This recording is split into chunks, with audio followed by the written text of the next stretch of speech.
All out. Chat tis I. Noodles! Big throat ticket, you cute. Oh my god. How dare you call me? Call me cute. Come to my stream. Sub to my channel, call me cute. I will vomit. Ah! Is the throws not working?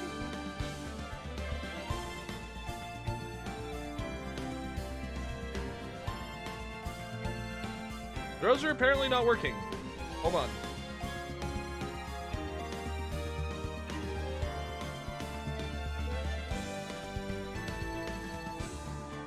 Why are throws not working?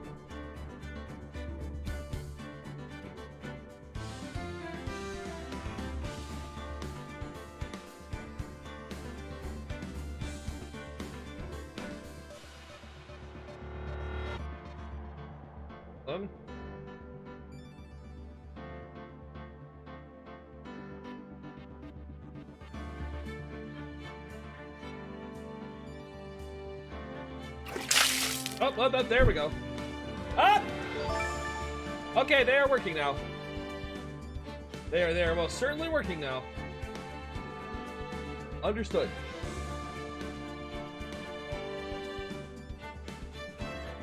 Chat. We have another case.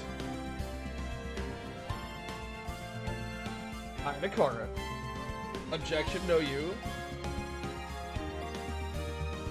Wow.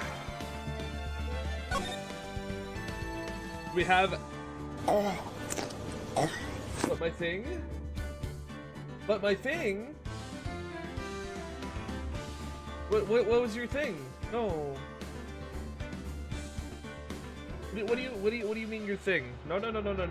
Before we get started, what did you mean?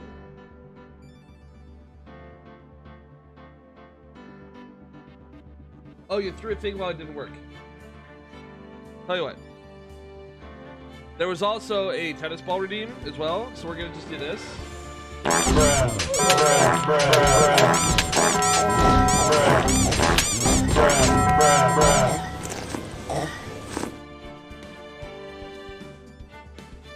Perfection.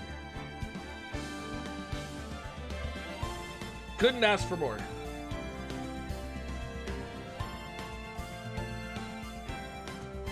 The heck was that? Don't worry about it.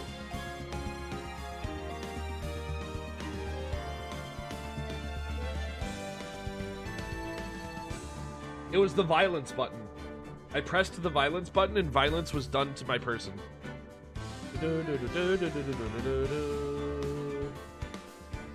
Kitty.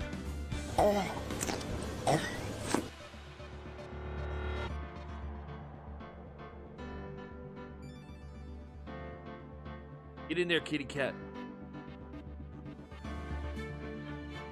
No? Okay. But yes, how's everyone's weekend? You guys have a good weekend? See what I posted in food chat? I have been lurking in a lot of the different chat channels.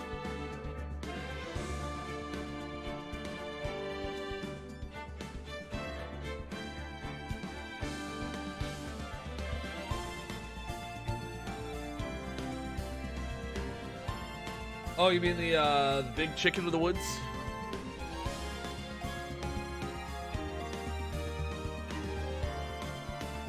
Paid attention to the title screen music that much is nice. At 2.5 day snowstorm. Wow. Alright, chat.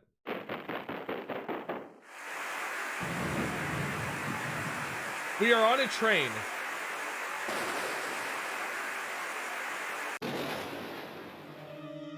Or something. Yo, it's animated?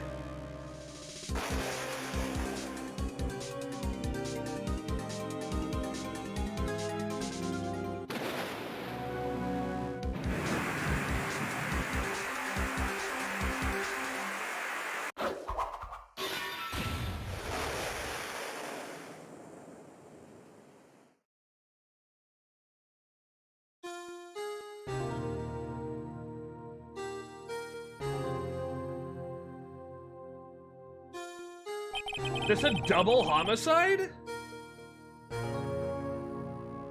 2 months since Maya left the office. 2 months without a single trial.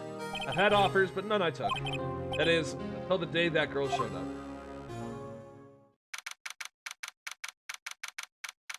February 22nd, 10:02 a.m., Wright & Company Law Offices. Why do I come here to the office every day? It's not like I want to do work. There you are, finally. Where have you been? Have a tongue twister? Papa Pone and Parapepin, Pone Pan Papa? Fair enough. Hi, Claymoon, how you doing? Hi, Sounding, how you doing? Pan! Timber! Cute Burr. There's the bear. My sister's trial is tomorrow. Who the fuck are you? Bruh. Gotta get to work. So lurk. Sounds good. Have good. Hi, Oxy. Spoons, what are you doing?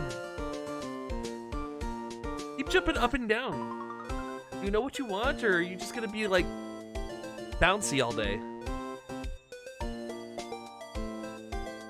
No, come on, you know better.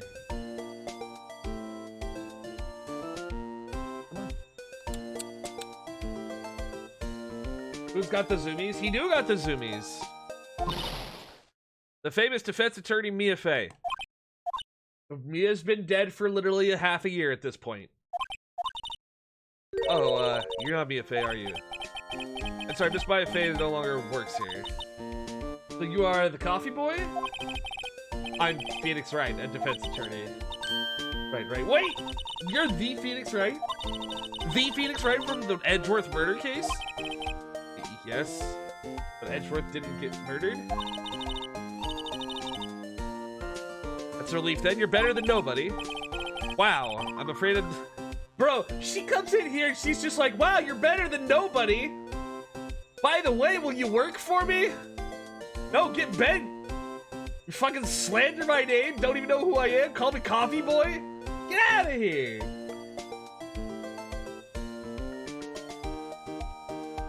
I'm afraid I'm not taking cases right now. But you are Phoenix Wright, right? You undefeated defense attorney? Look, I'm not accepting any new cases. You're gonna have to try elsewhere.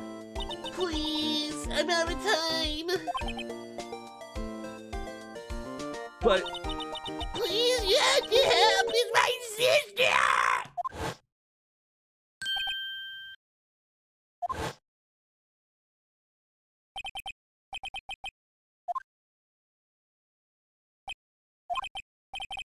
Alright, I'll hear you out. Really? Thank you so much! My name's Emma Sky. Oh boy, here come the cloud puns! I'm a scientific investigator. Okay. Emma, was this? So you're a scientific investigator? Yeah, that's right. Something wrong? No, it's just you seem kind of jumpy. You're just young. I'll be 16 years old later this year. I'm set to be formally assigned to forensics in 3 more years. The work is becoming quite well known at my age, no less. What exactly is your current position? Well, legally speaking, I guess you'd call me an 11th grader.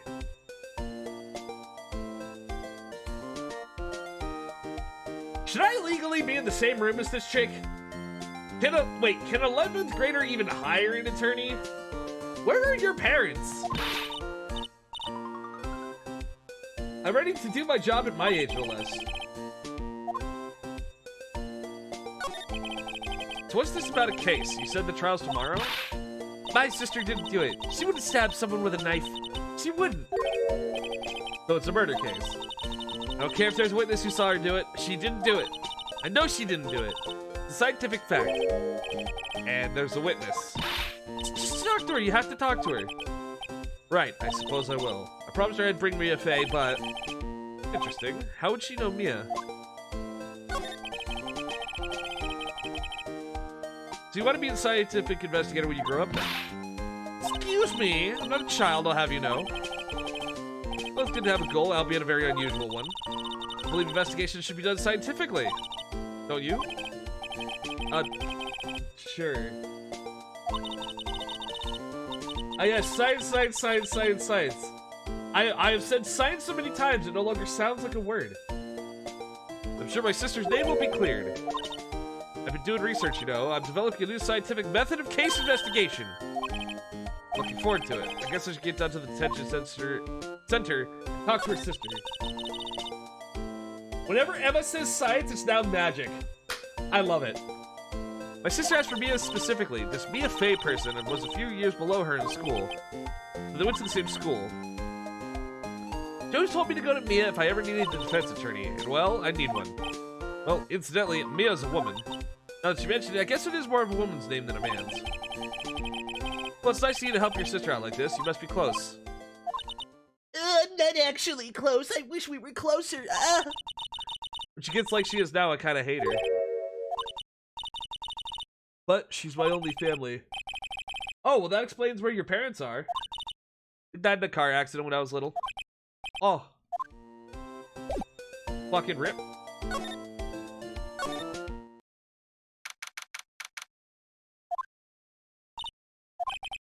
I wonder what's wrong with her. Got quiet all of a sudden as soon as we arrived. Guard, I thought I told you I don't want visitors. Sorry, babe, it's just your sister. No excuses. What did you not want to raise this year,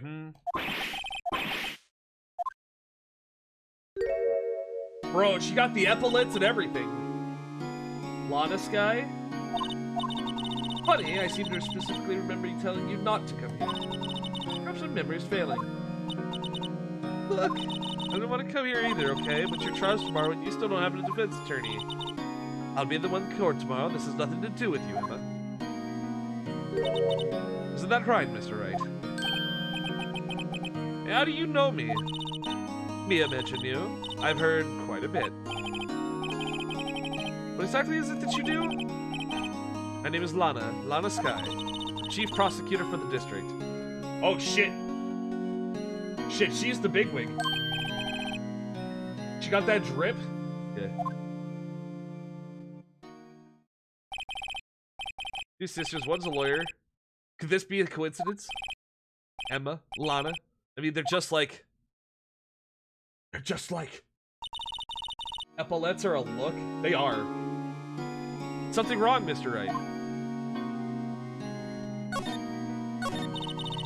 Something you should know from the start, which is... The suspect in this case has confessed to the crime. What? But... Hey, I didn't. Well, Mr. Wright? Well, why don't you begin by telling me exactly what happened? The crime took place yesterday, February 21st at 5:15 p.m. That's quite specific. In the witness's deposition. The witness clearly saw me committing the crime. That's a bit of bad luck, wasn't it? The crime took place in the underground parking lot at the prosecutor's office. The body was found in the trunk of my subordinate's car. Prosecutor's office, in your subordinate's car trunk? Classy. I was arrested on the spot, caught red-handed, as it were. Well, that's just great. So who is the victim?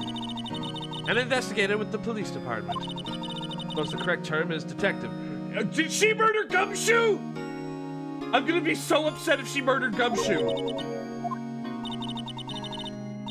Death was due to a loss of blood. He was stabbed once in the stomach. No! No! No! Death wasn't immediate, but the wound was fatal. Allow me to repeat myself, Mr. Wright. The victim was a detective. You know what that means, don't you?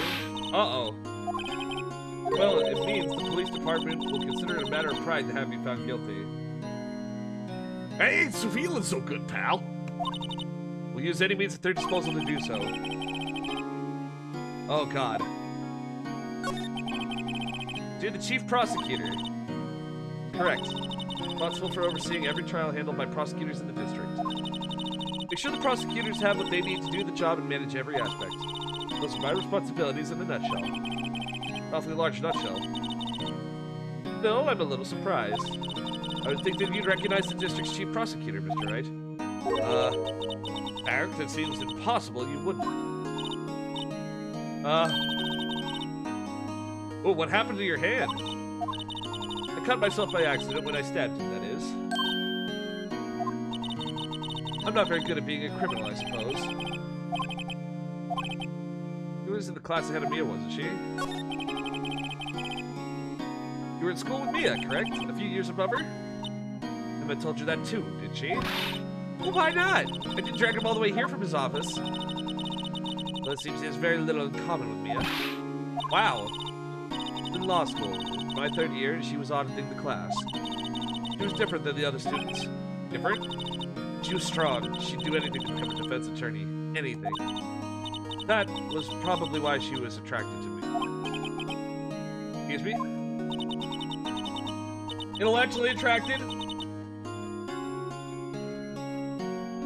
That's what you'd like to think, Emma, you sweet, sweet child. Holy shit, dude, they were in lesbians with each other.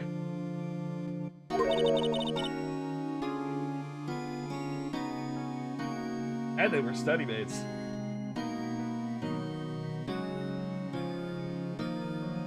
I was the best there was. Doing pretty good in school too, by the way. Not a bit different when Emma says it. Well, Mr. Wright, excuse me? You plainly see I'm admitting my guilt. I think it's safe to say there's no way you can take this case. None. Why? Why are you doing this to me? You never think of anyone but yourself. No, you didn't do it, Lana. I know. How can you say you did? If I lose you, I'm gonna be all alone. I hate you. Aww. Not just scientifically mutual interest? Nah, they were in lesbians with each other. Mr. Wright, I believe our discussion's ended. The rest, I leave to you.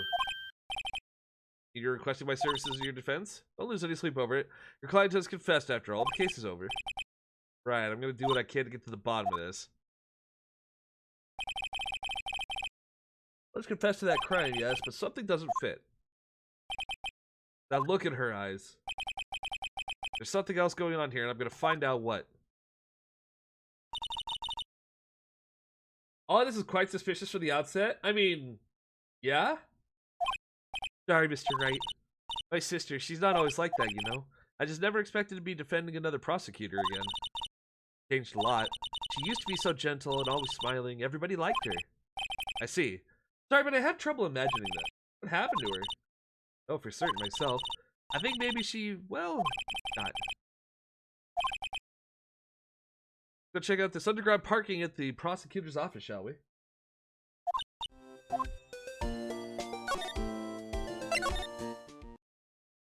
They better not have fucking murdered Gumshoe. I'm gonna be pissed if they did. February 22nd, prosecutor's office underground parking lot. There's a lot where it all happened. Like they're still investigating. Funny that my first visitor to the prosecutor's office should be like this. And then she starts screaming at everyone. What are you gonna be my coworkers 3 years from now? No harm in saying hi. Actually, there is. You know, attorneys aren't supposed to examine crime scenes. Try not to stand out too much here. See? Hey, are you expected to go unnoticed around here, partner? Who the fuck? What do we have here? Looks like a bambino got loose from the ranch and is up to no good. We gotta learn to keep them doggies tied down, partner. Mr. Marshall! Oh, God. Oh, God. Marshall looks more like a sheriff to me. Look here, Bambina, I know how you feel. This is my gang's gold strike, see? Frank? It's our claim, our territory. Another load of evidence. Yeehaw, McGregor! If you're fixing to miss with what's ours, you'll regret it, partner. You know what dreams of cacti out in the desert dream you want to? What's this guy talking about? Okay, he's just straight up chugging moonshine from a flask. How is this legal? You head along home now. Happy trails, Bambina.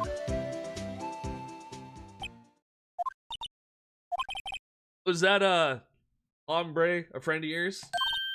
That's his coffee? He's kind of, yeah, he's a detective. Who thinks he's a sheriff from the Wild West, it seems. Wallet! Theft! Excuse me, Mr. Wright. What am I doing? I just found this wallet, so we hand it over to the police. Real basic. Anything in a crime scene is evidence. Let's be scientific about... Let's be magical about this, please. Put it in your pocket. How is that magic? This sounds like theft. Wallets hastily stuffed into the pocket. Called to duty already at my tender young age. Teach you a trick to examining evidence in detail. The way her eyes are sparkling, I can tell she's been waiting for this. Okay, now look at the court record. Okay. 100% LaCroix in that flask? Ew. You have to be sure to examine evidence carefully on all sides. Now let's start examining from every angle. I think there might be a clue here. You should check it out with the press of enter.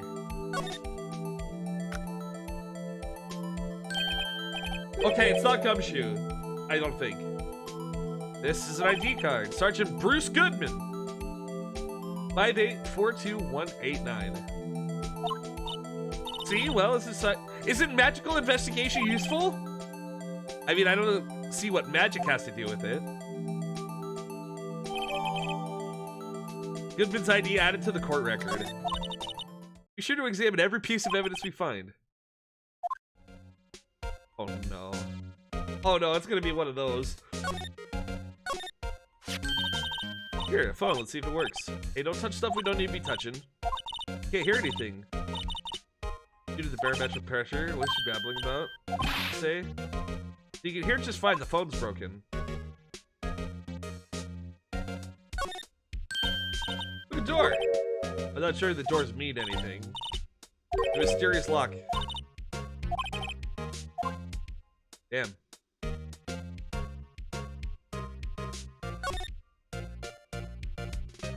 Holy shit, look at this car. That's a nice car.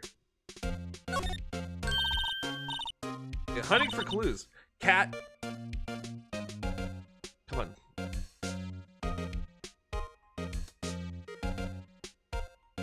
Come on.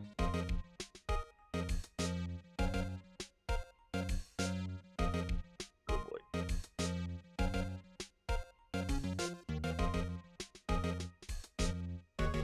There he goes. Alright. Cat taken care of. This case for Rip. Well, partner, looks like you know no intention of going home quietly. It's the sheriff!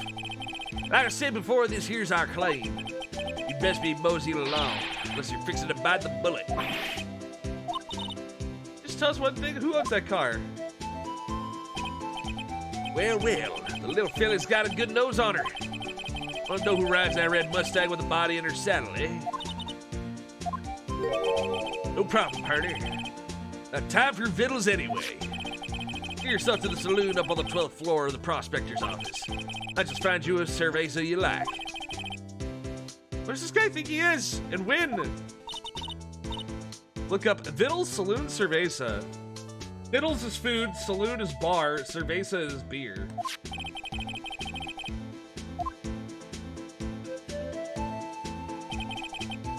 Anyway, case, stay away from the car. Look around here all you like, just keep paws off our claim. How'd he know? How did he know? Wizardry? Well set. Who the fuck is this? Why does she have a hot dog octopus on her fucking necklace? Selling lunches here? There's a crime scene.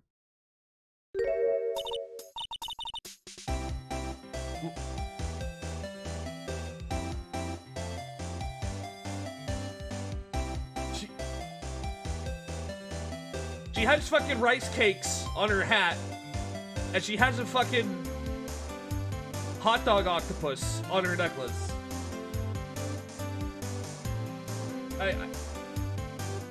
Huh? And that is why she has those design elements. Oh, she's a lunchbox lady. Fantastic. With you, sir? Some crunchy goodness coming at you. Oh, that actually looks really good.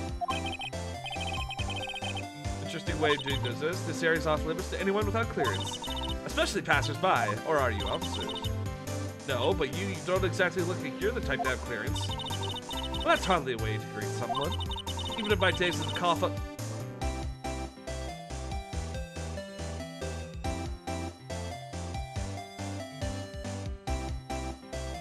What?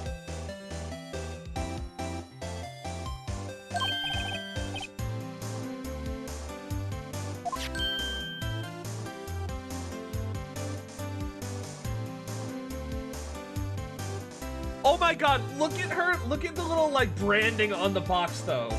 Look at the branding on the box. That is so fucking cute, though. The branding on the box is super cute. Look at that. I love it. I'm quite connected to the case. See, the images are burned in my eyes, as you might say. It's all the sordid secrets. Cough up like medicine? That or, like, she makes people vomit. Dear me, you are a slow one, aren't you? She's the witness. Referring to the murder, the stabbing of the detective. Ayo, what? You mean you're the witness my sister was talking about? Please, vomit queen! My name is Angel Star.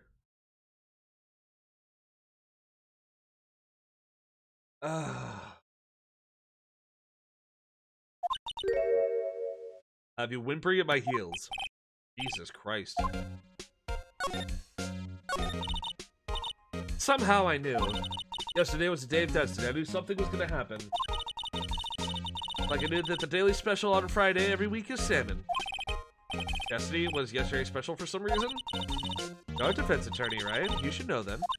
You know the foul misdeeds of the evil ones who haunt this den of iniquity. What the fuck? Prosecutors, they have no qualms at all about blackening the name of innocence. Yesterday they paid homage to the most evil one of all. Give an award for King of Prosecutors. What a farce. So she's saying there was some sort of prosecutors convention yesterday? But was compelled to lace their lunches in something foul. You have a personal grievance against prosecutors or something? Is there some kind of magical evidence of this evil? Young miss, mock me at your own risk. You'll soon find out why they call me the cough-up queen. Ew? The most heinous of all the evil ones, the ones they awarded yesterday. It was in his car they found the body. Proof that he devours the evilest lunches of all! I really what? This lunch lady has nothing against prosecutors. Excuse me, holy shit. What exactly was it you witnessed, Miss Star? A fascinating spectacle, to be sure. I now feel I know what they say when they talk about a woman's wrath. You want an evil lunchbox? Show of hands. Who here would want an evil lunchbox? Not me.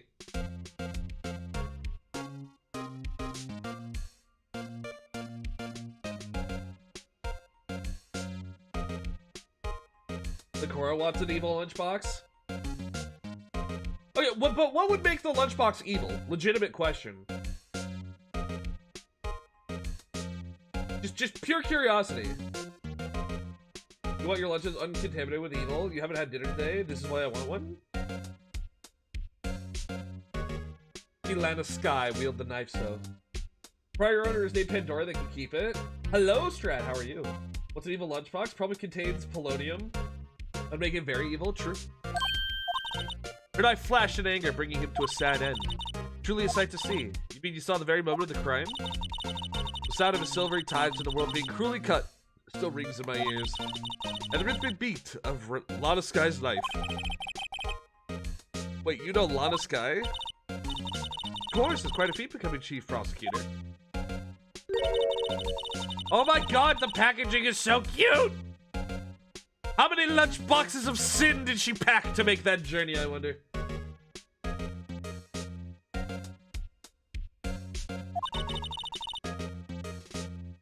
She always travels late? Now why would this pretty lunch lady know the chief prosecutor's name?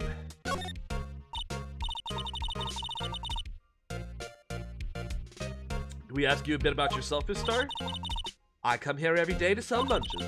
Foretold the freshest and best from the Far East. Eat your hamburger, Apollo. It's Jandolph.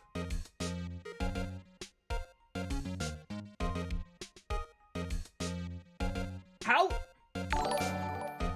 You bitch. Also, Chief, thanks so much for the resub. There's one character I can't wait for Koba to meet. Oh god. I'm gonna make the lunches here rather than import them. Did you say something? No. The true connoisseurs can understand. Kind you can only tell someone who's tried General Tso's Trilobite lunch set. General Tso's Trilobite lunch.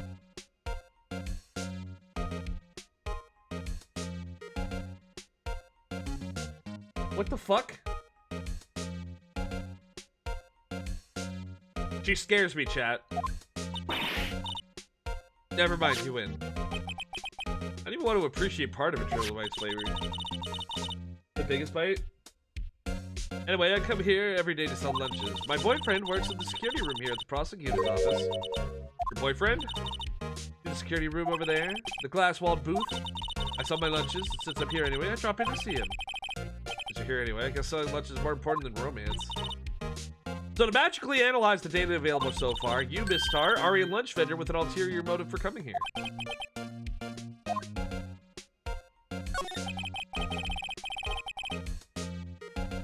$10 months, and that's as many as 2 5s. Incredible.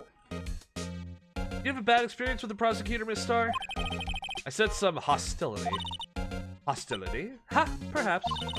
Prosecutors are all alike, and the bigger they get, the worse they smell. Kind of like a 10-day-old clams in the chowder. What if Miss Star was involved in some sort of legal trouble in the past? Be sure causing food poisoning, magically speaking, of course. I mean, now you're talking cough-up queen. I thought she was just a lunch vendor, but now I'm not so sure. Huh. There's a fucking steel samurai again, god damn it. Why is Edgeworth's jacket here? What is going on? This is the kind of room that screams I can do the job. Quite a change from your office, really. Thanks. Look, there's a trophy or something here. A trophy? What, that shield? Takes real nerve to display stuff like this. Whoever's office this is, they must be a real stuck-up jerk. Phoenix Wright. Tired of prying into other people's business, do you? That voice! Caught it! Long time no see, Edgeworth. Huh? Ah! Mr. Edgeworth! You know him from somewhere? Of course! I'm his biggest fan! My sister introduced us once, and... This is Chief Prosecutor, after all. Well, what brings you here? I warn you, I've been known to be a real stuck-up jerk. No, did I? No! It was just Mr. Wright here. He... Hey! You dare throw me under the bus, I'll fucking... I'll pull the thing that Bethesda's too cowardly to do. I'll kill a child. In a video game. Bitch.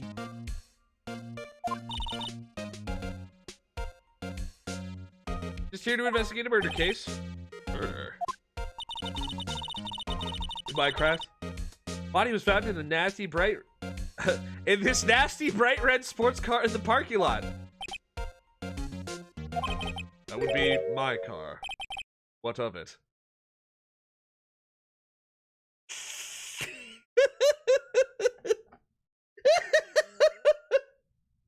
Bro, if I was Emma, I would just shut up forever.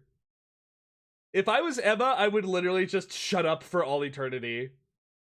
I love how Edgeworth is just so fucking smug about it.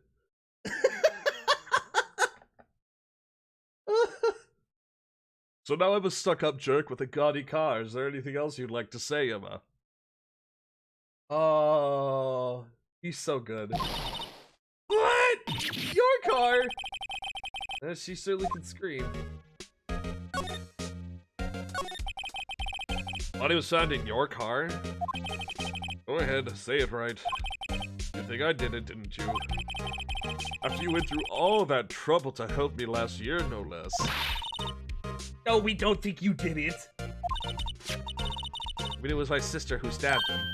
Wait, no, she didn't do that. I mean, wait. You're the chief prosecutor's little sister, then? Yes, sir. Emma Sky, it's nice to meet you again. That didn't sound forced at all. Now I remember. You You've really grown. It was a surprise for me, too. I think my own car would become the scene of a murder. More surprising still, being forced to prove my superior's guilt. I can understand. Wait, what did you say? I'll disguise as the chief prosecutor, the top prosecutor in the district.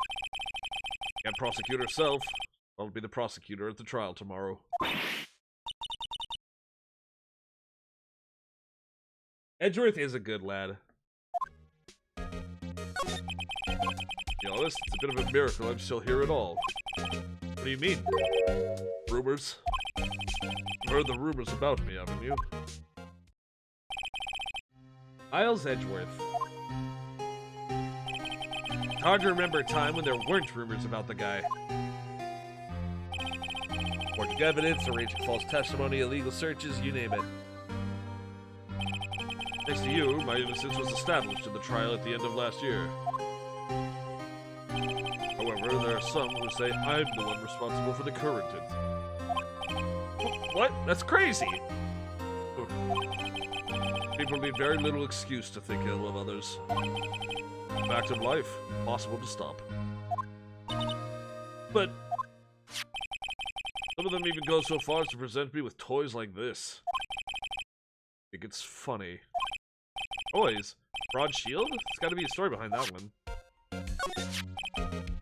Chief Prosecutor Sky, and we first worked together on a case 2 years ago. It was my first big case.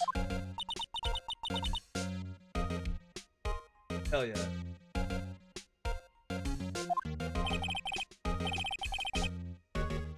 Two years ago, I wasn't even a lawyer yet. Instead, I always felt she was looking out for me. Here's I was mistaken. Mistaken? Why?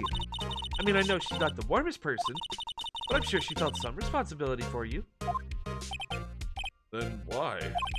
Why did she stab someone in the trunk of my car? Not only that, she stabbed him with my knife. What? Strange with your knife was the murder weapon. To be specific, it was the knife I keep in the toolbox in the trunk of my car. Usually in Edgeworth's toolbox, traces of victim's blood, no prints. Honestly? Yeah. You like the Steel Samurai figure? Edgeworth? What? Are you sure you didn't do it?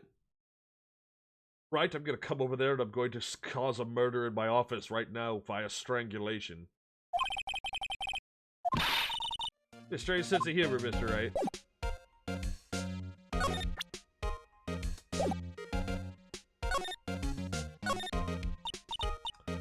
My, what an amazing bouquet. Just right for Mr. Edgeworth. No kidding. Hey, there's a card on it. Back from the dead, Wendy. I've heard that name before somewhere. Beside it, a giant steel samurai. Something written on the bottom of his foot. Between a rock and a hard place, Wendy. Is she Mr. Edgeworth's fiance? Oh, no.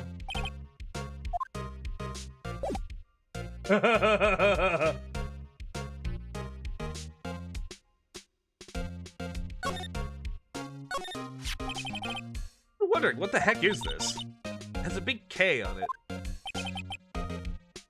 For prosecutor. Oh, what's that? It's the, quote, King of Prosecutors trophy. Great honor. Send that shield to the best prosecutor each year. What? So? For that K, that's... K stands for king? Yeah, you got a problem with that? I didn't design the thing. King of prosecutors. Kind of like Employee of the Month, only better.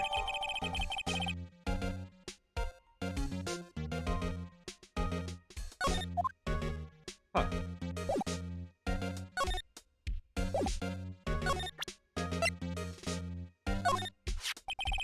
Basically, this says you were the best of the best. You take that foolish grin elsewhere, right? I lost a day of work to receive that travesty. Huh? Why's that? I had to go to the police department to receive that broken shield.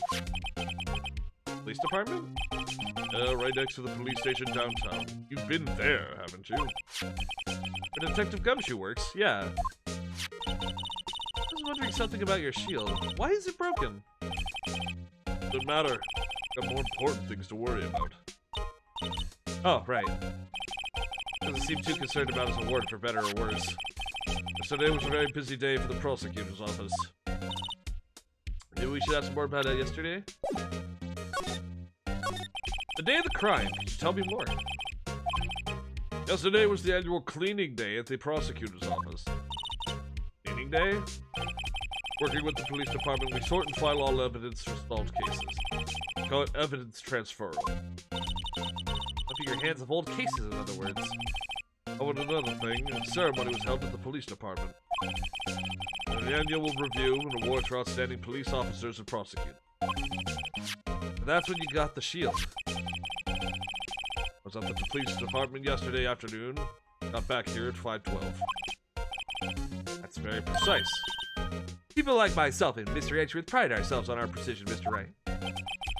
No, I place little faith in my memory. The only thing I trust is solid evidence. I like how she's just like, oh yeah, we're such eggheads, and he's like, I have a parking stub.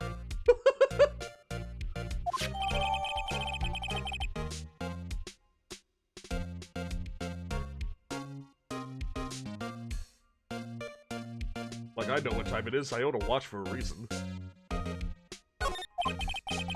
Parking stub for the underground lot. The murder took place around 5:15. Murder happened right after you got back. What, right?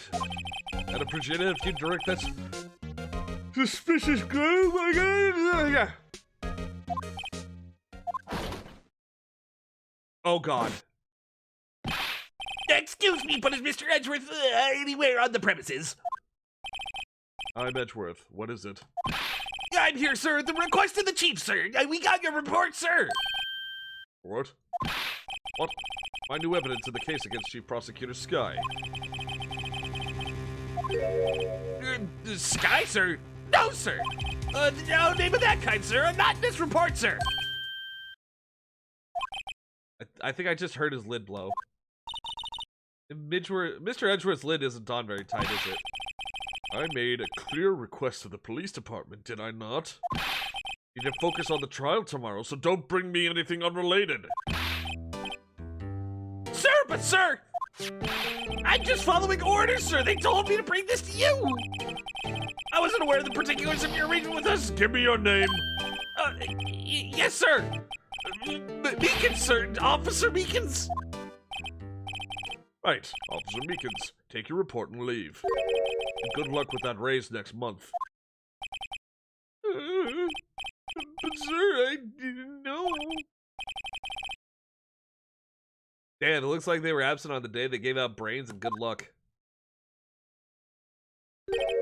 Right. Yes, sir? God, he caught me off guard.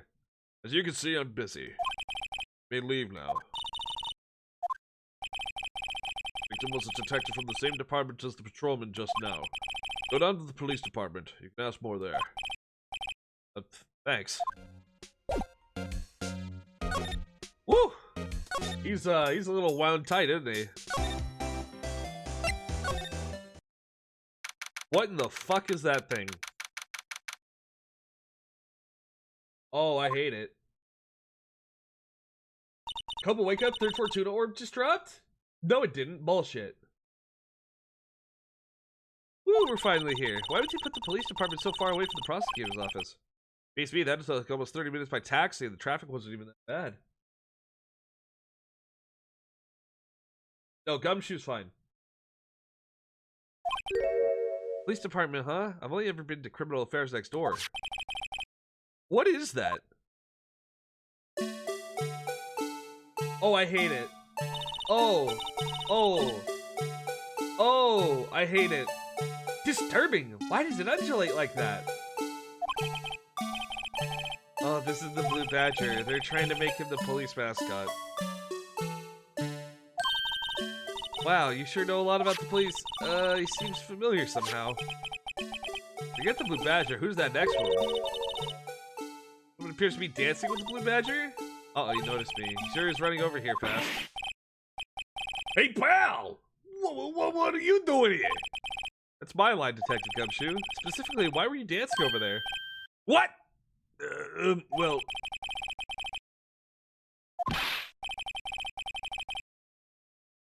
Danik, I'll have you know I'm a very busy man, pal. Give you one word of advice, pal. You'd better not agree to defend a suspect in this case. Why not? Huh? Well, it's just that the chief prosecutor's confessed to the crime. She says she summoned the detective to the prosecutor's office and she killed him. But what if she's not telling the truth? Yeah, well, no, come on, pal. There's plenty of evidence against her. What if the evidence was faked? Hey, pal, can I speak to you for a second? Me? Why is this little girl so peeved at me?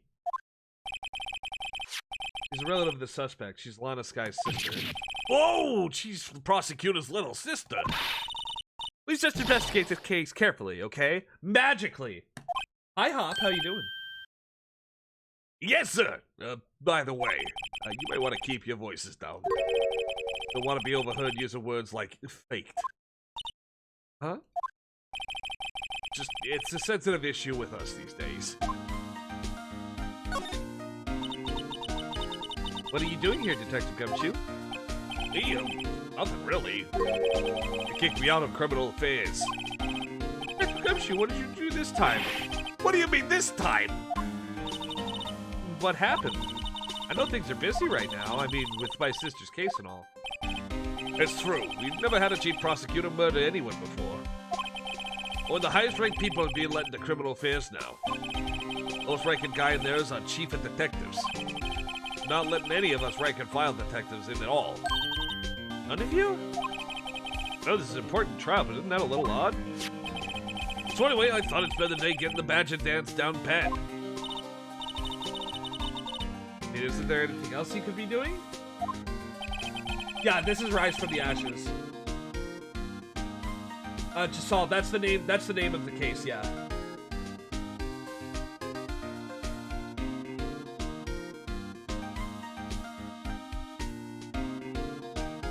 By the way, only case in the series that isn't called Turnabout Blank? Interesting. The chief of police himself is directing this investigation, pal. An Officer Marshall was assigned to the underground parking lot. Officer Marshall? Now think about it, Emmett did seem to know this Marshall guy. A patrolman in charge of a crime scene. It's unheard of, pal.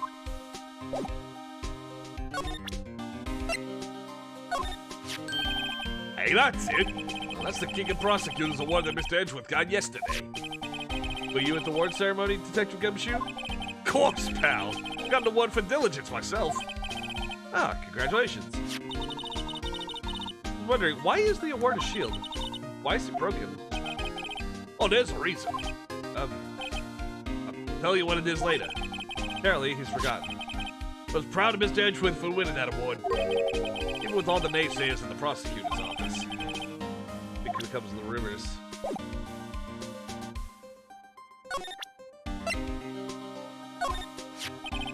Detective Gumshoe, what can you tell me about this? Hey, pal, this is a detective's ID card. You can't just keep that. You have to turn it in to the police. People like you that get me into so much trouble all the time. Let's see, Bruce Goodman. Goodman. Sounds familiar. Nah, my mistake. But didn't you work together in criminal affairs? Whoa, now I remember! Bruce Goodman! He's the victim! Tell us more, Gumshoe? Well, this ID card belonged to the victim. He was a detective like myself. Detective Bruce Goodman. Don't you think it's strange? I mean, why would the victim's ID card be lying on the ground where we found it? Well, Detective Goodman should have been at the police department yesterday. It's an evidence transfer for the case he handled 2 years ago. Evidence transferal? Mr. Edgeworth mentioned that too. But Detective Goodman was killed at the prosecutor's office. Well, that's the thing. Hard to say this, but what is Chief Prosecutor Sky called him out there to the parking lot? Lana's confessing as much.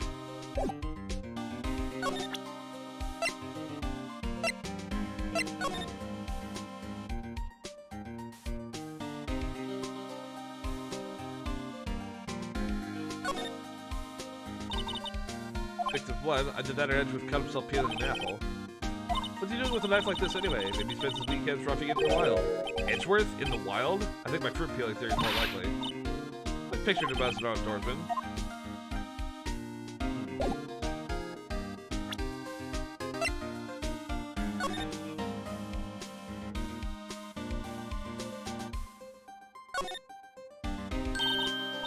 There's a metal plate here. The names of all the previous recipients are engraved on it. One guy's listed a bunch of times. Von Karma. I guess he must be a foreigner? Yeah, that's probably it. Wherever he's from, he must have been an amazing prosecutor. I'd like to meet Mr. Von Karma sometime. He says it. His name does have a kind of ring to it.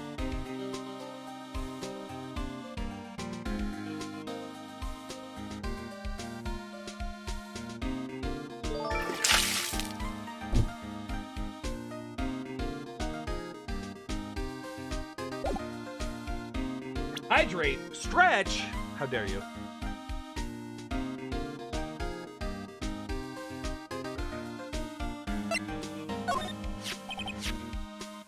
Mr. Edgeworth's car stabbed with Mr. Edgeworth's knife, huh? What would drive Chief Prosecutor Sky to do such a thing? Wait, I didn't mean... I mean, sure, of course, someone else really did it. Someone who must have had a grudge against Mr. Edgeworth. Found the knife do seem a little too well organized to be a coincidence. What could have happened?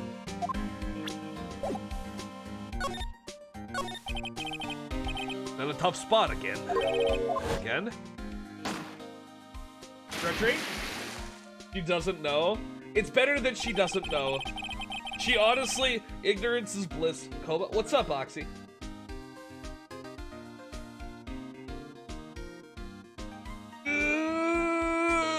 Stretch! Oh my god.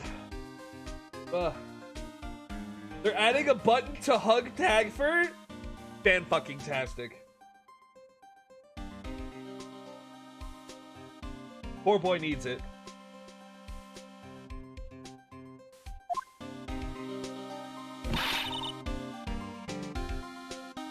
Mr. Edgeworth was found innocent. Listen, pal, there may have always been rumors about Mr. Edgeworth. Fortune evidence making deals with witnesses. Nothing outright, but there were always whispered rumors. And since he was accused of murder, no one's whispering, they're practically shouting. But there's no evidence against him. Well, Mr. Edgeworth has always had unusually strong ties to the department higher-ups. Only natural people would be suspicious. Jesus. This latest case has started a new rumor. People say the only reason he took this case is because he's aiming for the chief prosecutor's position himself. What? I know the truth, pal. Nobody wants to be the one who has to prosecute the chief prosecutor. Edgeworth is biting the bullet on this one. He's doing this for all of us.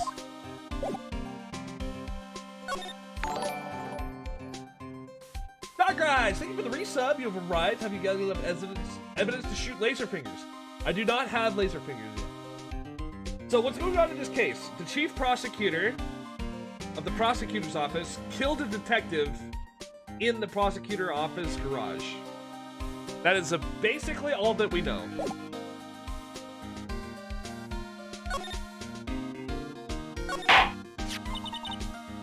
Wondering about that. It's a blue magic. It's my masterpiece. It's so hideous! You made this, Detective Gumshoe. I just sheep threw together some designs and I did my thing, pal. Nice work.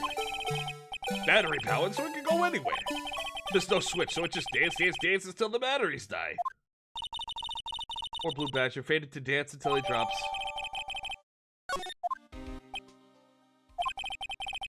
That's all I know about that. Not officially on the case, you know. Thank you. Why aren't you handling the case, Detective? Isn't the guy who is, what's his name, the guy in the parking lot? And that'd be Officer Marshall. Appointed directly by the Chief of Police. Officer Marshall, is he some kind of Wild West sheriff or something? No, Jake Marshall's just a regular officer. From West L.A. Oh god, he's from LA. Oh god. Oh god. Chat. California canonically exists and it. Oh. Oh, chat. The Phoenix Wright universe canonically has California.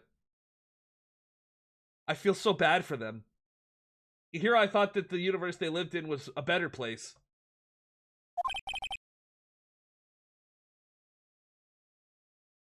For a moment there, I wasn't sure. Look, pal, let me try to make things a little easier for you. Show them this and they'll let you examine the crime scene. Maybe. Letter of introduction. Act like you're supposed to be there, no one will look at your place.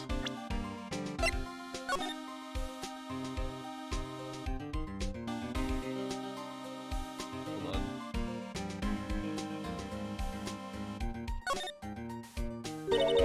Look here. Something crossed out. Maybe it's a letter or something to Detective Gumshoe. Annual bonus $20. I think a couple zeros are missing. No, that sounds about right. At least in that detective's case. Maybe I should rethink my career as an investigator. Poor Gumshoe. Poor Gumshoe. Poor guy. Gets fucking shit on constantly. Oh.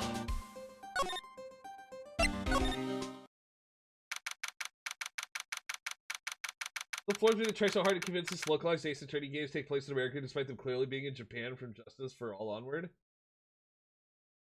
Poor guy got a yearly bonus of 5 McDonald Bunger. Forgor. Looks like the investigation is still going. I have to be getting back to the shop. Sorry, it looks like I'm gonna be stuck in this pit till the sun sleeps. See you in my dreams tonight then, baby. Oh, still here. Hello. Why, surprised looks. Didn't I mention? I've got a boyfriend in criminal affairs too. Wait, what happened to the security guard? Boot to the head. Hey, what's wrong, Bambina? Looking like a doggy that's been lost his herd. Big Marshal. Strange guy to put in charge of a crime scene. Something I wanted to ask you. Scene of the crime. Cold grave for men who lost their dreams. Hey, I watch over them as they sleep, dreaming of the desert's harsh judgment.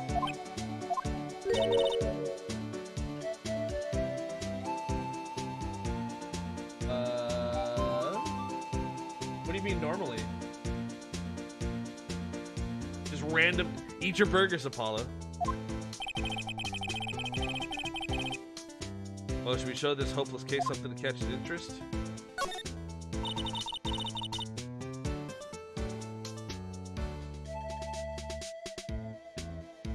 The image that Japan and Phoenix Wright universe is actually in the US, the two country cultures got flipped.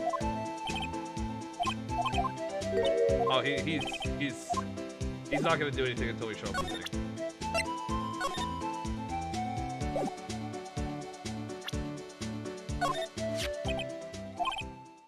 I warn you, fan letters go right in the spittoon. Letter of introduction from Detective Gumshoe. May we investigate? Gumshoe? That old cow dog? On a birthday party or something? Look, where it says, letter of introduction, it says invitation. I think he just miswrote it. No worries, this proves it's from Detective Gumshoe better than a blood test. I better let you in, then. Thanks, Officer Marshall. That's right, he's a patrolman, not a detective. Which reminds me. Wait a second, isn't a crime scene supposed to be handled by a detective or higher?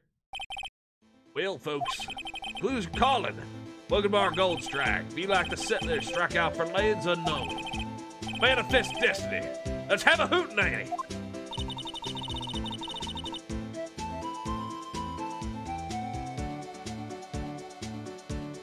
How many quarter pounders?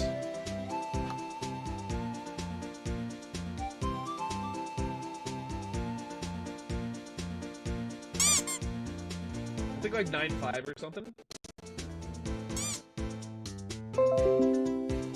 Oh no! Ah! Hello?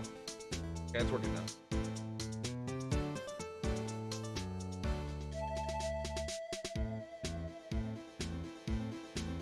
Yeah, I believe in freedom units, it would be 9'5".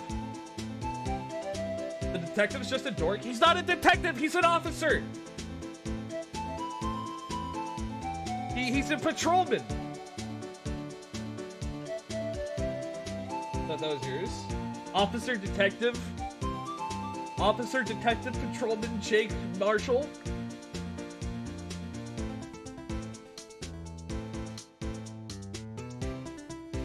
A meter maid.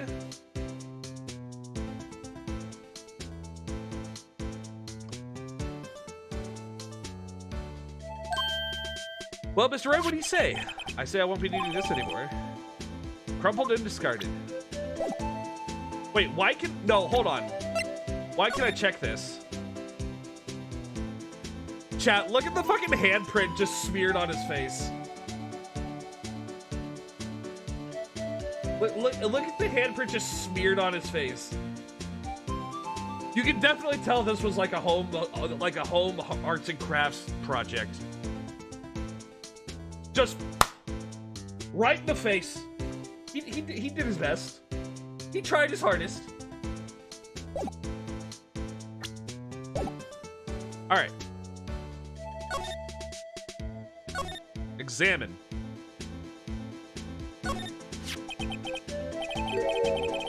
What is this? Looks like a note of some sort. Nothing's written on it. Goodman. D. 67S 122. There's a name printed on the paper above that. Goodman. He fell out of his pocket when he was killed? That's itself. For detective reasoning, go to Edgeworth. Not right. Goodman's note.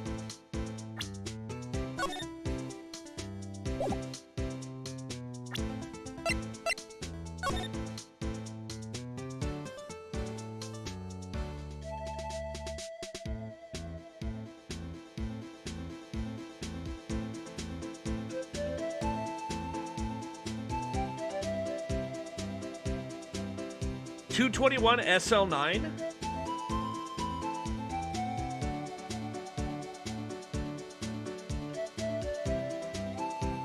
Primus, don't worry, we'll get there eventually.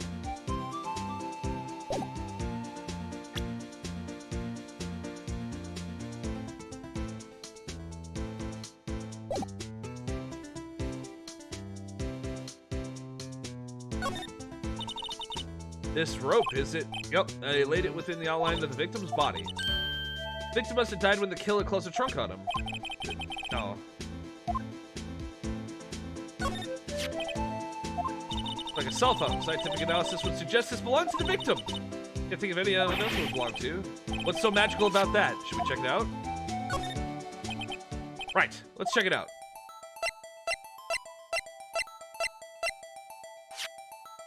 It's just automatically doing this. Yeah, 221 SL9, that format sounds familiar. Okay.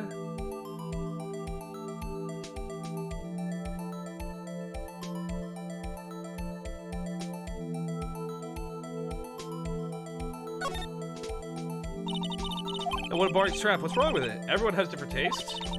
Never mind. It's a pink princess strap. They're hard to come by, you know. See, the series is popular as ever with kids.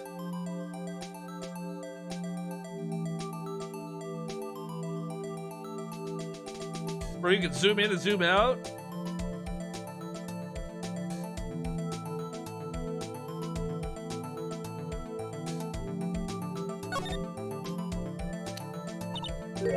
Well, it's still on the redial screen. Redial? Mr. Wright? Most phones keep a record of all the calls you made and received. You just press the blue button to display the last number you called. Convenient, isn't it? I'm surprised you didn't know about it. I still don't know about things like redial. Holy shit, Phoenix Wright's a boomer. Are the tails fiber optic threads? No, they're not. They just... I don't know why they do the thing that they do. They just do. Kind of like I don't know why the paw pads look the way they do. They just do what they do. I don't have a good reason for it. They just do. They're coursing with energy. We'll go with that. It's just you never know with people from your generation.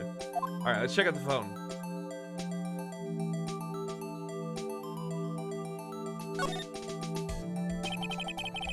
See who the owner of the phone called last. Up to self-defense, attorney doesn't think first. He just pushes the button. Beep.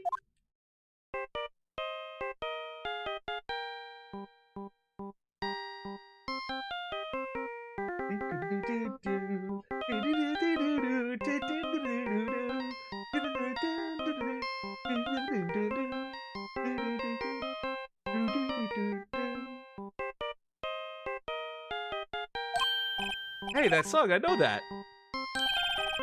Hey, what's going on over here? Sorry. I see you, partner. You pressed redial on that there phone, didn't you? Yeah? Whose phone is this anyway? It was on the ground over here. Whose is it? It belongs to Chief Prospector Sky. Your sister's phone? Apparently dropped it when she was taken into custody right after the crime. But the last call was made right when the murder occurred. Looks like she was fixing to call someone, if she only spoke for a few seconds, according to this. Who did she call? No idea. Sorry, partner. I got a question for you, partner. I heard a phone ring just now, one of them newfangled ringtones. Oh, that, Sorry, that was my phone. What? Your phone? Why would she be trying to call us? Yeah, that's not incriminating at all. Hey, I just fucking killed someone and then I tried to call you. What? Hello? Almost dropped my phone and got stuck on Koba's tail as motherfucker started charging. True. Is that Larry in disguise? No. Yeah, it's kind of strange when someone called me right as we picked up the other phone. Wrong number. Hope you're not lying. They shoot you for that in Texas, partner. Oh god, I've incited the wrath of the Lone Star Patrolman. Last call made at 5:18 on day of the murder.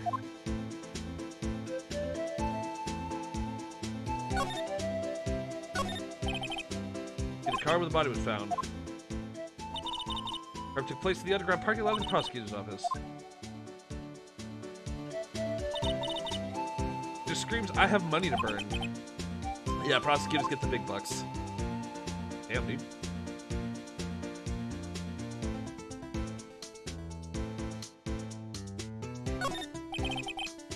E block is through there. That's where the visitors park.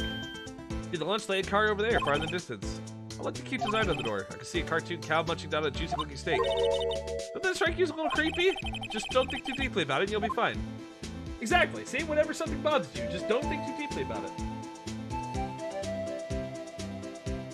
How would they know what he does in LA? A block, and the defense attorneys are relegated to B block. I dream of the day when I will be able to park my car here. I'll go over to B block to buy my hamburgers from you, Mr. Wright. I'm not planning on giving up on my job that soon.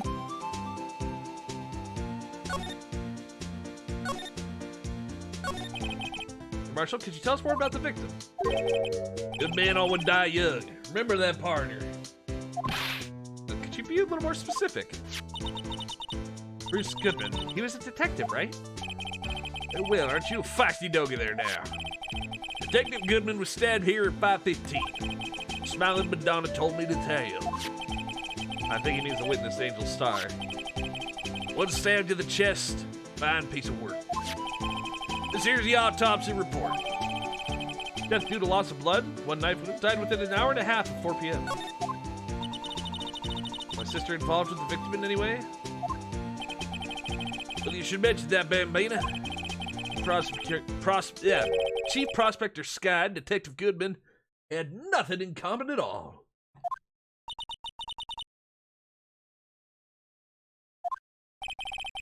Apparently worked together on a case a few years back. But there's no motive. Goodman wasn't a particularly gifted detective. One reason why I didn't do much work for the chief prosecutor. My sister called the victim here on the day of the murder, right? Here to the parking lot? So it seems. I called an unarmed man to a shootout at high noon. I don't mean any offense, but Officer Marshall, you're a patrolman, right? Not a detective. Calling me out? They shoot you for that in Texas. Huh? One of them fancy shoot detectives till 2 years ago to tell you the truth. Oh, really? Now he tells me. You're a patrolman now, so how can you be in charge of a crime scene? Nothing gets by you, does it, Bambina? Why are you in charge? No reason. Just short on hands right now. Keeping an eye out in the meantime. That's odd. Detective Gumshoe was saying he had nothing to do. Nothing important, at least. Nothing but a sad old cowdog can't find his tail. Maybe it's because he runs with that Edgeworth, eh? Edgeworth? Cowdog's been kicked out of this cattle run by order of the chief of police. Just he don't realize it yet. Detective Gumshoe kicked out of the investigation. What the fuck? Oh, he's absolutely drinking on the job. There's no connection between Detective Goodman and my sister. That's correct, but there's a gold mine of evidence against her. And the prospector admires none other than Edgeworth himself. I'm afraid your sister's fate is decided, Bambina. Many condolences. Officer Marshall. Yeah, Bambina? How can you say that? You and my sister, you were... Oh.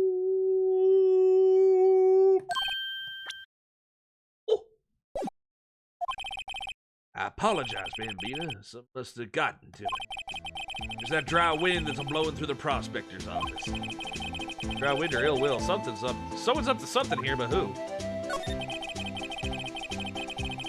Oh my god! He's pulling his cock out! Suspicions about Mr. Edgeworth have been flying around for nearly 2 years now.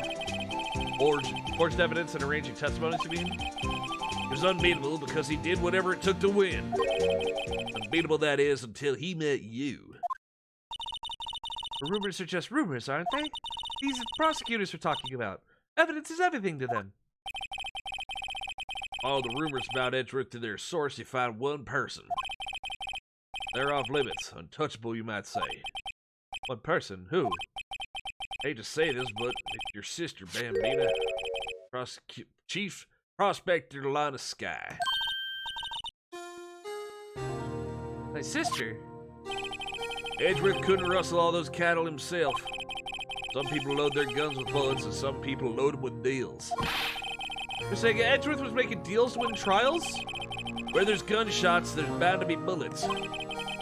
The old timers say. A big old secret hidden around here somewhere. Everyone knows it. Now why Detective Gumshoe was taken off the case? Did target him because he was closest to Edgeworth? So, well, how are we doing, Mr. Wright? I guess we got some clues. We have an autopsy report, a note from the victim, and a cell phone. So you think we'll be okay? Well, the only thing still bothering me is that Lana's confessing to the crime. She says she did it. No problem. I can guarantee she's not the criminal. By the way, Emma, yeah? I know that song your phone plays when it rings. What?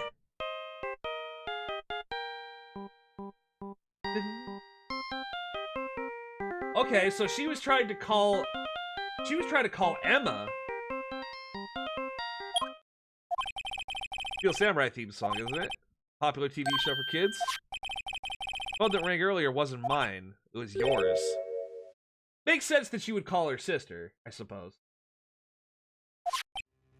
Day 15, just after the murder took place, your sister called you, didn't she?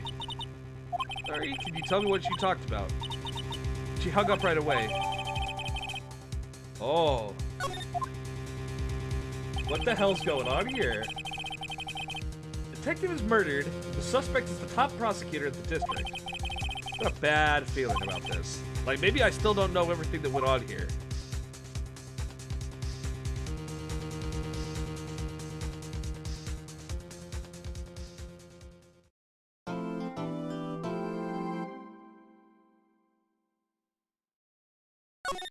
All right.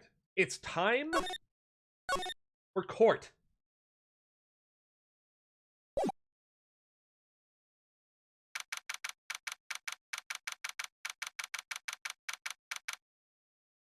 Gonna preemptively hydrate and stretch because I know that's coming.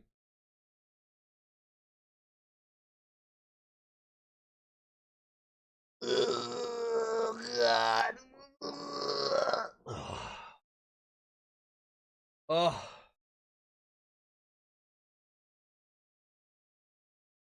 Oh.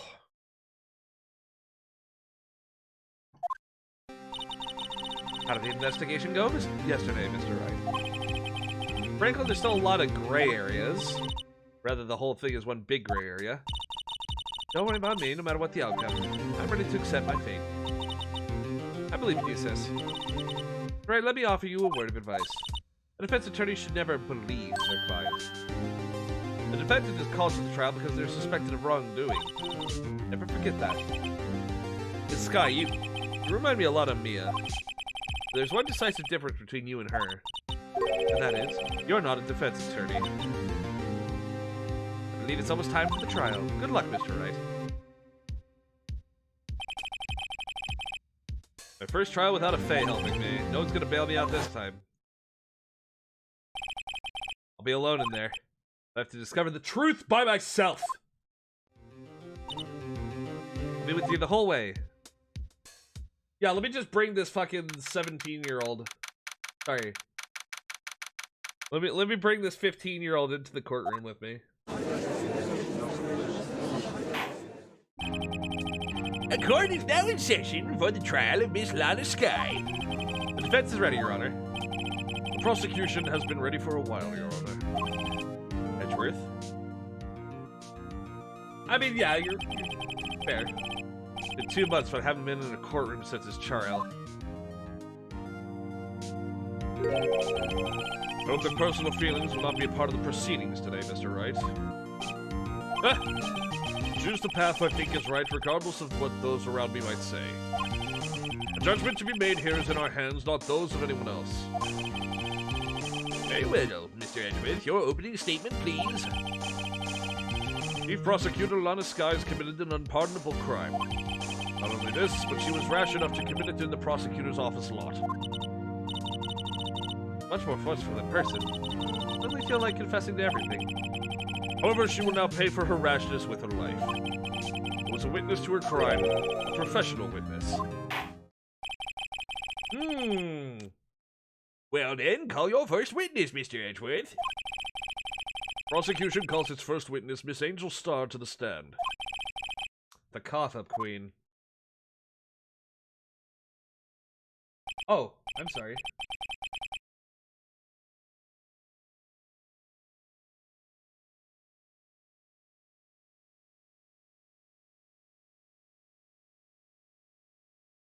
There you go. Haven't I seen you somewhere? You ordered the caviar lunch, right? Oh, caviar! I've never eaten caviar before. Oh god, Judge is absolutely horking it down. Thank you for the snack. And for you, I have a Fiesta Bowl. Thanks. Will the witness state her name and profession? On you, sir. Did you order the fingerprint lunchbox? It's too early for lunch. Your name and profession, please. Well, Your Honor, how does it taste? This is why everyone raves about caviar. It's so tasty it hurts. I had always thought caviar would taste like pickled tapioca. What the heck does pickled tapioca taste like? Name, profession, now. Me, the name is Angel Star. I love how Edgeworth still struggles to get the name and profession out of Take that!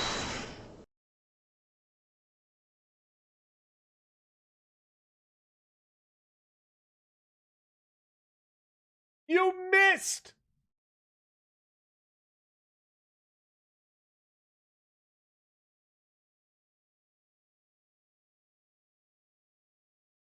Yeah, the judge isn't exactly helping by being a dumbass. True.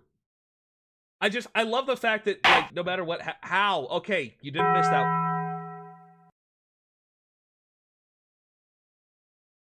Can't even hit a target the size of a barnyard. Bro, I'm fucking 9'5".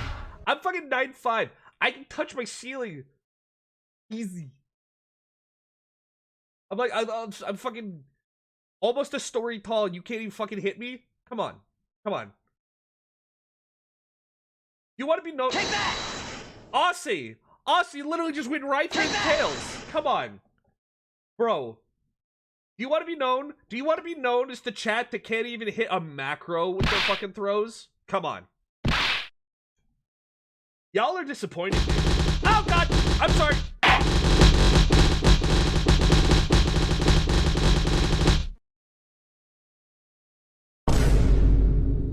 Yeah, you know what? Alright, fair. Fair.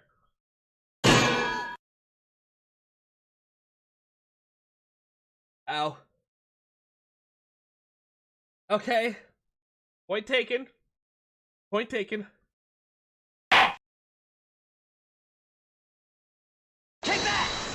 That's about a funny moment where you forgot someone's name or they forgot yours. I once forgot my own name. I remember I was trying to like fucking I was in a DMV and they kept calling my name and I was just like it didn't register to me that they were calling my name. And then it's just like, you know, after like being called like 7 or 8 times, I'm like, oh shit, that's my name. Been there once, even misspelt it. Yeah. I was like ridiculously tired, but like I don't remember it was like the DMV, but I basically like it was one of those things where you go, you like write your name down and then like they call your name out for something, you go up to like, you know, to the desk. And for whatever reason, like I went up, I wrote my name down, I went back to sit down, and then I'm sitting there, I'm waiting, and I'm just like I hear my name like 6-7 times and it's like it never registered until like somebody was like, "Hey, I think they're talking about you." And I'm like, oh!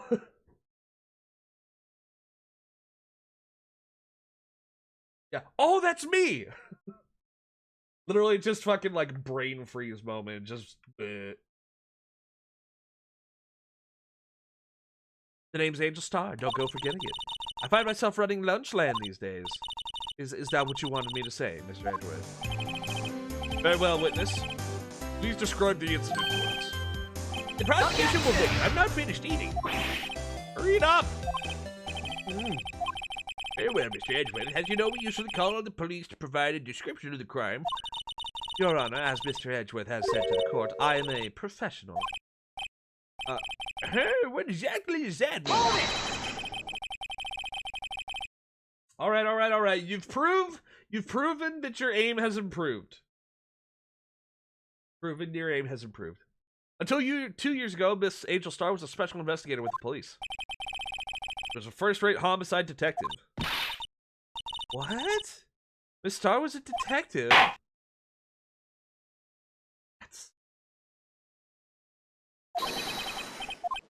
I know who you are. Cough up. Cough up, Queen Angel Star, Your Honor. Long time no see. Very well. You may continue with the description, Miss Star. Who is this lady? Pizza. I might have the court's attention over here.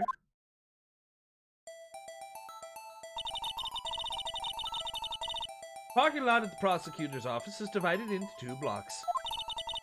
A block is for the prosecutor office's personnel. B block is for visitors and clients. A chain divider separates the 2 blocks. That's to keep visitors from taking up prosecutor spaces, yes? The crime took place by a car in the back of A block in the car's trunk. The accused stabbed the victim with this knife and went to drive the body out. Fortunately for her, there was a witness and an arrest was made on the spot. And who was this valiant witness? Why, it was me, Your Honor. Witness, did you see the very moment of the crime? Of course, Your Honor. Immediately after that, I apprehended the chief prosecutor. It seems rather cut and dry, doesn't it? Mr. Wright? I can't agree on principle, Your Honor. It seems that some poor losers are unwilling to accept the truth, Your Honor. Shall I proceed to crush what little hope they have remaining? If you can, then give them your worst, Miss Star. Bruh.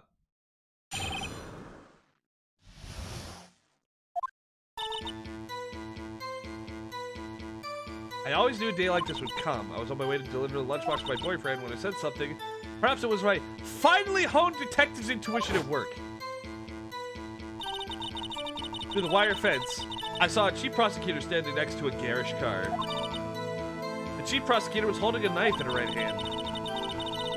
She thrust the pointy tip of the knife into Detective Gibby's chest. Bringing a lunchbox to your boyfriend? How touching.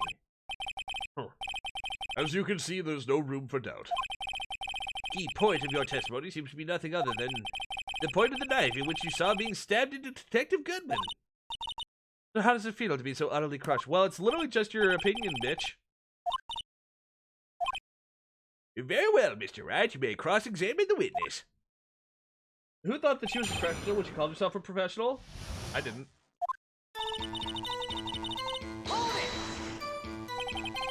How did you know? I respect the prosecutor's basic abhorrence of crime, yet their methods are ugly and twisted. Twisted methods will always lead to tragedy. The lunch lady's uninformed opinion is duly noted. Even that they are used to erasing inconvenient evidence at their whim, killing off the detective that knew too much is merely an extension of that. Star, do you have something personal against prosecutors? I felt that I'd found my dream job when I became an investigator, and if I hadn't been laid off by those prosecutors over there, I'd still be one. Just fired.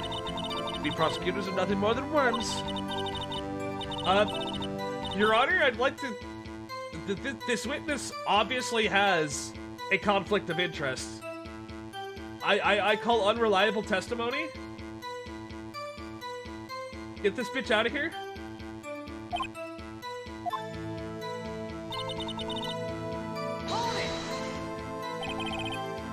Boyfriend, he's the detective? Not that boyfriend, the security guard. That boyfriend? You have several? Yes, this boyfriend, that boyfriend, and the other boyfriend. Care to join? The yet another boyfriend position is still open for applicants. I'll stick with the lunches, thanks. Note yourself, the judge had to think before replying. Your Honor, I claim nuh-uh. The security guard room is in the lot in the A block. You know, chat, I just now realized, do you see this hazard strip here?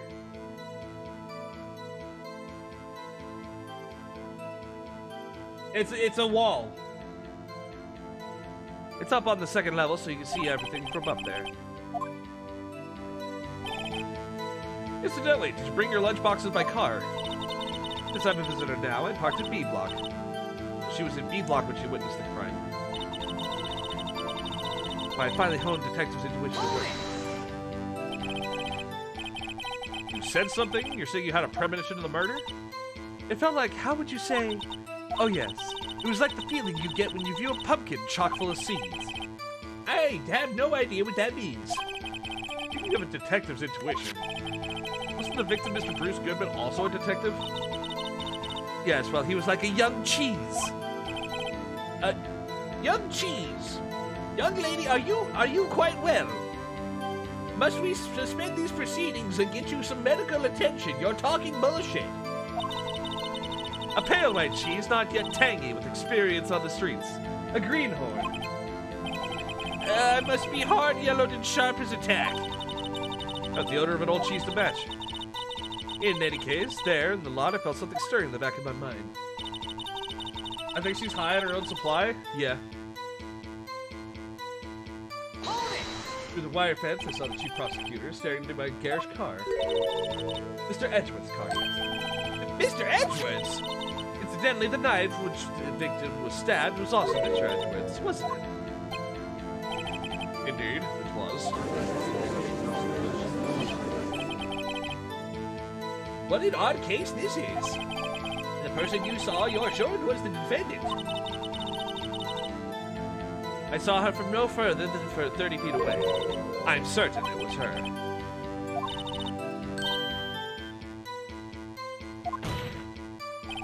Witness, in your testimony you clearly stated the following. Prosecutors are nothing more than words. Ergo, you are a biased witness. You might want to keep those silly opinions to yourself in the future, rookie. Unless you're willing to risk the consequences of doubting me. I'll fry you like a fritter, crispy on the outside, chewy on the inside. That was inspiring. No, that was a food joke. I believe I've heard that tagline elsewhere. You could try plagiarism? I may be relegated to the lowly post of lunch lady, but my instincts are home.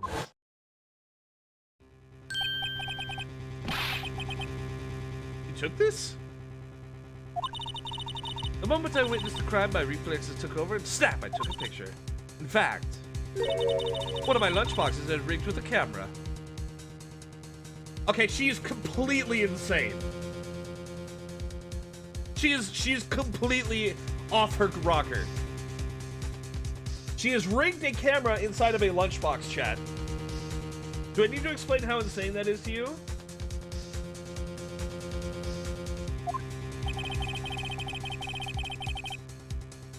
I suppose that is more exciting than just hanging around your neck. Witness, why am I only seeing this photograph just now? You figured I'd show it to you, a prosecutor? Think again. Oh. My boyfriend works in the photography division of criminal affairs. Well, this is most certainly the defendant. Oh, that is unmistakably Lay on the Sky. But what was the defendant doing at the time? Holding a knife in her right hand. Tell me more about this knife the suspect was carrying. Oh, I say the blade was about 4 inches long. Is that right, Mr. Edgeworth? It is your knife? Yes, that's about right. Prosecutors are by nature well versed with the location of a man's vital organs. I'm sure it was easier than boiling an egg for my egg salad surprise set. You can't testify to her ability to kill an egg, I mean a person. Perhaps a chicken salad set would have been a better metaphor. Oh, the defendant was holding a knife. What's that? She thrust the pointy tip of the knife into Detective Goodley's chest. Tell the court why you didn't try to stop this crime. You did see her raise the knife to strike, no? The defense has a point. Unfortunately, by the time I realized what was going on, it was already too late. Yes. The next moment, the prosecutor brought down the murder weapon.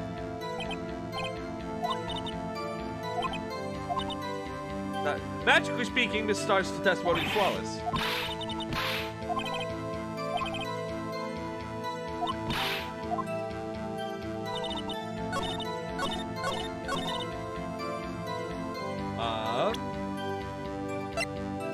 I do not see a knife anywhere in this photo. Objection! And you witnessed this.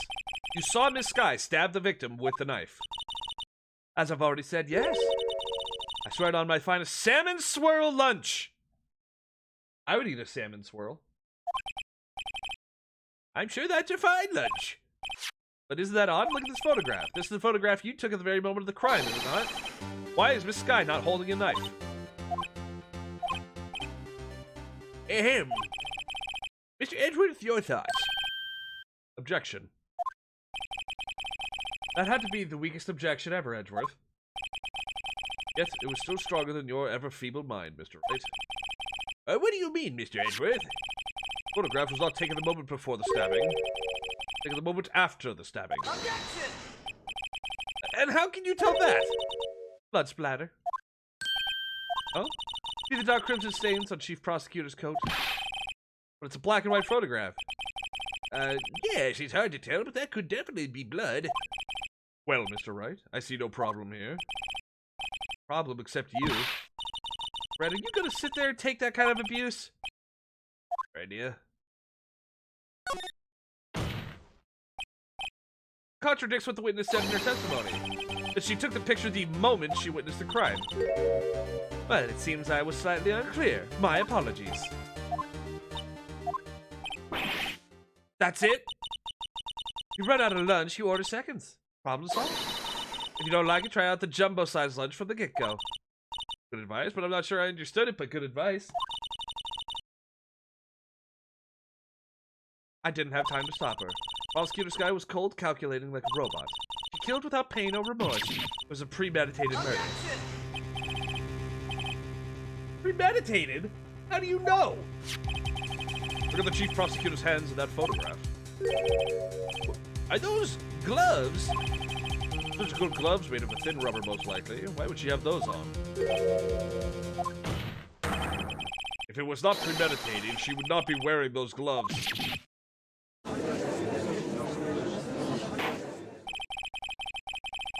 Those gloves do seem to tell a tale of premeditation. Meditated murder, a serious offense. Witness, add this to your testimony.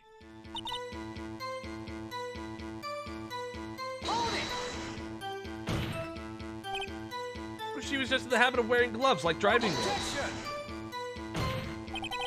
Gloves were admitted as evidence when the defendant was arrested. They were rubber gloves of the kind used for autopsies. The chief prosecutor came to the crime scene. She came to do murder. It's the only possible conclusion one can make. Everything was planned. It was a premeditated crime. Impressive. I'm sorry they took you off the force, Miss Starr.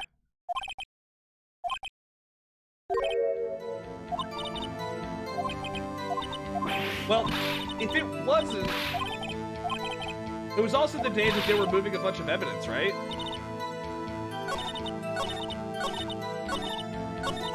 Oh.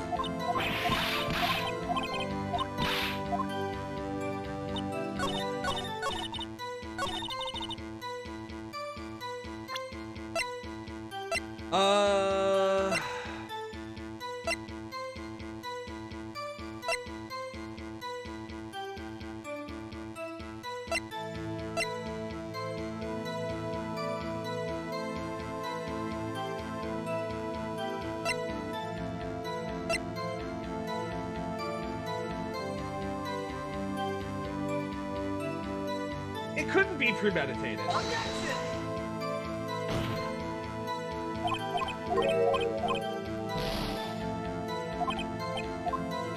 How do you premeditate a murder with a car? Hold on. Maybe I have to show the knife. Because the knife wasn't there until 3 minutes before. How do you premeditate a murder like that?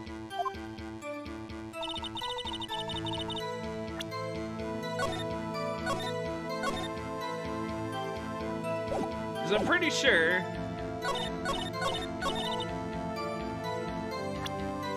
Yeah, because the knife, the murder weapon itself, wasn't even in the garage until 3 minutes before.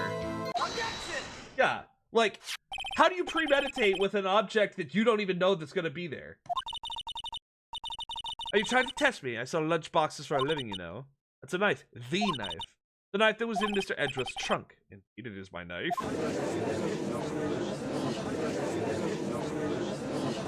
Prosecutor for the district, right? Mommy, are prosecutors bad people? The defense has a request. We ask that the witness provide an accurate testimony. What's that, rookie? Your testimony, you stated that Lana Skye planned this murder. And that's why she was wearing those special gloves. It seems like a natural conclusion to me. The gloves do indicate planning. However, why would she not also prepare the most important thing? The murder weapon. Ooh. This knife just happened to be in the trunk of that car. Ladies and gentlemen, if you're going to plan a murder, you don't forget the weapon. Got him! Order! Order! Order! Okay, great. Okay. Right. I believe the next lunch you'll be eating is humble pie. What? I hope you weren't deluding yourself into thinking that the tide has turned. Not over such a trifling detail. Shoots a hole in the whole premeditated theory. Well, prosecution could care less if it was premeditated or not. The only one who seems to care that the lunch lady is over there. The defendant, Lana Skye, murdered a detective with a knife. That is the only thing the prosecution need prove. Nothing else. Very good, Mr. Prosecutor. I suppose you think you're clever now. But you know as well as I do she planned on killing him. It was planned. If it wasn't, why would she have been wearing... I believe I'd like to hear your testimony again. Witness, please tell us only what you saw, not what you thought. How dare you? Powers of deduction are not to be underestimated. God, she is a fucking basket case, man.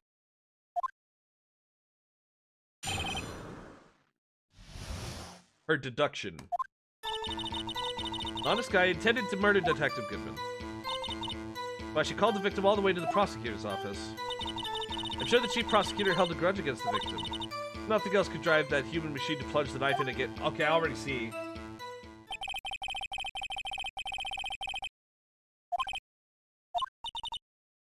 So if I ordered a pizza, does that mean I'm planning to kill the delivery boy? In any case, the defense may now cross-examine the witness. I already know what the contradiction here is.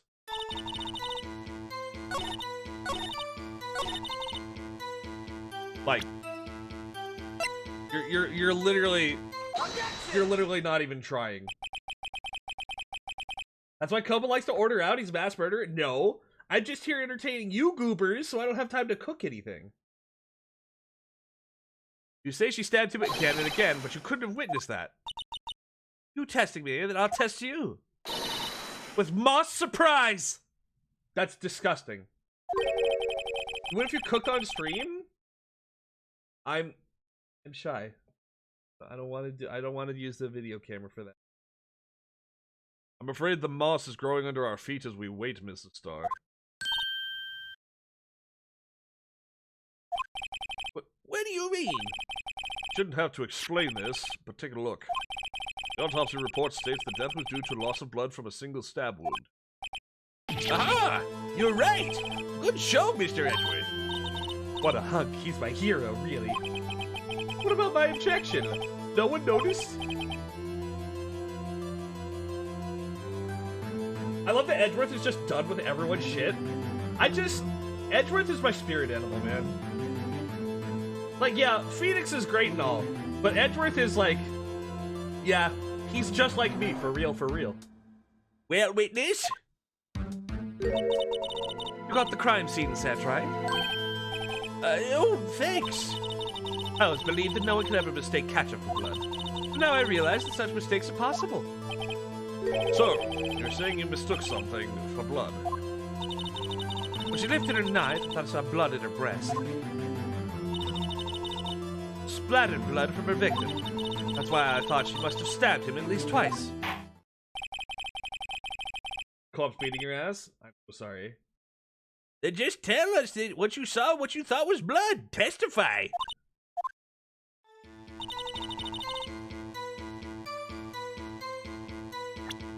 Red muffler?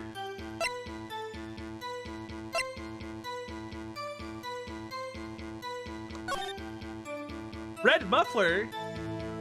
What red muffler? What red muffler?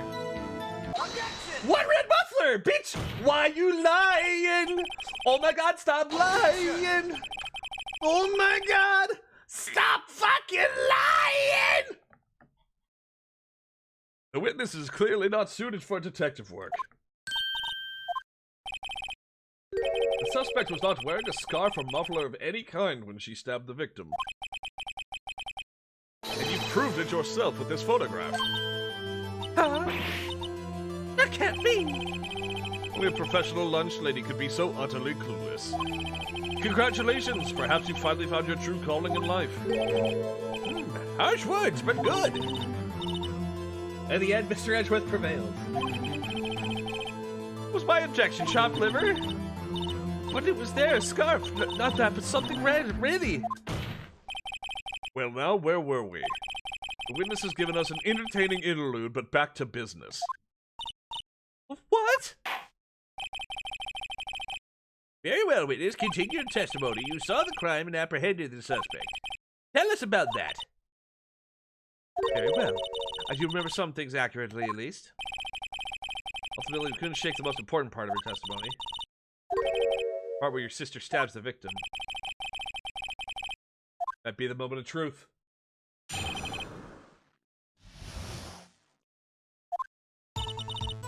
After the murder, the suspect attempted to run behind a partition off to her side.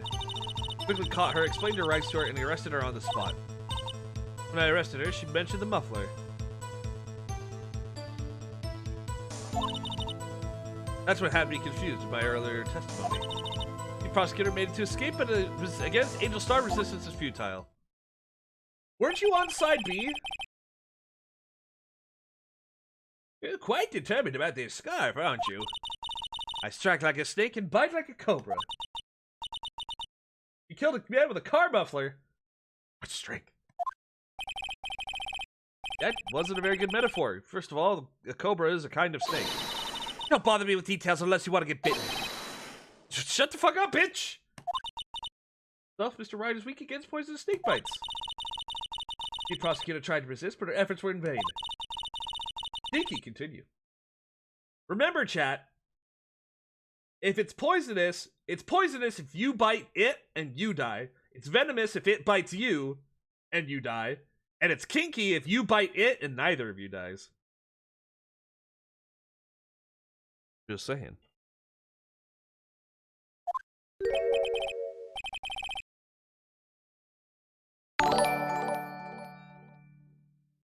I wonder if Phoenix would have defended Marvin Heemeyer. What if we both died? That's voodoo.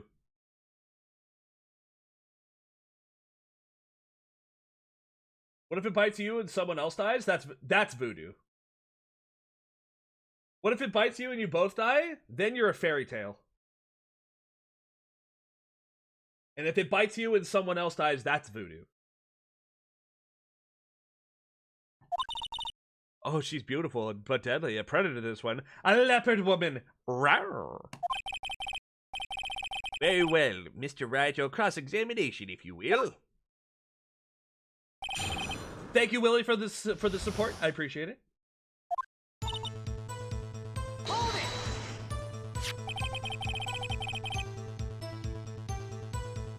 So where is this partition on the floor plans? I'm sure she means this wall next to the car. Right? There was a wall there, about 6 feet high. Obviously trying to hide herself. Quite a natural thing for a criminal to do. And what did you do then?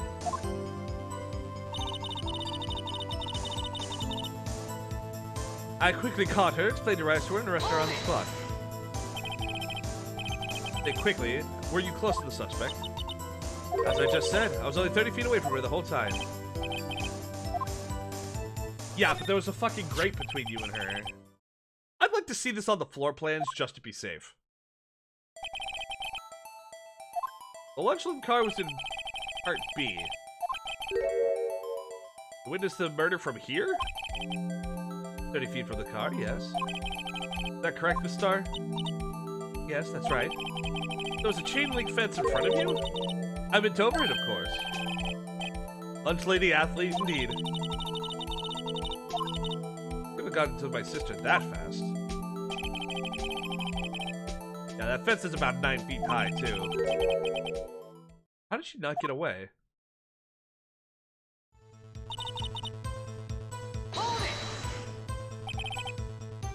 What exactly did she say? What exactly I would have told you in my testimony. All I heard her say was the word muffler. What you heard wasn't the suspect talking to you, but to someone else. The prosecutor was talking on her phone. Her phone? She can't mean...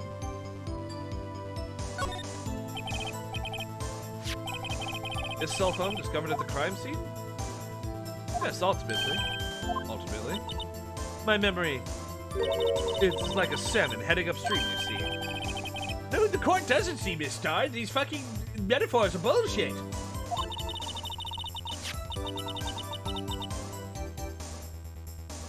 The chief prosecutor first attempted to use the phone hanging on the wall. On the wall? Apparently it was out of order, so she used her cell phone. Indeed, the emergency phone was out of order that day. Good witnessing, witness. Witnessing? Whatever happened to good testifying?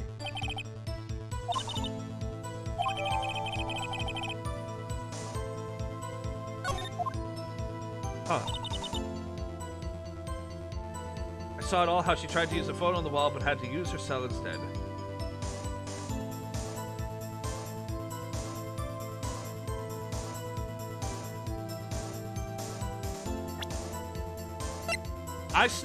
Sniff, sniff, I smell bullshit. There's no way. There's no way. There's no way. Sniff, snort, I smell bullshit.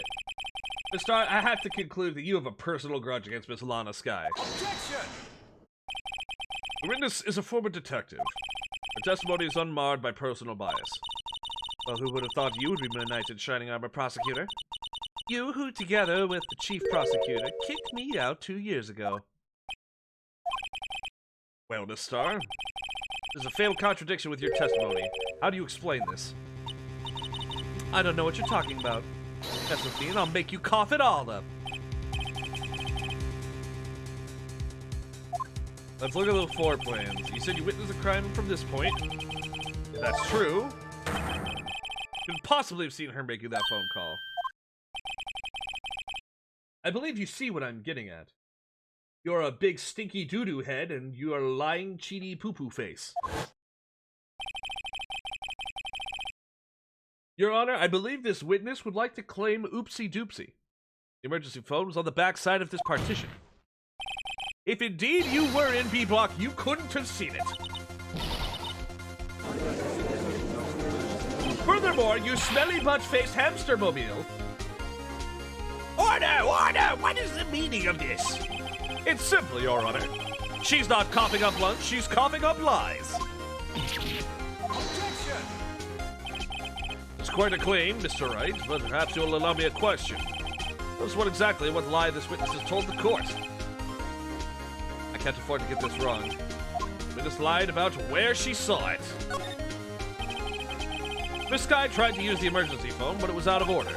What is significant about this fact? Nothing. Therefore, it would be pointless for Miss Star to lie about it. Pointless to lie. I see.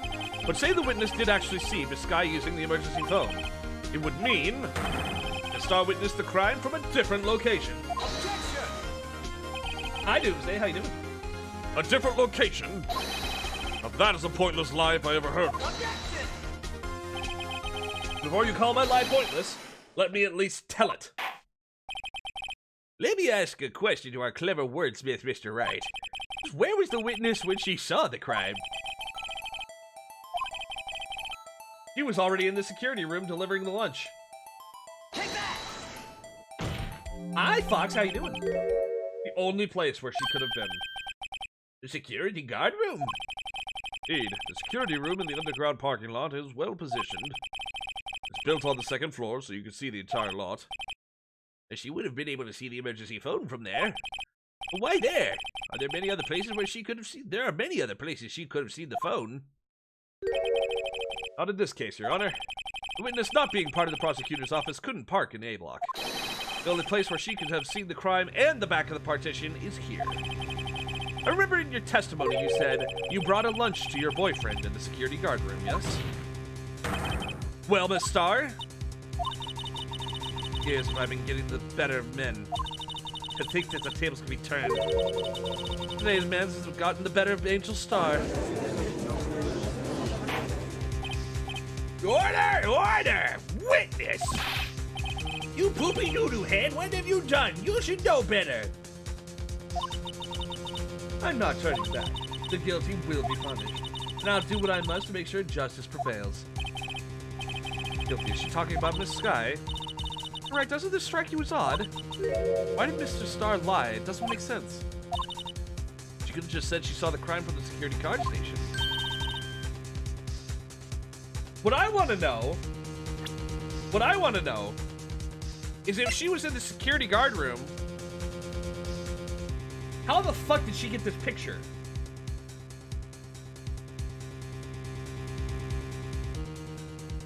Because I'm going to bring up a very important point here.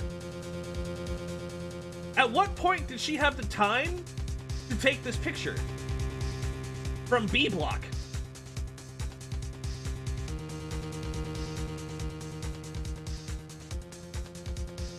This picture smells. This picture smells. Yeah, how could she possibly have gotten this? That's what I want to know. Photograph tells all. Defendant who stabbed the victim. The truth still stands. Objection! Still stands? I disagree, Mr. Edgeworth. If a witness is found to be lying, they're guilty of perjury. She knows this. She wouldn't risk that without a good reason. But tell us what her reason was, Mr. Wright.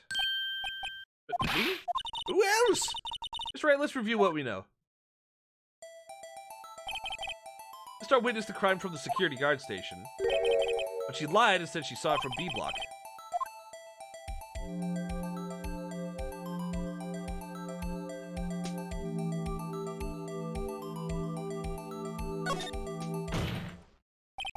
By the angle at which she saw the crime occur would change.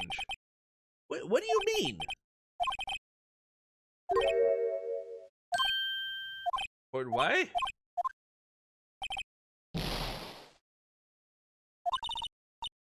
Oh.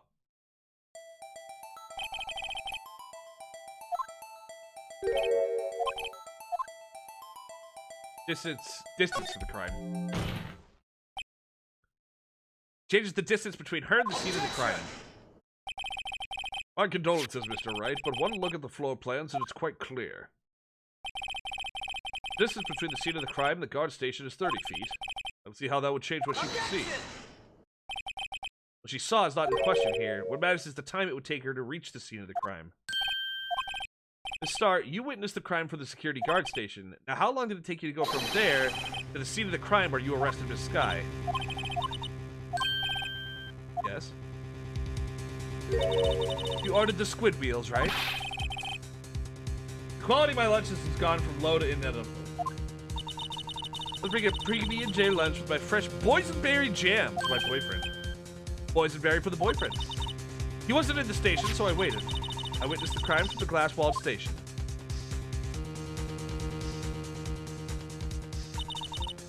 Before I knew what I was doing, I found myself running towards the scene. But the door was locked, I couldn't open it.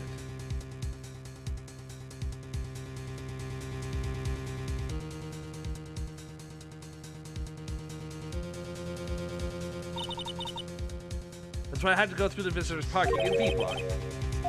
That's quite a detour. Probably took me at least 5 minutes to get to the scene of the crime. 5 minutes? This changes things considerably. But it was that woman over there in the defendant's chair who stabbed him. I know it. I have photographic evidence. I swear it. I swear it on my finest plastic spork. You have a point, and the spork is a wonderful invention. Would you like another caviar lunch? Absolutely!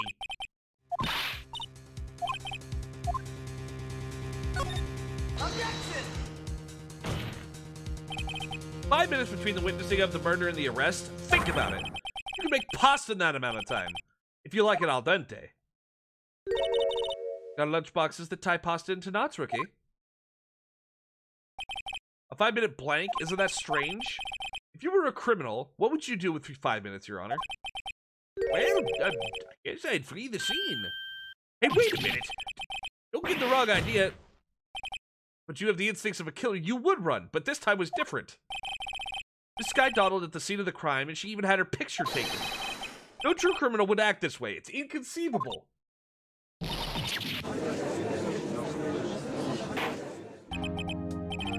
And we seem to come to the end of this testimony. Witness has a grudge against the defendant and a blank in her testimony. Mr. Edgeworth is the next witness ready to go. Fortunately, I appear to have overestimated this witness on account of her professional history.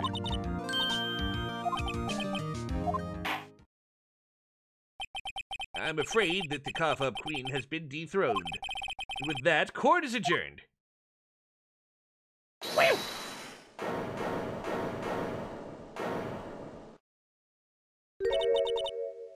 Mr. Edgeworth, you ordered the squid wheels, right? I prefer not to take the defense team's leftovers. Anything else to say? I might be able to save you. I have decisive evidence. Oh, God. My apologies, but we have no further questions to ask of you, Miss Star. Is this your jumbo lunchbox? Woohoo! A triple-decker! Out of deference to the witness's determination, I'll allow one more testimony. God damn it, Judge! Stop thinking with your stomach! Let's hear about this decisive evidence. Like the Lunchland motto says, you won't be disappointed. What's she gonna pull out of her lunchbox this time? Oh, God. Oh, hydrate. Hydrate. Hydrate!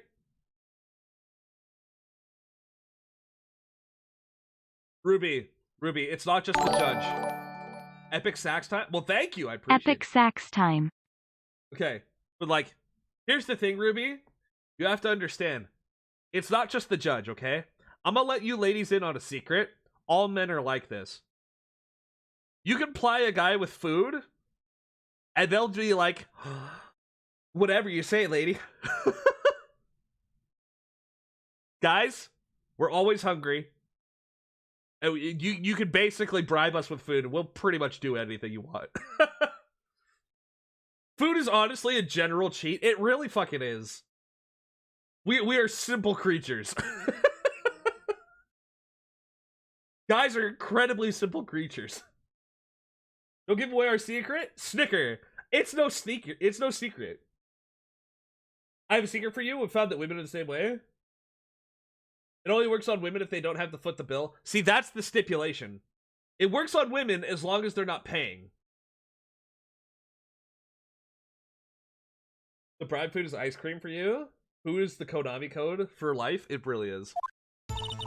Did I mention those 5 minutes when I was looking at the crime scene? And now, the matter of the victim's shoe. Did I not bring it up? 2 types of blood were found on this shoe. One was, of course, the victim's, and the other blood type matched that of the defendant, Miss Lana Sky. The shoe proves it. It's flawless, decisive evidence. What is Koba's bribe food? Oh, Willie. You assume that it's like a type of food. You silly goose. You goofy kobold. If it is edible, I'll probably be like, yeah, okay.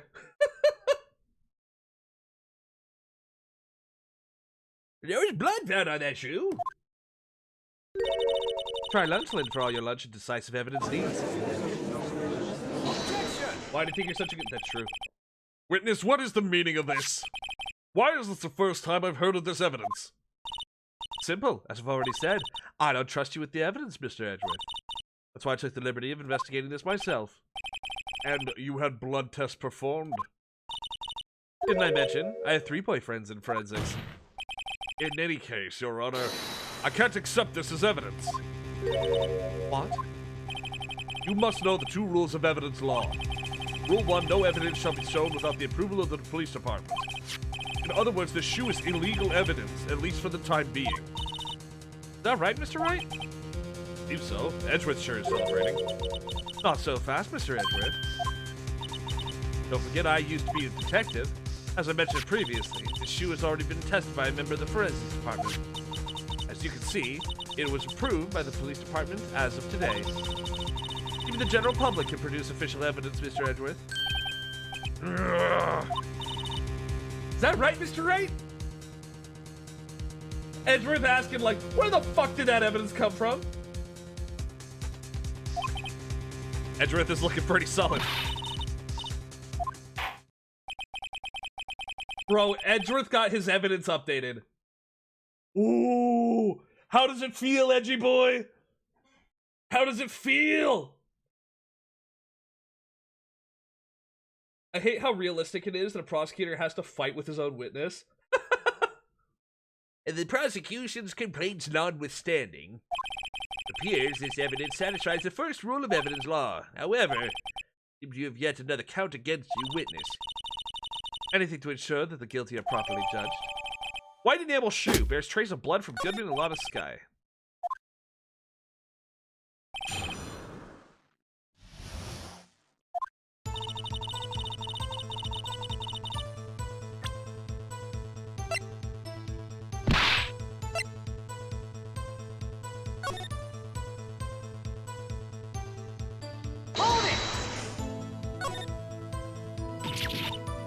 Blood here too, on the sole of the shoe, it's gotta be the victim's. Must have stepped in a puddle of his own blood.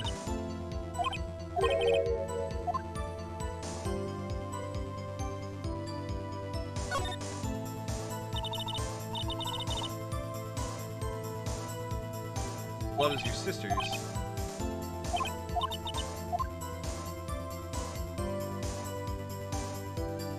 Blood on the bottom of the shoe.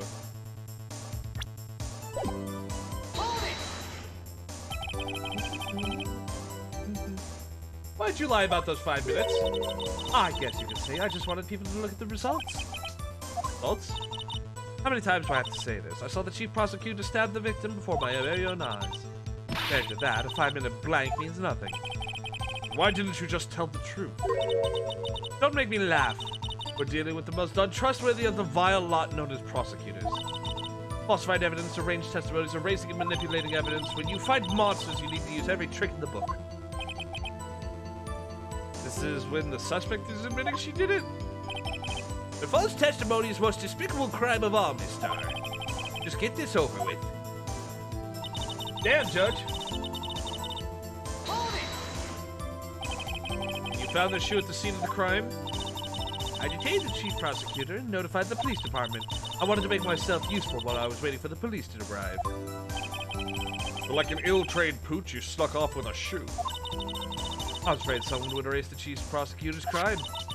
The shoe is my secret weapon if that should happen. This fashionable basket I have here carries more than lunchboxes, gentlemen. I'm happy for you and your lunchbox bag, really. In any case, you removed valuable evidence from the scene of the crime. Now tell us what you did next.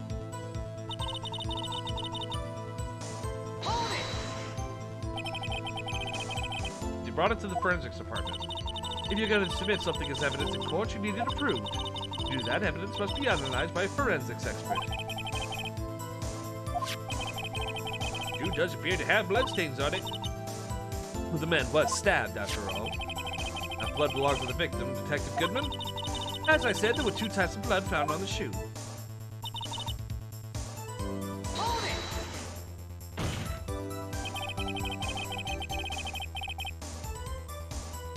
Yeah, in real life court, this witness would have kicked out of court ages ago, easily. You can't say for sure the blood belonged to the defendant with a blood test. You claim to know something about blood test, rookie?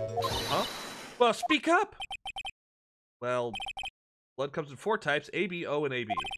However, you can't tell from a blood test whether murder was committed in cold blood. That's just a figure of speech, Mr. Wright. Actually, we can differentiate between millions of types of all the blood tests out there. Which reminds me that we can more or less narrow down any sample of blood to just one person.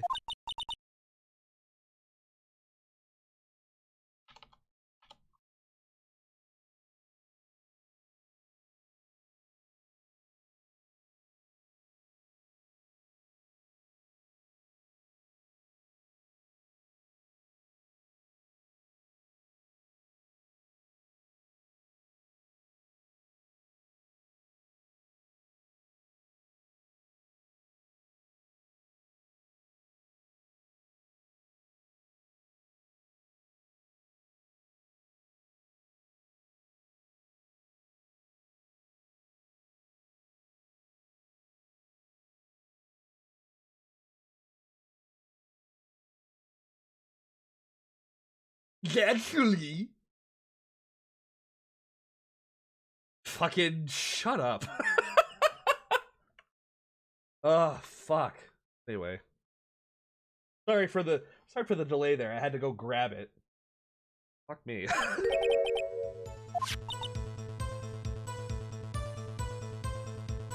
I had a little more time, I would have gotten DNS test results. But they said there's very little doubt it could be anyone but Miss Lana's skies. So the suspect's blood was found on the victim's shoe. That ties so directly to the death of Mr. Detective Goodman. Afraid he was going to say that. The shoe proves that it's flawless, decisive evidence. You ordered the peppered fish cuts, right? Something like it hot, Mr. Wright. Something like your client. She's in enough hot water to make a whole vat of soup. Problem? There is a problem. If I'm not imagining things, I'd say there's one critical problem with the evidence. A clear contradiction. A gleam in your eyes. You're still young, rookie. I'll give you a peppered fish gut now. But you couldn't take the heat, could you? Hear what Mr. Wright has to say. What's contradictory about the victim's shoe? Show us the problem with the evidence.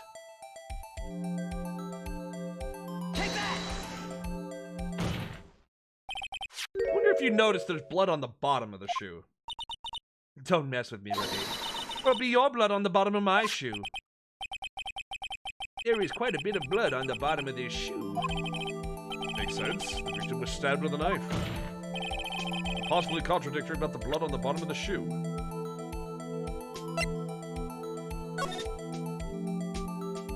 Where's the blood on the ground?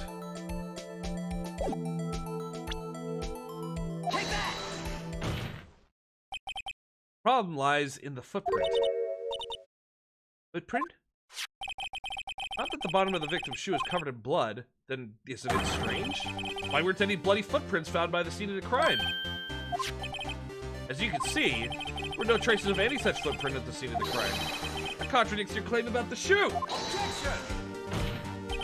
This picture only shows part of the floor, but they could have been bloody footprints. Then where are they, Mr. Edgeworth? Because we checked the scene and found nothing of the sort. Order! Well, witness! Why? You're going, Mr. Wright, but Is he true the lack of a footprint is a contradiction? But then we have to ask why there wasn't a footprint. hold on, chat. Chat. You know what, at this point, hold on.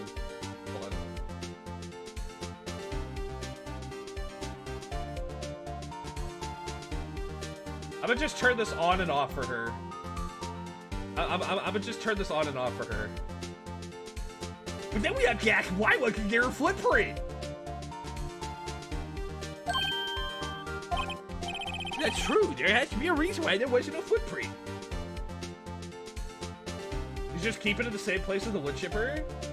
Emma did nothing wrong. She's annoying me. Think, Mr. Wright, think. I don't know why it's not there. I'm just gonna find contradictions. Emma did nothing wrong. I see. Now I get it. Hey, what? Witness is more devious than I gave her credit for. You were hoodwinked to the very end. But she slipped. There's one final hint to the truth in her testimony. What are you talking about? Think back to when she told us about apprehending the suspect. Chief prosecutor tried to resist, but her efforts were in vain. She knocked my hands aside, kicked over an oil drum. Oh, she's beautiful, but deadly. A predator, this one. A leopard woman. I thought that was a strange thing for a normally cool-headed chief to do. Now, witness, allow me to ask you a very simple question. This oil drum, was it empty? Oh, that? I'm not sure I like your attitude, Mr. Edgeworth. Though apparently you're not the slowest conveyor belt to the lunchbox factory. Witness, well, was the oil drum empty? The oil drum kicked over by the chief prosecutor was brimming with water.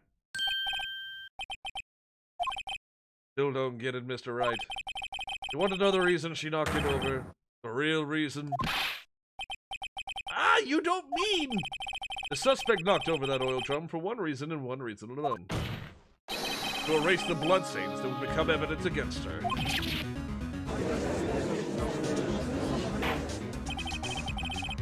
That ties things up quite nicely. Bloodstains left on the victim's shoe tie her quite clearly to the murder. And after the deed was done, she knocked over the oil drum to erase the telltale signs. Why, that's a prosecutor's specialty, erasing evidence. Reminds me, this guy's right hand was hurt. She says she cut herself when she stabbed him. So that's when my sister Mother got on the shoe? I see no reason to prolong the trial.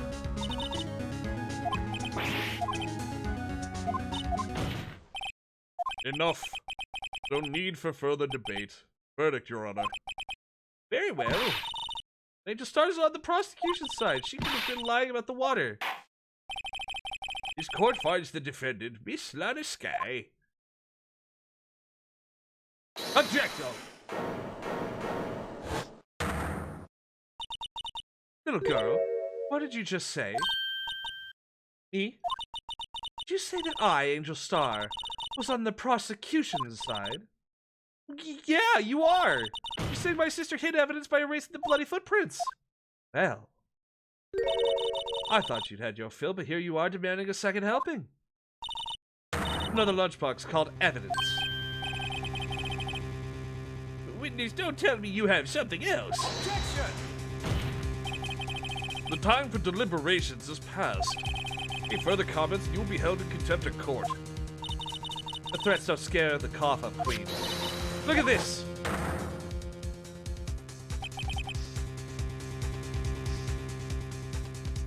Oh, shit.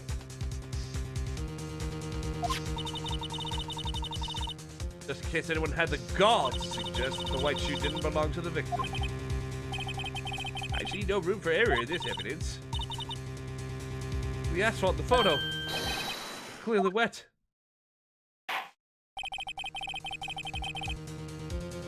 First and last, traced him down from the court's mind. Immediately after the murder, the crime scene was washed with water. I'm sorry, Mr. Wright. I guess I couldn't help after all. But wait! But wait! She said muffler! Right, wet or not, don't be so quick to throw in the towel. Got a good look. Don't give up, not until the bitter end. Last piece of evidence. And this time I'd like to declare a verdict for good. Objection!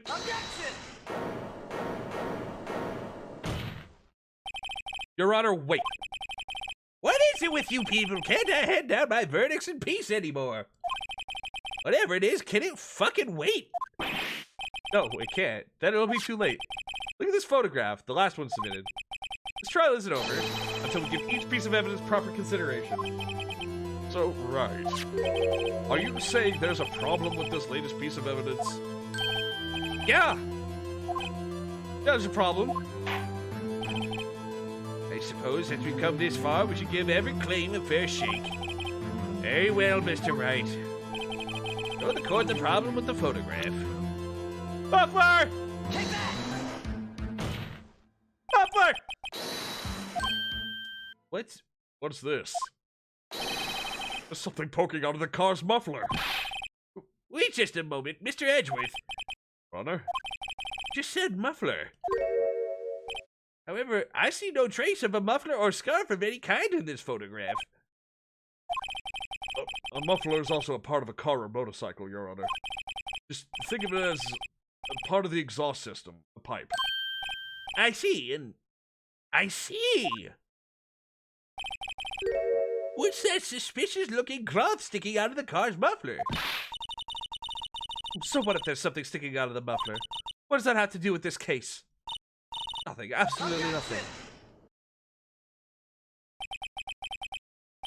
Sorry, Mr. Starr, but it's not going to be that easy. In fact, you've already told us why this is important to the case. You said as much in your testimony.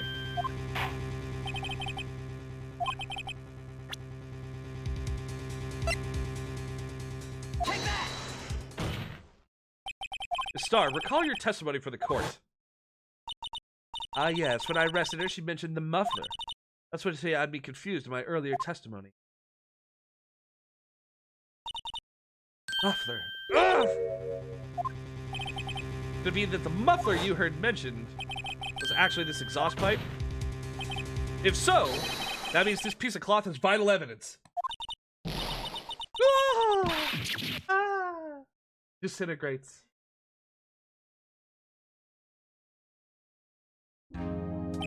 Well, seems we will have to suspend the proceedings. Suspend? Find myself wondering about that piece of cloth. Leave any question unanswered here. We're doing disservice to the law. Let the car at the crime scene inspected at once and bring me that cloth. The verdict will wait until after we've seen all the evidence. Agreed?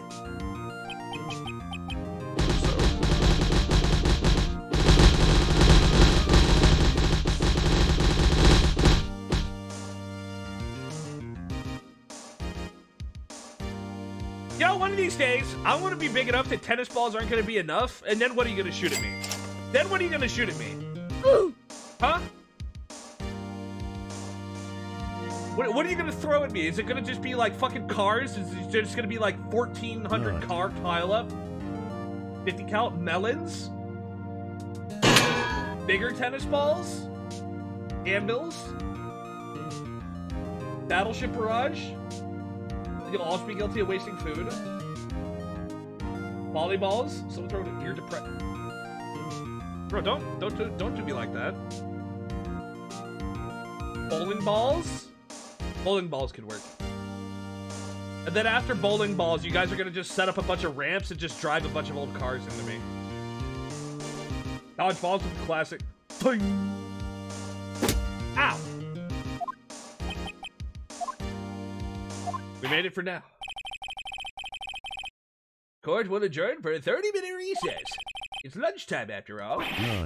He's still fucking hungry? Ban in-game action? Objections? I literally don't get a choice, Crazy Jackal.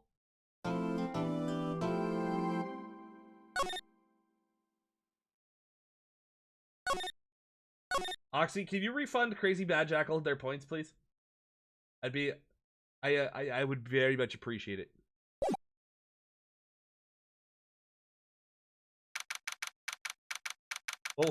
Oh, that was the point. Oh, that was the point. I get you.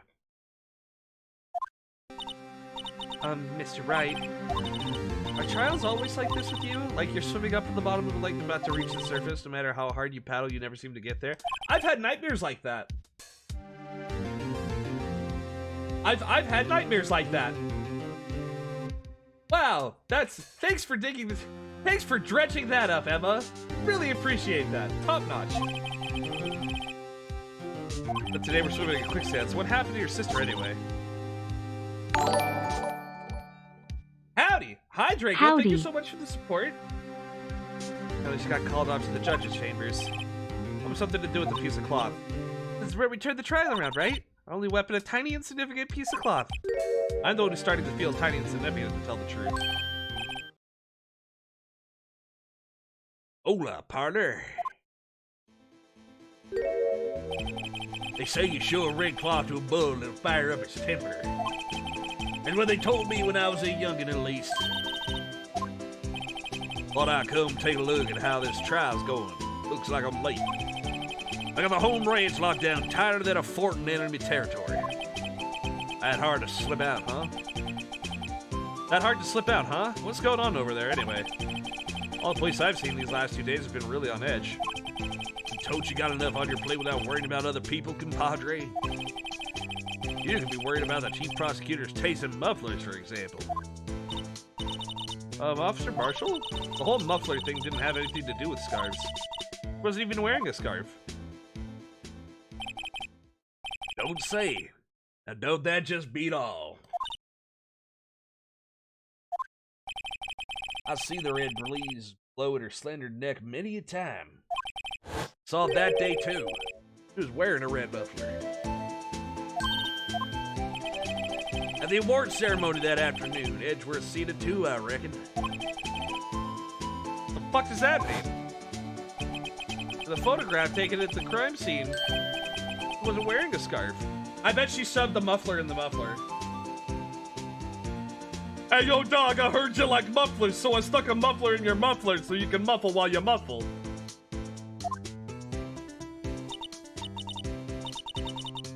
Miss Star wasn't mistaken.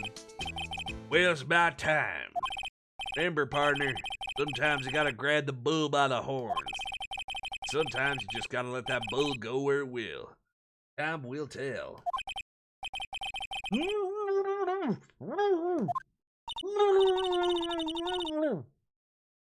what are we swimming in now, Mr. Wright? If it's steak sauce, I can hook you up with some fine ribs. Wooey! God, I hate him. God, I'm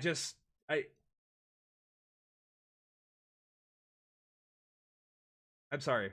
Anyway.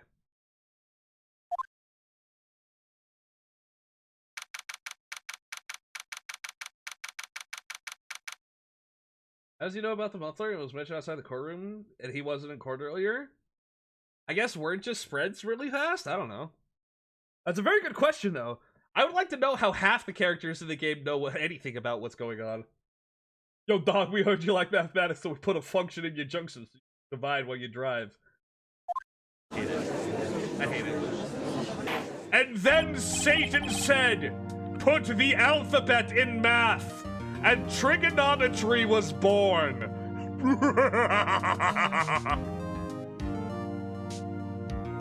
I'd like to resume. The judge keeps looking over at the prosecution.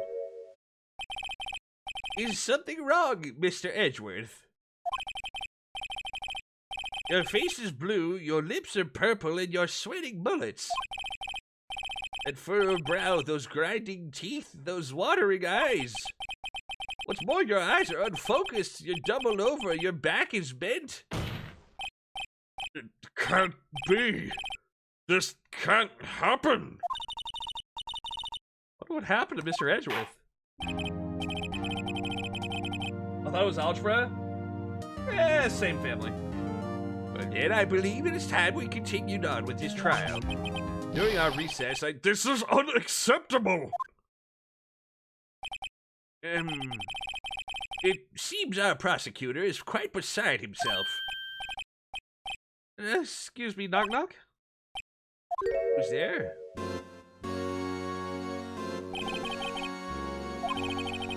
A stuffy aura seems to be filling the courtroom.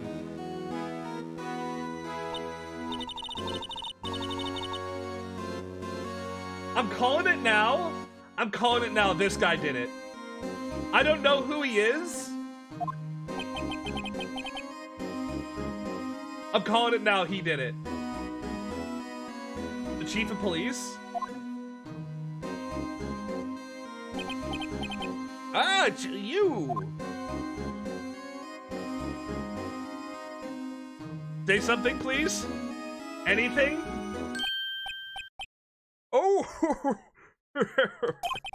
Sorry, I'm late, Angie. The roads were packed. It's just me.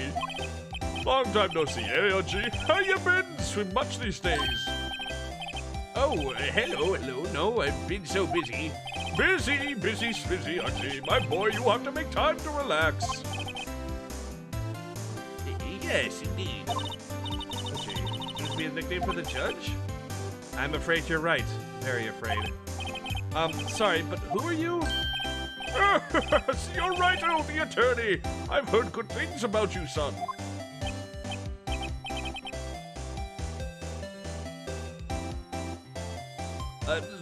Thanks? So sorry about our little worthy giving you all that trouble, eh? You know, we should all go swimming together sometime. Jolly. Little Worthy? Mr. Wright, you don't know the district chief of police? Chief of police? He's the top-ranking police officer in the entire district.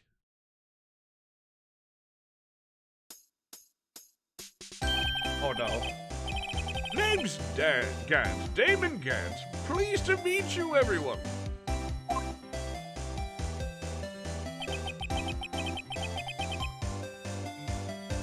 See, I hear Gant, and all I can think of is the color that remains when all else is eaten. Gantendorf. So what do we owe the honor today? It's been over 2 years since you last came to the courtroom, hasn't it? Well, it's Worthy here. Look at the poor fellow. I just thought I'd help out by bringing this. Hey, that's my sister's muffler. The star wasn't just saying things. If I haven't heard, this guy really was wearing that muffler. But to think it was stuffed into that exhaust pipe. Oh, little Worthy's car, no less. Why is he just staring at me? Why is he just staring at me? It's really quite embarrassing even for us. SL9! SL9!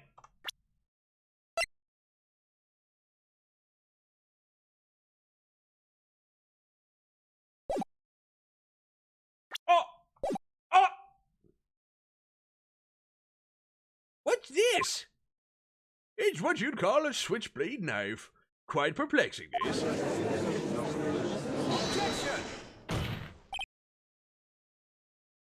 Chief, what kind of outfit are you running? Mr. Edgeworth. How could they miss such a vital piece of evidence? You're investigators of this lax. How do you expect us to do our job? And now wait a minute, Worthy. I've no desire to hear your excuses. I'm telling you to wait.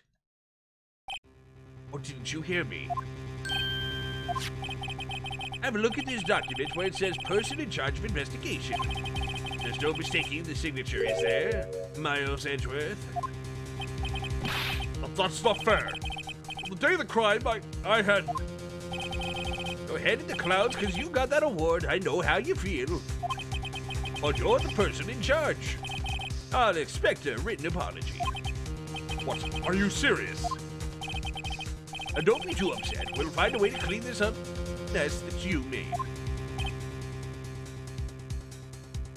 Feeling to have a deeper voice? I can do that. Hi, Erickson. How you doing? First time I see Mr. Edgeworth at a loss for words. So Gant needs a deeper voice? We can do it deeper. And this is a major blunder. It is unlike you, Mr. Edgeworth. Court accepts this new evidence. But I'd like to ask the defense a favor first. Yes? Just to be sure, I'd like to take a look at the blade of this knife. Blade, Your Honor? I don't see why not. Would you open it up for me, I wonder? I think all you have to do is press the switch and... If I cut my finger, Mr. Wright, I wouldn't be able to pound my gavel anymore. But if I cut my finger, I wouldn't be able to point at people anymore. Hurry up and open it. Bro, it's just taking control away from me.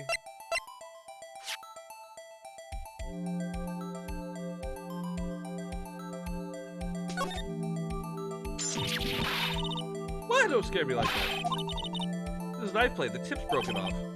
Dark red stain. Blood? Found at the crime scene, wrapped in the defendant's muffler, small tag attached. This does not excuse the actions of the police department. I'd like to hear an explanation from the chief of police himself. Very sorry, but could I ask you to testify for us about the split between the prosecutors and the police? And this knife. Oh, sure thing. Not a problem, not even a little one, really.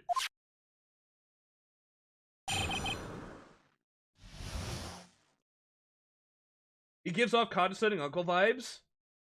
He's like that one extended family member that like shows up at holidays and like judges you for your profession.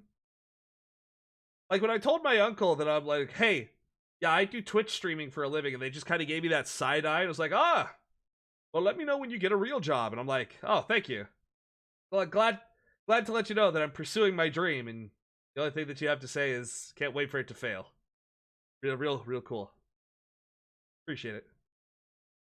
Oh, you got another tattoo. So where's the girlfriend? Oh, that's right, you're a streamer.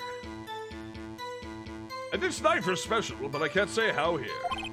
Unless there's evidence to prove a connection between this knife and Goodman. It was a bad day for the department. We weren't in any shape to do an investigation. A detective was killed at the police department. See, what a mess.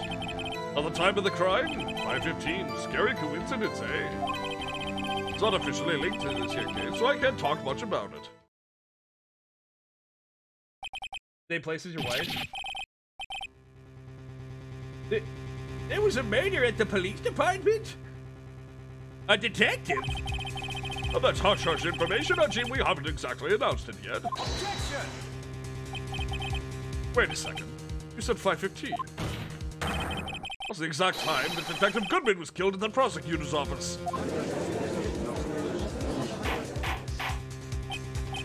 Order! Order! Order! Anyway, we at the department are all flustered, as you might well assume. We're in the middle of a top secret investigation. Don't tell anyone, okay? I think we understand the police department's situation. Well, Mr. Wright?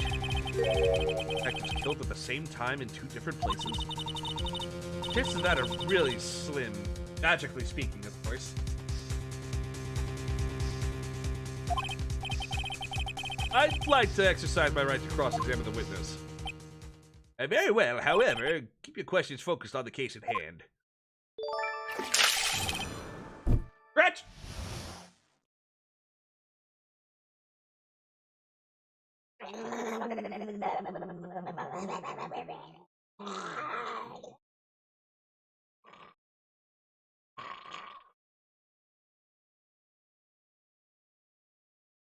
Oh. Oh.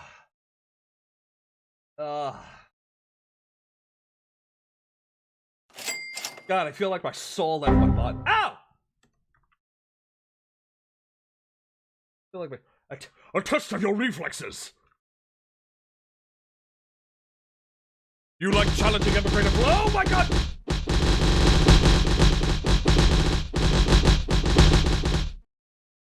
How's the chair massager working for you, Koba? I actually haven't used it in quite a while. I plan on using it after stream. I've had some knots in my back that I need to take care of. But yeah, I was going to actually use it after stream today. Unfortunately, the chair that I have right now doesn't really fit it. It's not built to fit gaming chairs. I did fail the reflex save, I'm sorry. Hold it! Excuse me, special? It's hard to come by this particular knife anywhere else. Might that special thing be this little tag? Oh, sorry, righto. Can't say that now, not that. Established the knife in this Goodman's chest was this knife. Now why was there another knife at the scene of the crime? Right, a mystery. I like a mystery.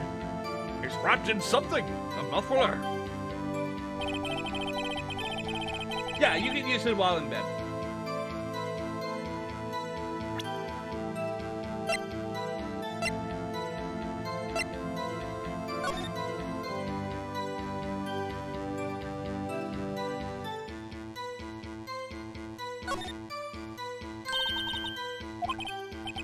That's SL92. What's that supposed to mean? I'm not sure, but it might give a similar code. DL6. Maybe it's a case number? I think I've seen something similar like this.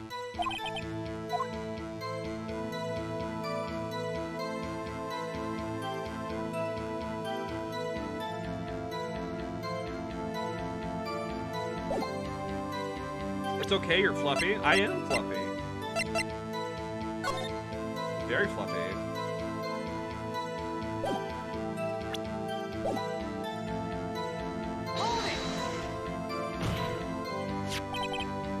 But we found on the scene of our crime. I think that makes it connected to the case, don't you? See, there's a lot of things that go on at the department I can't explain. It's delicate, okay? Sorry, righto. There's something about the knife that will give us a clue. Examine the knife while we can.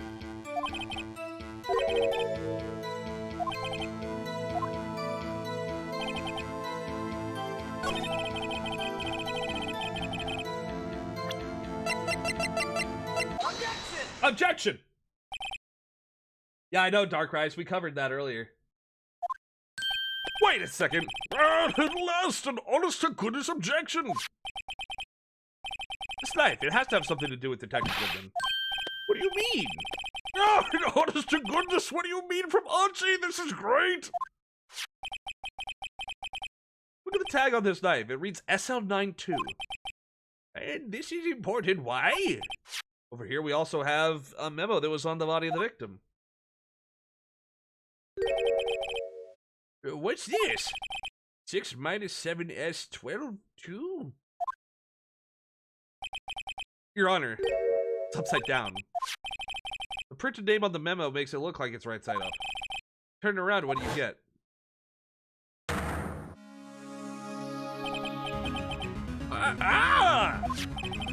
Whoever wrote this note was holding the paper upside down.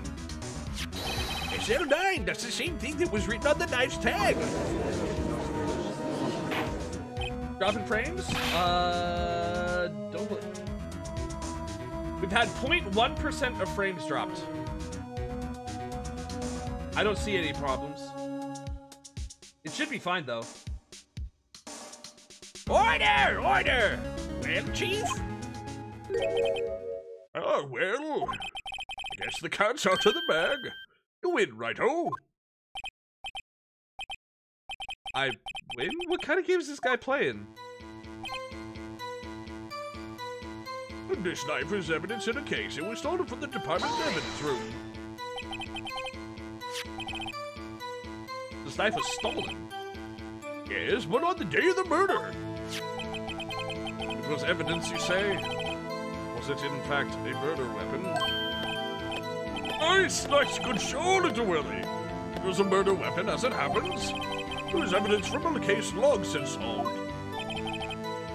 On the day of the murder, it was found in the exhaust pipe at Edward's car.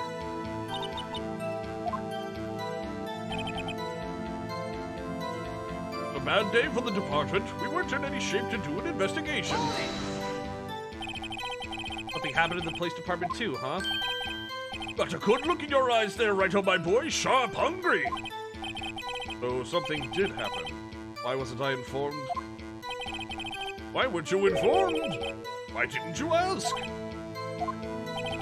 No matter. I understand you were busy with Lala's case and all.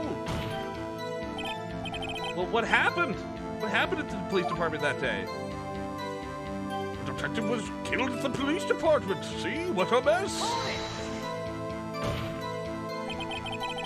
The same day a detective was killed at the prosecutor's parking lot, another detective was killed at the police department? That's a fact. Surprising, isn't it, Touchy? I'm at a loss for words. And the perpetrator? Do you have a suspect? Well, there was a suspect. Just arrested him, in fact. Arrested? That was quick. But there's still a lot of unanswered questions. Maybe you could help, Righto. Suppose I could help if you help me by giving me data on your case. Oh, couldn't one this kid sharp? Okay, here's the deal. I'll tell you one thing and one thing only.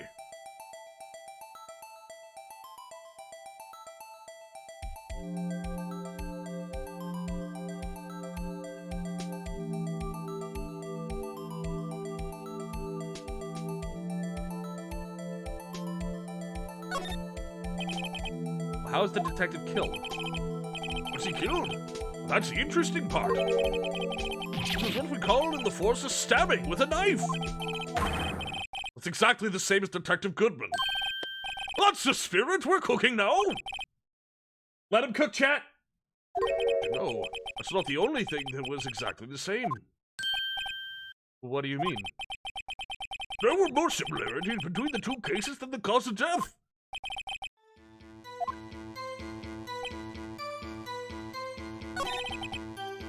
Hold it!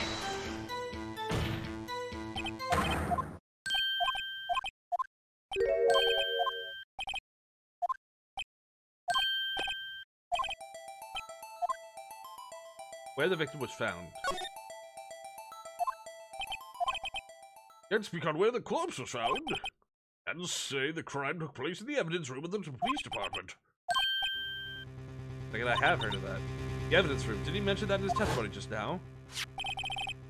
That was evidence in a case. It was stolen from the department's evidence room.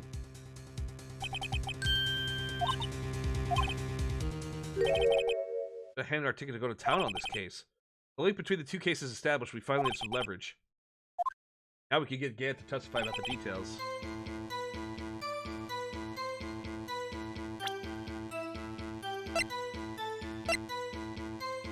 Objection! I'm pretty sure I have to press. I think I might have to press first. Hold it! Chief, the defense's position is simply this. The connection between these two cases has already been proven. You don't say! Well, out with it, Righto. What's your connection? Yes, out with it, Mr. Wright. The connection is a place mentioned in the testimony we just heard. The knife found in the lot was stolen from the police department's evidence room. Not to mention the victim had on him the case number of the knife's evidence bag. We also know that the detective murdered at the police department was killed in that very same evidence room. Indeed. There do seem to be too many connections for it to be a coincidence. I don't like that stare. You two make a good pair. Took my men 2 days to find out what you deduced right here. Chief, I request you release your information on the victim at the police department. I see that's the tricky part. It hasn't been announced yet at all. Get the information done officially?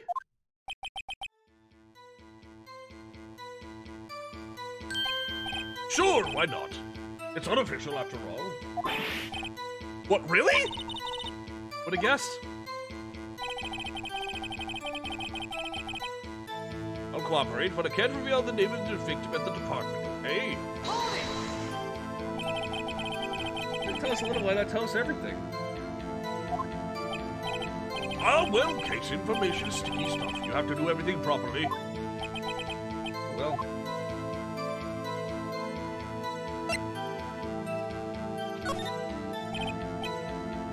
Just tell me the victim's ID number. Sure, why not? Then you'll be able to tell who it is from that. I mean, of course not. You won't tell me their name after all.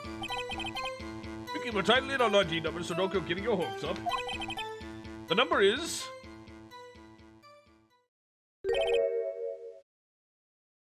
No! How do you murder one person in 2 different places at the exact same time? How do you murder one person in 2 separate places at the exact same time? What is happening in this case?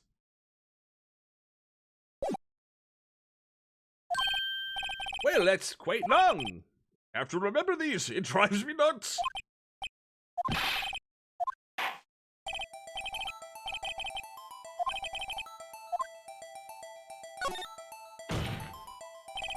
Actually, it does, Your Honor. It does.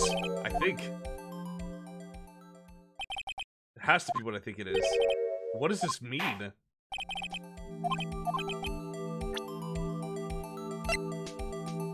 I don't know where this is taking us, but fucking quantum superposition bullshit. Yeah, no kidding. Witness? What is it, Mr. Wright? You're grinning like a schoolgirl on prom night. No, it's just... I got confused. And this is news? Huh? Shut up, Edgeworth! Just come out with both guns blazing like you always do. I like how even Edgeworth is just like, dude, cut the bullshit, just do what you always do. I love Edgeworth, he's such a great dude. Police department, the prosecutor's office, 2 detective murders at one time. Actually, I happen to have a police ID number here. Whoa! Is it yours? No, Your Honor, I'm a defense attorney, remember? The ID number of our victim, Detective Goodman. Oh, shame on you, Rhino. Personal IDs are top secret. Detective Goodman's ID number is 5842189.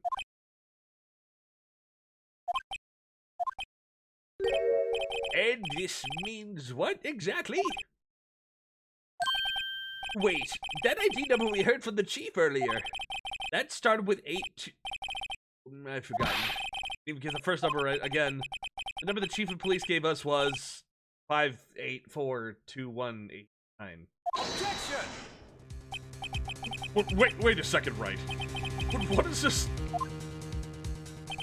Dean? That's what I want to know. The 2 ID numbers are identical. In other words, the detective killed in the police department's evidence room was Bruce Goodman.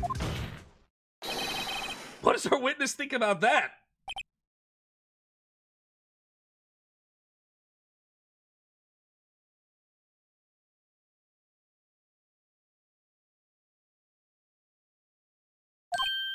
Oh! Sharper's attack, Righto, Sharper's attack. But wait, Detective Goodman is our victim. He was killed at 5:15 in the underground parking lot. Yet a Detective Bruce Goodman was also killed at the police department in the evidence room at the exact same time. That's impossible. So what we're saying is the same person was killed at the same time? And in a completely different location?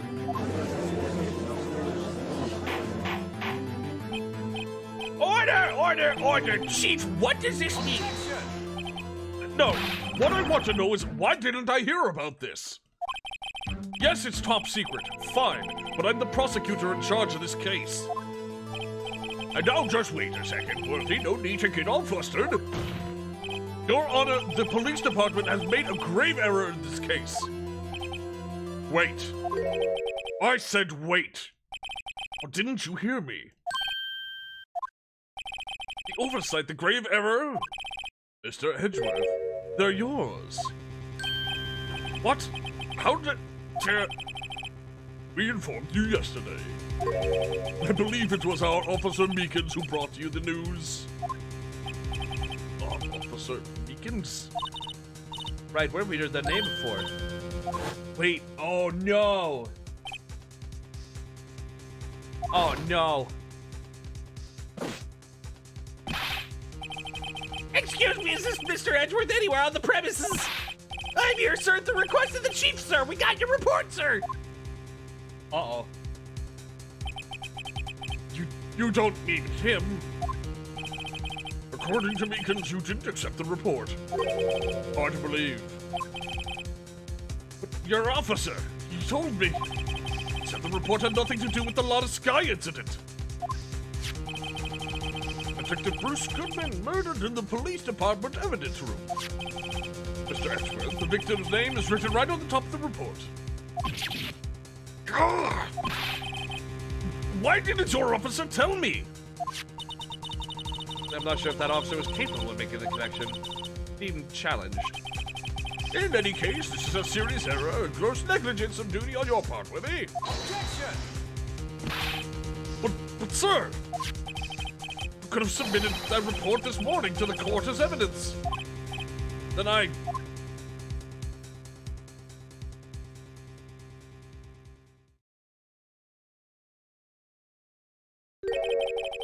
No such luck this time, worthy. Should I say unworthy? What? So what was the second rule of evidence law? Mr. Wright? Huh? It's rule number 2, unregistered evidence presented must be relevant to the case on trial. And how is this rule relevant? Normally you submit a list Normally you submit a list of evidence to be used in court before the trial. This report wasn't on that list. So, what does this mean? I couldn't submit this evidence until the connection was proven in court. The connection was just proven by Righto over there. Good job, Righto, my boy. Doing my job? Oh. No!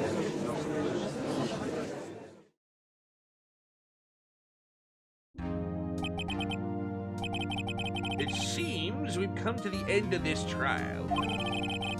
I know you're going through a tough time, Worthy. What with all those rumors?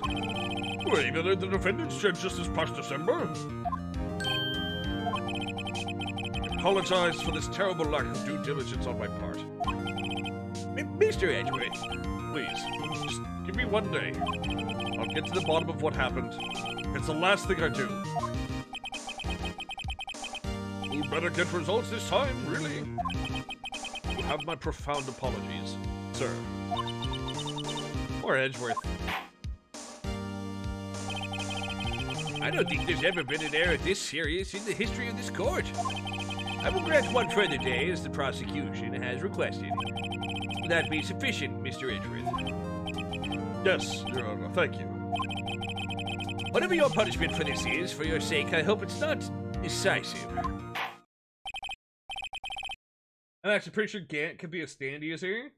This is the work of an enemy stand. Ugh.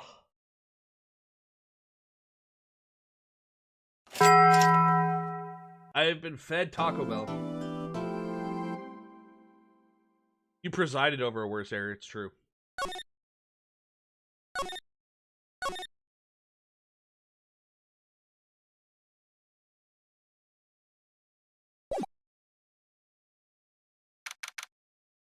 February 23rd, 2:15, Wright and Kola offices. Mr. Wright, so what's going on with the case anyway? I'm a little confused. Well, what is going on? The victim, Detective Bruce Goodman, was stabbed to death after 5 p.m. on the 21st. He died in the prosecutor's parking lot and the police evidence. He died in the prosecutor's parking lot and the police department's evidence room. The prosecutor's office and the police department are 30 minutes apart by car.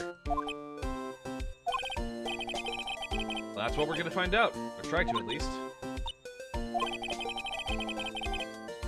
I don't know if she's gonna be much help with this. Don't be so sure, Mr. Wright.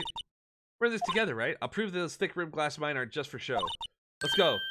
Magic awaits us.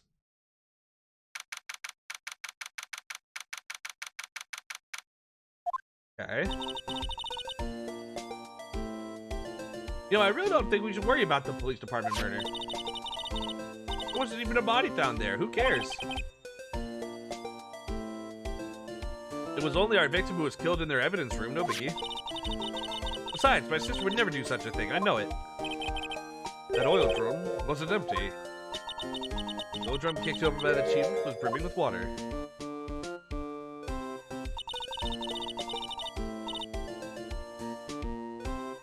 We need spoons. Spoons is right here. He is a soft little cinnamon roll of sleepy fuzz.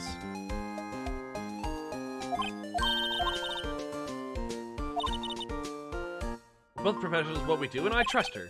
Big words for a high school student. Whether there was blood on the floor or not, the water in the oil drum washed it all away. Know the strength of my science, my magic at your own peril, Mr. Wright.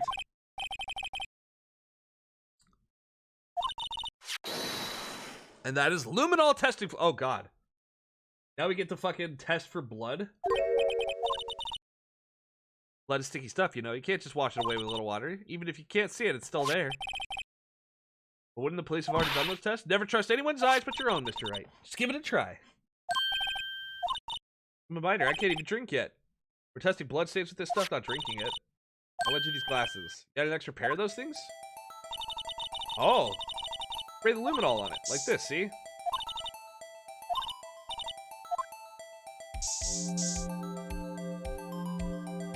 Raw shit. So is this a blood stain? Ugh. It was first time seeing real blood. Magic investigation in action.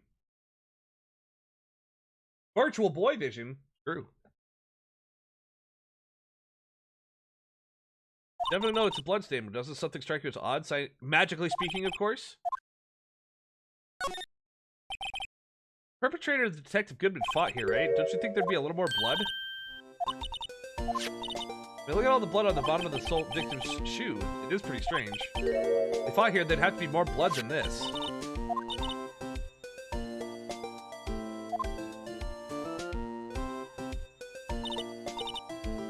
Pretty handy to have around. I saved up my allowance to buy that. Sometimes they fail to mention evidence that doesn't fit with their view of the case. Then let's drag that hidden evidence into the view of the... You can use this at any location you want, by the way. Have fun with it. Ah. Wonder how the fluid of yours would react to a nice deli box. Really trust your own eyes. Not bad, you two. This day-old deli box is on the house. Sorry, that kind of lead-in doesn't really get my mouth watering.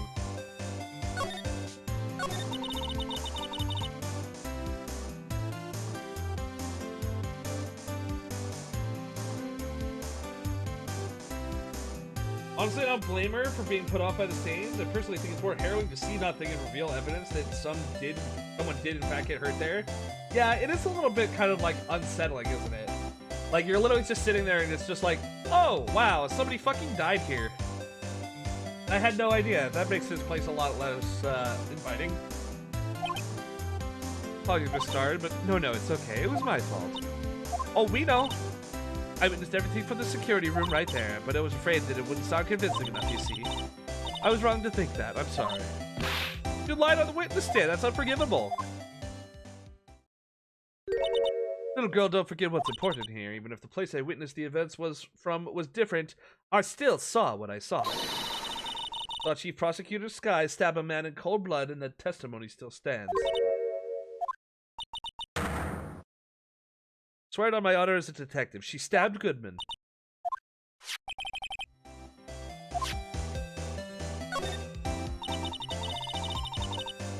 You were a detective, weren't you, Miss Starr? Yes, that was a long time ago. Well, 2 years ago. No matter how hard the criminal, when they faced me, they coughed it up.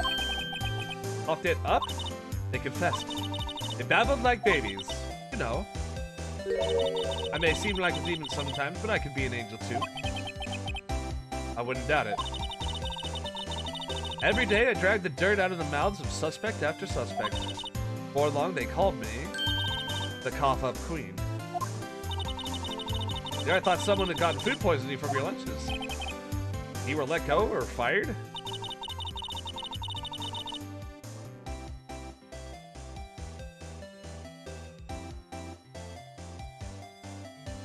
Felt that I had found my dream job when I became an investigator. And if these prim and proper prosecutors hadn't let me go, I'd still be one today. All because of that case, the SL9 incident.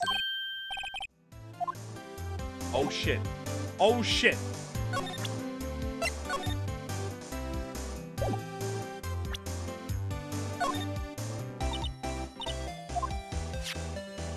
The SL9 incident is written on that knife and on that note. Goodman. Goodman was the head detective on that case, you know. Really? That knife is the evidence for the case, the murder weapon. It was due for transferal the very day that Goodman was killed. As I suspected, SL9 isn't over, not yet. Can you tell us more about the SL9 incident?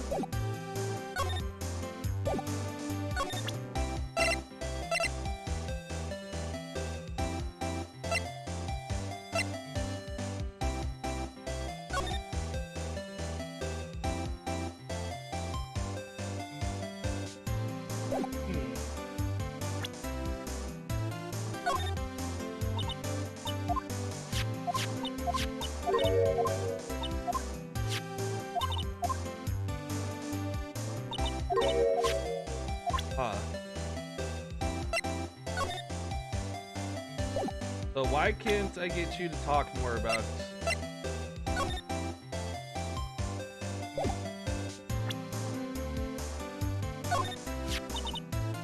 I'm taking that picture from the guard room, but even I get flustered sometimes. Went straight to the scene of the crime, a rush toward the chain link fence in an effort to stop the murder. But I took the photo, yes. 5 minutes after the crime? Those 5 minutes are the whole problem, the whole of my testimony, as it were. So, little girl, I've had my testimony disregarded before, and I wasn't going to have it disregarded again. Just like that time. There we go. It really opened my eyes to the truth. We're nothing to them. Disposable. Disposable to who? 2 years ago, this was the biggest case I'd ever handled. Until police and the prosecutors were desperate for decisive evidence. They didn't solve it. On the contrary, it was solved quite cleanly, and the criminal was caught and executed. Executed? Got what was coming to him, and it doesn't get any clearer than that. The only problem was they never did find decisive evidence, not a shred. But the criminal was executed, wasn't they? On the basis of evidence of a sort, made up evidence. They executed somebody with fabricated evidence? Bro! Bro! Best part came several months after the trial. Every detective involved with the case was dealt with. Some were demoted to patrolmen, others found themselves out of a job. And you were one of those? Myself and one other person you know well. Bruh. Detective Jake Marshall. I mean, Police Department Security Detail Officer Jake Marshall. As professional detectives, we investigated that case from every angle. Jake was particularly determined. But then it was over, and he was demoted. However, he hasn't forgotten, and neither have I. Never forgotten SL9? There's another side to that case, a hidden side. That's what we're after now. And no one up in their fancy offices can stop us. Those lunches you sell. There's only one reason I come to sell lunches in this accursed office. I'm here to meet old friends, boyfriends that can help me investigate. Just when all the detectives on SL9 have disappeared, we find new evidence. There has to be a connection. So, Rookie, what? Seems like you're serious about investigating this case. You should take this. A Salisbury steak lunch? I know a certain guy who might help you if you tempt him with this treat.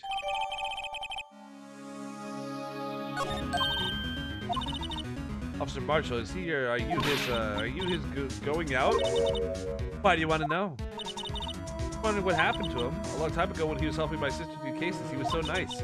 He got along so well with my sister, it made me jealous. And then he was too nice to me too back then.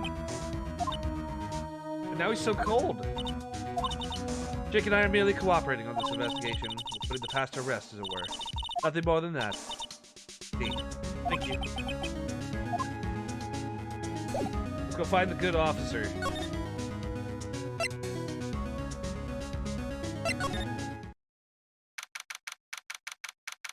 Oh, thank God it's not moving anymore.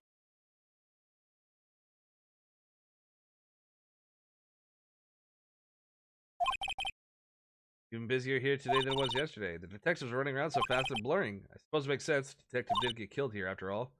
The evidence room is the scene of the crime. According to the pamphlet we got on the front desk, here it is. Ooh, a real crime scene. Let's go take a look.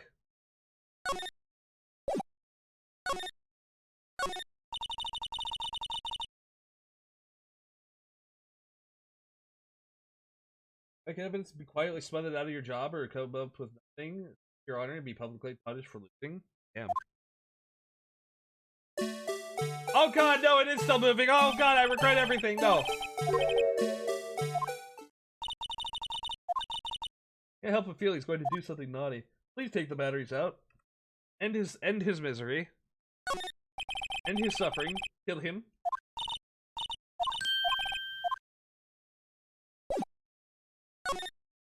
Kill!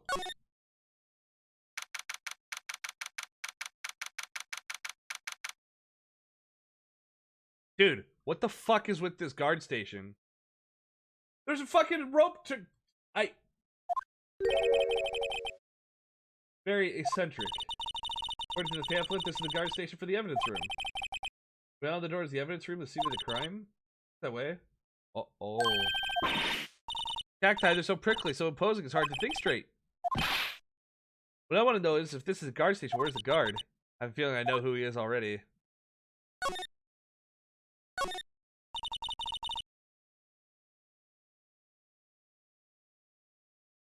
That's a classic clash of deontological or consequentialist ethics. Do the means justify the ends, or the ends justify the means? True. For a lasso, it's like it's set up to trap something. Lasso missed.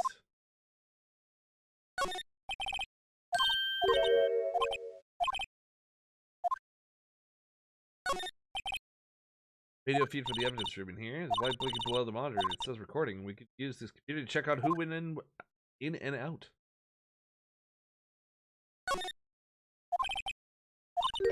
Actor a lot like my sister. How so?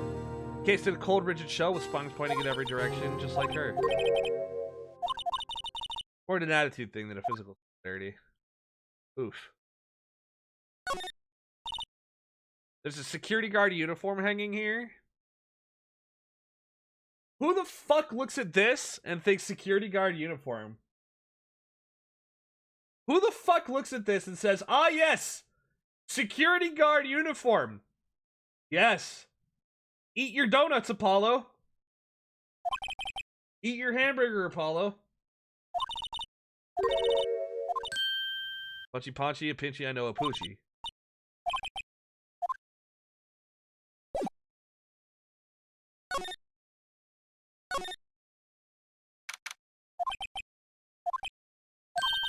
Please. One steak lunch, please. Oh, it's you. Not no time for chit-chat, pal. I'm a busy man. Well, it really needs a steak lunch from Lunchland. Maybe one of these? Actually, it's not for sale. I think I just heard the sound of his heart breaking. Now's no time for despair. We caught a criminal. We just need evidence. You heard about the stabbing in the police department, fucking evidence room, right? Yeehaw hats, Texas.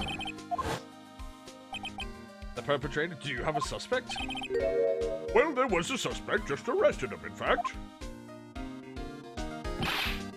The biggest scandal to hit the station in ages. Everything's topsy-turvy. The detective gumshoe, who was it? Listen, pal, all I know is I need me a steak lunch pronto. Staying around here all day is gonna fill my belly. Wanna know more? Head down to the detention center, pal. Questioning should be over, so I think he's down there having a good cry.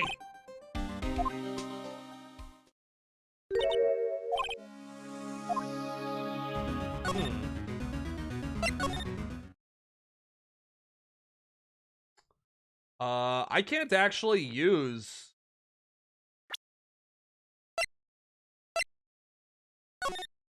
Oh, yeah, I can.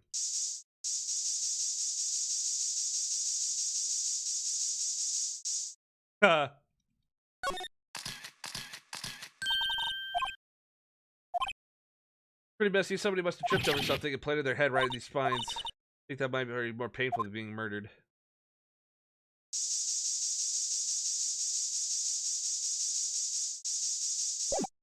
Ow.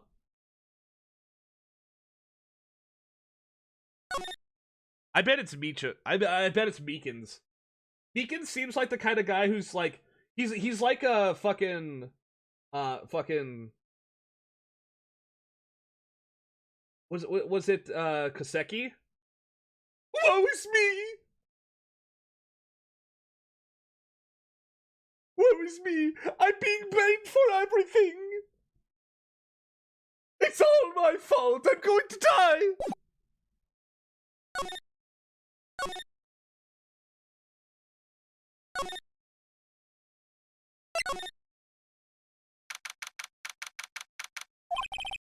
Oh, looks deadly serious here. Vicious murder of a detective down at the police department. The same detective was also killed at the same time in the prosecutor's lot. Makes my head hurt.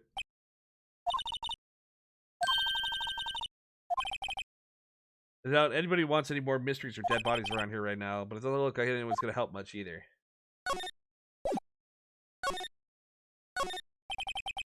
Police mascot, the Blue Badger, future star of the police force. Absolutely, it's very cutting edge stuff, very now. Showed this doll to my daughter and she burst into tears. I can only imagine why. I can only imagine why.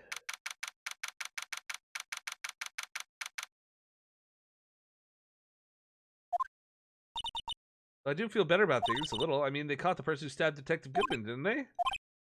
Let's not to go too far down that road right now. Things will just get confusing. Ow! My eyes and ears and everything. Sir, that's what I'm saying. Me, a perpetrator. I'd say I was perpetrated against, sir. That's what I'd say. Oh my god, I was right.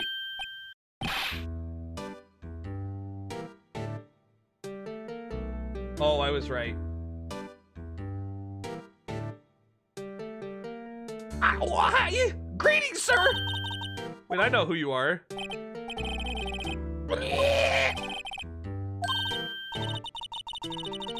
Officer Meekins, you're a guard here at the detention center? No, sir, I'm not, sir. I'm a little lost patrolman, like a little lost lamb, sir.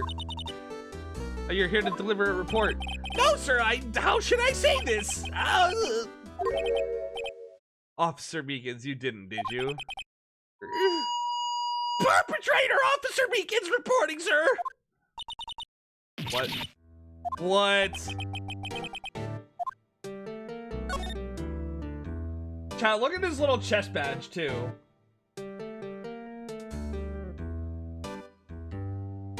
Chat, look at his little chest plate, too. His little ID badge that he wears on his chest. Even there, it's got him doing the fucking salute. Sir, I'm a patrolman with general affairs, sir, sir! I can hear you fine, Officer Meekins. I had some business that day, sir. I went to the evidence room, sir. The guard station in front of the room was empty, sir. So normally there's a guard in the evidence room? That's right, sir, because evidence is kept in the evidence room, sir. Now, the security officer was none other than Officer Marshall. Then, sir, I happened to glance at the security room monitor. That's when I saw him, sir. A suspicious person in the evidence room. A suspicious person, sir. A suspicious person. Yeah.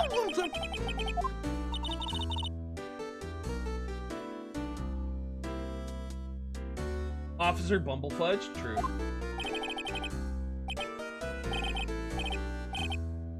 After that, sir, everything went white. I saw red. I blacked out.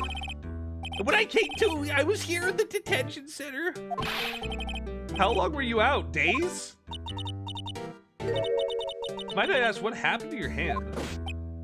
Sir, there was no one to bandage me, sir. So I did what I could to wrap it up, sir. A bandage? Like the sky. Yet another similarity between this case and the one at the prosecutor's office. Plus, I hurt your hand. I don't mean to pry, but you are the perpetrator, correct? Killed Detective Bruce Goodman in the evidence room, right? Sir, please don't look at me with those sad puppy dog eyes, sir! You have to label me as a perpetrator or victim, sir! Then label me victim! I would, but you happen to be in detention and alive and well. Well, yes, that's true, sir. I suppose you could say that. Did you know the victim, Detective Goodman? Well, sir, if I had to label him as a stranger or a total stranger, then I'd say he leans heavily on the total stranger side. But you didn't know him. Sir, I work in a tiny department devoid of light and other creature comforts. I don't know any detectives, or any other human beings for that matter. I'm actually a skinwalker. How are you, fellow human? Please don't arrest me.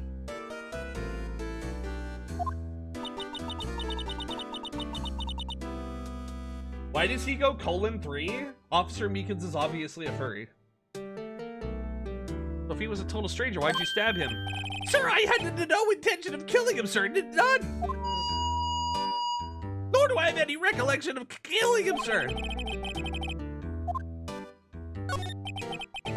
About your hand, did that happen during the course of the crime?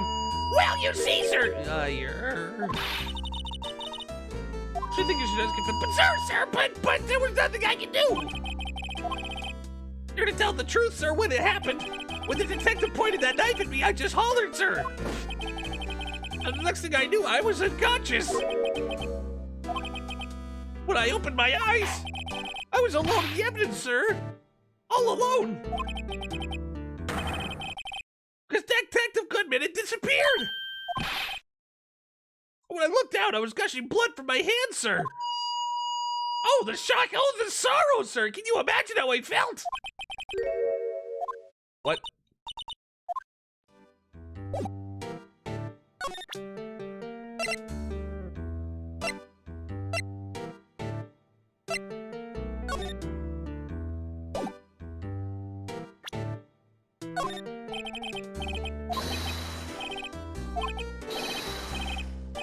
That's the one! It's an apple, sir. In my dream, I was being peeled.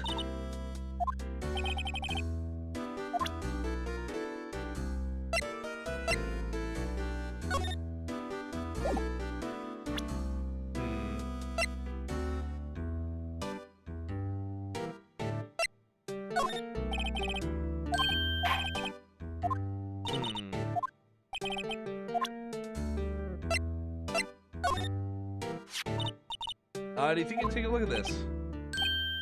Hey! That's it, sir! That's it! That's it! My head was a blank until this very moment. But, sir, now I remember, sir! Remember what happened? Correct, that card! That card was the cause of it all! This ID card? Exactly, sir! That's exactly it! Nothing could be more exact, sir! Nothing! I'm gonna pry into this one a little deeper.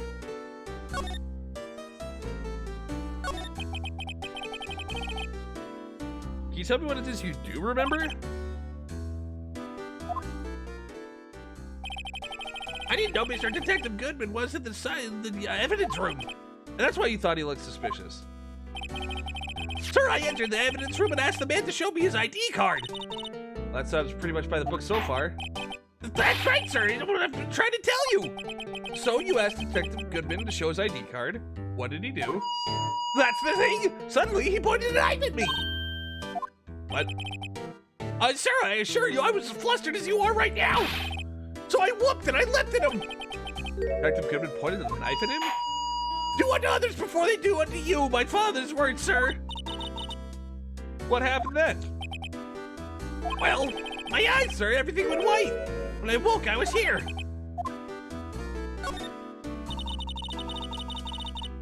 So the reason that he was arrested is that he was the only person in the evidence room when they found it.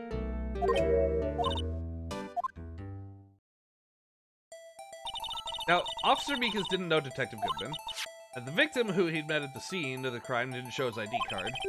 In other words, we have no way of knowing if the victim really was the victim.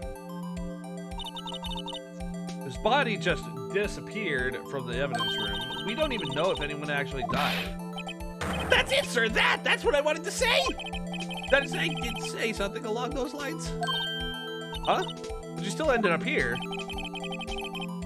They told me it had to be him, sir. On that day, at that time, Detective Goodman was definitely in the evidence room. That's what they said. You don't remember the events clearly. No, but the videotape is quite clear. Videotape? From the security camera. Mike, the crime by crime, I swear to stamp out, it's there. It's me on tape. You waited until now to tell us this. I'm sorry, sir. I'll hand over my badge. I don't deserve it. All right, well, time to go check out the crime scene.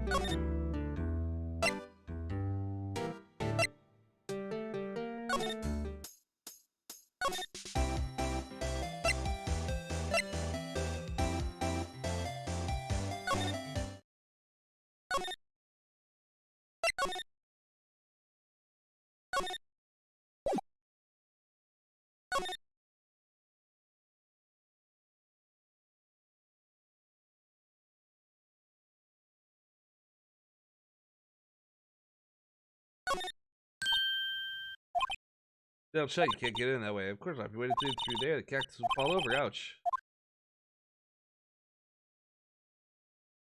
Texas. E-Harg.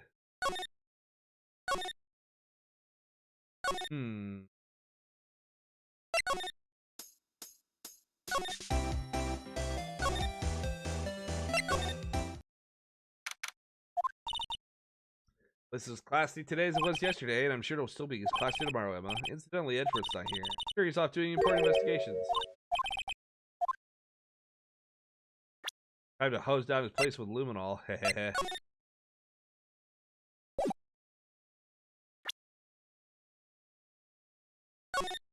Oh, I can't spray this area down.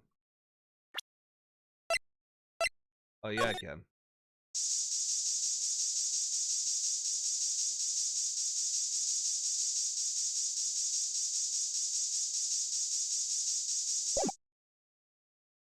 Hmm.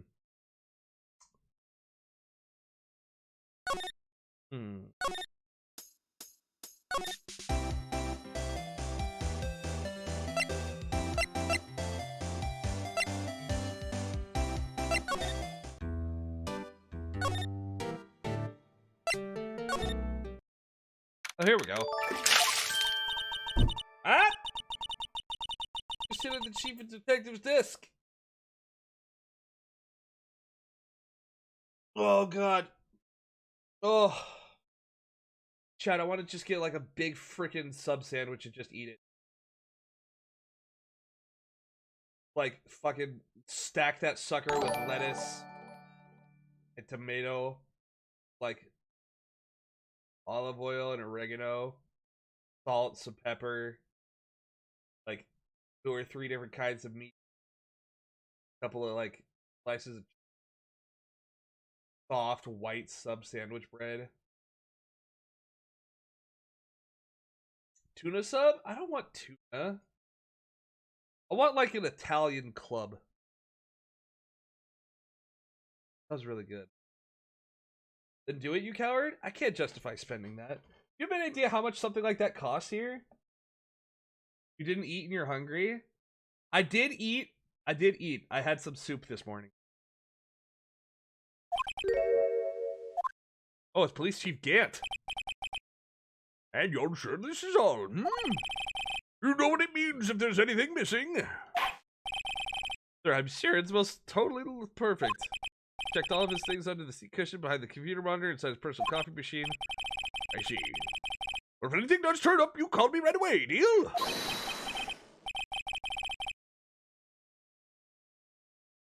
Why are you eating soup at the police department?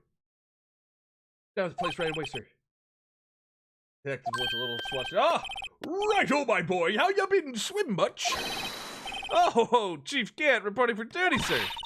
Why are you saluting him, Mr. Wright? Is Edgeworth gonna be okay?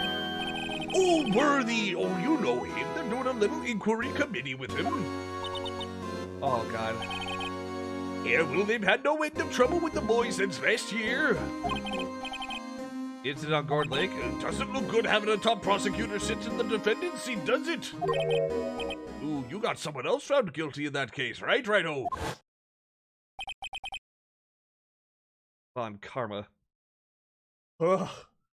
Chat, front-facing Von Karma haunts my fucking dreams. Ugh. Legend he was, undefeated in his 40-year career. But in court you fixed it so he was caught for forging evidence. Wait, I didn't do anything wrong. He did forge evidence. In any case, the prosecutor's office is in a bit of turmoil, you might say. Well, they do just about anything to restore their reputation. Now, depending on what that inquiry committee decides, it could be bad for Worthy.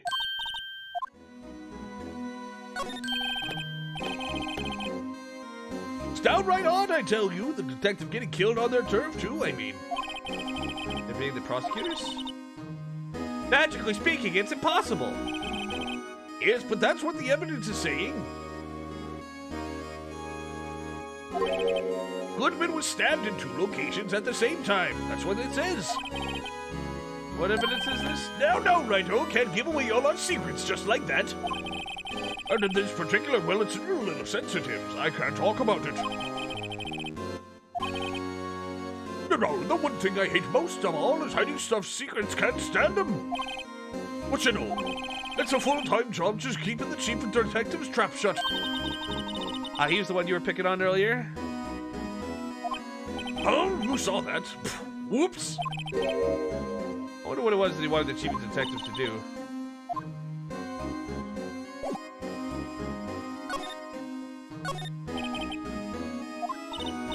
What exactly did the chief of police want you to do? See that over there? That's good for the desk. He wanted me to check it for anything that might be a clue. I took away every last piece of garbage in the trash can. So nothing belonging to Detective Goodman is still here? Of course not. Well, except for this. Sure, why not? It's not even important. He didn't finish writing it. It's a lost item report, but it's only half complete. The date on it is February 21st. Better make a note of that just in case.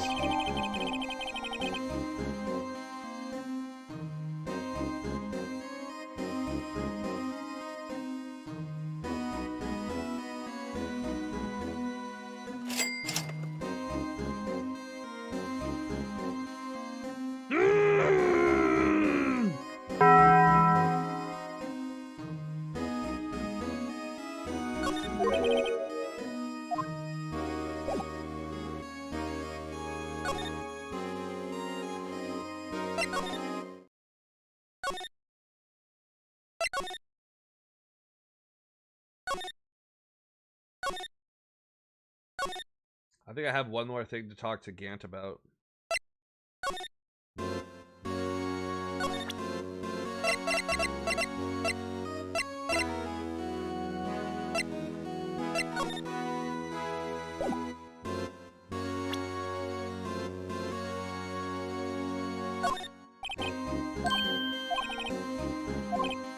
Over the guy who can't seem to sit still out there, the busy one.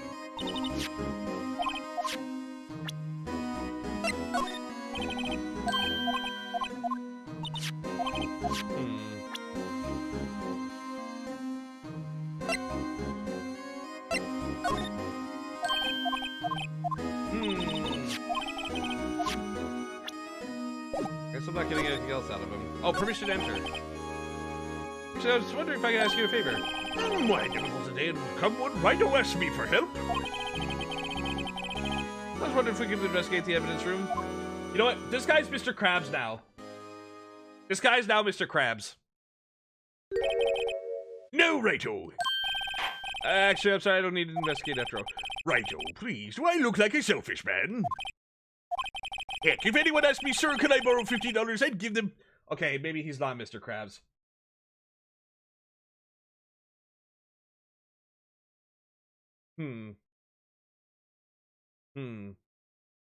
That's a problem. Oh well. I'd give him $50, no problem. So go ahead, investigate that room to your heart's content. Knock yourselves out. Never know until you ask. And for you here, you can borrow this. The detective's ID card, isn't it? A special card for guests, so don't lose it. You just run along and do your best now. Later, folks. Do the voice anyway. Yeah, he's Mr. Lobster. There we go. Looks pretty cool on my lapel, doesn't it? Just think, a real ID. Seem happy? Yes, sir, because we get to go to the evidence room now, sir. I think this place is a bad... oh, no. Oh, no, she's catching Meekin's disease.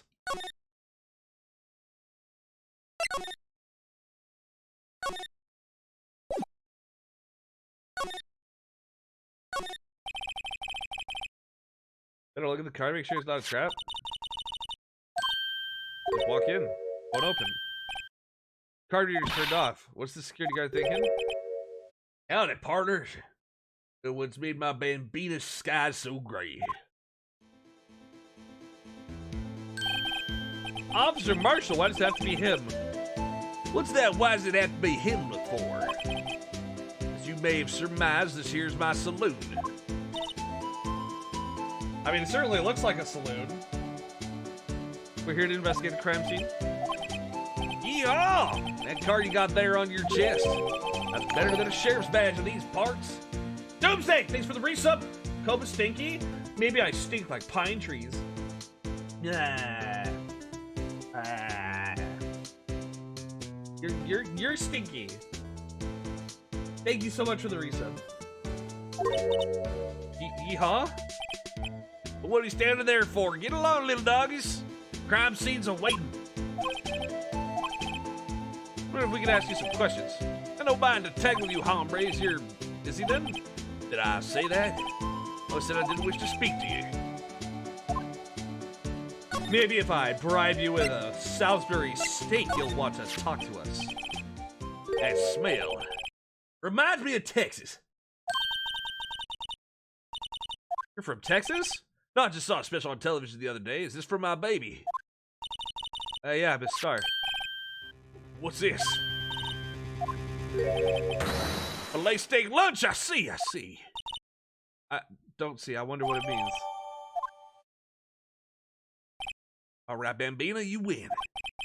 Ask anything.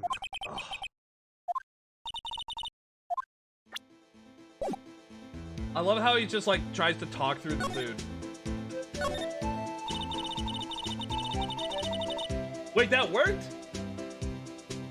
Mitch, I'm disappointed. As if somebody came up to you and was like, hey, I'll give you some information. No, I don't really feel like talking to you. I don't really know you that well. What if I gave you a steak lunch? Well, shit, I guess. What do you want to know? I'll tell you what, man. Somebody comes up to me and they're like, hey, you want this fresh-ass steak lunch? I'd be like, shit, all right. Sure, what up? Oh, chat, you know what? Oh my god. I almost forgot. I set up Treat Stream the other day. You guys can literally order me food. I think there's like actual places that serve me in the area now.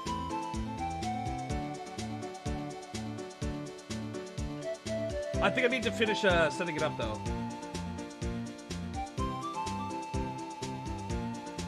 But yeah.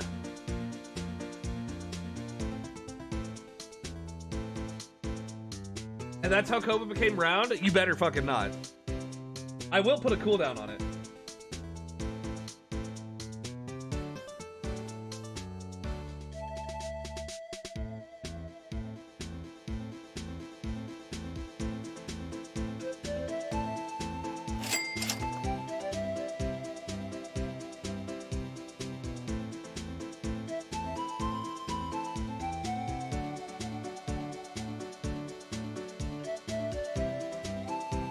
Or not, maybe not.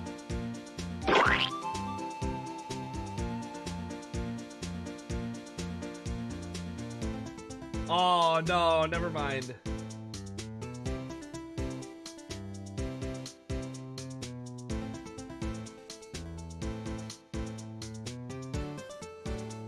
Yeah, okay. I apologize. I got excited. It wasn't actually available for delivery. It's literally, they only have for pickup only.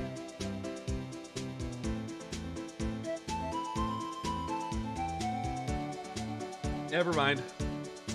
Got my hopes up for nothing. Someday, chat, someday. Got good eyes, partner. It's an easy job, and I'm grateful for you. Actually, Officer Vegas at the detention center told us. Well, that poor little doggy. Poor guy, I keep getting his name wrong to call him Meekly. He told us something. He said that when the stabbing occurred, you weren't at your station. Well, maybe I shouldn't be telling you this, since I got demoted from detective 2 years ago. Man, I look, but I lost my fire for the job, you know.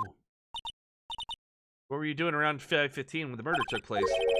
Well, I reckon I was galloping down the highway in the back of my steed, Zippy.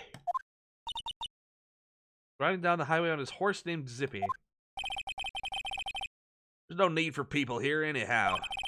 Newfangled machines do a bang-up job of keeping an eye on the place. The security camera system? I don't take the machines much. Kinda like that stewed broccoli they sneak in next to your steak, you know?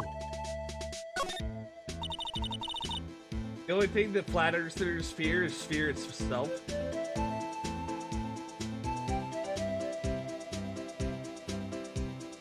Yeah, unfortunately, Strat, like, ordering from DoorDash or Uber Eats is, like, super expensive.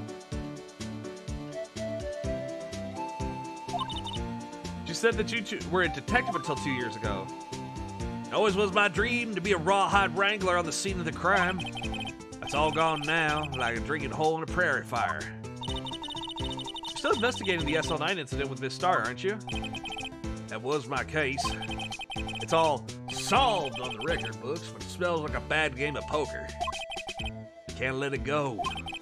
That's all there is to it. What kind of case was it anyway? I've heard the name so many times, but no one tells us what actually happened. There's some things you're better off not knowing, Bambina. Anyway, that case is officially dead as of 2 days ago. 2 days ago, the day of our case. That's right. The evidence transfers. Edgeworth was talking about the transfers too.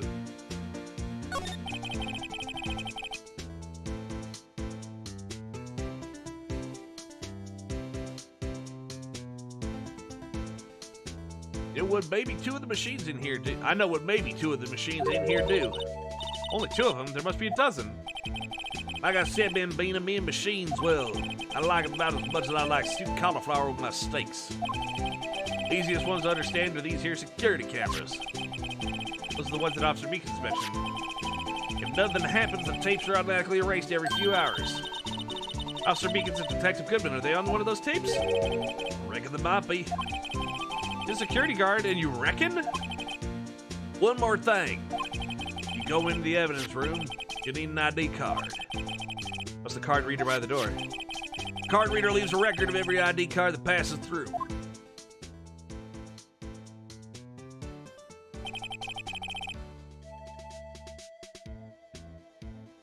$4:20 p.m. Lucky sevens. Nice. Sorry, Bambina, can't show you more than that. Heard whether this is related to the case yet. The number on that record just now. I've seen that number before.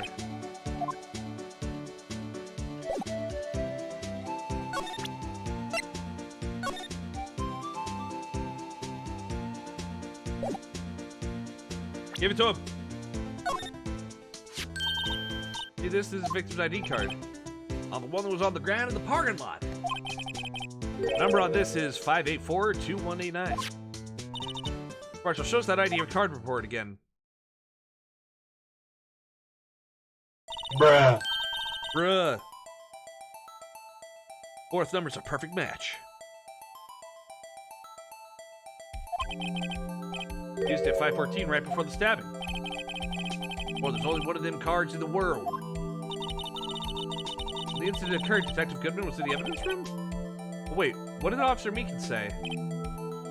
Sir, I entered the evidence room and asked the card man to display his ID card. You asked the Detective Goodman to show his ID card? What did he do? That's the thing, suddenly he pointed a knife at me. He got his ID card then. Why would he have pointed a knife at Officer Meekins? All right, compadre, you win. I can give you this ID card record. Got an idea. Maybe we should show this list of other people with IDs here.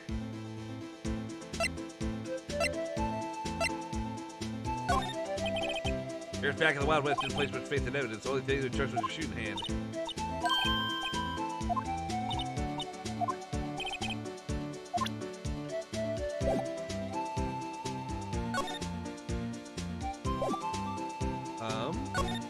Transferal.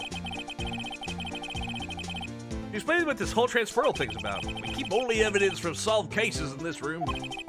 Kept her under the presiding detective's supervision for 2 years. We can reinvestigate them if it turns out there was a mistake, see? What happens to the evidence after 2 years? Goes to sleep forever in the underground vault at the county sheriff's department. What we call transferal. Do it every February. See now. Transferal's like a funeral for old cases. 2 years after a case is solved, it's closed forever. Dead. Never to be reopened again. Never to be reinvestigated. That happened to the SL9 2 days ago.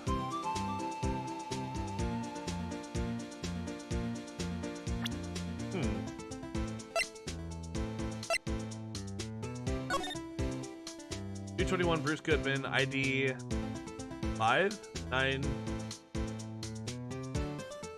Lost item report. Date lost, ID. Item lost.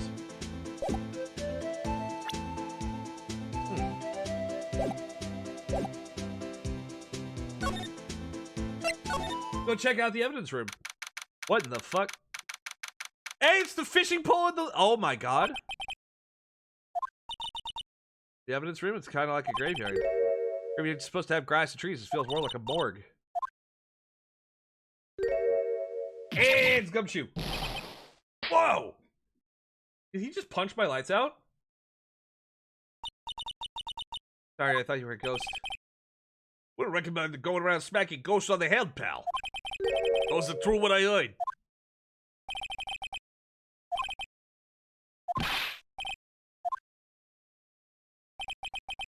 Yeah, it's true. Well, Chief of Police Gant. Loan anyone $50, even me? Oh, so that's what you were talking about. Actually, I was put in charge of the investigation for today. God damn it, Gumshoe. Just for today? Lost for a day. Well, guess what? You got permission from the chief, so now you're boss for a day. First of all, you want to have this. Deemed the stabbing of a detective at the police department. Chat! It's our metal detector. Sorry looking fishing pole that is. Ah, that's my personal pole. Never did get around to using it. Wait, I've seen that somewhere before. Right, pal, that's a metal detector. One that I led down to solving a case out on Gordon Lake, remember? Feels like it was ages ago. And I don't think I've seen this one before. That's a bug sweeper. Sure, it'll come in handy in solving some case sooner or later. You fucking box? Can't judge a person on a machine by their cover. You gotta look at their heart. Something sticking out of here. Like a shirt. Must have be evidence for some case. Wonder if Detective Gumshoe put this here. There you go, pal. Making me out to be some kind of slob. Not responsible for the evidence here, that said. That evidence locker was open recently. How do you know? You leave things hanging out like that, the evidence gets dirty and ripped. God checks on that kind of stuff and notifies the detective responsible. Sometimes if I had him breathing around my neck about some silly evidence. Seems like he leaves evidence hanging out a lot too. If you're gonna talk behind someone's back, don't do it right in front of him, pal. Damn, brutal.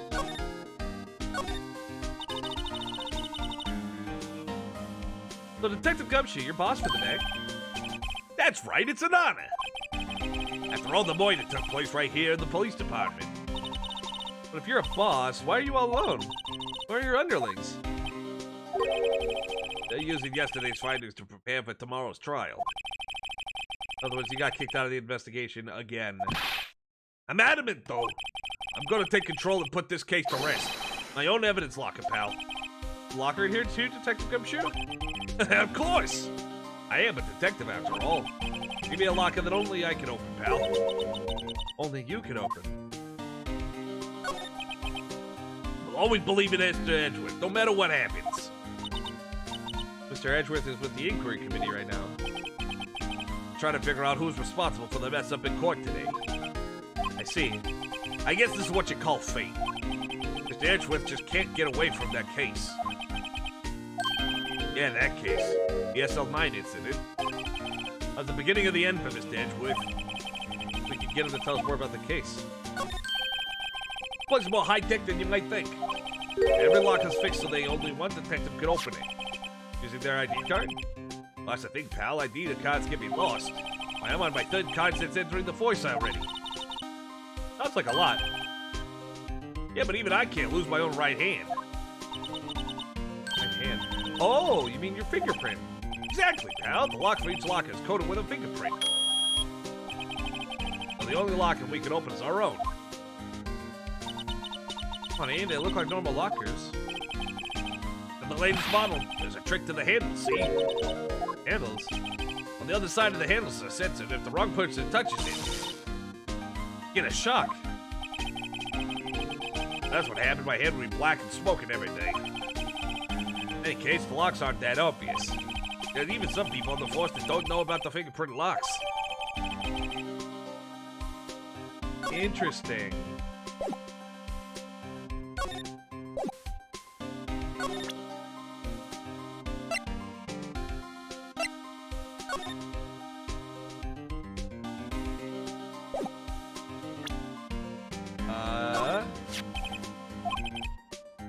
An ID card record of the people who came in here on the day of the stabbing. I heard the rumors. It's gonna be. Whoa! That second number. Oh, your ID number is it, Detective Gumshoe?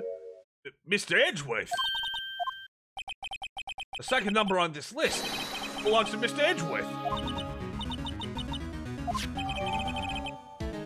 Interesting. Why would Edgeworth have come to the evidence room?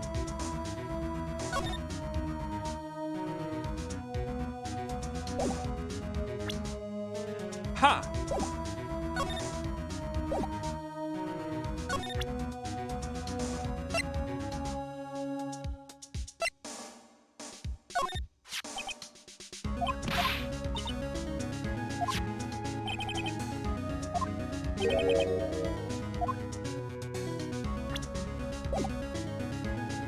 Hi, Janko Goo, how are you? We're having a good time. Having a good time.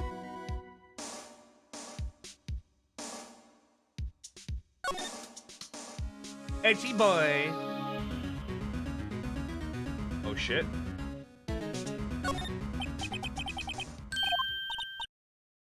But there's definitely a handprint here. It looks like someone tried to wipe it off. What if there's other bloodstains?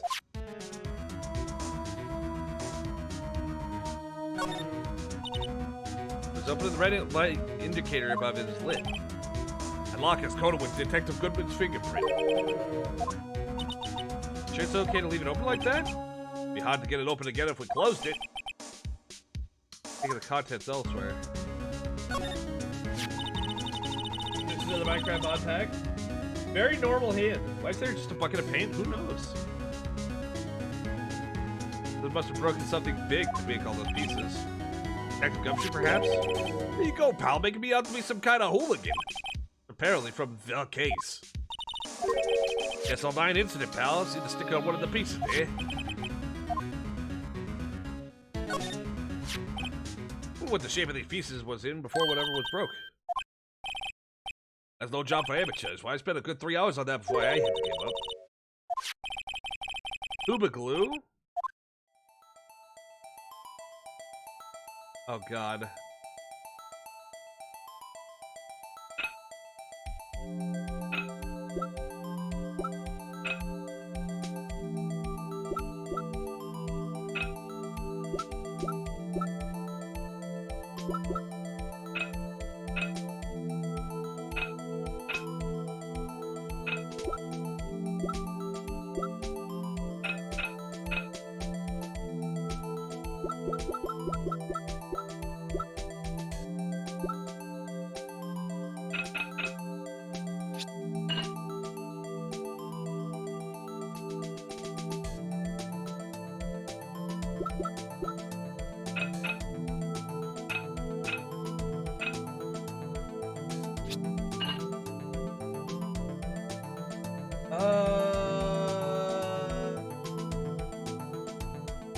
Mini games?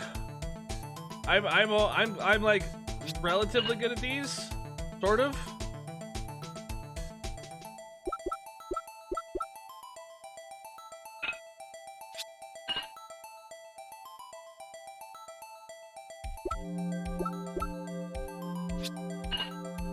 Sort of.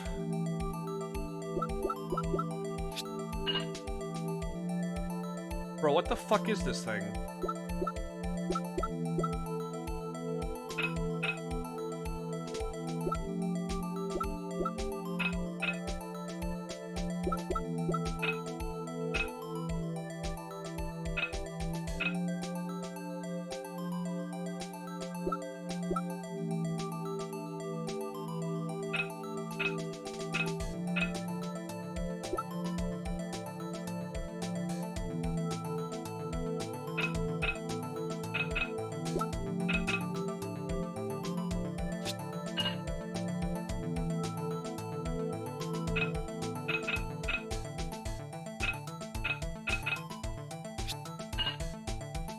It looks like there's just a chunk missing out of the side.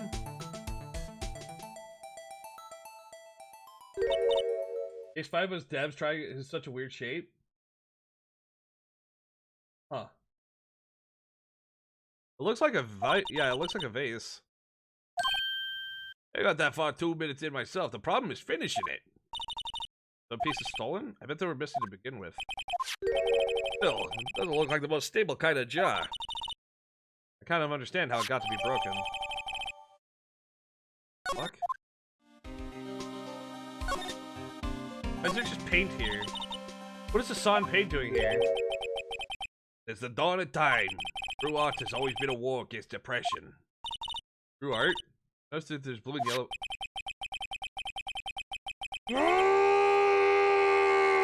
No! Be gone from here, foul demon.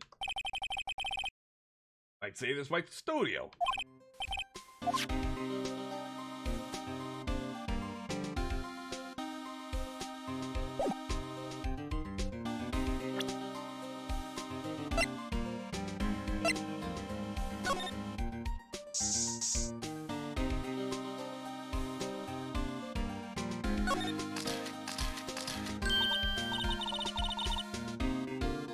Red handprint. What? What's the matter, detective? This locker, it's mine. Had to help me when they come to take me away. I promised if that's why I wouldn't harm a fly. Do that for me, won't you, pals? Important clue. I'll jot it down on the floor plans.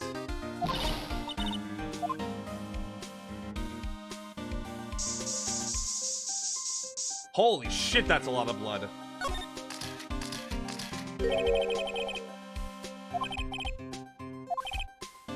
What's your professional opinion? Pale blue blood. Maybe Detective Goodman was actually an alien. That would have been on the floor plans. You don't want my opinion, you shouldn't have asked.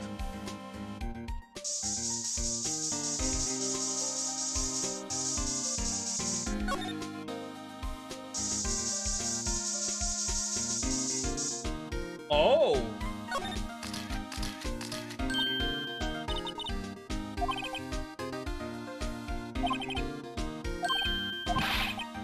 Pretty amazing stuff you got there, pal. What, this? It's called luminol testing fluid. Where'd you get your hands on that? I'd like to get some too. Borrow $50 from the chief. Always buy it by mail order.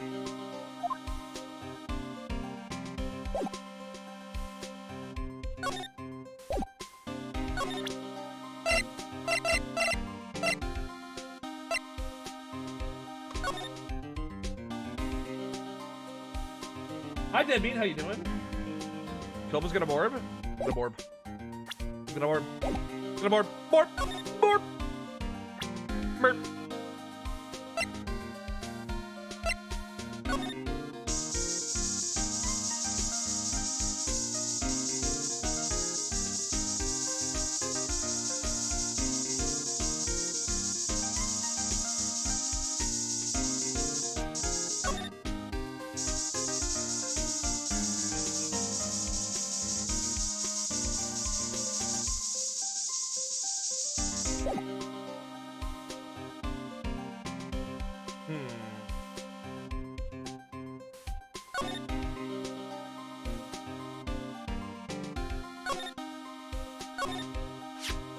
Someone left a glove here, but only one.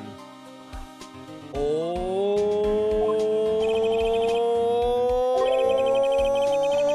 that's SL9 Exhibit 1.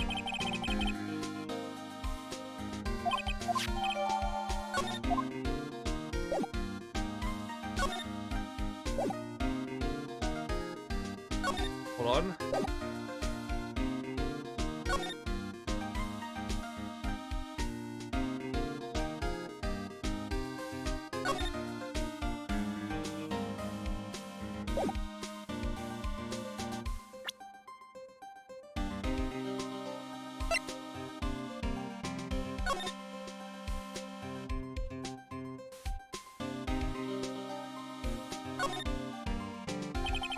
It says SL911. Confusing. What's so confusing about it? Do you know how many other words sound like tag, bag, gag, nag, lag, zag? Nag? Dodge me? What are we playing, a word game now?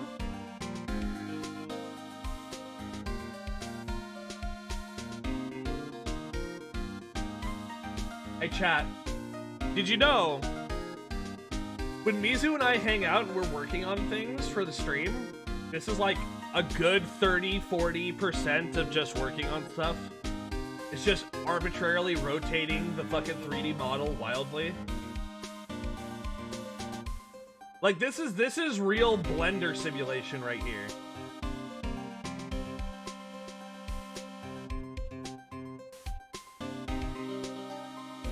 How would you feel about a light switch that also controlled power to the elevator? I would hate it.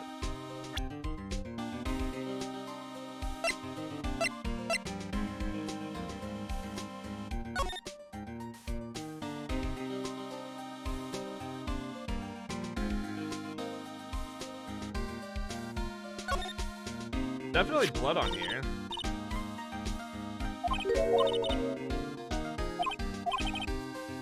Been on here for months, maybe longer.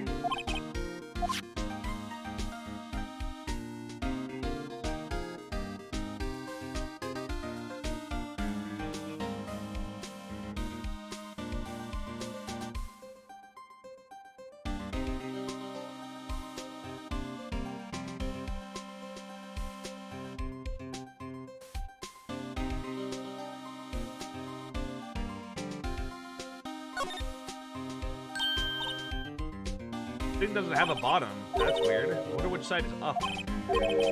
What's the purpose of a bottomless jar? At least it doesn't collect dust inside, right? What a very fucking strange jar.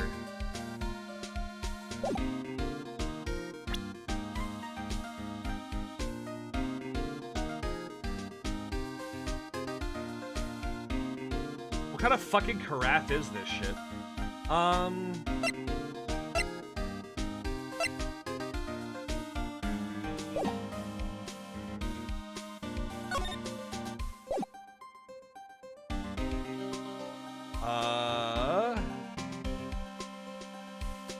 I feel like there's another thing that I should present him.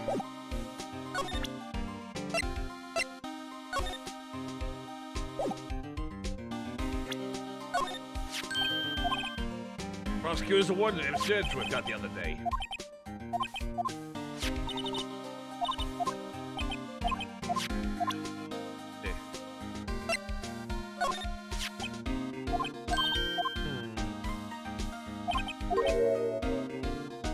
They took Blue Badger away for a while. They said it was shameful or something like that. Shameful! I toiled night and day! Sympathize, but I can see why they moved it. Lol.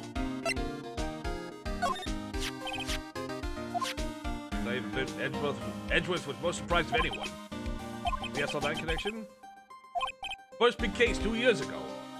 The first time the world knew Edgeworth was a man to be feared. How would evidence from that case turn up now? Guess it's not over, pal. Even though some loose ends left on that case. There we go. Now we can talk about something. Yeah, we did. I'm like, so the way that the game seems to be structured is like almost every single person that you can go talk to has 4 different things that you can talk to them with. So if it only shows 3, I'm like, okay, well, there's got to be a 4th one. So I got to keep fucking throwing things at their face until they're like, ah, yes. I will now talk to you about the very important thing that will save an innocent person from being committed to a life behind bars. And that was a bloody violent case. Violent, so it was a serial killer. But the killer made a mistake. Mr. Edgeworth built his case around that to nab him. This was 2 years ago. Put Mr. Edgeworth right in the spotlight and started the rumor mill. Not forged evidence.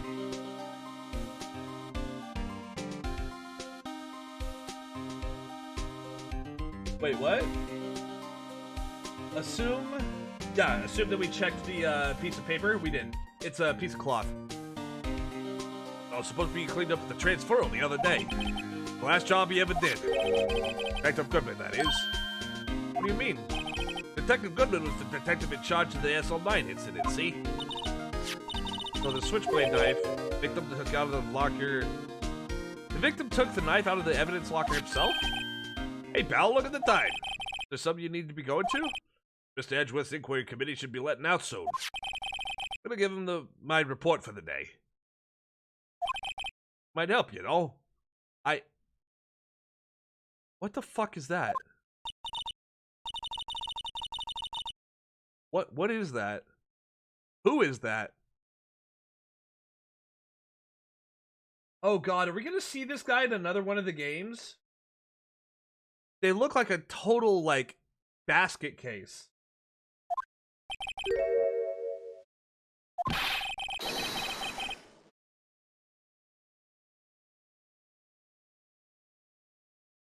Oh no, that person? Oh no, they are a character in a future game, aren't they? Oh, fuck. Who needs enemies when you got friends like Detective Gumshoe? I'm off, pal. See you later. You'll see him eventually. Probably see what Edgeworth has to say, too.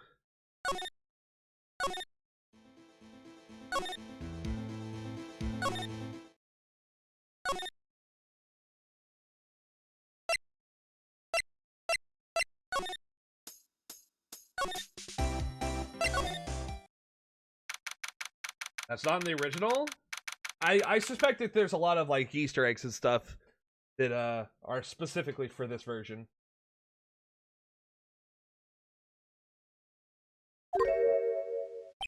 What the fuck is Bellboy doing here? All guests, my apologies. Oh, it's you. Have we met somewhere? What? Mr. Edgeworth. I beg your leave. So long. There, standing by the window, teacup in his hand. Oh, he doesn't look happy. Right. The hotel bringing tea service?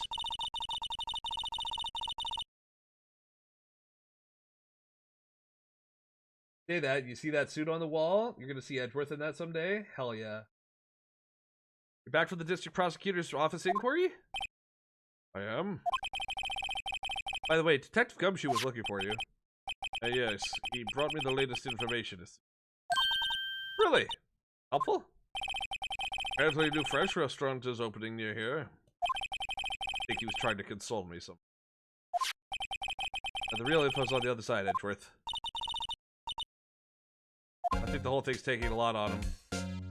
Poor guy. How did the inquiry committee go? Actually, they decided to treat this not as a case of concealing evidence. The communications error during the investigation. Concealing evidence? Yes, apparently there are some who believe that I concealed evidence. They gave me a warning. You were lucky this time. Again. Again? Heard them say that so many times. Ever since that case 2 years ago. You okay for the trial tomorrow? I'm still the presiding prosecuting attorney. However, something happened? They gave control of the investigation over to the police department. Police department? Yes.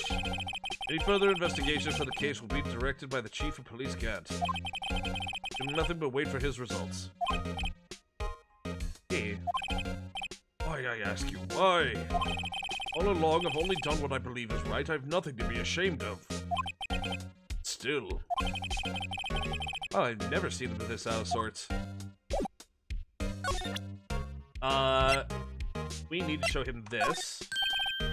Oh, right, I better check this now. As I was saying, What's this? Record of ID card usage? Edgeworth, you went into the evidence room that day, didn't you? Before the incident occurred, no less. Yes, that's true. Why? Don't look at me like that. I was asked to go by Chief Gant, no less. Chief of police? Wanted evidence for a case that wrapped up half a year ago. What the fuck? Well, why?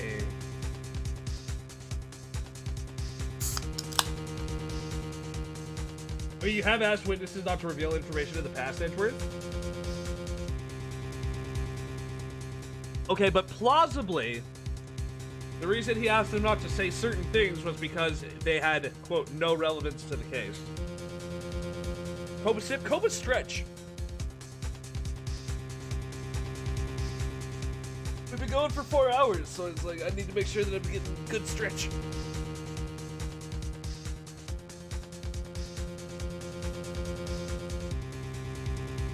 I have also apparently lost track of my kitty cat. Oh, no, never mind. There he is.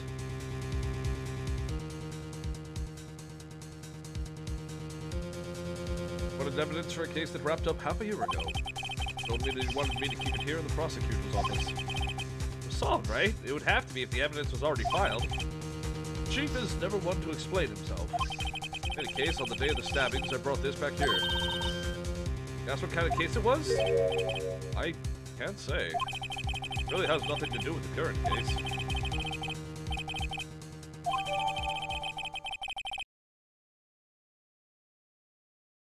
Evidence from a past case of Edgeworth, brought back to his office by Gant's request. But as always, I told you this has nothing to do with the current case.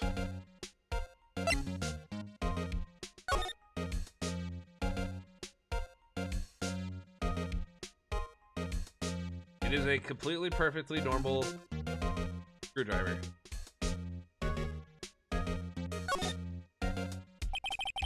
AI 16.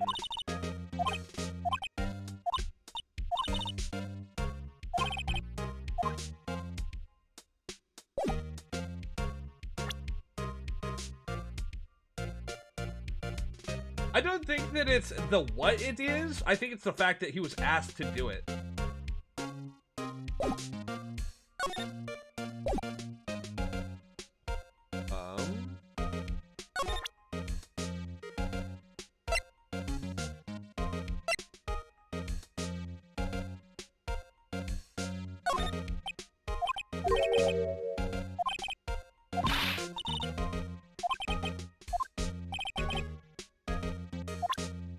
I showed my best evidence I can get a reaction out of.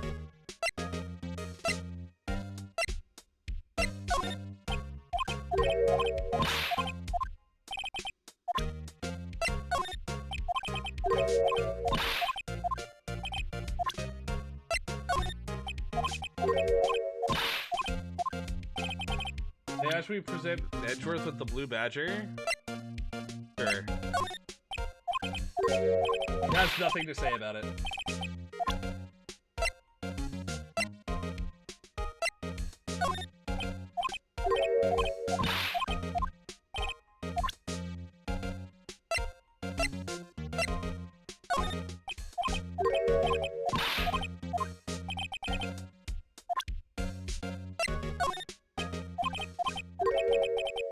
A dark suspicion you were wrapped up in. You're the man who revived the worst memory of my life. Figured I'd be telling you about this sooner or later. Must be talking about the father's murder in the elevator. The DL6. Edgeworth, why don't you tell me about it? Tell me the truth. Allegations of forgery. The SL9 incident was a heinous serial killing case. Head of the investigation, Deputy Chief of Police at the time, Damon Gant. Wacky old Coot was involved in the case 2 years ago too then. The top officer. It was my first time working with him. Nervous. Oh, you get nervous too, Mr. Edgeworth? I want to know is why was the Deputy Chief of Police on the investigation? Truth, I used slightly more extreme methods than normal. In dealing with a vicious murderer, I let him go, the blood would be on my hands.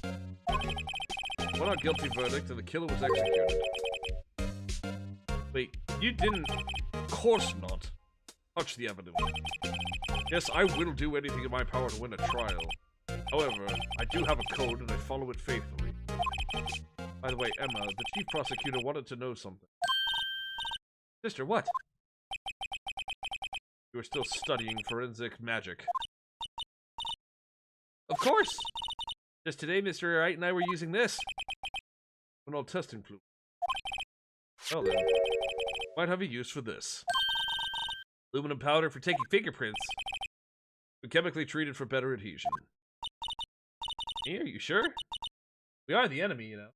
Hi, Volp! How's that cute fox? Gotta get a head pat? Head pat?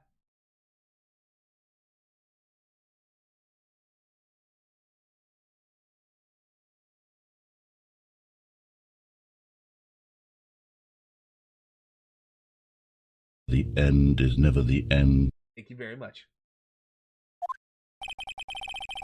I've no say in today's investigation. Do as you will. Edgeworth, I'm really... No need to thank you. Hold it! Take your powder in these fingerprint files for everyone involved. Thanks. Used to detect the gumshoe as well. Hey, cat, no. I love you. Not allowed up here. That. Thank you for the snack. Alright. Fingerprinting set and fingerprint file received.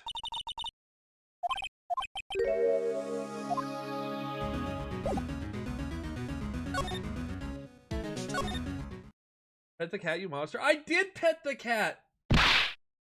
I pet him! I pet the ever-loving shit out of him.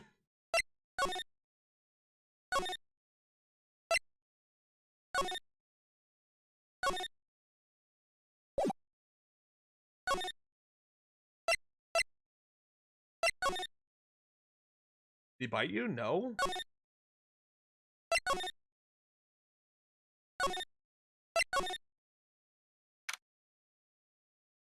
Not that you didn't pet him enough? See, unfortunately for you, Oxy, I speak cat and I know cat body language. I also happen to know when too much petting is I pet Spoons too much. It's just handprint. The cat? Yes. First, choose a finger. The left behind the clearest print.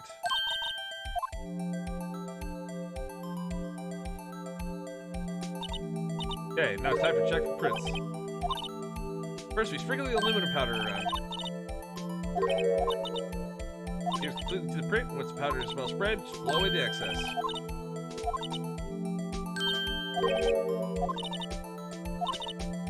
Pour the powder on thick, blow away the extra.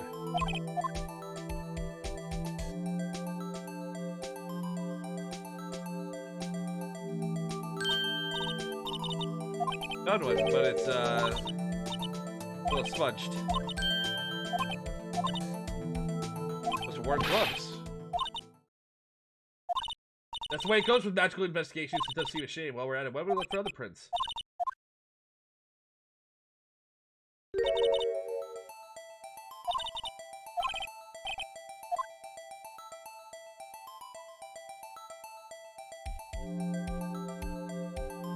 Got it.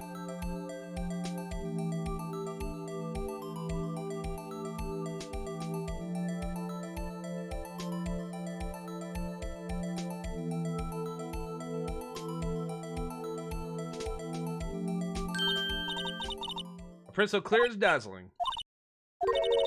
Match it up right away. Ah! I hired a kobold. I hired a kobold to stare at you, Koba. And having to blow against the DS mic or memory. Uh-oh. Uh-oh. Look at the fingerprint data. Make a pretty good guess. The bloody handprint and the fingerprint are in different places, right? Prints probably don't have anything to do with our case. This is probably Gumshoe.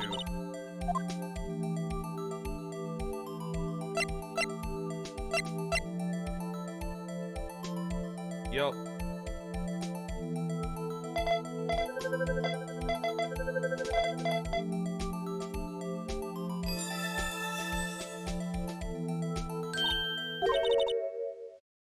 Prints belong to Detective Gumshoe. Wrong? Give me this so what look? I guess that's probably because I was thinking so what. Came up with nothing this time, but there's always next time. Sometimes you hit, sometimes you miss. Gotta roll with the punches, Mr. Wright. Thanks for the sympathy. There's one other handprint. Ah!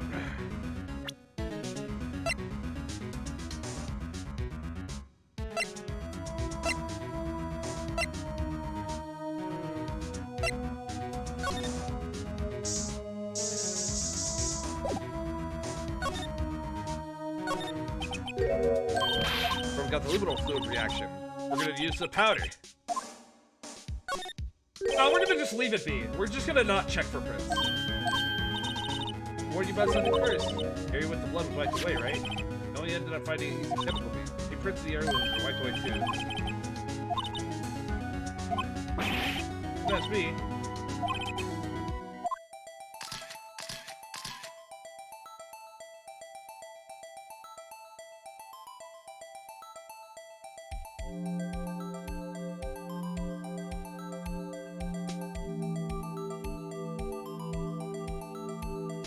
Oh shit!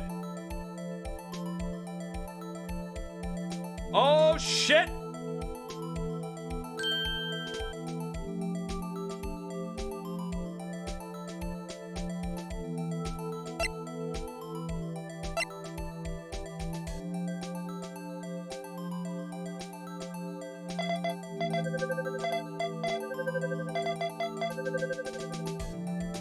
What the fuck does Marshall's hands doing on this?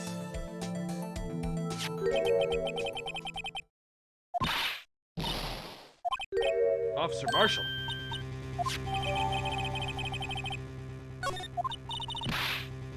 Not involved in the crime. Emma is decidedly different from Detective Gumshoe's prints. Luminal reaction, the blood and the fingerprints in the same place. Jake Marshall's fingerprints on a white blood stain. What would Officer Marshall? Looks like your investigation finally turning up some results. Not decisive evidence. I don't believe it. Ah, stop pissing your Wheaties. We're gonna get your sister, fucking free and we'll be fine. If your progress. Yeah, we'll. I want to make sure that we have oh, I can upload these to YouTube. YouTube. Which I'm actually gonna start doing here shortly. What do you think, Mr. Wright? I think the prosecution is as confused as we are. Shit, there's the most honest fucking sentence in the entirety of Phoenix Wright right there. I think the prosecution is as confused as we are. The victim was murdered in 2 different places at the same time, and a different suspect was arrested in each of the crime scenes. You're gonna be famous? Hi, YouTube? You are gonna be famous. Bruh. Well,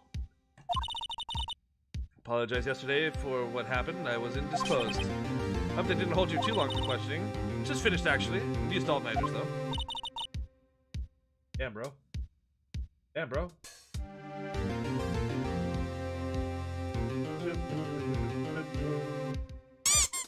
Ow! Bitch! What about it?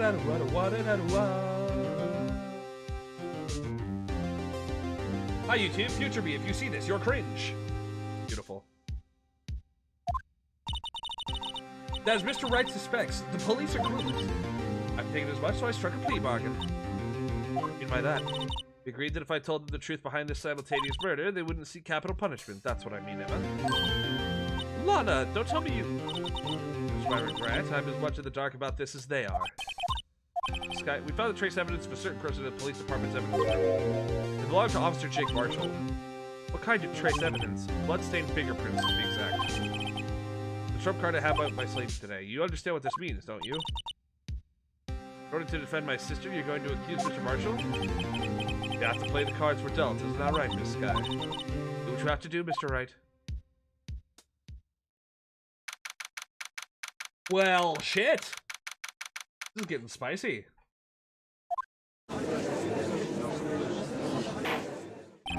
A court is now in session for the trial of Miss Lana Sky. The defense is ready, Your Honor. The prosecution is...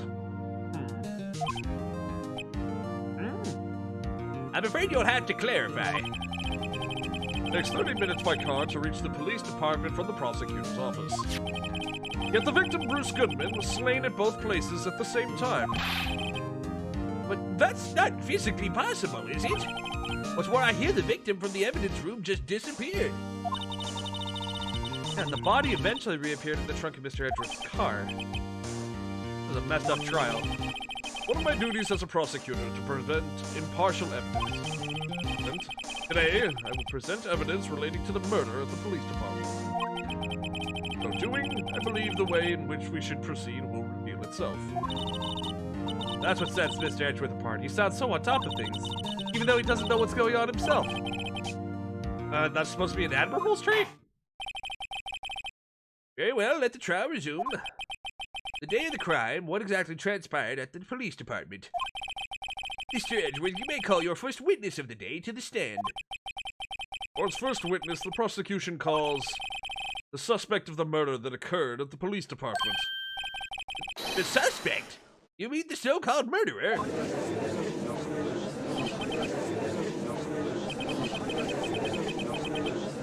It's getting wild for the game. What is Edgeworth up? Like, I know Edgeworth's got his heart in the right place. I'm just kind of confused. Will the witness please state his name and occupation? Yes, sir. I'm Officer Mike Meekin, sir. My occupation is, that would be murderer, sir.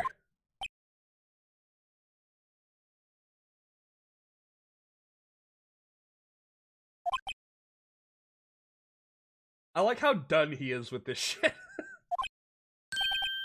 Oh. So you're telling us that you're a professional killer? Sir, it was me, sir. I'm the one who did it. I'll never kill anyone again, sir. You gotta believe me, sir. Actually, sir, I'm what you like to call part of the younger generation, sir. A person whose actions adults can't possibly comprehend. Please, Mr. Edgeworth, sir, help me, sir. Officer Meekins, Yes, sir. give us your report of the crime. Consider that in order. Yes, sir, as you wish. After all, I am part of a generation that must be told what to do, sir.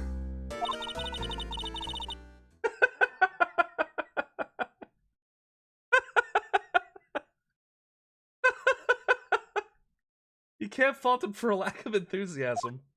No, you really can't. Oh, God. Although it's not my normal duty, I was assigned to guard the evidence room that day. I spotted a suspicious man on the security screen and rushed into the room. I was only doing what I was trained to do, sir. I was suddenly attacked. I fought for my life and then I did it. After that, I passed out until another officer smacked me awake. Wait. Smacked him awake? Like, literally just back of the hand, just wake up! Grab your pleasure, put a little makeup. So the victim, Detective Goodman, attacked you. Do unto others before they do unto you. That's the Meekins family motto, sir. I see. And then you fainted, and a colleague helped you regain consciousness. Yes, sir. He knocked me upside the head, sir. Jesus fucking Christ, this guy! I'm having trouble taking him seriously. Oh, fuck. Bud, want to go underneath the blankets? Do you want to go to your little cat cave? Is that what you want? Oh. Hold it! Come on.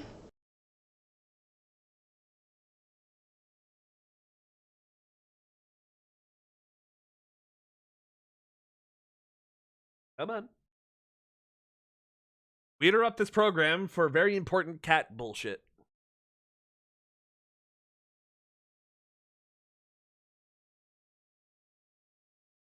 There you go. Oh, who's all comfy now? There you go. There you go.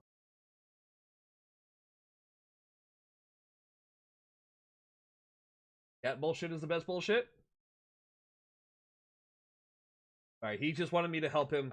So, like, what he'll do, right, is he'll climb on top of my bed. Because my bed's in my little office area.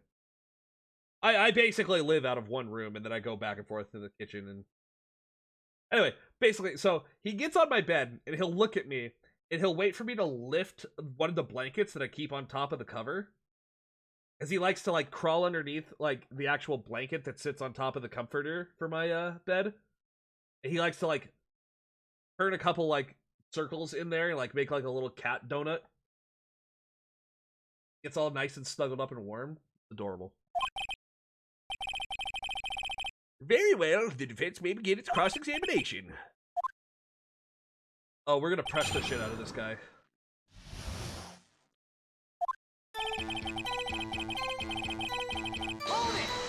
Who assigned you? You work in the General Affairs Department, do you not? Yes, sir, I'm in charge of hiring new recruits, sir. Yikes, that's a scary thought. Evidence transferal was taking place on the day of the crime, which meant many officers were given special tasks not ordinarily performed. I was in charge of guarding the Blue Badger, sir. The Blue Badger? Yes, sir. The lovely police mascot created by the chief of detectives, sir.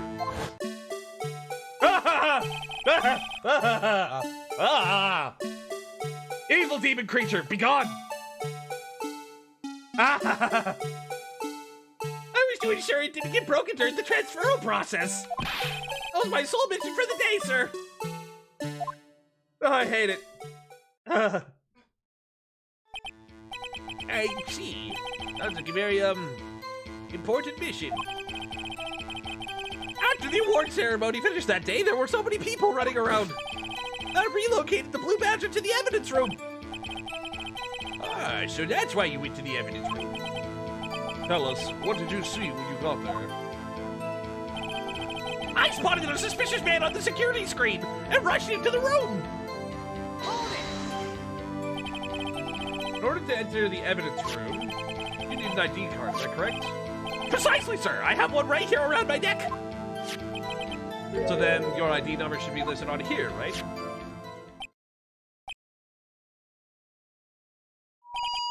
There it is. I found it.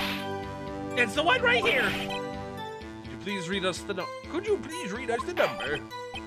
Yes, sir. It's 4989596. That's my number, sir. Let's see, but the number 4989596 shown as being used twice? Please explain, witness. It's no real mystery, sir. The first time is when I relocated the Blue Badger to the evidence room. And the second time is when I went to go get him after everything settled down. Oh, it was during that second time when... Yeah, yes, sir. That's when I spotted the man on the security screen. Okay. I was only doing what I was trained to do, sir. I was suddenly attacked. You're attacked. Can you tell us, please, what happened to you? It was a knife, sir. A knife. Detective Goodman pulled a knife on you. What happened then? Well, with me charging it on him like that, he was as surprised as I was. Not exactly the kind of person someone would want to run into. And that's when I reacted, sir. I swung my arms like an octopus, struggling to detain him.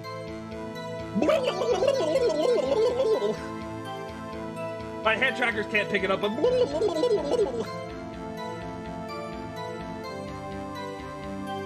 Hit him with the Beacon's family octopus grab, sir. That's how I got my gash on my hand. When I saw the blood trickling down my arm, I panicked. I grabbed my man by his collar. I fought for my life, and then I did it! What exactly do you mean when you say you, quote, did it? I don't know. I don't look the type, but I'm really into kung fu films, sir. The man let his guard down for just an instant, so I snatched his knife from him. You took his knife. I spun him around and performed a disarming maneuver. I made sure to close my eyes like a man. I see. The next thing I knew, his white coat was drenched in a sea of my blood, and then the next thing I knew... Yes? He punched me right in the face, sir!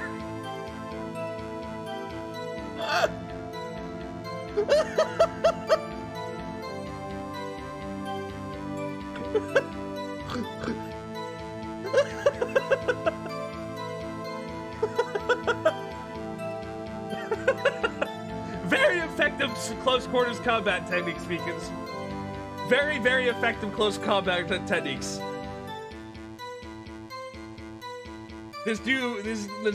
That's why it looks like a traffic sign. He do have a punchable face, though.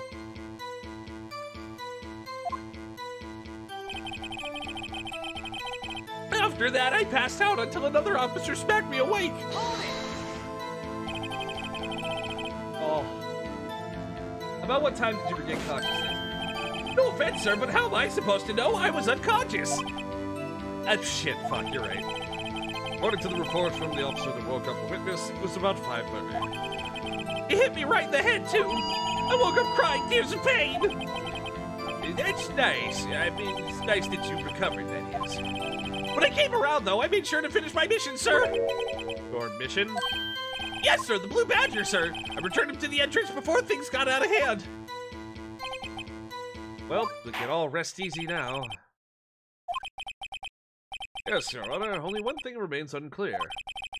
Man and this officer murdered the victim. Got a point.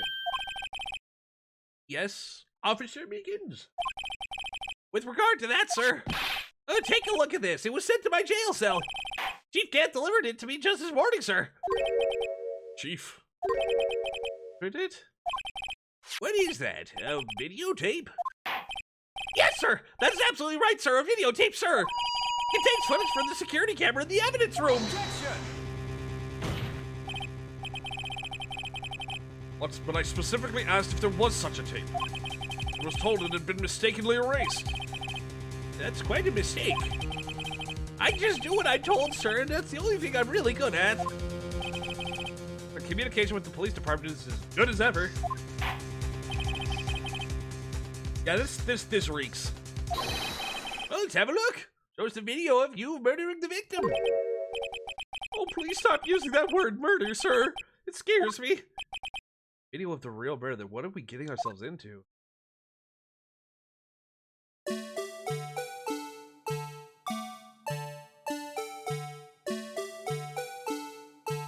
I hate it!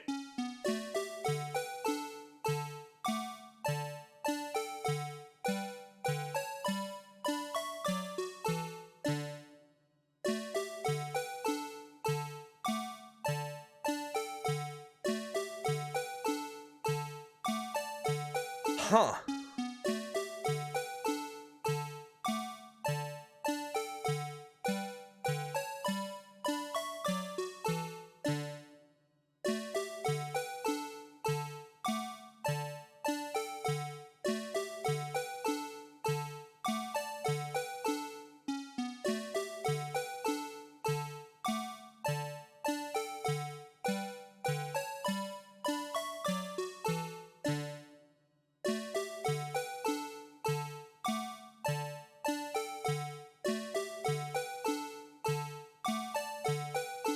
Weird.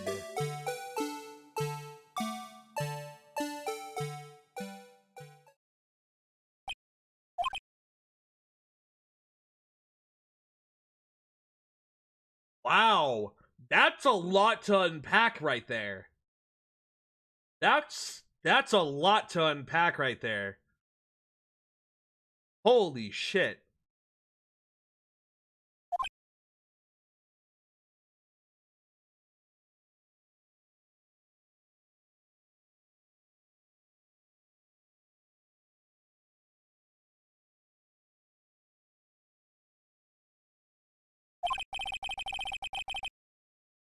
Well, I believe we're all thinking the same thing.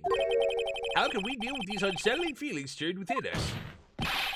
What the hell was that wriggling piece of plywood? Sir, that's the pride and joy of the entire criminal affairs department, sir. It's a Blue Badger, sir. Why am I not surprised this isn't going smoothly? Okay, so. Yes, well, anyway.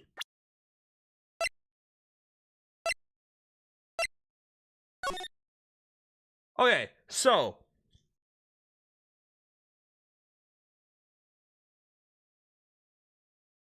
Look at the light. The light's still on right there. The light means that the locker's open. This individual comes in.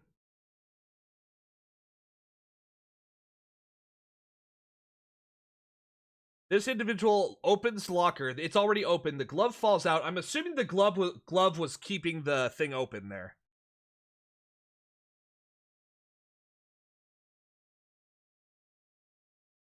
Yeah, it was already open at the time. Then whoever this is gets in an altercation with Meekins. Meekins gets the shit beat out of him. There's no piece of cloth.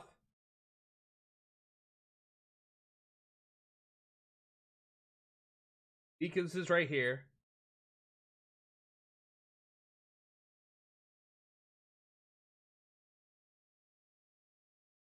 Piece of cloth. Okay, we know who this is. We know who this is. So the person that's dressed up like Goodman is actually Jake Marshall. The question is, why did Jake Marshall do that? Just encounter someone.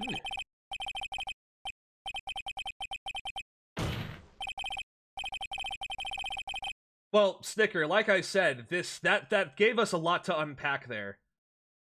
Your Honor, instead of relying on clearly incomplete footage, the witness's testimony will suffice. Is that all right with you, Officer Meekins? Yes, sir, as you wish, sir.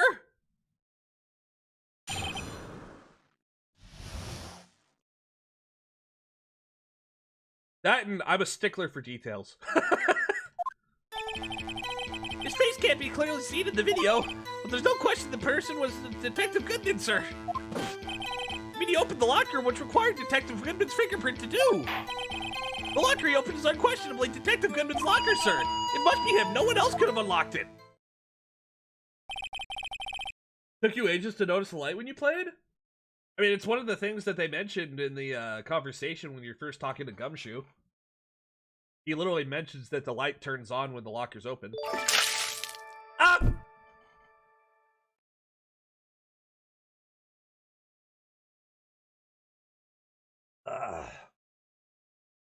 What's this about a fingerprint? Each detective has been given a locker equipped with a fingerprint-activated lock. Locks ensure that each locker can only be opened by the detective it belongs to. Intriguing. That would mean the victim at the crime scene would have to have been Detective Goodman.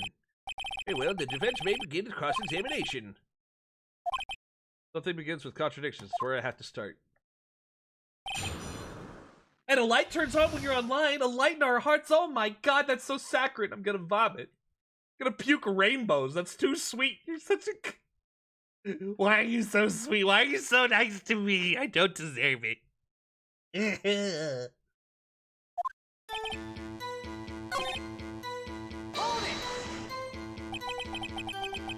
You don't know that for sure, do you? You never actually saw Detective Goodman's face. Well, I suppose you might say that. That is, if you must label people as having seen or not seen it. Detective Strange can be identified in the video, only you can verify it. Why is everyone looking at me? If I had to label your stares as disturbing or... Meekins! Having been shown a questionable video at best, we are not in the best of moods. Now please be more certain when you testify. Yes, sir. You claim the man who brandished a knife on you was Bruce Goodman. Tell us why you are positive it was him. Because you're cute. I mean... Maybe. About these lockers, there's no other way to open them? No, sir. I myself tried all kinds of methods in the past. They only respond to registered fingerprints, sir. I wonder what kind of methods he's tried. If the man opened the locker's lock, which only responds to his registered fingerprints, then he must be the person the locker was assigned to.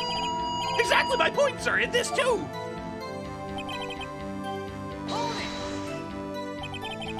How do you know that information? I've heard rumors, sir, from people in the know, sir. People in the know? The workers in the department's cafeteria, sir, they keep me informed. They also listen to my romantic troubles, sir. For the record, the open locker did indeed belong to Detective Goodman. I verified this information through a more reliable source. The victim opened the locker with his own fingerprint. I like how he's just like, I verified this through a more reliable source.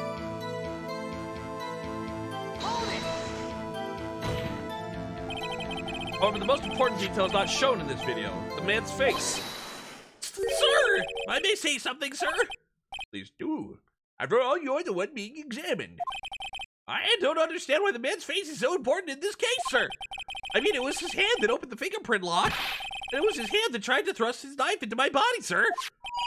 My unsettled state can testify enough to this, sir. Yes, you have a point. The footage doesn't lie.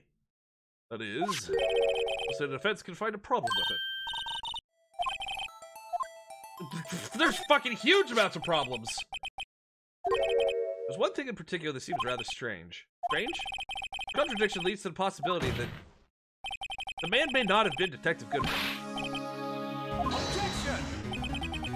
Bro, this video has all sorts of fucking weird shit around it. Interesting. Runner, I have a proposal. Mr. Andrew, suppose we have the defense point out to us this alleged contradiction in the video. He wouldn't want me to point it out. I will now play the security tape. Mr. Wright, please show us the contradiction you speak of. I have to point out a problem in the video? This is the first time I've ever had to do that. It's set up so you can fast forward, rewind, or pause. Take a good look and be sure to point out the right thing. Please don't play it too many times. I can't stand watching it. How did this guy ever become... That's a very good question. How did you ever become a police officer? Hey, chat, can I get a Vine Boom?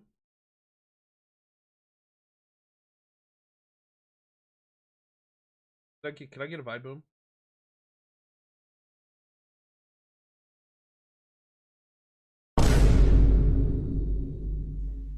Anyway, moving on.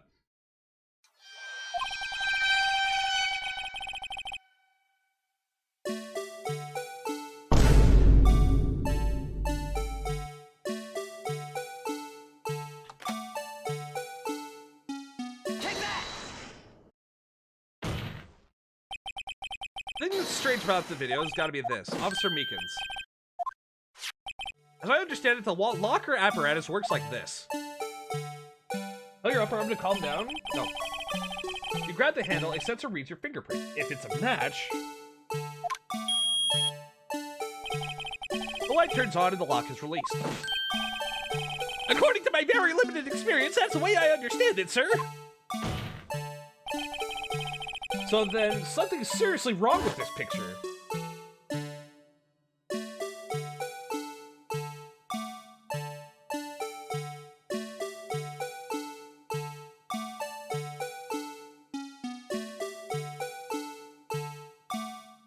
God, I hate the fucking blue badger, man!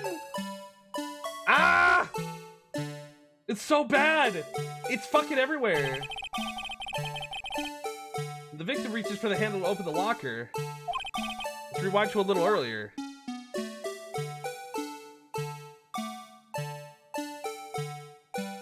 What the fuck is that moving from side to side? It's a nightmare. I hate it. Notice the light? What's this? It's already lit! Precisely my point, Your Honor. The locker was already open before the victim grabbed the handle.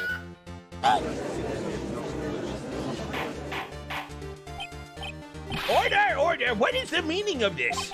It's very simple, Your Honor. The locker wasn't locked on the day of the crime. Well, the locker locks are controlled by an electronic system. When a door is shut, a sensor is triggered. And the locker is automatically locked. Oh, I know! It must have broken down! Of course, I'm not an expert on this. It's not likely, Your Honor. The sensor would have detected and reported any malfunction. Oh, well, it just goes to show novices should keep their mouth shut. So then, Mr. Wright, do you have an explanation? Your Honor? Yes. Why wasn't the locker locked? Yes, well, this is not exactly my field. What do you think, Miss Magic Investigator? Oh, maybe something jammed the system sensor.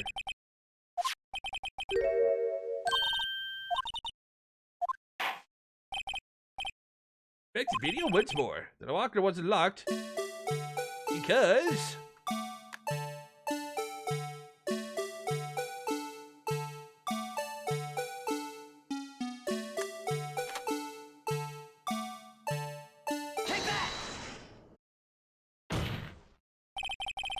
Please watch closely. This is the continuation of the part I showed you earlier.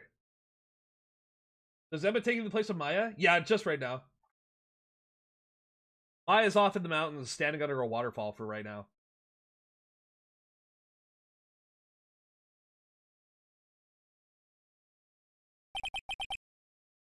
what's this? Something white fell out of the locker. But sir, it's been my experience that things fall out when doors are opened. I have to fall out and roll out of my police car. Can't be sure the item was completely inside the locker to begin with. What do you mean? The sensor triggers the lock when the door is shut. What if something was inserted, say, with the sensor in the door. Inserted?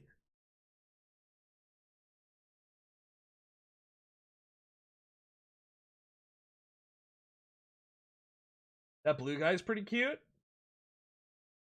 Yeah.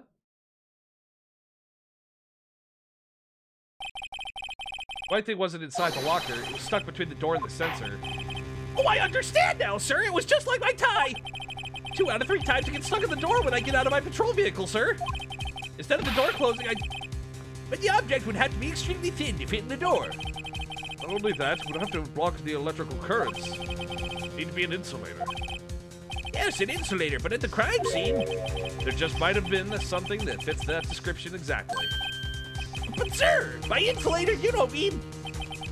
I think I got it finally figured out. I hate the theme music for the blue bag. Yes. The defense, please present the relevant evidence. It's the glove. Rubber glove. Take that! Found this near the locker. A thin rubber glove. But we can't show that this was in the victim's locker. It has a tag that says SL9 incident. The video seems to depict the victim opening the locker. That isn't the case. The lit lamp attests to this. On the day of the crime, even I could have opened that locker. Is this not so, Officer Meekins? Sir, it would appear so, sir. Order! So are we to believe then that the victim, whom this witness stabbed in the evidence room, was not Detective Goodman? Objection! Not be misled, Your Honor. Well, what do you mean, Mr. Edgeworth? Defense has merely demonstrated that the possibility and nothing more. The victim in the video was indeed Bruce Goodman. Prosecution will offer one more testimony to approve this.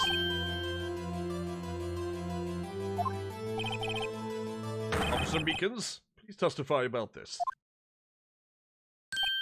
Sir, me, sir?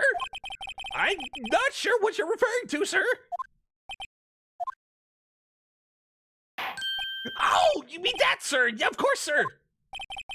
Is this a joke? Am I having a stroke? Very well, begin your testimony. Mystery Man Part 2. There's one other thing that proves the man was Detective Goodman, sir. Who entered the evidence room, one must use their ID card. When an ID card is used, there's a record of it. At the time of the crime, the detective had used his card. ID card record. I see. I have the ID card record right here, Your Honor. The ID used at 514 is that of the victim. Just before the crime, Without a doubt, that's the victim's ID. However, one thing does strike me as unusual. Several hundred cases should have been due for transferal. Why were there so few people using this room? This particular evidence room is only used for storing certain special cases. Special cases? Extremely violent cases involving police staff. Hearing that makes my hair stand on end. Me too. So it doesn't make much of a difference. Only a few cases up for transferal there, and most were cleared up by noon. Right, I see. Now let's move on to the cross-examination. I don't know about that. I don't have a particularly amazing range. Like, within a certain set of ranges, sure, I could do all sorts of different stuff, but, like... I could go really deep, but I can't really do a whole lot of high.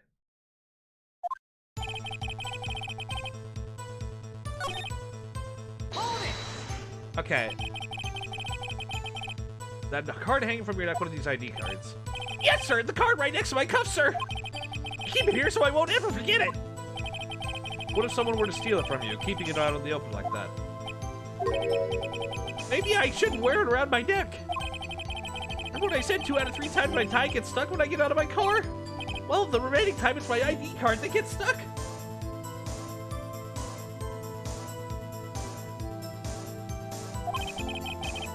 Fluffy does some pretty good voices. At any rate, each police officer has only one ID card. Both the police department and the prosecutor's office can attest to that. Nah, Fluffy just has a different range of voices for me than me. When an ID card is used, there's a record of it. Let it be noted that this is the record the witness referred to. Let me see. Yes, that would be it. Detective Goodman. Matter. According to this, Mr. Edgeworth, your name is on here. It is, Your Honor. That prosecutor again. Hey, maybe he's behind all this. Being a prosecutor, he can hide the evidence. No, is that man in blue a murderer? Shh, don't stare at him. You got the wrong color, kid. It would seem the committee will want to speak with you again today. I have nothing to be ashamed of regarding my actions or their consequences. For now, let us continue with the cross-examination. At the time of the crime, the detective had used his card. Earlier, I believe you testified that when you asked the man to show his ID card, he pulled a knife on you. Yes, sir. He didn't show me any ID card, sir. Don't you think that's odd? I mean, if you had his ID card, all he had to do was show it to you. There wouldn't be any reason to draw a knife. Maybe he just panicked. I'm confused.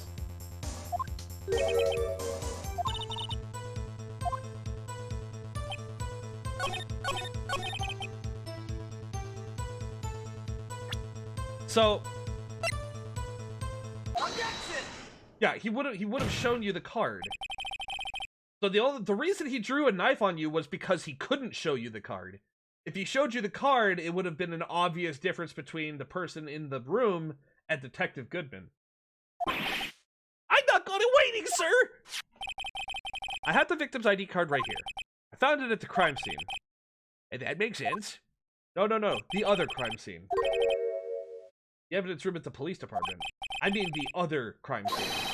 The underground parking lot at the prosecutor's office. Your Honor, I have one more piece of evidence to present. A very important clue regarding the victim's ID card. A lost item report is only half completed. Shows that Detective Goodman had lost something the day of the crime. Something important enough to fill out the report. Let me guess. You believe there's something to be his ID card, right? I can't say for sure, but there's a high probability. On the day of the crime, Detective Goodman was not carrying his card. Order! Order! So now, what does this all mean? It can only mean one thing. It doesn't even require that much thought. Man Officer Meekins encountered in the evidence room was not Detective Goodman, rather the man who stole his ID card. Order! Order! Does the prosecution have a response? I've only one thing to say to the defense. Bravo, Mr. Wright. Bravo. Allow me to summarize the defense's argument. 5:15 p.m. on the day of the crime, the man in the evidence room Officer Meekins encountered was not Detective Goodman. There are two grounds to support this. Firstly, the locker in the evidence room was already unlocked. Second, the victim lost his ID card. Am I correct so far, Mr. Wright? Yes? Aw, shit, I just realized. This is making it look more and more like Lana did it. This is making it look like Lana did it. We're proving that only one of these two places. In the case, we must inevitably arrive at a single conclusion. The victim in this video is a fake. The murder in the evidence room is also a fake. In other words, the security camera does not show the instant of the murder. I guess that's right. Something wrong, Mr. Wright? Your Honor, I would like to plead oopsie daisy. Only moments ago, you seemed content to be pointing your finger around. Oh, this isn't good. Well, it seems you finally realized. Exactly what you've gone to such lengths to prove. Explain yourself, Mr. Edgeworth. The defense has already done the explaining for me. The victim in this video is a fake, which means the murder did not take place at the police department at 5:15 on the day of the crime. So the real crime could only take place in one location, the underground parking lot, at the prosecutor's office. The murderer being Miss Lana Skye, the defendant. The evidence is compelling. A trustworthy witness observed the moments the defendant used the murder weapon. Well, shit.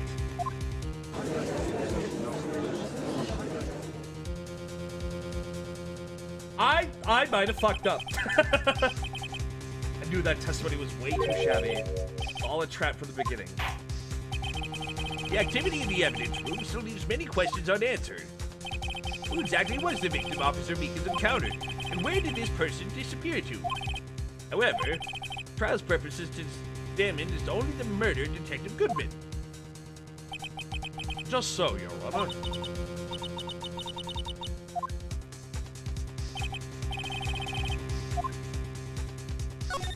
Objection! One moment, Your Honor. What now, Mr. Wright? Don't tell me you're objecting to what you've just proven. Of course not. I almost walked right into the prosecution's trap. What are you talking about? Cross-examination has proven one thing and one thing only. Security video did not show the actual murder.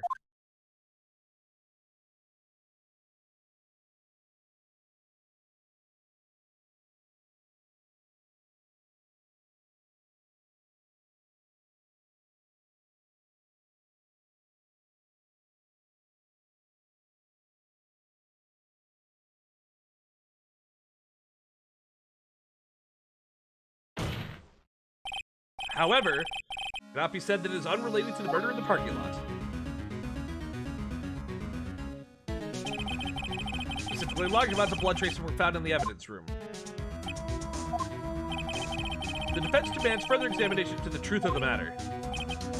Mr. Edgeworth? Yes, Your Honor. If the court were to examine this further, other witnesses would be necessary. Prosecution prepared?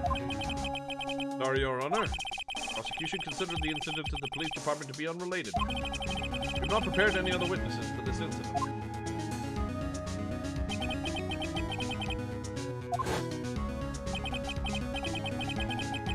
I have to call a certain Texas Ranger to this case. Your Honor, the defense would like to request a specific witness. Oh, whom do you have in mind? Someone we have reason to believe knows the truth. Truth behind the activities that took place in the evidence room.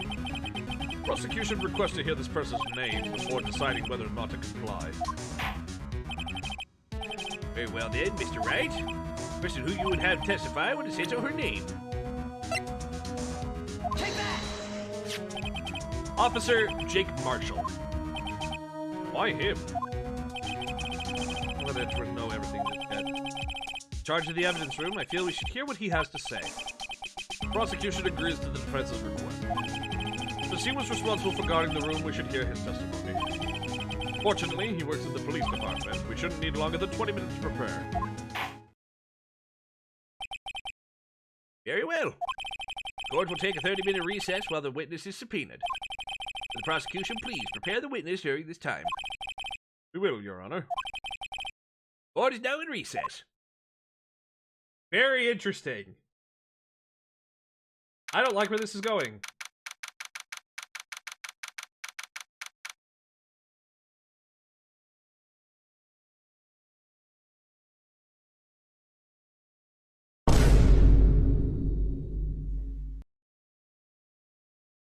Anyway.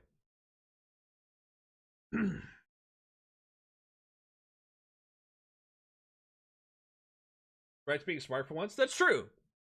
For once. There's no stopping you, is there, Mr. Wright? Huh? What do you mean? You called for Jake Marshall. Seems you figured everything out. I haven't figured anything out. Oh, that you're the one who knows everything. You always know everything. Why don't you just tell us? Mr. Wright's doing his hardest to protect you. I don't recall ever being asked for his protection. How can you be so cold? Don't you trust us? Don't you trust me? Hope I'm not interrupting anything, pals.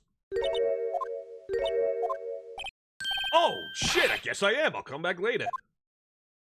Fuck me, I guess. That's what I get for trying to come in here and try to get some good news with him. Guess I'll just go jump off a bridge or something. Wait, Detective Gumshoe, what is it? Not a lot of nerve, pal, making a detective run around while on duty.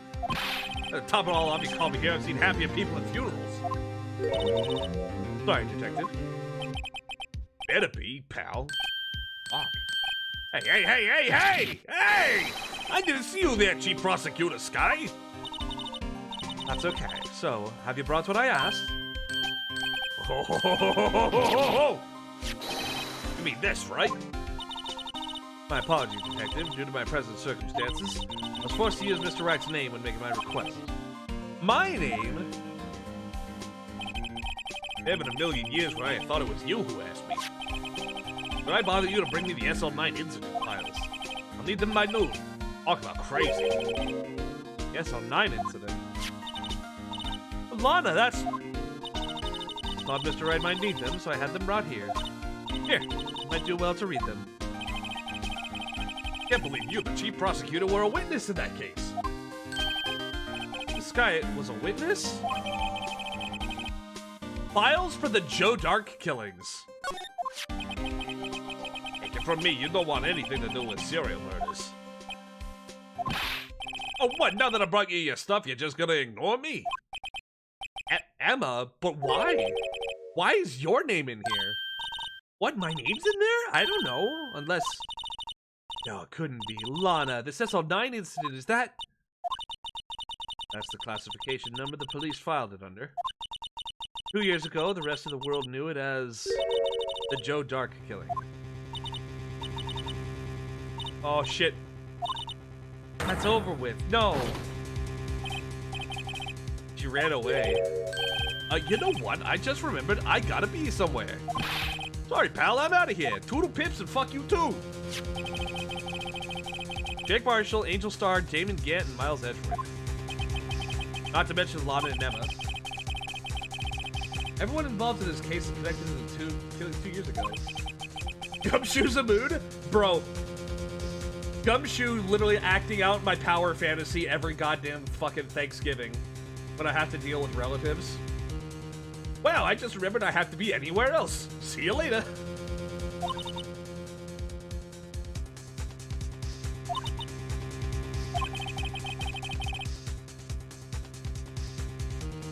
Let's take a good look at this file. Alright. Okay. We got ourselves a real friggin' doozy. Got ourselves a real head scratcher.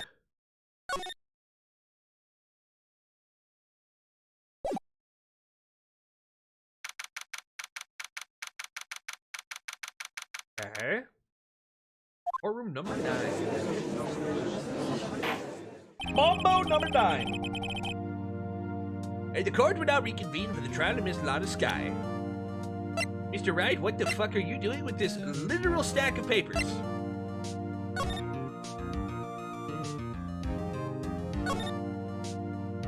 Edward Jones, Edith Kirby, Jeb Bates, Neil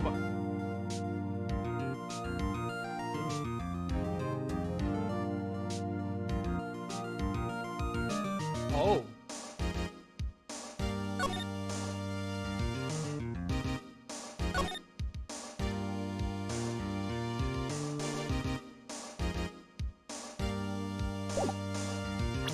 Oh.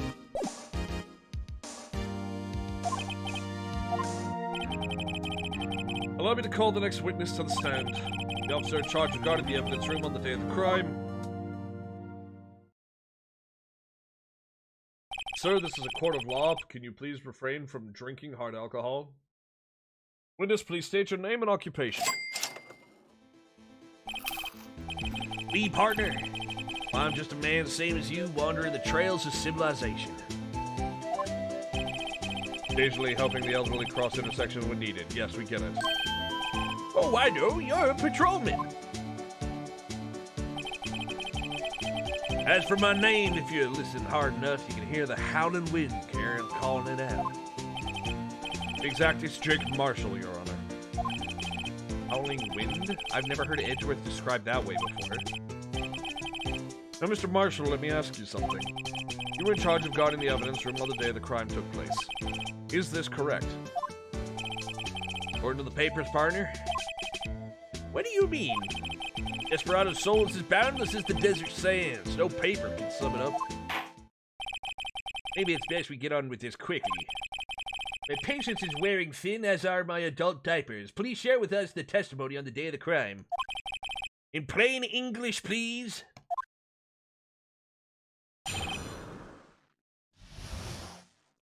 I'm doing well, Perigo.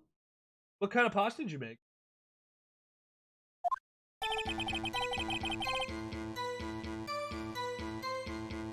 My job is to keep a wary eye on that bone orchard. Shit, I'm supposed to make the rounds 3 times a day, but that ain't my style. Besides, the room's protected by 2 security systems anyway. If I remember right, I was at a street-side saloon the time it went down. Innocent traveling man, so you're out of ammo. It's time I hit the trail.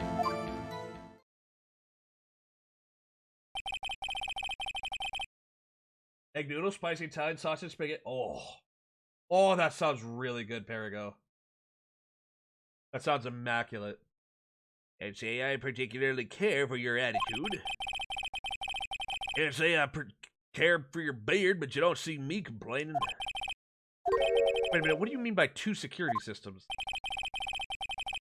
I mean the security cameras and the ID card reader. Reckon even a cowpoke like you knows about those. Well, what about the fingerprint activated locks on the evidence lockers? Fingerprint activated locks? What kind of newfangled dick hookies are those? Not being very helpful. Not that good with machines or with following orders. Everyone's got their weaknesses now, don't they, Mr. Prosecutor? The beard's the judge of best quality? Dude, look at this thing. God, look at that beard. Look at that illustrious, magnificent beard. Look at that. Jake Marshall coming out here with his fucking knife, you know, running his fucking knife against his 5 o'clock shadow. Fucking wishing that he had the massive, glorious beard that the fucking judge has. Fucking Jake Marshall out here literally just like beard and supreme. Hi Panzer, how you doing?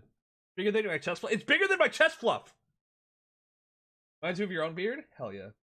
Fucking magnificent, exactly. All right, Mr. Wright, he's all yours. Why?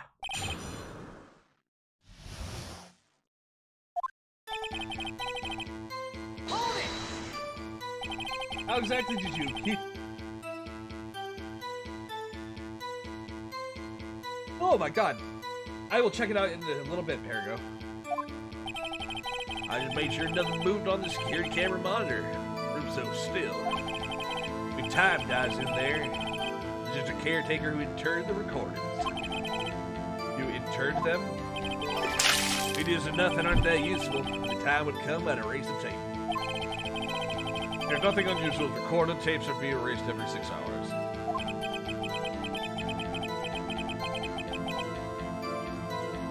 Time I'd erase the tape, it felt like I was erasing a part of my life.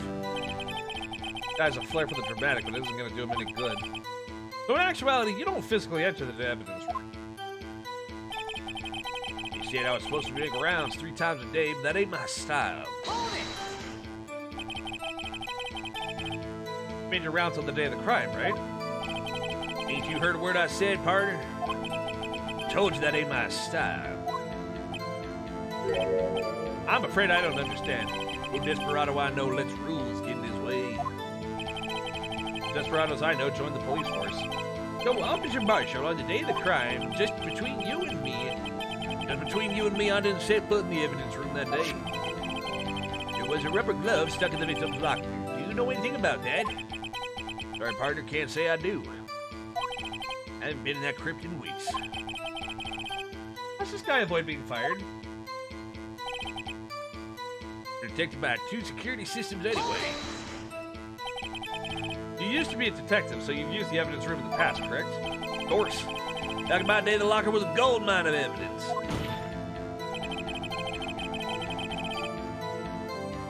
didn't know about the fingerprint locking mechanism.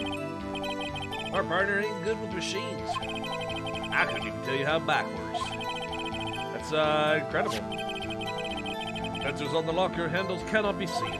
It's well known that some detectives are unaware of their presence. As he mentions it, Detective Gumshoe said something like that too. At any rate, it doesn't seem that this is relevant to the crime. You tell us what you were doing when the crime took place. I remember right, I was at a streetside saloon the time went down. What were you doing in a place like that? I was eating spaghetti.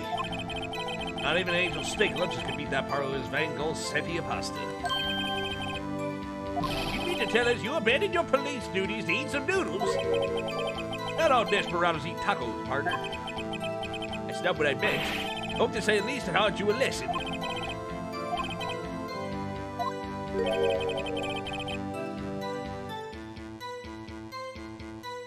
Spaghetti Western? Yeah, we know. I'm just an innocent traveling man, so if you're out of ammo, it's time I hit the train. Pulls noodle click. Do not let him take your noodles, Perigo. You'd call it evidence. You plan to pin me to this crime, you better draw, otherwise you're just wasting my time. The horse is waiting to carry me back west into the sunset. But one thing seems clear, despite being responsible for guarding the evidence room, the witness doesn't appear to have seen anything. Texans don't take orders from anyone, everyone already knows that.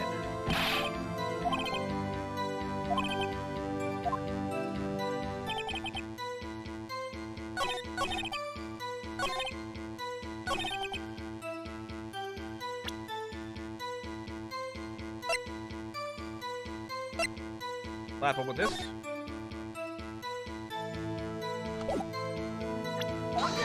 Fuck!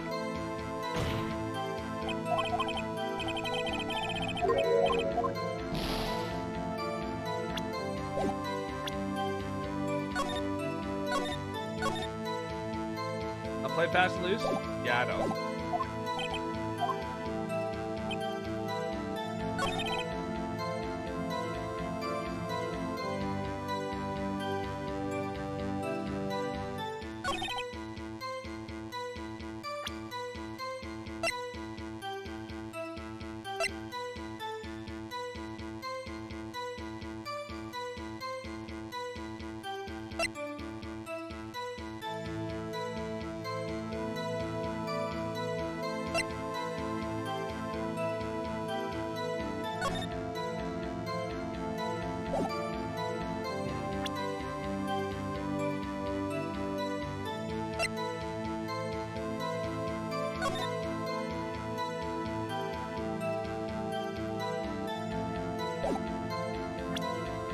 No, I don't think it is.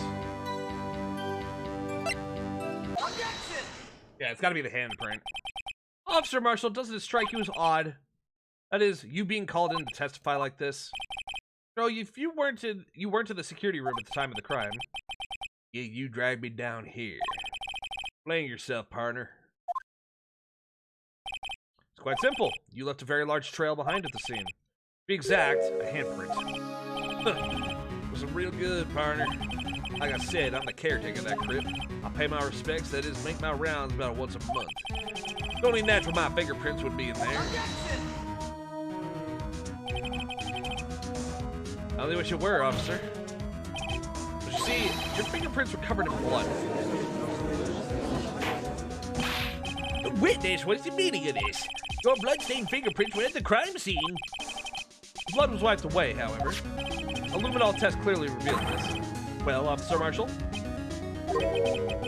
Seems to me there ain't a person in this room with a head on his shoulders.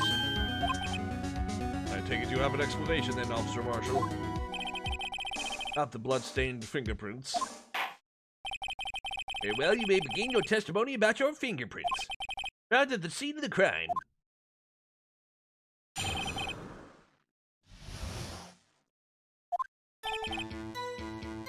Like I said, it's only natural for my fingerprints to be found in that evidence room. One of them just happened to be at the same place as the bloodstained handprint. Murderer touched the locker where my fingerprints was by chance. Bloodstain and the fingerprint are completely unrelated. did you know the murderer was wearing gloves? Me, I had nothing to do with it.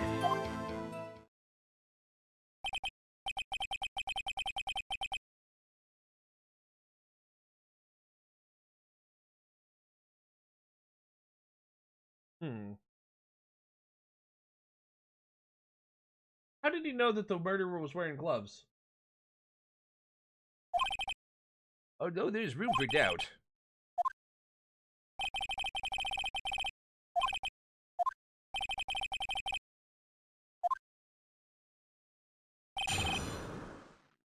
Yeah, camera evidence, presumably.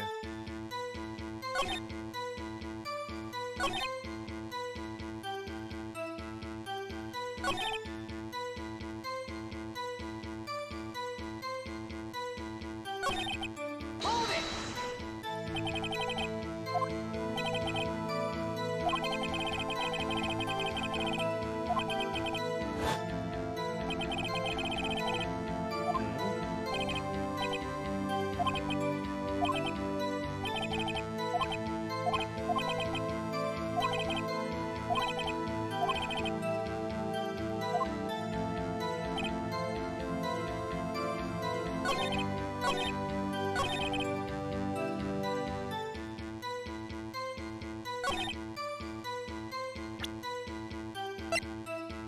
Video?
No?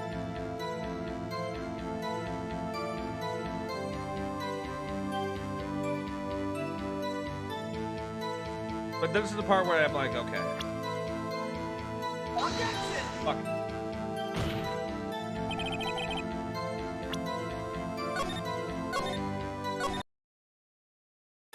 Anyway.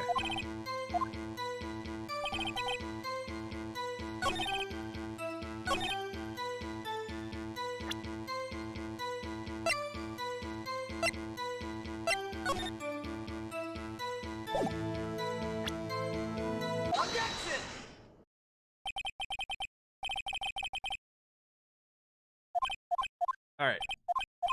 Sorry about that, chat.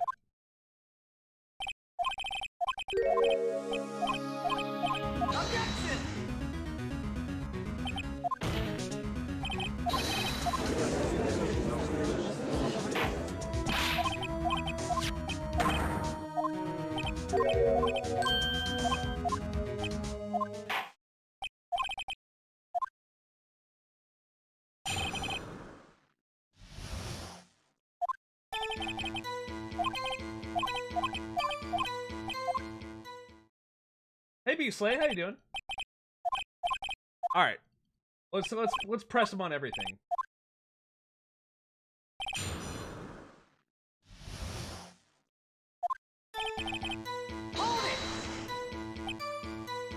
Pay your respects once a month.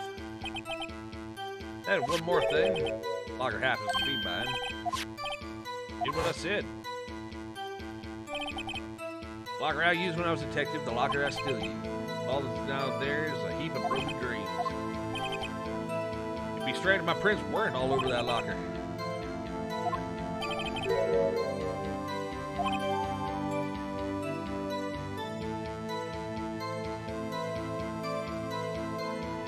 Huh.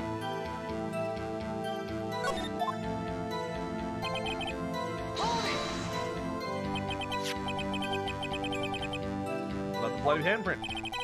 Wasn't mine, no mystery. My locker's covered with my fingerprints. So happen. No. The chances of that happening are 1,000,000 to 1. On the contrary, one could argue just the opposite. The chances of that not happening are 1,000,000 to 1. One thing straight, partner. You ain't gotta get no reward from me with a mere fingerprint. Wanna know why?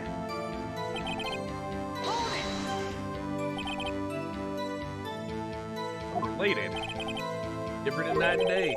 Kind of like cereal and cereal. One's got to do with breakfast while the other's a type of murder. He's right, although seemingly alike, they're totally different.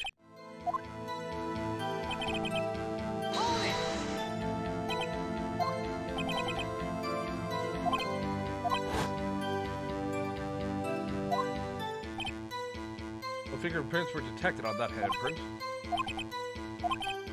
Murderer wearing gloves happened to place her hand on top of Officer Marshall's fingerprint. Trying to get the picture, partner. Seal of blood. The desert is just food for the buzzards. There's only one reality, and that's this. As long as my trail ain't in there, you can't say otherwise.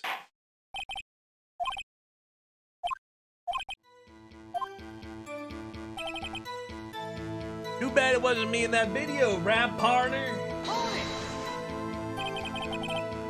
Witness testimony is the lowest form of evidence that would never be accepted as cited better for the highest forms of law. Yeah? Well, the time it is crime ain't that right, partner? It is the only direct evidence you have. Places you can't see. The camera's panning back and forth. The floor isn't shown. If someone was familiar with the camera's position, they could leave the room without being caught on tape. We'll have time for your speculations, Mr. Wright. Well, Mr. Wright, if you can show us evidence in the video that indicates Officer Marshall was present, please do so now. Sure. Very well. Allow me to point out your mistake, Officer Marshall. Tread carefully, Mr. Wright, or you might wind up being the one making the mistake.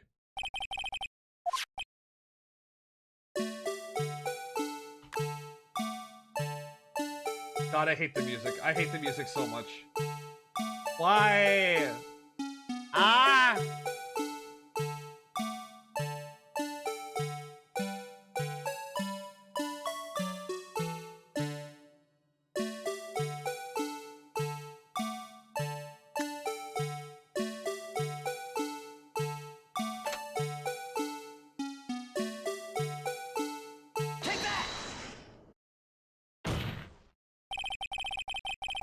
It pans so slowly. I know.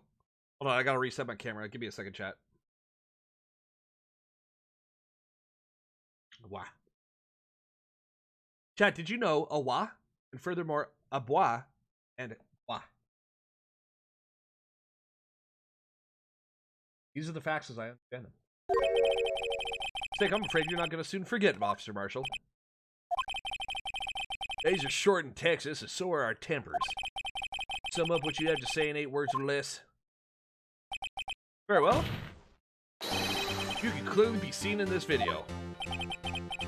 Exactly 8 words. Not bad, partner. Key lies in a certain locker shown in the video. Crime scene video where Koba's tails obscure suspect's face. God, that would be the worst. Locker with a white cloth sticking out. That was the witnesses, I believe. And now let's rewind the video a bit. Ah yes, let's rewind at the speed of a glacier.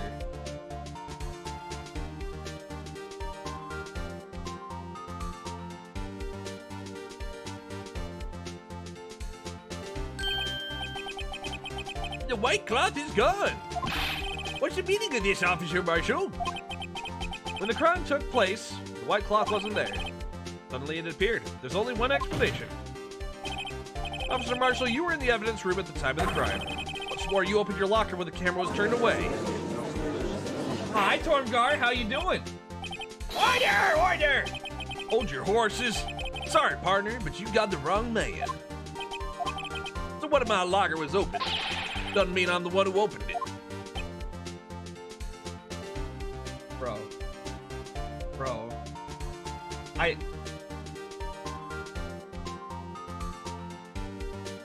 He can't be getting away with this. Murderer needed to hide something, so he opened a locker and stuck it in. Not my fault he happened to choose mine. Why is everyone staring at me like I'm a wanted man? He is coping, seething, balding, and doesn't even know it.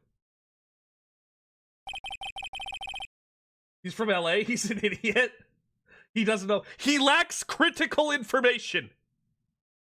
This guy isn't just playing dumb. He really doesn't know. I hate to rain on your parade. You're the only person who can open that particular locker. Oh yeah, I'll call your bluff. You say open that locker. Now prove it. Attorney badge.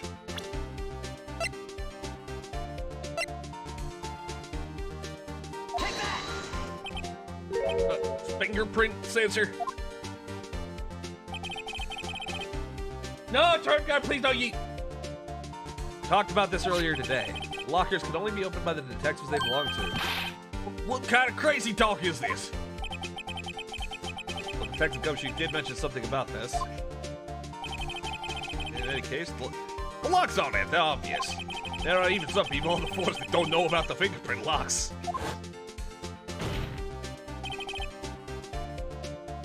so, Sheriff, what do you have to say in 8 words or less?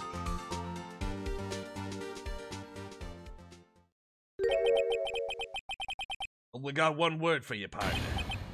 No!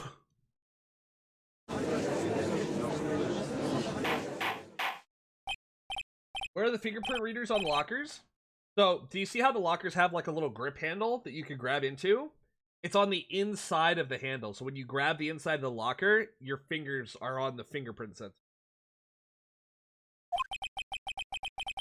This is a joke. It's the worst I'd ever heard. I assure you this is no joke, Officer Marshall. Now then, please tell us what you were doing in the evidence room at the time of the crime.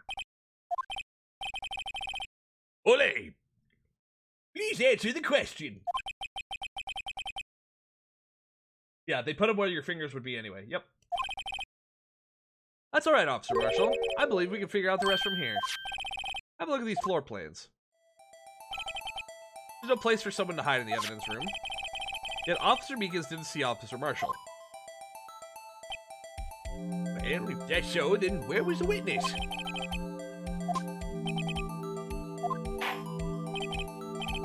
Let's hear it.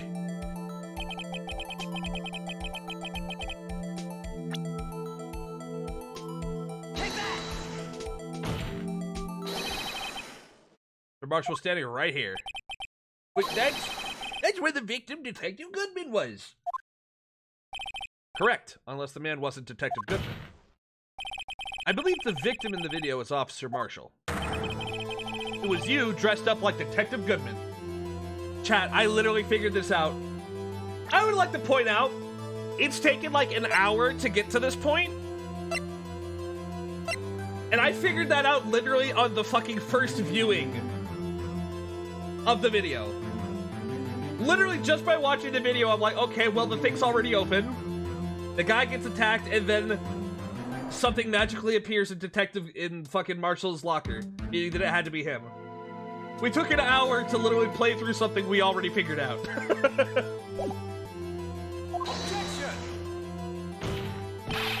Well, that's preposterous. Officer Meekins witnessed the detective at the crime scene. Once he saw the man's face, he'd know for sure.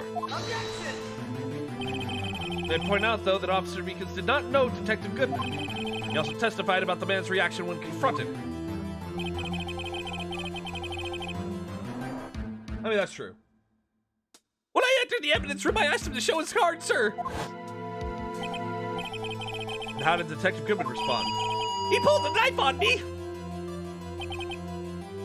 Something about the officer's story puzzled me. If the man had his ID card, why didn't he just show it? Yes, he would have needed it to enter the evidence room, so he must have been carrying it. Answer is simple. He couldn't show it.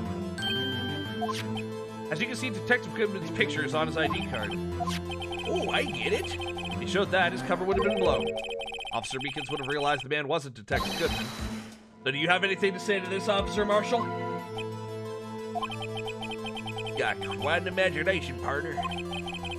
We got a term for that. It's called circumstantial evidence. Circumstantial evidence? Still denying it. We're gonna have to do better than that to break a detective. Unless you have hard evidence proving I dressed up as a victim. I can't say I particularly care for your uncooperative disposition. Can't say I care for your beard, but you don't see me complaining. Well, Mr. Wright, do you have any evidence proving beyond a shadow of a doubt that Officer Marshall dressed up as the victim?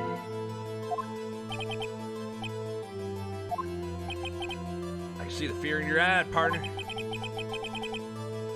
If you're the one who couldn't take the desert heat.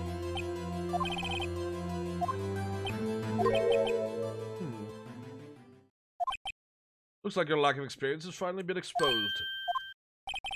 I'll pass on to you what someone told me when I was just starting out. You've run into a wall with no place to go? The basics.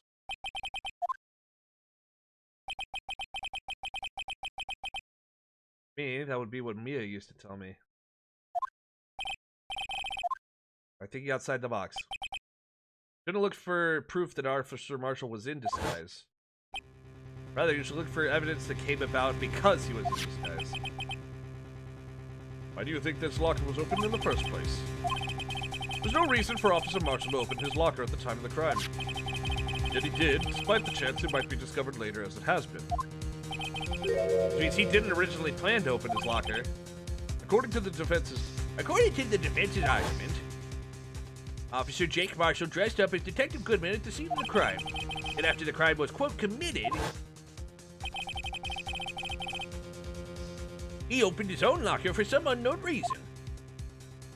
The fact that a white cloth is sticking out of the locker seems to indicate that he opened it in order to put the cloth inside. So, just what exactly is this piece of cloth? The video is the key to all of our unanswered questions. Very well, let's take yet another look at the security tape. After committing the crime, the witness opened the locker to put away the white cloth. Please show us why.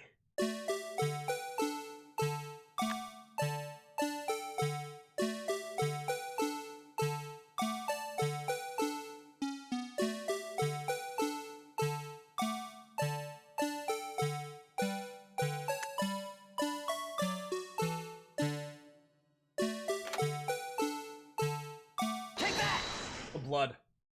For some reason, you disguise yourself as Detective Goodman. Enter the evidence room, though I don't know what end yet. Yet? However, something unexpected happened. Officer Meekins barged in on you. When asked to show your ID, you pulled a knife on him. However,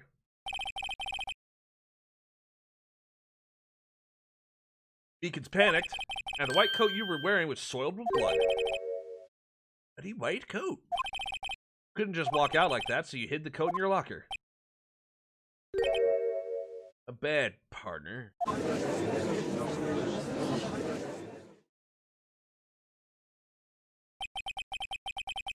Now then, Officer Marshall, you ready to tell us the truth? Like I underestimated y'all. I hope you're happy now, Mr. Edgeworth. Years ago, you're only half as persistent then as you are today. Y'all wouldn't have had to be here now, would we? Officer Marshall, tell the court what you did. All of it. It did. Before. Alright. Time's come. Marshall's confession. I had to do it that day. Couldn't just stand by and let it die. I stole the detective's ID and dressed like him. I planned to take out the evidence.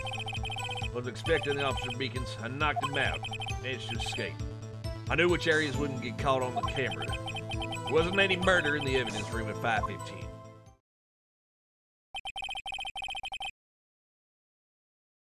So the supposed victim was really you. Only one thing I still don't understand. Traces of a large quantity of blood were found on the floor of the evidence room. No one was murdered, then how could that be? Officer Meekins managed to cut his own hand. I guess as he's the donor. Way too much blood for such a small donation.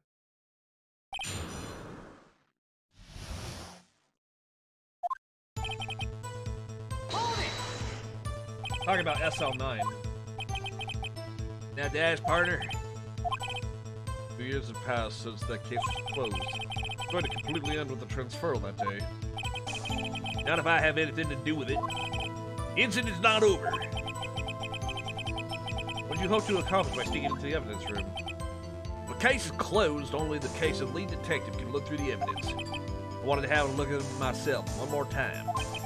No matter what the cost. I don't care what anyone says, partner. That case is mine. It was my last chance. That's why I stole the detective's ID and dressed like him. I plan to take out the evidence. I don't think so, Rocket Man. I don't think so. My suspicion is that Goodman was killed elsewhere and then transported to the prosecutor's office in the trunk of Edgeworth's car. Without Edgeworth knowing about it. I didn't make it look like Goodman was carrying out the evidence transfer. I'd be arrested for stealing evidence, which wouldn't get me anywhere. So you did it to fool the security camera. I had the detective's ID card. Stole it that morning of the incident. That was why Goodman started filling out the lost item report. I returned his ID card. I left it on the floor in the prosecutor's office parking lot. So essentially, managed to succeed despite your lack of foresight. What do you mean, partner? I mean, the fingerprint activated the lock, of course. No matter how well you disguise yourself, you can't change your fingerprint. Under normal circumstances, you wouldn't have been able to open that locker yourself. You could because a rubber glove just happened to get stuck in the door. Is Detective Goodman was to open the locker before Officer Marshall.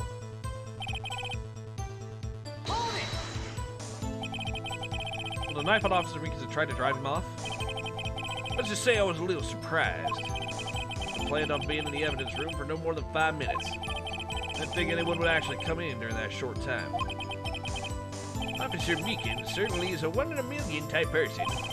Mistaking a detective for an intruder, demanding to be shown his ID. After thinking a little more about his raise this year.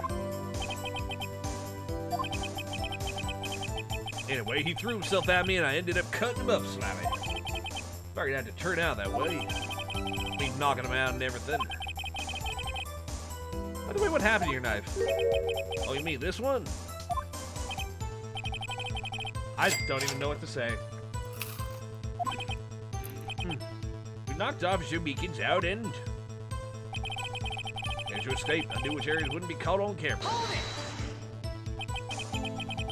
You did your research beforehand. Those going to the desert unprepared don't live long, partner. I didn't think it'd make a difference, though. Hearing the tapes erased every 6 hours, if it all had gone as planned, no footage would have been left. However, you bloodied your coat in the struggle with Officer Meekins. If someone was in the security room when I came out, the jig would have been up. I opened my locker and stashed it in there. What was Officer Meekins doing during that time? What else? Sleeping like a baby. And what you're saying is, on that day...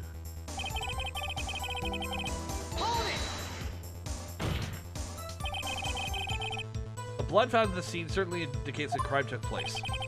What are you, blind? Victim shown on that tape is me, and I'm not dead yet, partner. You stole the evidence from the locker. Actually, no, I didn't. Why not? Why not? When I opened the locker, the evidence was already gone. What? Mr. Edgeworth, where's that evidence? Still missing, Your Honor. Detective Goodman's locker was already empty. Someone else stole the evidence. Officer Marshall, may I ask you one thing? Our way, partner, it's a free country. Just remember, I'm also free to decide whether or not to answer. Why did you do this? Stealing a detective's ID and treating a police officer is no small offense. Moreover, you're an officer yourself. It'll have serious consequences. You can't just be forgiven with a simple cut in salary.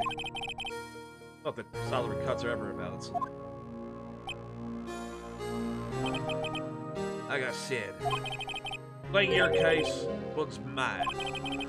Anything it takes to get an answer I'm satisfied with. Witness has an unusual amount of zeal. Let's hear more.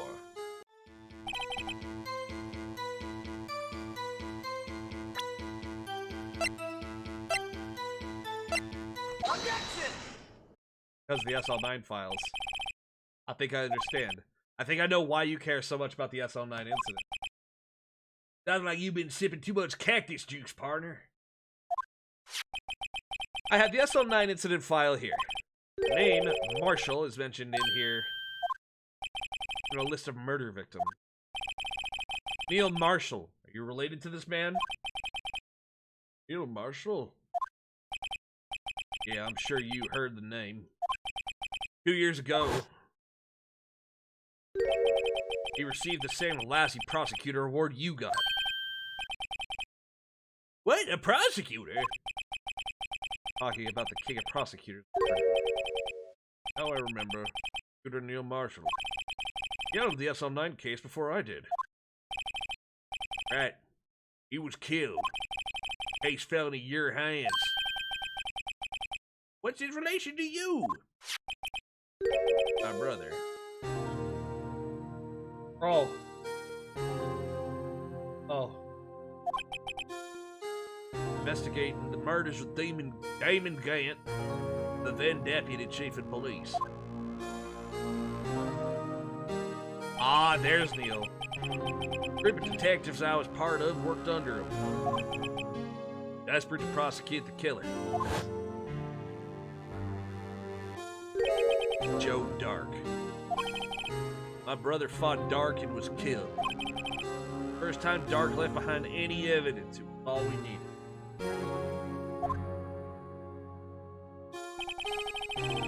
He was arraigned and incarcerated.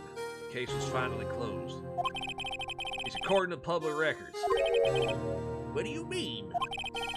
My brother couldn't have been killed by the Joe Dark. He knew my brother better than anyone. No one could have beaten him in a fight. That's it? That's the reason for your insane actions? Or my brother's death and what the records say. No matter how much you try to hide it, you can't fool me.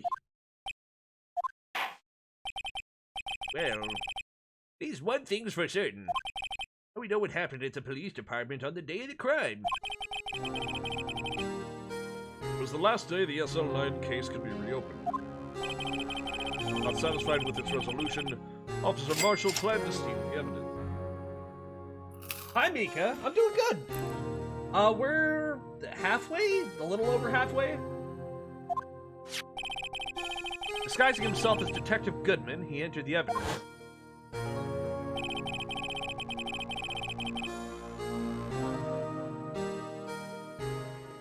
Officer Meekins confronted him, so he rendered him unconscious and fled.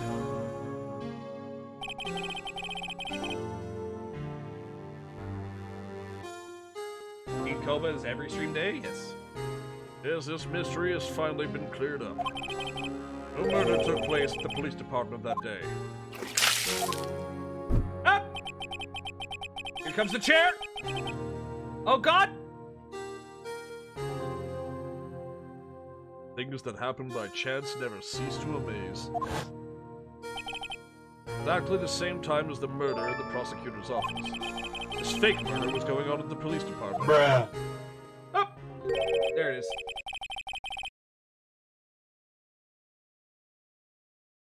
Come on, Edgeworth, you don't honestly think that this was chance, do you? Gotta be more than that. So if no one was murdered at the police department on the day of the crime, the murder in the prosecutor's office parking lot was a real one. Which in turn means only one person could have committed the crime. Chief Prosecutor Lotta Scott. But wait, a verdict wasn't reached in yesterday's trial. Which is why we examined the incident at the police department today. But only one reason the defendant was not convicted yesterday, and yet remains a mystery of the simultaneous murder at the police department. me, or got the draw on you, partner. All of the mysteries of the police department have been resolved, no doubt about it. It's Sole murder took place at the prosecutor's office. The only suspect is Lana Sky. And the testimony of one Miss Angel Star is completely incontestable. You have a response. They're gonna sing a word or less. Ah! I rest my case. It seems this trial has reached its conclusion. No room for doubt. Well done, Mr. Wright. It's you I didn't need to waste my time. Proving the alleged murder at the police department. No doubt what I proved today is true. The apparent murder on the security camera tape really was fake. But I didn't realize. That would end up proving Lana guilty. Now then, the time for the verdict has arrived. This court finds the defendant. Hold it! Oh. Emma! The defense has an objection. A magical objection. Right? What do you mean, right? Mr. Wright, are you this girl's guardian? Your Honor? Oh, in a sense? Please, Your Honor, all I'm asking for is a minute of your time. Please hear me out. Your Edgeworth, please. I don't want to leave any loose ends. Want a minute? I'll give you 3. Based! I was kind of in shock. Finding out the SL9 incident referred to the Joe Dark killings. Now that she mentions it. If both Sky Sisters were in that file. That's when I figured it out. I mean, what Officer Marshall was trying to do that day. But I knew his fingerprint had nothing to do with the crime. It left only one thing. The other handprint. The traces of blood found on Detective Gumshoe's locker. But no fingerprints were found on it, right? No, but I figured it out if I examined it magically. I'd be sure to find a clue. I ran over there and I looked at it again. Find something? No. Huh? Sorry, I guess I'm not much of a magical investigator after all. Is that all? Please don't be mad, I'm just a high school student. I'm just an attorney. Right, those traces of blood are the only clue we have. If we can't find something wrong with them... Please, Mr. Wright, you're a professional. If anyone can save Lana, it's you. Okay. With regard to the incident at the police department, any reasonable doubt remains.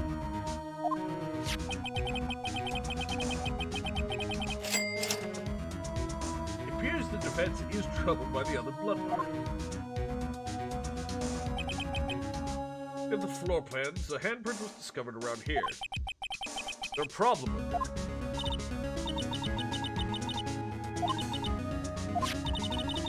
Find anything wrong with that blood mark, Lana will be... Please answer my question, Mr. Wright. We don't have all day.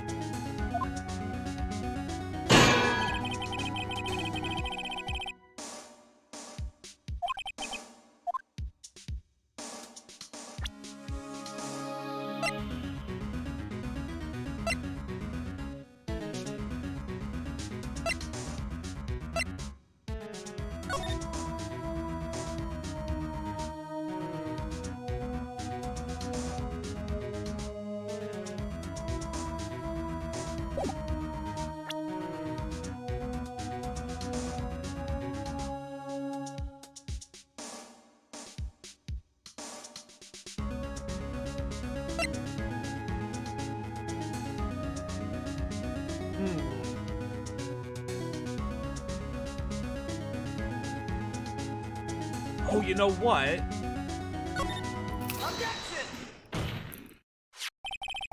Handprint left at the crime scene clearly shows a contradiction.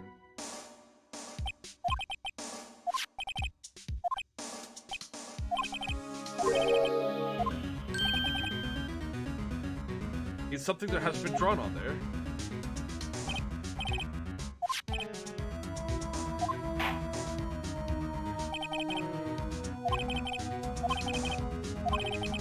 Yeah, chat. How did the... So, how does somebody put the hand mark there? Hold on. Hold on. So I thought that there was something weird, right?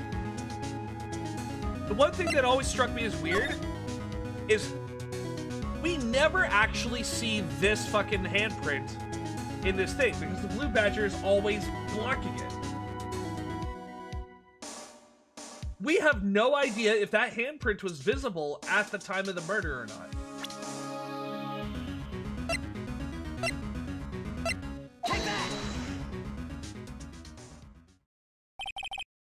What about that piece of plywood? Blue Badger, mascot of the police force. Defender of truth, guardian of proof. Explain yourself, Mr. Wright. Let's look at the floor plans of the crime scene. Blue Badger's not here. So? Watch what happens when we put him in. This is where he was dancing at the time of the crime. Well, what? That's right. So long as the Blue Badger is dancing here, it would be impossible to place a handprint on this spot on the locker. What?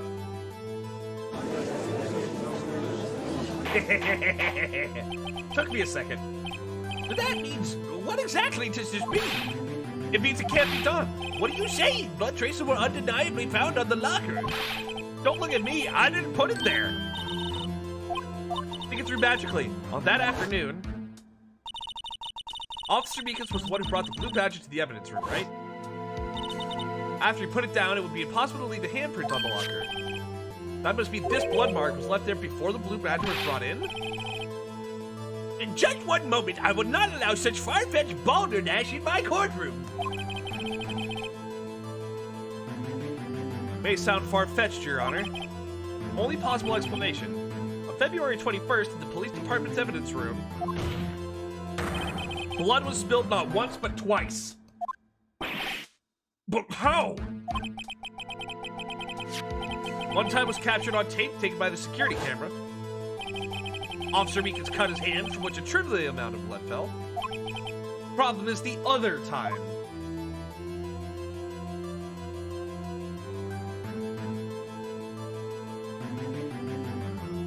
Yup, when you eliminate the impossible, whatever remains, however improbable, must be the truth. Someone bled prior to the struggle shown on this tape. It had to have been. It had to have been Detective Goodman when he was really murdered. Objection! There we go! That's ridiculous. I refuse to accept your absurd claim. Objection! The murder portrayed in the security tape has been proven to be a fake. However, that does not explain the blood mark found on the locker. Objection! So then, assuming this murder you purport really happened, when did it take place? I demand you show evidence that proves when it occurred. Prior to Officer Meekins being shown cut by Jake Marshall, who was posing as Detective Goodman, another incident took place in the evidence room.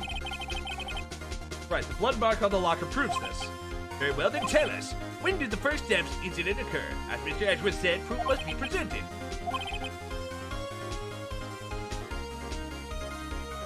I know what it is!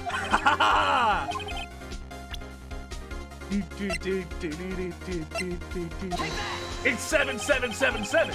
If the crime took place inside the evidence room, the killer would have had to enter it. In order to do so, an ID card would have been required. An ID card? Oh! The ID card record!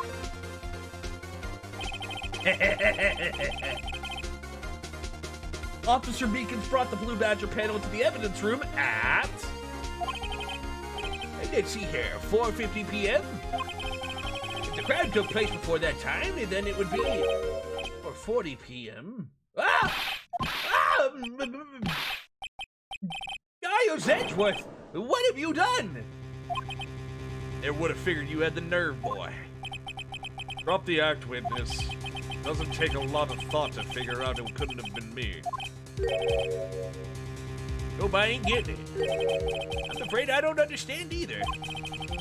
Clear from the luminol test the blood was there. However, when the second crime took place, both Officer Meekins and Officer Marshall failed to notice the blood. The blood from the first crime was wiped away by the real murderer. I would have had 10 minutes to murder the victim, carry his body away, and clean up the blood. Unfortunately, that's physically impossible. That would mean...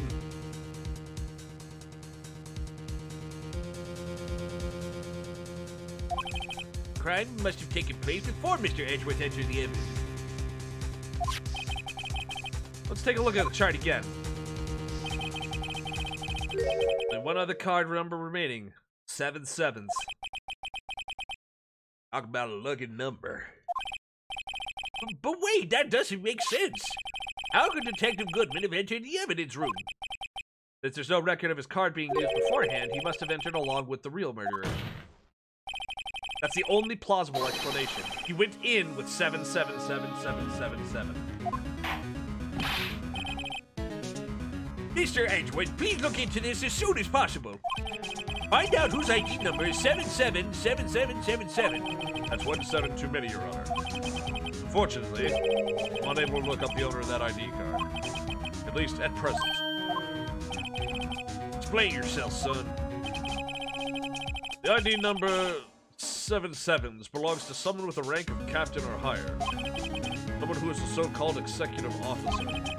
We don't have the authority to inquire into such a person's identity. That's ridiculous. Just how?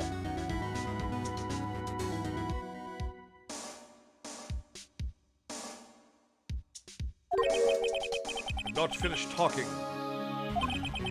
There's one situation in which we can be granted such authority. If an official charge filed against an executive is accepted. An official charge?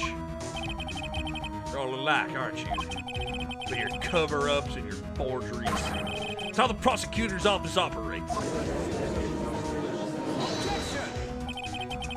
I take pride in my work, Officer Marshall. I would appreciate it if you would keep your slander to yourself. Slander, is it? Okay. Let me ask you a question. Yes? No, not at you. To her, the defendant sitting over there. You're a little executive. Don't be stupid. She's been charged with murder. Of course, we've looked up her ID number. It's not 7777. Don't play me for a fool, partner. That's not what I want to ask. All I want to know is one thing about that incident. The SL9 incident? Answer me this, Chief Prosecutor. That trial 2 years ago, did you really only use legitimate evidence? Oh, shit. Do you need the witness to repeat his question, Prosecutor? I heard him fine, Mr. Edgeworth. 2 years ago, I was in charge of the prosecution for that trial. At the time, Occasionally, we felt the powerlessness of the law. At least I did. Lana. Became a prosecutor in order to suppress crime with the law. But before I realized it, we were the ones being suppressed by the law. Defendant, what are you saying? I'm gonna ask you again, Chief Prosecutor. During that trial 2 years ago, did you really present all the evidence in court? Can you look me, an investigator in that crime, in the eye and say you did? Chief Prosecutor, you didn't! I don't have to, Officer Marshall. what? Why won't you answer him? Drastic crimes require drastic measures. Just the way it is. We did what we had to, in order for him to get the verdict he deserved. Lana! If it involved forging. Holy shit. Holy shit. Bro, where are we going? See, that's what I'm talking about. No. No! Order! Lana's remarks caused such a stir. Chaos in the court couldn't be quelled. We would have to wait until the following day. Holy shit, dude. Wow. Okay then.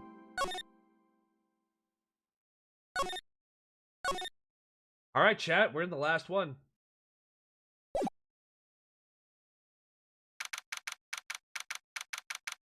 That's a massive indictment against Lana. Yeah, no kidding. I'm so sorry, Mr. Wright. I'm so sorry for what my sister said. For him to get the verdict he deserves. I didn't know. I never knew that the SL9 incident was just another name for the dark killings. Lana wanted Dark convicted so badly. That's why she used me. It's why she used what happened to me. What do you mean, what happened to you? Oh, there in the file. Joe Dark's last name was prosecuted. Last victim was Prosecutor Neil Marshall. When he murdered Officer Marshall's brother, he left behind an incriminating piece of evidence. What did you have to do with this killings? On the night that he was killed, Joe Dark tried to kill me.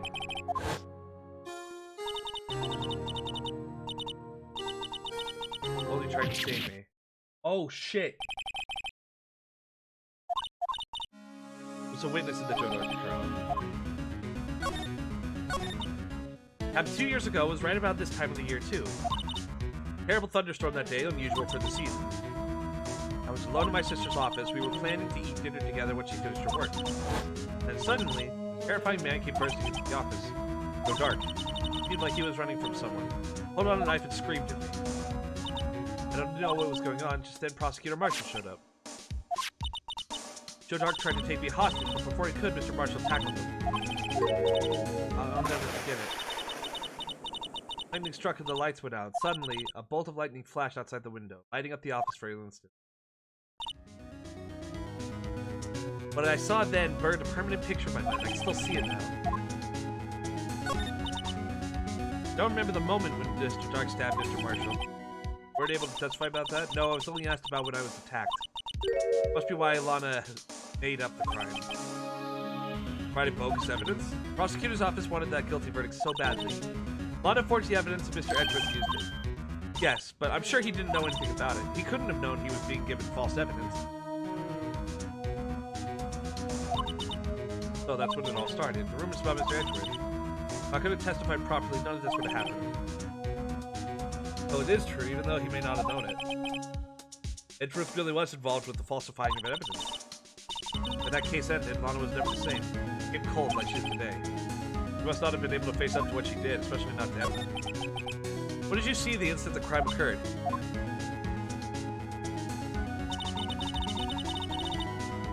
Dark knocked down Mr. Marshall and raised his knife. Jesus. I don't remember what happened after that. Apparently I passed out. In tune, Lana was cradling me in her arms. Damn, man. Couldn't bring myself to testify about that incident.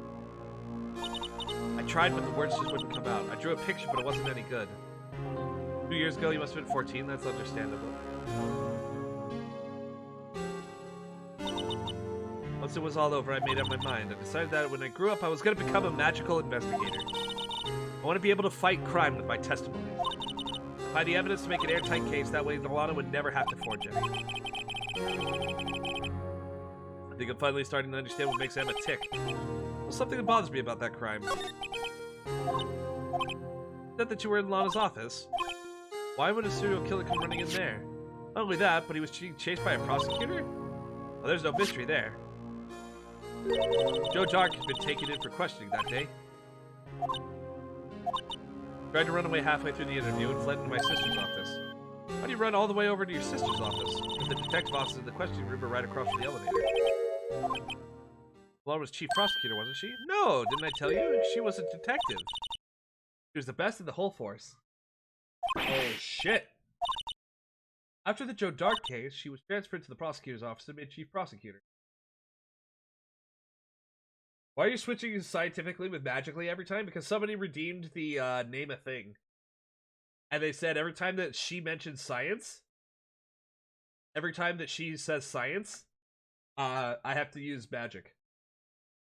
Yeah, Snicker redeemed it. Lana used to be a detective. Better have another talk with her.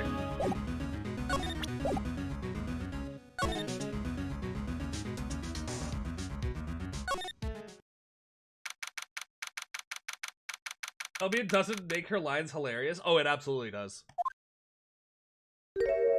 Hi, Lana. Mr. Wright, it seems I keep causing you trouble. Falsifying evidence.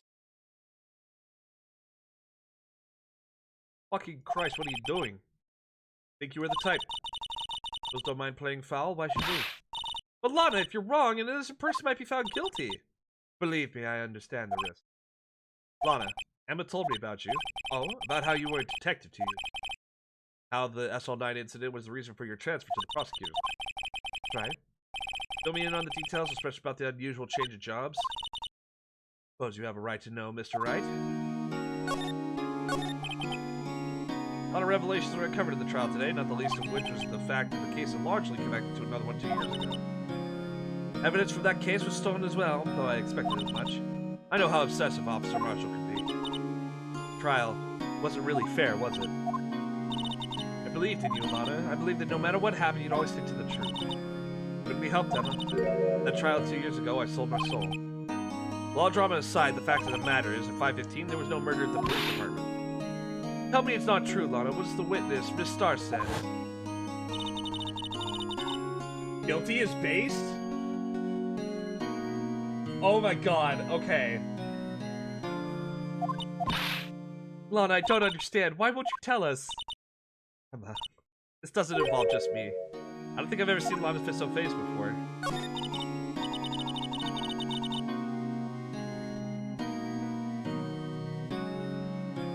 True, I was a member of the police force 2 years ago. She was amazing. Still talking about all the cases she and Chief Gant cracked together. Chief Gant? He was the deputy chief of police back then, but he still worked the crime scenes. Eamon Gant. He was everything I aspired to be. They were the best team ever. They solved crimes before the reports could even be filed. Emma really idolizes her big sister. Now you're chief prosecutor. What happened?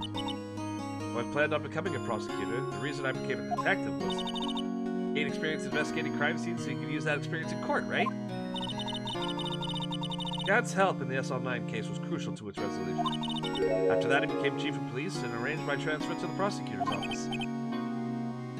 Maybe I should ask more about this investigation of theirs 2 years ago. 2 years ago, I was second in command to the detectives investigating Dark. Second in command? That means the investigation lead was Damon? Yes.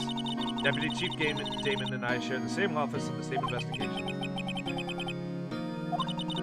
Led a team of the best detectives on the force. Detective Goodman, case it was, Jake Marshall, and Angel Starr. First time Marshall worked with his brother. He was quite gung-ho. Without a doubt, Joe Dark was the serial killer. He asked him to come in for questioning. We're desperate for evidence. Let's win his final murder, too. Prosecutor Marshall was trying to save me from Dark. You see, the first person who happened upon the scene of the crime was me. Now you tell us. Damon Gant and Neil Marshall would once question Dark that day. The investigation was in its final stages and Dark must have suddenly panicked. They waited until Gant and Marshall let their guards down and fled the room. From there, he ran straight to the office shared by Deputy Chief Gant and myself. That's where he found me. So you were the first person to run to the scene, Lana. Yes, so. I was filling some papers while Gant and Marshall were questioning Dark. I returned to my office. I saw 3 bodies on the floor and smelled blood. 3 bodies? Prosecutor Marshall, the victim. Emma, who had passed out. Suspect Joe Dark. During the struggle, it seems Mr. Marshall struck a final blow before he died. Joe Dark had incurred a minor concussion and lay unconscious. What did you do? To be honest, I panicked. Picked up Emma, carried her out of the room, and just held her. Can't blame her after all her sister. So then I plead Dark under immediate arrest. Let me get this straight. You were all involved in the SL9 incident. Right, quite a coincidence. I don't buy it. There's no way everyone involved in this trial was also involved in that incident just by chance. That case was solved 2 years ago. At least one person went to extremes because they didn't believe it was truly solved. Officer Marshall, yes, his actions came as a surprise to me as well. Ever since his brother died, he's changed completely. I guess he wasn't convinced with the ruling against Joe Dark. Life doesn't end with the closing of the case. Everyone has to live the rest of their lives with the memories. A case just might not be over yet. Emma was assaulted by Dark at the police department, right? Yes, at the office that David Gant and I shared. The office that Mr. Gant now occupies by himself, the chief's office. Maybe we should have a look at the chief's office.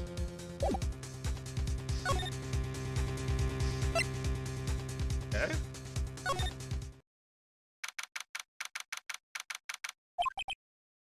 Detective Gumshoe anywhere. Things seem kind of quiet around here today.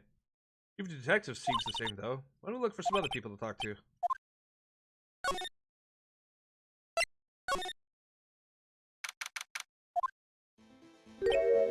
Howdy, Bambina. Oh, Mr. Marshall. Never thought things would turn out this way when I woke up this morning. Hey, Sarah. You never know where life will lead you, eh, Bambina?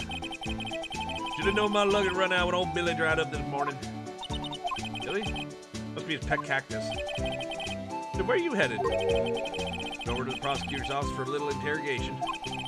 It's a voluntary appearance, but we all know I won't be coming back. Alright, but you can't go in the evidence room today, partner. Mr. Marshall, why'd you do it?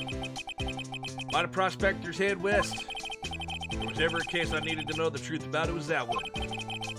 Before you turn yourself in, Mr. Marshall, would you mind telling us exactly what happened? Like I won't be getting a steak lunch today. Something was fishy about that trial from the beginning. Wasn't just me either. All the detectives thought so. What do you mean fishy? Well, the facts reported were inconsistent with the evidence we found. For example, the murder weapon. Murder weapon? You mean the switchblade knife with the broken tip? Joe Dark's alright. The initial autopsy report. Question was raised. Question? The blade of the knife was not a perfect match with the wound the victim sustained. What does that mean? It means there's a good chance the knife was not the murder weapon. However, in the report that was finally submitted, the possibility had been erased. The case left behind scars on all of us. Scars to that SL9 incident. I got the looks, but he got the brains. One of the best prosecutors around. I just made detective when it went down. It was our first case together. How old was he, your brother? 27 at the time. Awarded the highest honor that very day. The highest honor? You mean King of the prosecutors? Good. What looking at me like that for? It's an honor for a prosecutor. Mr. Marshall must have been really close with his brother. The day the SL9 incident took place. That wasn't the same day as... Right. Day of the evidence transferal. Interesting. Drizzling that morning by nightfall, there was thunder. Can't believe 2 years have gone by already. Tried to steal the evidence so the case wouldn't die. Apparently someone tried to stop you. Detective Goodman was murdered and the evidence locker was empty. There's something going on behind the scenes in that case. We all knew that later.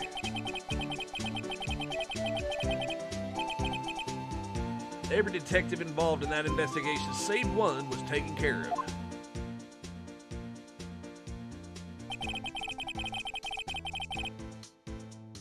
Star was fired. I was demoted and boxed away in a tiny room.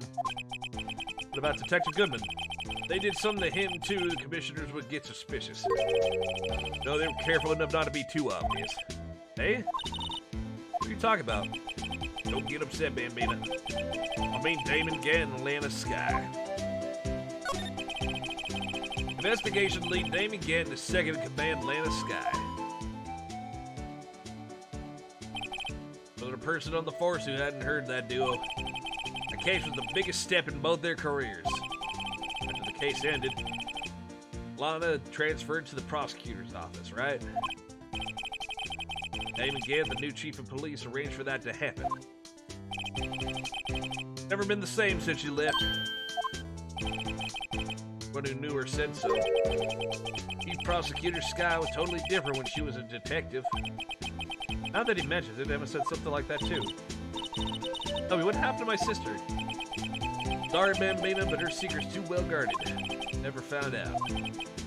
On a secret all started 2 years ago. There you have it.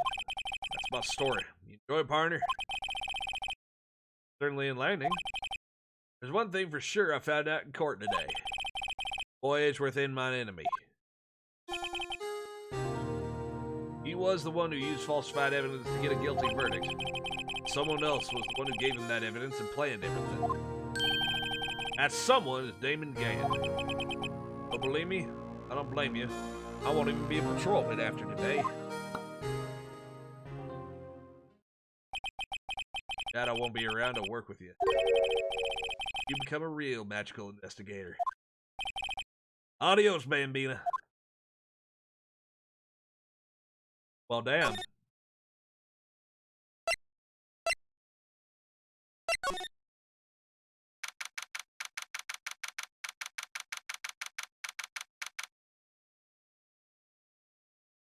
Real magical investigator.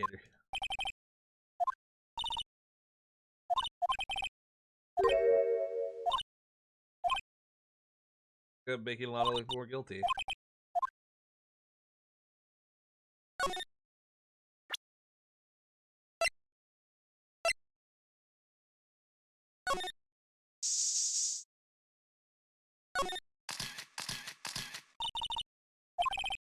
Yeah?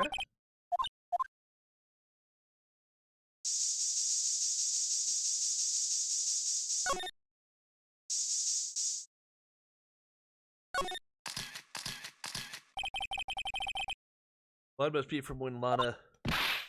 Sisters of the murderer, but she did call you, didn't she? I'm the crime? Her right hand is damaged. Whose side are you on? Nothing to do with taking sides.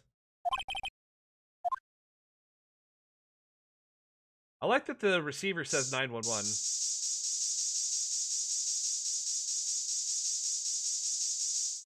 Yeah, it's a real fancy parking lot, isn't it?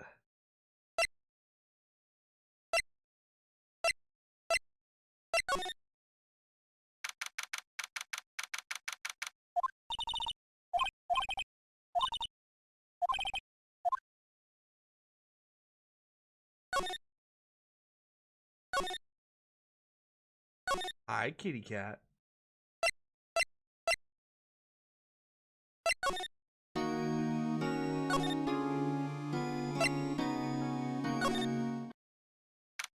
Kitty kitty. Boons is here. Today's deserted. That must mean everyone's busy solving crimes. For the others, they're all in the conference room. The prosecutor saying what she did is about what to do about Mr. Edgeworth, not to mention their statement to the media in tomorrow's trial. More chaos going on than Thanksgiving and Christmas put together. So we'd like to have to look around Chief Gant's office. Just use the connecting hallway to the other building and take the elevator to the top floor. You're right, you can't go in there, it's off limits. Amazing.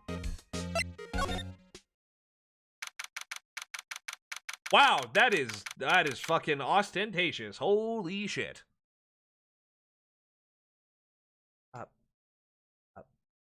Baby, I love you. You're sweet, and I love you. Bottom of the screen in the edges office room. Why does he have a church organ in his office? That's a very fucking good question.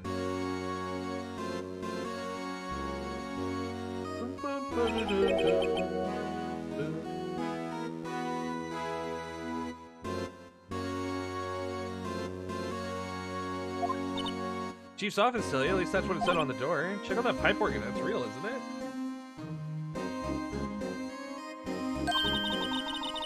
I used to take organ lessons in kindergarten. Little Miss Bach.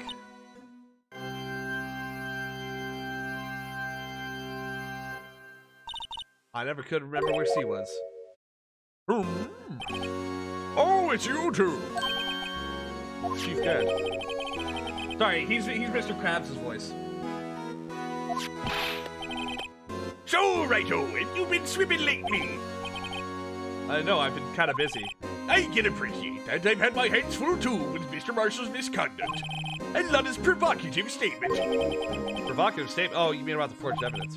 2 years have passed again since that incident. My, how time flies! I see that big picture on the wall over there. picture of Lana, Neil, and me. That's a picture of Lana, Neil, and me. This is Mr. Marshall's brother, Prosecutor Neil Marshall.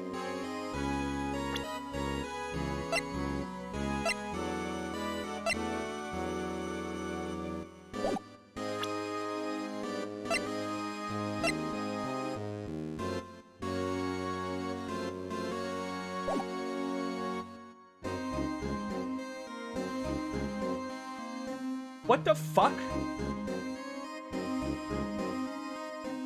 I thought that looked familiar.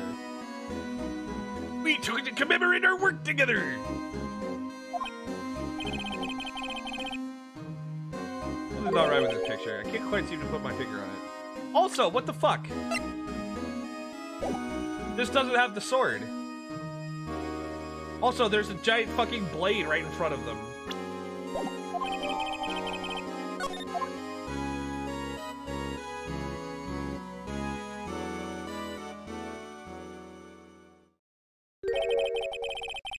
Anyway, I'd like to reminisce all day, but there are matters that need my attention. I'm gonna lock up here, so let's go on together. Up in this office. It was a crime scene 2 years ago, wasn't it? That case has long been over. There's no need to investigate it anymore. Oh, the same. Oh, all the same, we'd still like to have a look around. Perhaps you didn't hear me. I said there's no need to investigate it anymore. Now hurry up and get out. I have a meeting to attend.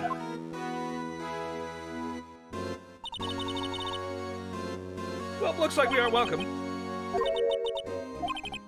Get denied our request to search the crime scene. Must be a reason he doesn't want us looking around in there.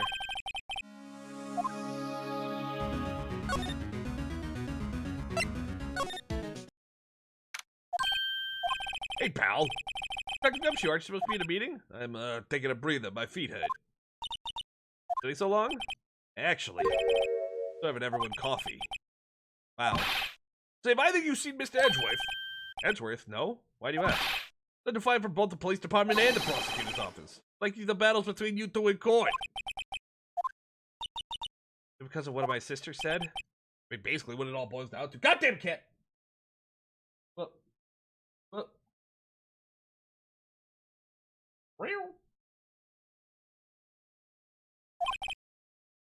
Falsified evidence 2 years ago.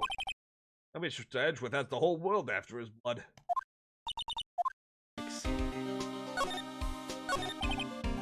Why would Edgeworth be blamed? It's not like he knew the evidence was forged. Honest Guy's the guilty party here, isn't she? Not unless the prosecutor is responsible for the evidence they present in court. Not only that, as you know, there have been a lot of rumors going around with Mr. Edgeworth. They think Tyler as a prosecutor kept him safe from those who don't like him. Now with this, Are there really so many people who hate him? in our world, only those with talent rise to the top. Mr. Edgeworth not only has that, but he's young. There's no better recipe I know of for making enemies. Hey, Dick, keep up the good work. Yes, sir. Go for some lunch again sometime. I treat. Yes, sir. You don't have any problems with enemies. Yeah, well, I'm careful not to stick out. Anyway, I'm a bit worried about him. With all this pressure, I'm afraid Mr. Edgeworth just might crack.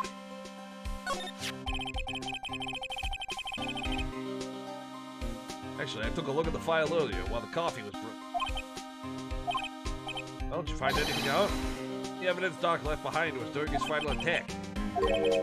He killed Prosecutor Marshall, who was trying to protect some girl. Detective Gumshoe never realized Emma was a girl. But he left behind the most incriminating evidence of all. Well, I think it had something to do with the murder weapon. I forget. Look, it's all written somewhere in here, okay? Promise recollection never failed to impress.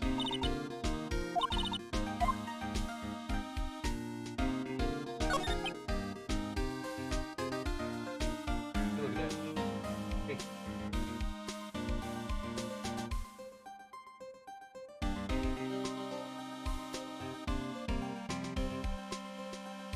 Spoons is having a moment, chat. Joe Doc was 42 at the time of the crime. It was just your run-of-the-mill businessman. Businessman, what made him take serial killing? And on his way home from work, he hit someone with his car. Car? Oh, it was an accident? An accident, yes, but it transformed him into an animal. killed the man. The kid walked by just then, so he killed him too. And then when he was burying the bodies, the joggler came upon the scene and was killed as well. Finally, he turned himself in. Like he was a pretty careless animal. Of course, this is all conjecture. There wasn't a single shred of evidence. Bro, how do you kill 5 people? How do you kill 5 people and not leave a shred of evidence? Not only that, you kill 5 people off of an accident? A non-planned accident? Please. I'm sorry, I don't buy that. Middle of the questioning, he fled and murdered his final victim, Prosecutor Marshall. Dude's 1847, apparently. That crime was witnessed by someone too, but luckily Doc was arrested on the spot. Good thing that last witness wasn't killed.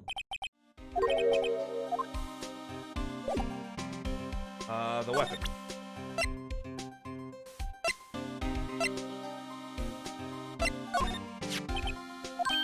Hey, is that? There's a tag attached to it with the label SL9 in it. I believe this would be the broken murder weapon you're speaking of. What are you doing with that? Since the case was closed, that knife's been locked away in a locker. On the day Detective Goodman was murdered, this suddenly disappeared from the locker. It was found in Mr. Edgeworth's car muffler. That's it. Now I remember what that incriminating piece of evidence was. Show me that knife and it all came back to me.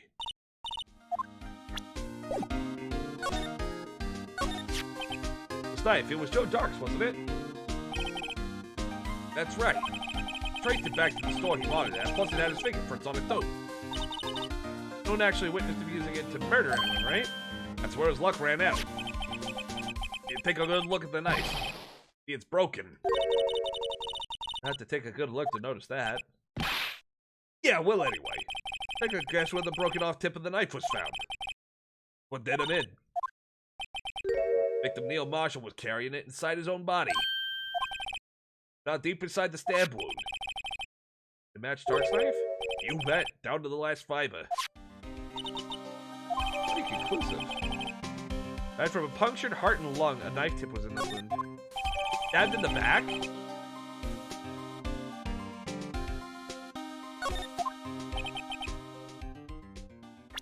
Did that say stabbed in the back?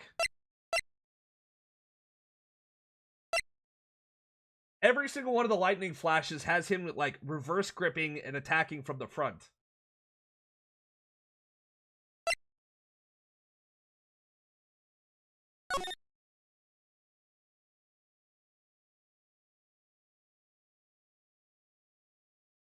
Stabbed in back. What the fuck? Can I ask you one more thing? What is it? If it's money you need, you should ask Chief Dan. Somebody, but does this concern the chief? His office is a crime scene, right? Where Prosecutor Neil Marshall was murdered. Chief's out now and his office is locked, but we'd like to have a look around if that's okay. Well, any detective's ID card can unlock the door. Really? I let a civilian in there, charged with the breach of trust. Just simply put, I'd be canned. Sorry, pal. I don't plan on getting fired because of you. Detective Goodman's won't work either. The data was deleted the day he died. Which is our only chance of getting that office.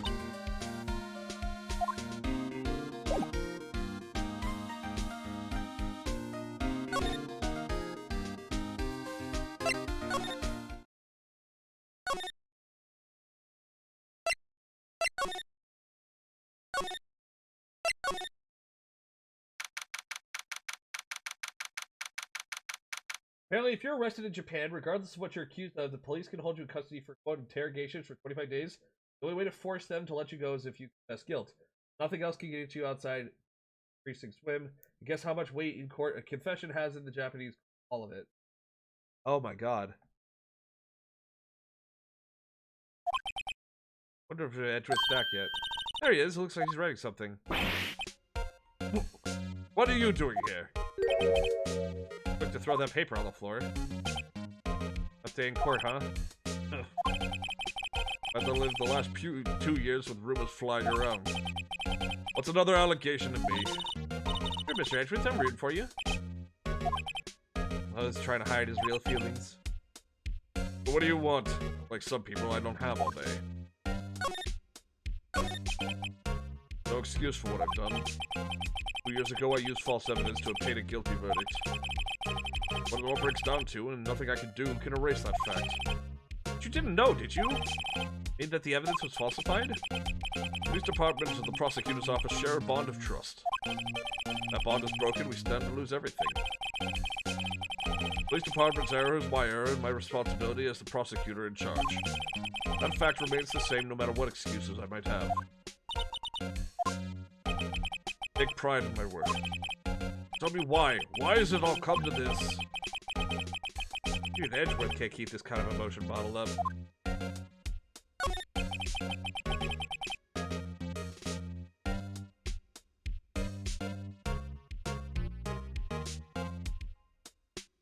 Yeah, no kidding. Yeah.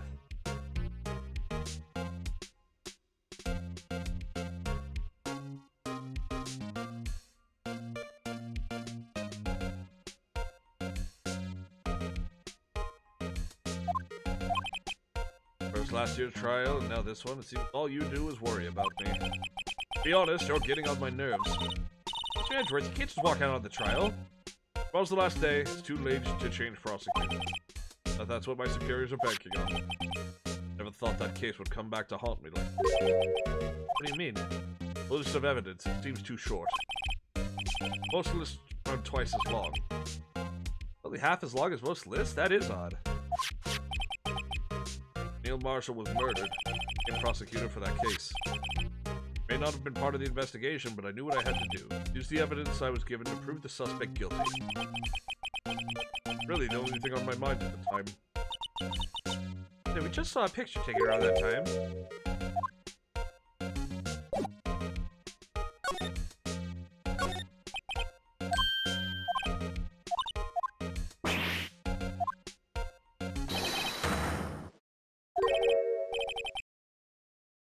First, let me see what this girl's crawling around.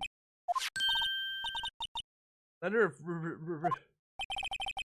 You're having trouble reading, I'll read it for you. It says letter of resignation. What? No! Edgeworth, what? Ah, you're right. I feel as if something inside me has died. Mr. Edgeworth, none of this is your fault. I know the path I've walked. You don't need to tell me. The path I've walked hasn't been a just one. I can't forgive myself for what I've done. No one else should forgive me either. Serious. Right? Please, you have to do something. Hey. You're gonna behave, or I'm gonna put you in fucking no-no square. Put you in the no-no box. I'll do it. Hold on, chat. Give me like 2 seconds. I'm gonna deal with Cat real fast because he's being a pain in the butt. I'll be right back.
on. Wow.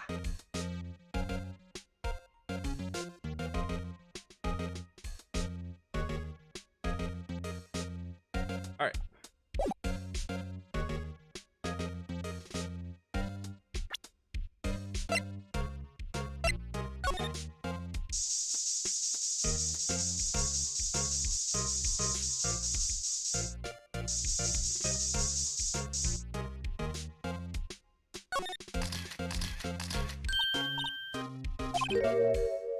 I guess it's from a nosebleed. Nosebleed? Maybe in his wrath. He slapped someone for their incompetence? Oh?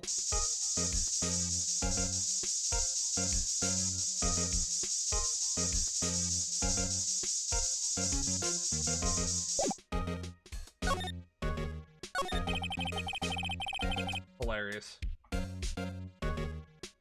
Tell us again what happened that day? The day Detective Goodman was murdered? You were participating in a ceremony over at the station, right?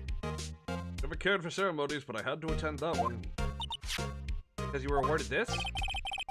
Receiving awards can't exactly skip out on the ceremony. I finished up at the office in the morning and then drove up to the police department. Finished up at the office? Yes, just odds and ends. Clerical stuff. I didn't plan on returning to the office that day. That is until I was asked to take something back. Take something back? This. Chief Gant asked you to hold on to that, didn't he? Because it was a piece of evidence in a case that was closed half a year ago. Asked me to bring it back to the prosecutor's office. You came back here to the prosecutor's office because the chief asked you to. That's how Goodman's body got to the prosecutor's office. That's how it happened. And I'm guessing Gant has something on Lana, which he used, telling her, hey, Edgeworth's car is gonna show up soon. I need you to go there and fucking do something with Goodman's body. I'm calling it now. Gant's the one behind all of this. This just reeks of Gant.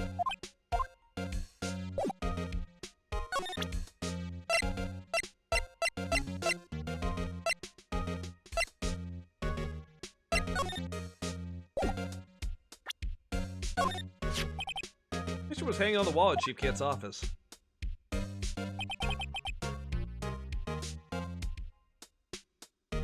Prosecutor Neil Marshall just started making a name for himself. Looks like this was taken when we received the King of Prosecutors award. Something that bothers me. The trophy Mr. Marshall's holding a little different than yours. Yes, you're right. I remember now. But that was what made the official prosecutor's trophy look like until 2 years ago. The story behind the design. It's interesting. Really? Contradiction. What the award's based on?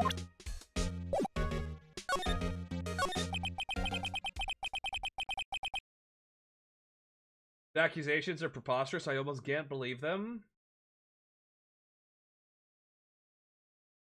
See, you say Gant, and all I hear is the color that remains when all other colors are eaten. Chinese, the word contradiction is written with 2 characters. The first means halberd and the second means shield. Have you heard this story? Me? Sure, everyone knows that. Why don't you tell it though for Emma's sake?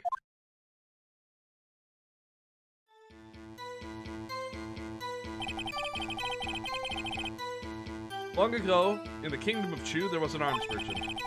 One day he presented the king with 2 items. The first was a halberd he claimed could slice through any shield or armor. The second was a shield he claimed could withstand any weapon. Objection! Wait a minute. Claims contradict each other. Very perceptive. Then again, you've heard the story before, right? Anyway, you mentioned the very description of these items discredit them both. When the king pointed this out, the merchant was left speechless. Thus the Chinese word for contradiction was born.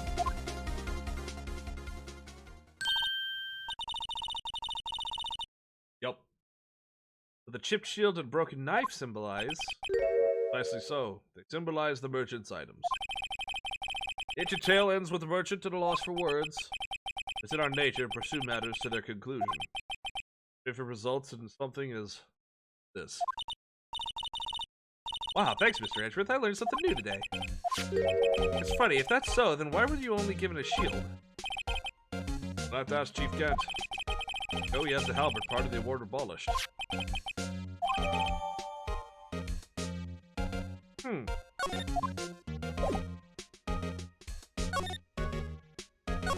Well, I know what we can show Gumshoe.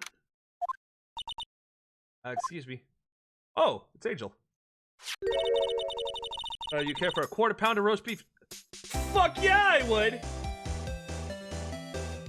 Bro, somebody comes up to me and is just like, hey, would you like a quarter pound of roast beef?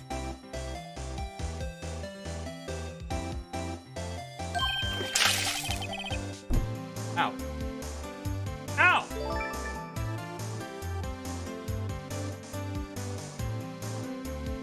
Alright. Guess she's out of lunches. Certainly out to carry a sort, aren't you? Kinda like the first person who sucked the cow's nipple to discover milk. I never thought that you'd go digging up that case from 2 years ago. Everyone in this trial was involved in the SL9. Not only that, but the murder occurred the very day the evidence from the case was used for transferal. Can't all be attributed to mere coincidence. Aren't you forgetting something? You know the little scene I happened to witness? Instant Lana stabbed Detective Goodman with a knife. No matter how much of the past you dig up, it's not going to change what I saw. Roast beef is meant to be savored when eaten. Dates back to 2 years ago. No Doc, not a name of it. Trailed him for half a year. Oh, the pressure. But I don't think I was ever more alive than I was then. Days were steamier than a bowl of hot gravy.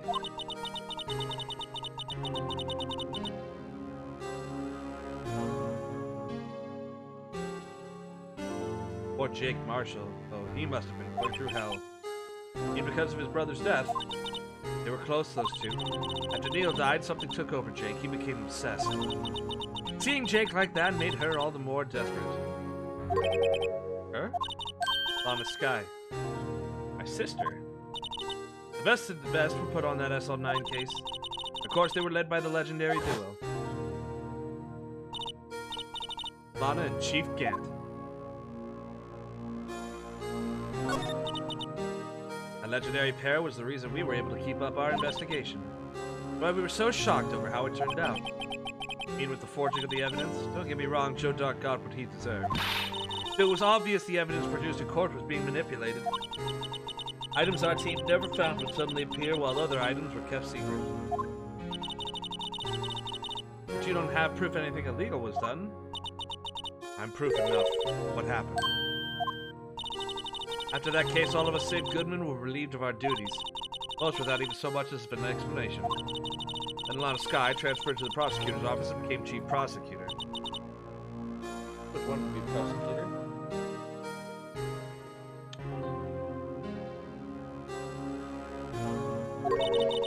Nothing's quite as simple as it appears. Lana Sky was merely being used as a pawn. That's my take on the matter. Who was being used? Damon Gant and Lana Sky. Gant led the investigation with Lana second in command. They were the best. They solved all kinds of cases together, didn't they? Damon Gant's magnetism in particular was almost unreal. His magnetism? By that I mean his ability to attract evidence. He produced the most incredible evidence in the cases he'd handled. I mean, oh yes, there were rumors about him even back then. No one dared confront him, though. I think she's talking about forged evidence. Back then, everyone looked up to Lana. All the detectives wanted to be like her. Really? Oh yes, myself included. I was a fool, really. She hated anything crooked and always watched out for the other detectives. That's why she was so concerned for Jake. Marshall. Jake's brother was murdered. She felt as if she'd lost her own brother. If it wasn't for her, I don't think Jake ever would have recovered from the shock. It makes it all the more infuriating. Star. Why I'll never be able to forgive her. Why'd she have to turn so cold after that?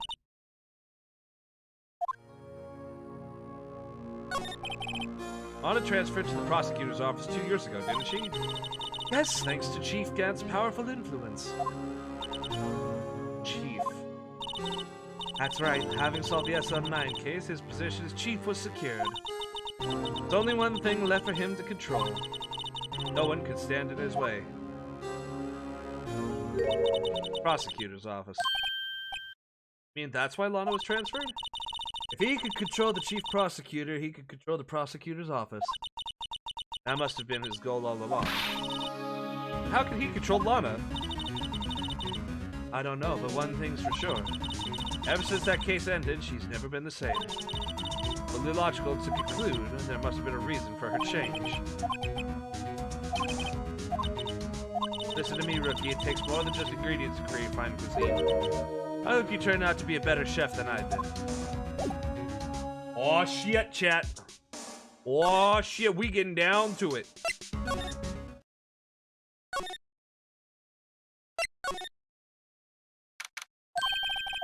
Oh, you're back. You're still here? Gotta make 150 copies of these files. Brewed coffee, copy of files. I'm turning into a regular DJ. A DJ as well? I think he means desk jockey. Oh, that DJ. I'd admire your persistence, but my answer's still no. I'll let you into the chief's office, period. My neck on the line.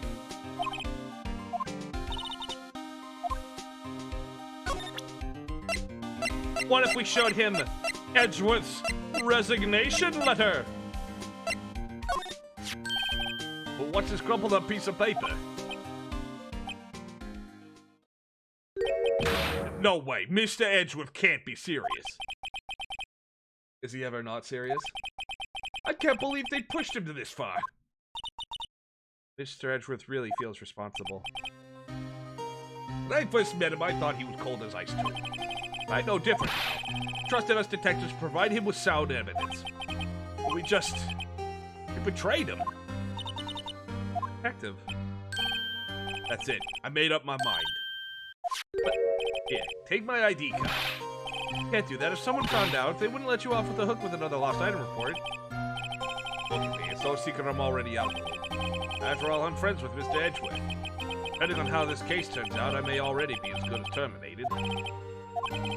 At least let me do this for Mr. Edgeworth's sake. Alright, detective. Thanks.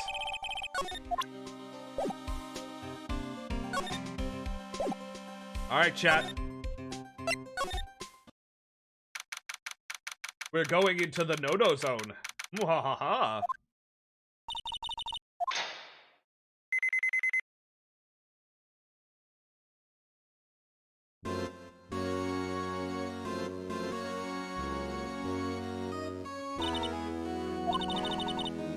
Finds us now, Detective Gumshoe Connor. If that happens, I'm counting on you to bail me out. Ah! Oh, he came with us. Okay. Sorry, I thought you were a ghost. I didn't even know you could slap a ghost. Detective Gumshoe, what are you doing sneaking up on us like that? Wasn't sneaking, I was just worried something might go wrong. Why came through? You're here, then what's the point of giving us your ID card? ID crushed and rendered unusable and just give it back to him! You don't need to be an asshole! Holy shit, Phoenix! What the fuck, man? Don't do that to my card! I hardly ever get a chance to come in here. I'm gonna have a look around myself. Besides, we're all in this together now. You really do want to get fired, don't you? Not if we're lucky. Now come on, let's see what we can find out.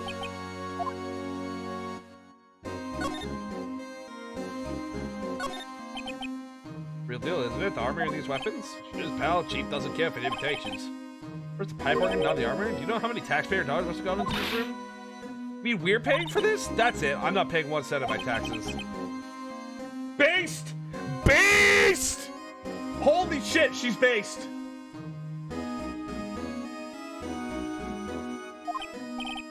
And from what you say, who knows that she may be hiding in the armor as we speak.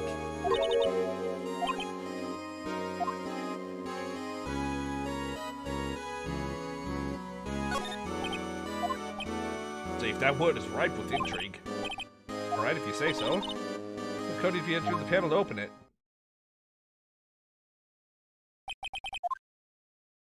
Oh my god.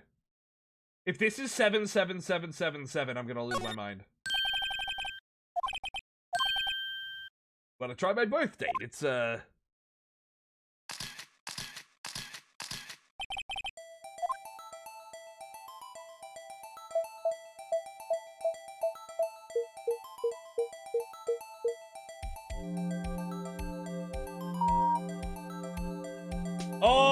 my god!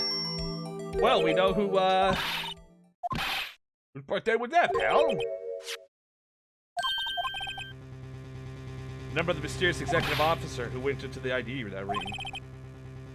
7777777. That ID number? I think you're 17 shy this time. Only mean one thing. That's Chief Gant's ID number. Hey, anyone care to look inside?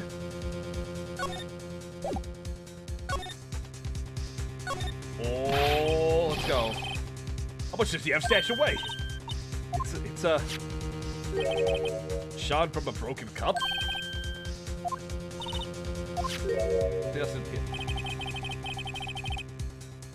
Looks like a piece of leather cloth. Handprint, didn't it?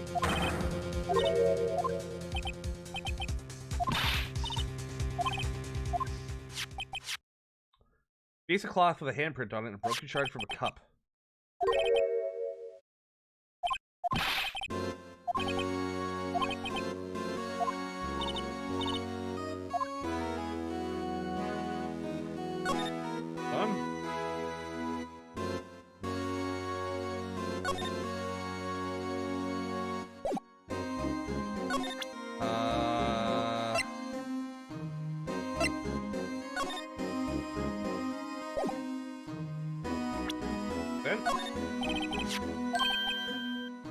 Want to take some fingerprints? Great idea, detective.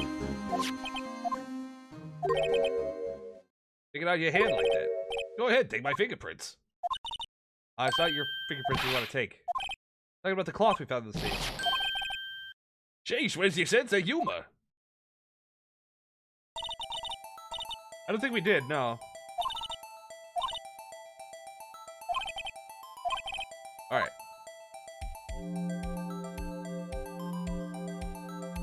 Do this one.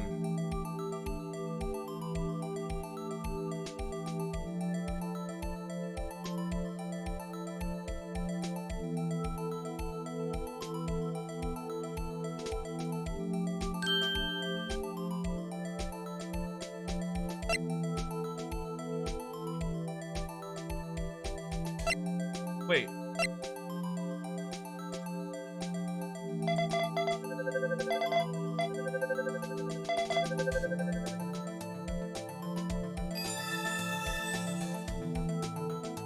Why is it her handprint? Oh, cool. Couldn't get a clear match. Hey, yo, over here. On here, what are the kids print inside the chief's safe? Don't ask me. Let's just keep this.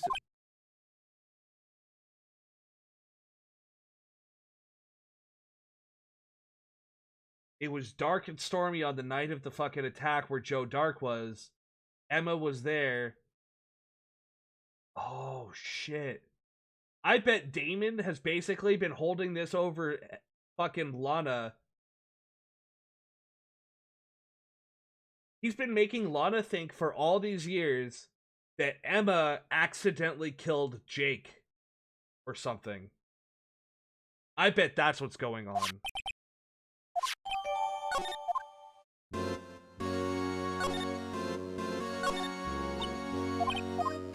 Was that earlier? Paper he was reading into the desk. Like a list of evidence. In most cases, the list runs twice as long as this, though. Hold on, detective. What did you just say? I said I wonder what... No, I mean about evidence lists. They're normally twice as long? I guess it wasn't a lot of evidence. Half-size list of evidence. Most of the lists run twice as long. You're hiding something about that case. Ripped in half, so this part is all I've got.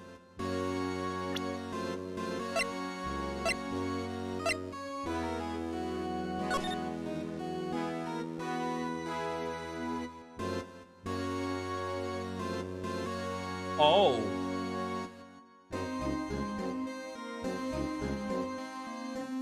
Oh.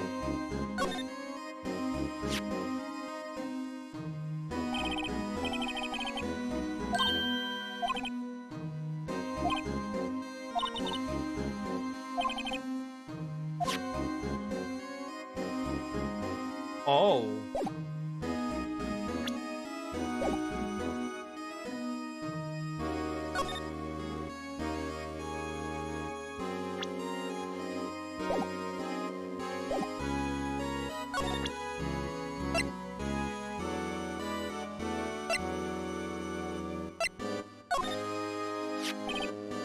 Another look at the jar. Remember when the three of us put them back together? Oh, I remember when the three of us put that back together. Ah, those were the days. Kind of early to be nostalgic. Was the jar a piece of evidence for that case?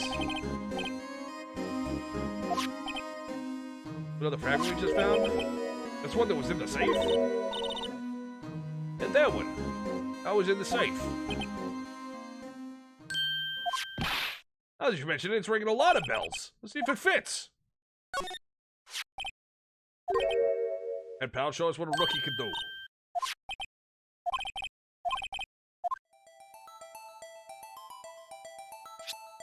Oh.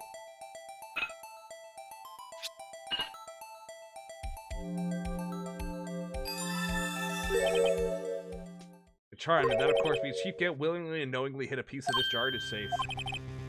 He concealed a piece of evidence from the SL9 incident. Guys, get a load of this. Piece you just attached. It's different from the others.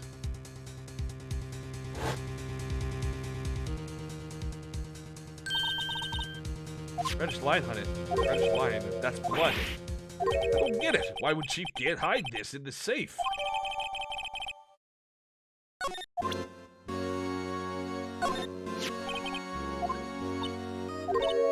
Piece of it doing it in the safe.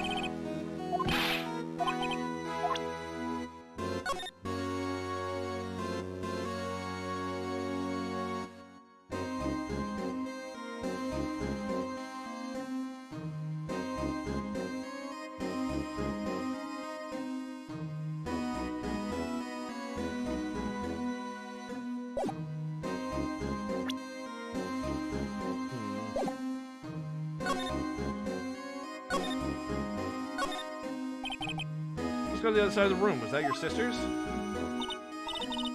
I swear I was waiting for a lot on that day years ago.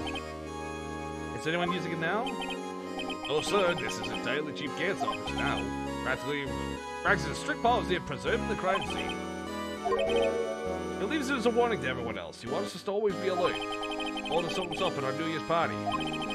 Of course, he was pretty intoxicated at the time. Ever since Lana left, no one's ever touched that desk? Oh, except Chief Gant and the cleaning lady who's in here each morning.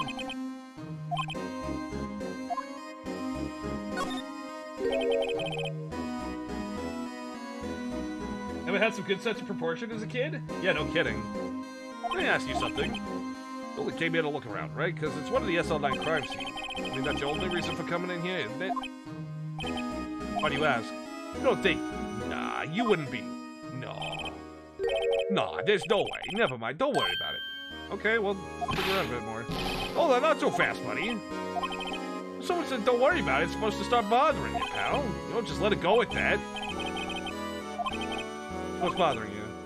You two don't think Chief Gant might be a suspect, do you? That's exactly what I think, Gumshoe. Matter of fact, I would go out on a limb to say that he's not only a suspect, he's probably the fucking culprit. Come on. Come on. Finally come to this. What do I think of him? Perhaps it's best I don't divulge my feelings. Any help? Takes your ID card, we were able to get some hard evidence. That's not very kind, is it? In other words, if it wasn't for his ID card, he would have been useless. And that's right, you with the coat. Aw, shit. Didn't think you'd be back so soon. Unfortunately, I'm a man who believes in signs. As I was walking to my meeting, I happened to look out the window and saw a stray dog run right into a pole. Then I thought of a certain detective. Do you mean me, sir? Now then, I'm afraid I'm gonna have to ask you all to leave. Oh, you in the coat. Drop off your ID on the way out. You won't be needing it anymore. Now get out. Shit. The worst thing that could possibly happen happened. Get our way through then. Wait, you with the one with the spiky hair. Don't go yet. I'd like a word with you. Sir, I'm not a licensed magical investigator yet. You with the spiky hair, you're free to go. Mr. Wright? Look, pal, if I told you once, I told you 1,000 times. The chief's office is off limits. No, you just had to go sneaking in there like that, didn't you? I thought you said you didn't care anymore if you were fired. Yeah, but if I knew it'd be like this, I never would have said it. Now I've seen the evidence Chief Gant was hiding in his office. I think I'm finally starting to get the picture. Why she kept the early silence about it all the time? I was trying to smooth things over with the chief again. Later, pal. I heard from Emma. She said the police wanted to ask her some questions, so she'll be busy for the rest of the day. Let's see. The chief asked Emma to come in for questioning. No use thinking about it. Tomorrow's the final day in court. I'm committed to doing everything I can to defend you, which is why I'm here. I've already told you all I can. What you've told me over these past couple of days is absolutely nothing. Not a single useful thing. Really? I believe I did mention something quite important. Something I told you right at the beginning. I said that it was I who stabbed Detective Goodman. You know, I think I finally figured it out. I know who it is that's lurking behind your words. You did a good job mentoring you. I'm rather jealous. Seems Edgeworth was right. Edgeworth? Once you're convinced you know something, no one can persuade you otherwise. Thick-headed is the term you used, I believe. Wow, okay. I have to admit, I was more than a little perplexed at first. He insisted you did it, yet there was no incriminating evidence. That's when it hit me. It's not that you're unwilling to tell the truth, you're unable. A certain individual, you say? Do you think I'm protecting this person? Protecting? No, I think afraid of is more like it. If I'm not mistaken, the person in question may have persuaded you to silence.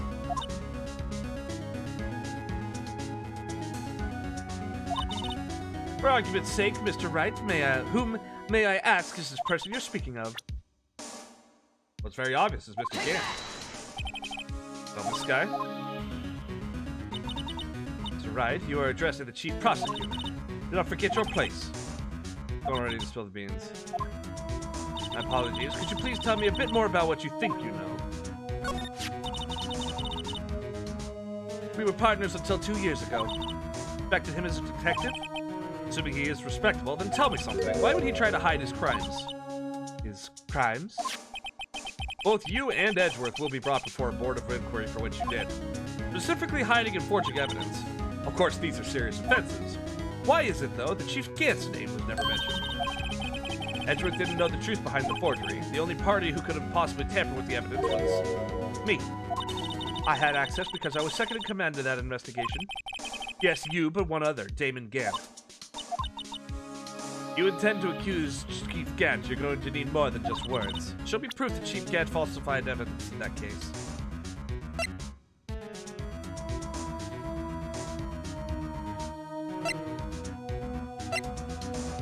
Take that! I just found this in a safe in Chief's office. This jar piece and this piece of cloth. You know what these are? The pieces of the evidence from the SL9 estimate. The person concealing evidence was none other than Chief Gant himself. Now tell me, why are you taking all the blame for him? Touché, Mr. Wright. It's as you surmised. I cannot disobey the Chief's orders, even if it means being found guilty for murder. Why not? Come now, Mr. Wright. You can't possibly expect me to be able to tell you that. 3 days ago, I had no choice but to cooperate. The murder of Detective Goodman. Or perhaps I should say, follow orders. So that's more accurate than cooperate. Though I can't tell you the details, I can say that I was given an order that day. I need you to dispose of Bruce Goodman's... I need you to dispose of Bruce Goodman's body. You'll find it inside the trunk of Miles Edgeworth's car. The fact that it's Mr. Krabs' voice makes it so much more entertaining. I suspected. By what everyone believes, you were not the one who murdered Detective Goodman. Correct. Tried to take the body out of Edgeworth's car. Trunk's lock was broken. Picked up the murder weapon while inspecting the body. Get Edgeworth's knife? No. When I found the body, this was the knife stuck in it. Knife from the SL9 incident, serial killer Joe Dark's knife. Couldn't just leave that knife in him, so I took it out and stabbed him with another knife. That would be Edgeworth's knife. Right. Even though he was already dead, my hands were shaking at the thought of stabbing him. I ended up cutting my hand. That's the reason for the bandage on your right hand? Yes. It seems that I got blood on the victim's shoes as well. He saw me just as I plunged the knife in. Star, huh? So he was already dead by the time she checked the trunk. Why did you need to hide Dark's knife so badly? A lot of work to finally close the Dark case 2 years ago. It was over with. I didn't ever want it to be opened again. My intent was to prevent that, by whatever means possible. So you hid Dark's knife. The weapon used to stab the detective was evidence of the Joe Dark case. Word got out, which it would. The reporters would have a field day with that. Wrapped up the knife in your scarf and hid it. In Edgeworth's exhaust pipe. Right. Then I called my sister. Tell her what had happened, and ask her to hide the knife that was inside my muffler. You asked Emma? Didn't want anyone on the force to know about this. Explain why Emma is so confident. About Lana's innocence. Speaking of phone calls, I had a bad feeling about one of them that day. The truth is, after I received those orders from Chief Gant, first thing I did was make a phone call. A phone call to Patrolman Jake Marshall. Marshall? Why would you call him? Lead investigator for the SL9 incident had been murdered. I wanted that fact to be kept hidden, and I needed help. He was the only other person I could trust. Or at least I thought I could trust him at the time. However, it seems that after I spoke to him, he went off on an escapade of his own. Oh, you mean, not wanting the case to die, he decided to take things into his own hands. Oh, so because she called him and told him Goodman was dead, he decided to dress up as Goodman.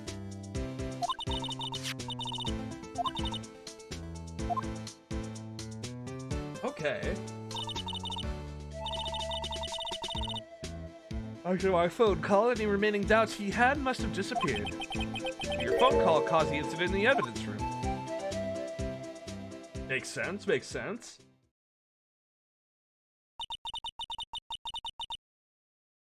I'm afraid that's all I can tell you. But Lana, earn my respect, Mr. Wright, both as a defense attorney and an investigator. Now please, don't pursue this any further in court tomorrow.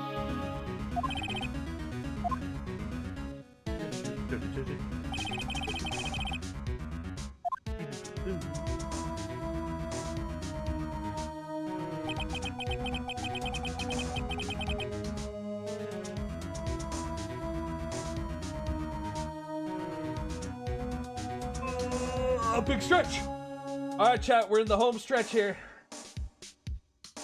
Let's do this.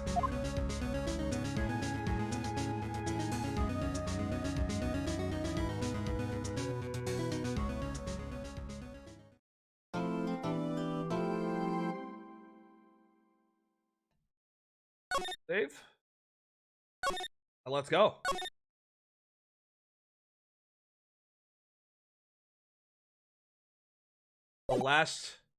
The last stretch. Been in the lobby, but there's no defendant. I've been trying to reach Lana all morning. Where could she be? Where's Emma, for that matter? It's almost as if happening behind the scenes. Edgeworth. Knowing you, you've already figured it out. With the owner of 777 ID number, that is. Pretty strong hunch. Like I'm not the only one who figured it out.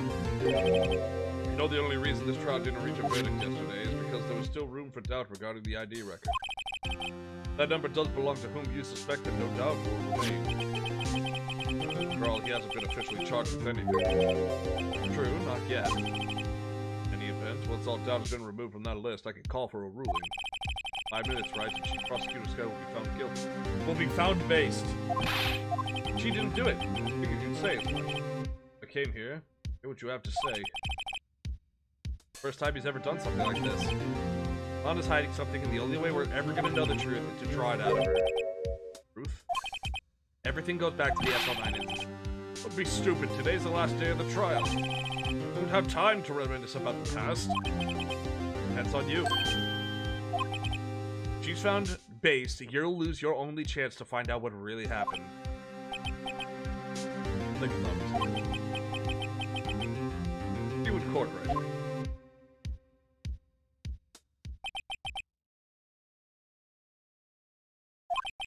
If I'm ever gonna find out what Chief Gant has on her, it's now. Also, Willie, thank you for changing guilty to based. Very funny.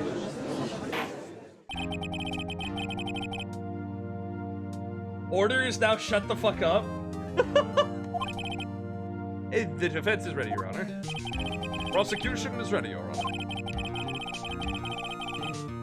Normally, this is when the prosecution puts forth its opening statement. But before that, the police chief has a proposal to make. Chief Gant?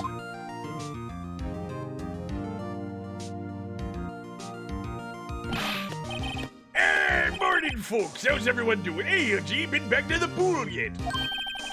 No, I've been drowning enough as it is in my work. Oh, that's a good one. I think I can top that.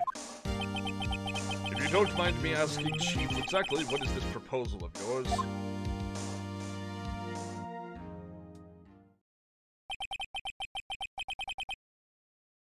Right, I'll do it once, okay? I'll do it once. Lana, the defendant, has asked me if she could speak directly to the court. Wants to do what? Having heard what she intends to say, I feel she should be granted her request. And it should save everyone a lot of time and trouble.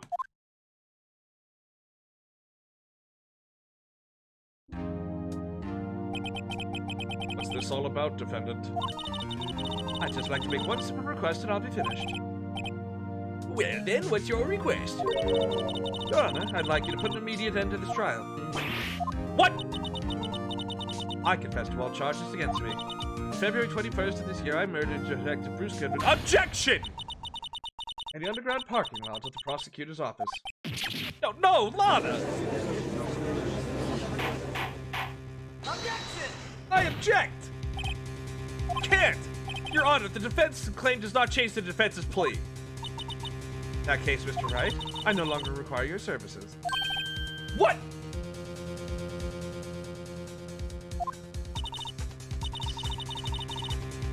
Your Honor, I hereby forfeit my right to an attorney. What? Prosecution may lack direct evidence against me.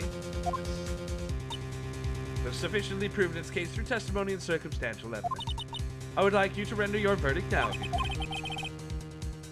Well, the defendant certainly has the right to self-representation. The request is legally valid, though this is an unprecedented situation.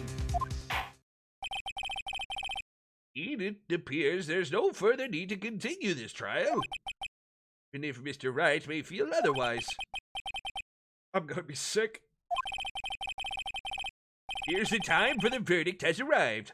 This court finds the defendant. Objection! One moment, Your Honor. Mr. Edgeworth? Prosecution has not yet proven the defendant guilty beyond reasonable doubt. Any ruling at this stage would certainly be premature. Come now, Worthy. I understand this is a difficult time for you.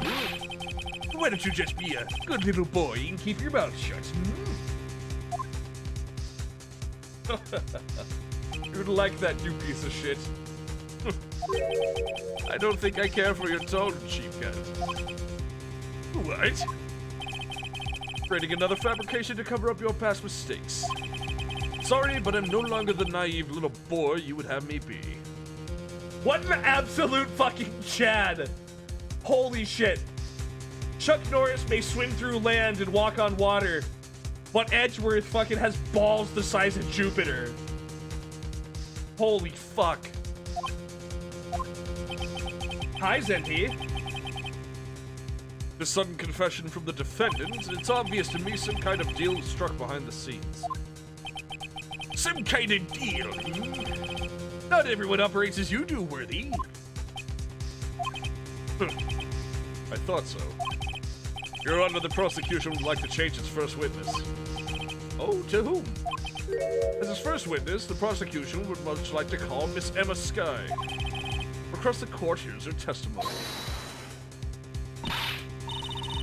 Mr. Edgeworth, I'm exercising my right to self-representation. I don't think we need to continue. I don't care what you think, Miss Skye.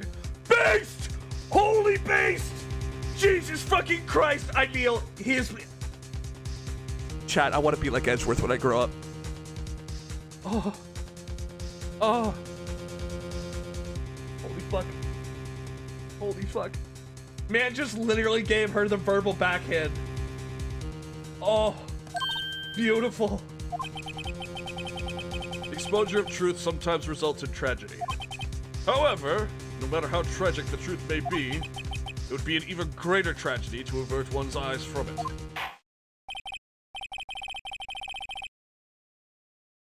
Very well, the court shall grant the prosecution's request. That's okay with you, right, Chief Kent? Worthy. You'll live to regret this. Mark my words. Miss Emma Skye, please take the stand. Edgeworth has decided to take the horse by the reins. Aren't you technically older than Edgeworth right now? Shh. I might be physically older, but mentally I'm not. Now then, witness, please state your name and occupation. My name's Emma. Emma Skye. Occupation, I'm Lana's little sister, and I want to be a magical investigator. 2 years ago, you encountered the serial killer Joe Dark and the Joe Dark killings. Is this correct? Yes. I'm trying my hardest to forget about that, though. Sorry. I'm afraid I'm going to have to ask you to recall those events one more time. Mr. Edgeworth, please remember this trial concerns the murder of Detective Goodman. Is an incident that was resolved 2 years ago really all that relevant? Yes, most certainly is. Well, okay then.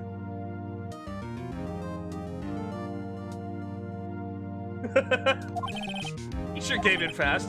Now, please testify about what happened to you 2 years ago. Trip to yesteryear has finally begun. About to lead to the truth behind this trial. Oh boy.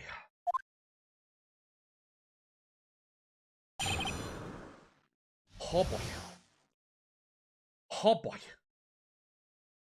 That I'm not feeling so good. My stomach's in knots. Waiting in my sister's office that day, a man came running in and took me hostage. Neil Marshall rescued me. I'll never forget what I saw in that instant. The man raised up his knife and stabbed Mr. Marshall in the chest. Passed out, I don't remember much. Wait, hold up. In the chest? Wait. In the chest?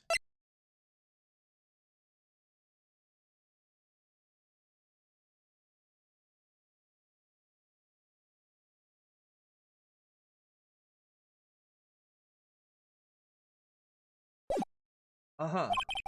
What does this testimony have to do with Detective Goodman's murder?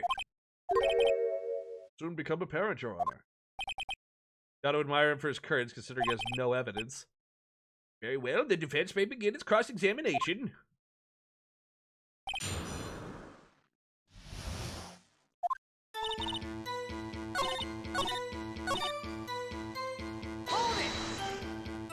Front chest or back chest? Pan, that's like front butt or rear butt.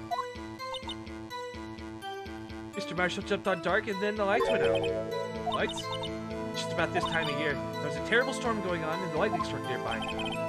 The electricity went out. Wait a minute. It was pitch dark in that room. You shouldn't have been able to see anything. Then as the lightning flashed again outside, the sudden flash left an unforgettable memory image of a scene in my mind. I told the detective about what I saw then. Detective Goodman, he was in charge of the case. I spoke with Detective Goodman about this 2 years ago. Yes, that's what's so scary about this trial. You told Detective Goodman about what you saw. Yes, but at the time, the words just wouldn't come out. So I drew a picture. Well, Mr. Wright, have you heard enough? Picture the witness drew. I believe it has very important meaning. The list of evidence I was given 2 years ago didn't contain a picture. Goodness, would you mind if we added this statement to your testimony?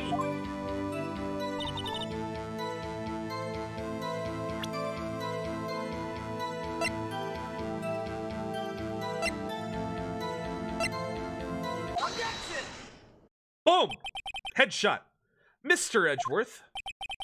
Little girl put all her heart into the drawing of that picture. And yet you would insist on denying its existence. Oh. Hey, I'm not the bad guy. All I'm saying is that as a prosecutor for the case, I wasn't handed such a picture. And may well be. But that doesn't mean it doesn't exist. Behold. This is the evidence list for the SL9 incident. Please turn it over, Your Honor. Turn it over, turn it. Ah! What's this?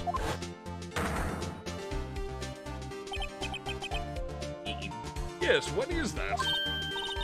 Hey, that's it. That's the picture I drew. Indeed. Two men appear to be wrestling here. What's the meaning of this?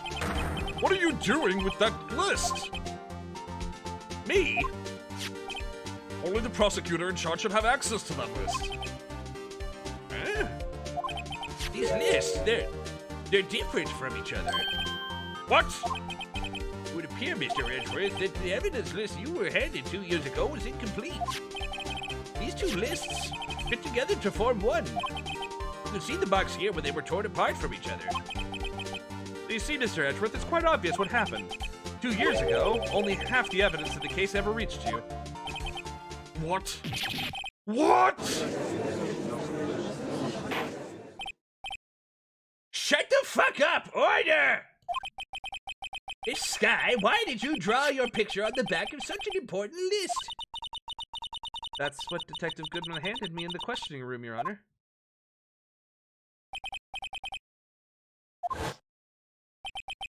This list was torn in half, that'd be... Your Honor, Are you all right, Mr. Wright? Your eyes are bulging from your head. the evidence list was torn in half, that there might be more to the drawing on the back of Mr. Edgeworth's list. Yes, that's quite conceivable, Mr. Edgeworth. It's possible. Let me see. Is something wrong? You even have to ask? Sorry, Your Honor. There is indeed something drawn on the back of my list. It's that thing. No! No! Are you kidding me? Please, not like this! I can't escape it! Why? That's that thing! That thing that was dancing in the evidence room! Clearly, this act of vandalism is the work of a certain chief of detectives. I'm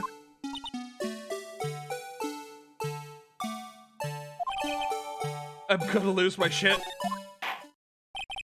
Very well. Witness, will you please testify about this picture you drew 2 years ago? Yes, Your Honor. Dude, I'm losing my mind. I'm losing my mind, dude. I'm fucking going crazy. She seemed to be thinking about something when she was looking at the picture.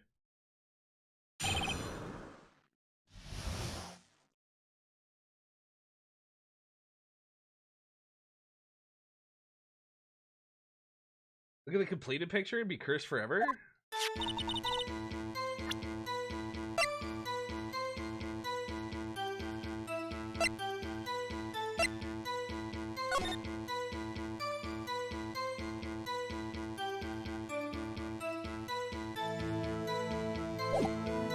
Huh.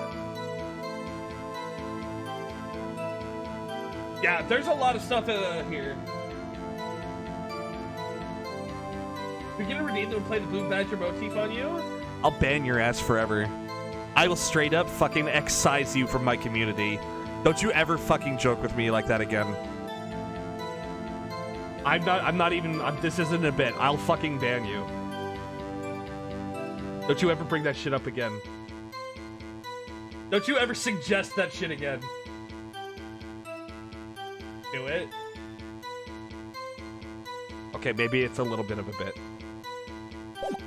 This is the picture I drew 2 years ago. The flash of lightning was so bright, all I could see were shadows. After that, I must have fainted. The picture shows exactly what I saw in that instant. You think a flash of lightning could burn such an image in your mind? Thanks to that, though, she was able to show us exactly what she saw. And I don't see any contradictions here. This clearly shows Joe Dark about to murder prosecutor Neil Marshall. The defense may now begin its cross-examination. I love you too, bud.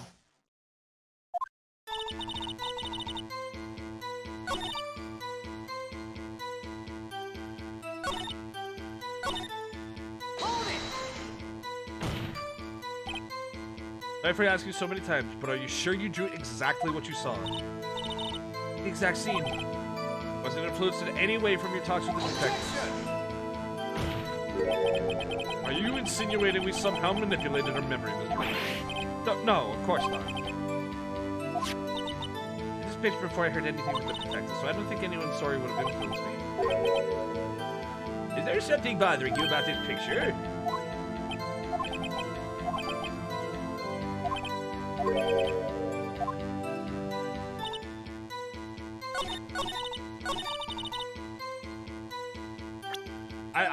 I have to point out the obvious. He was stabbed in the back. But you can clearly see he's voicing the front. I hate to be the bearer of bad news, but this picture the witness drew contains a blatant contradiction. But I remember like it was yesterday. Mr. Wright, perhaps it would be faster if you simply pointed out the contradiction for us.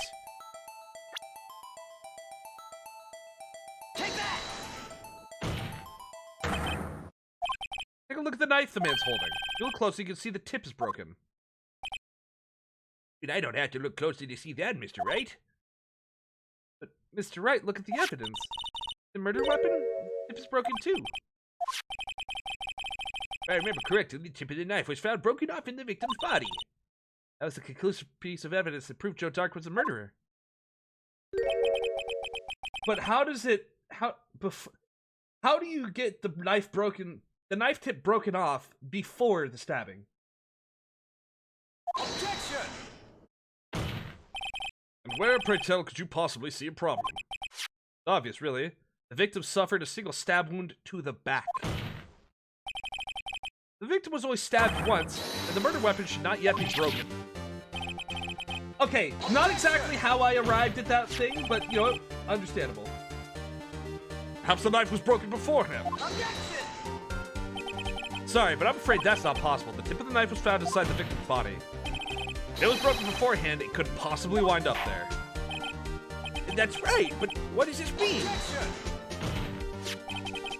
The tip of the knife was undeniably discovered within the victim's body. The only possible explanation is the witness's memory is mistaken. That's why I asked her so many times if she was sure she remembered correctly. I believe you were annoyed at the time, but she was sure she remembered correctly. But there's no other way to explain this inconsistency. Not so fast, Edgeworth. There is another explanation. Have you forgotten already? About a little something called falsified evidence. Treading on thin ice, right? All I'm saying, that this broken knife tip might be the piece of evidence that was forged. Phoenix! Hello?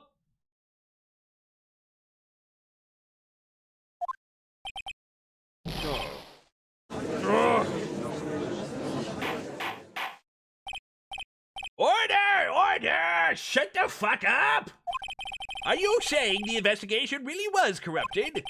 Your Honor, please allow me once again to go over the events that took place on the day of the murder. The police department and the prosecutor's office were holding a ceremony that day. At After receiving the King of Prosecutors Award at the ceremony, Neil Marshall questioned Joe Dark along with Damon Gant.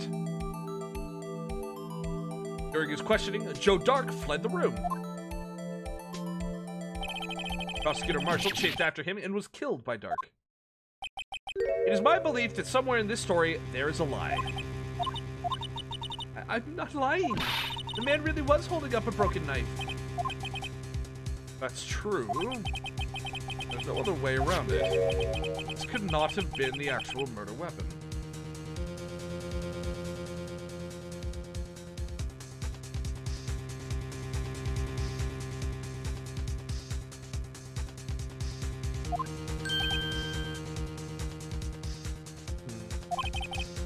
Must have been another broken knife. What are the chances of there being two broken knives?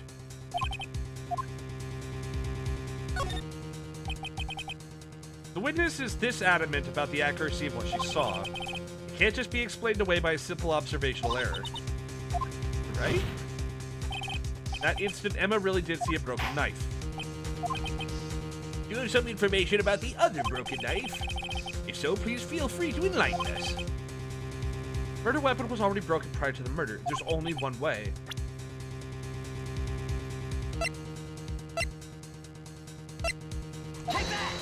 Something was bothering me about the fucking King of Prosecutors Award.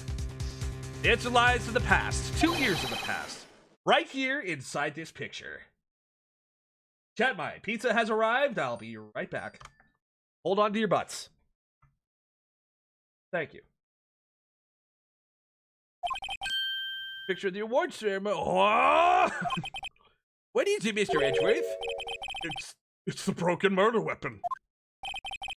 Notice the award Prosecutor Marshall is holding.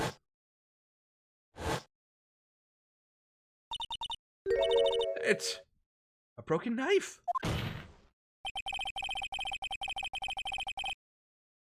We earlier concluded the knife in the drawing was not Joe Dark's knife. That being the case, the knife the witness saw was in all likelihood from this award.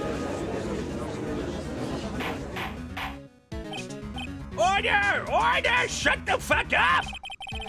Neil Marshall was awarded King of Prosecutors that day.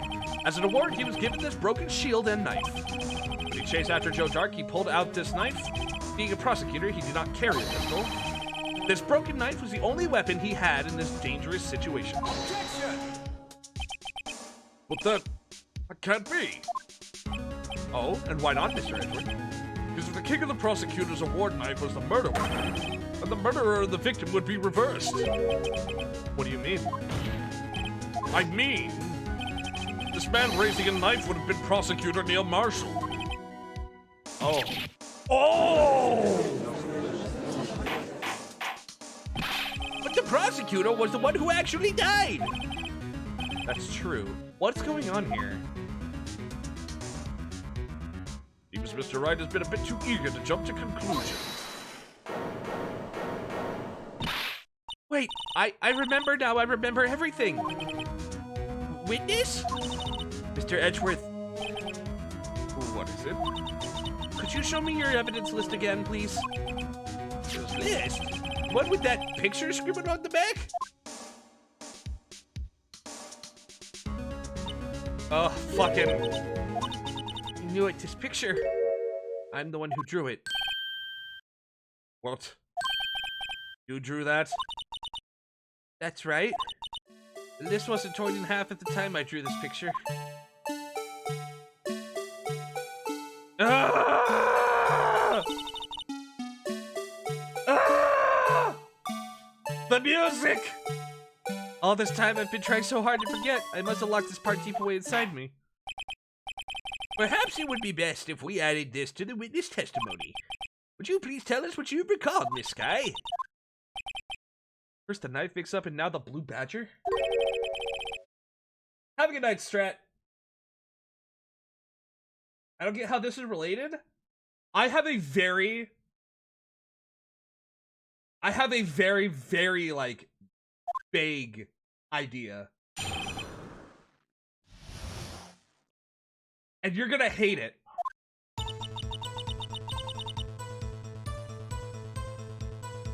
When I saw the man raise his knife, I panicked and rushed toward the both of them. I think I knocked away the man with the knife, and then there was another flash of lightning, and that's when I saw the blue badger. He wasn't in the room, but I'm sure I saw his shadow. I think I'm starting to understand what this is. It is certainly most unusual. Try impossible. Chief detectives hadn't even designed him until this year. Didn't even exist. Well, the defense may now use cross-examination. Stop, please, don't pursue this any further. Anna? What's the meaning of this? Please remain as if she's seated in the defendant's chair. But you can't do this. I've already confessed to the crime. Why can't you just leave it at that? Chief Prosecutor Sky. Shut the fuck up. We've already come this far, and I'm not going to tolerate any more of your insane outbursts. It's too late to turn back, and you know it, bitch. Silence! The defense will now begin its cross-examination. Bailiff, whack her pee-pee.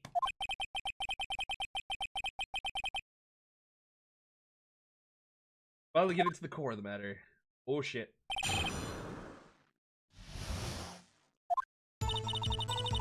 That man raised his knife, a peg, a red purple. Hold it!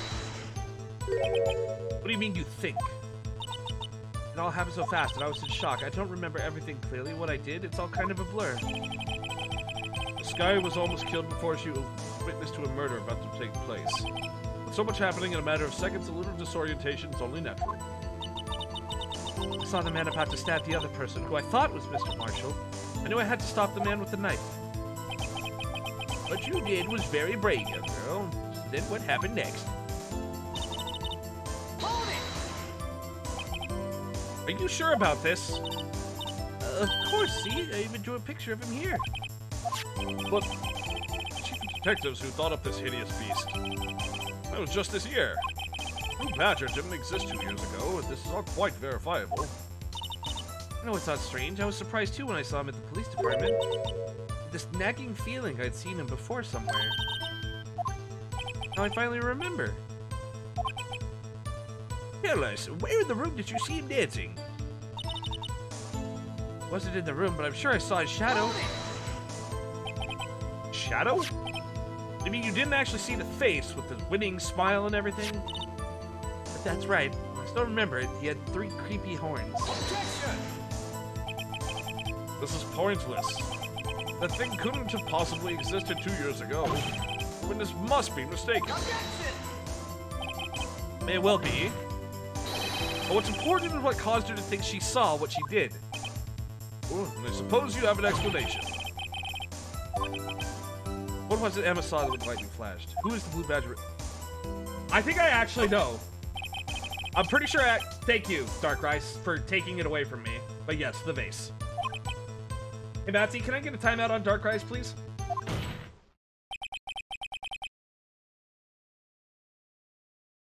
Ladies and gentlemen, is the defense's belief on that fateful day 2 years ago, there indeed was something that looks similar to the Blue Badger. Something that is now sitting in this very room.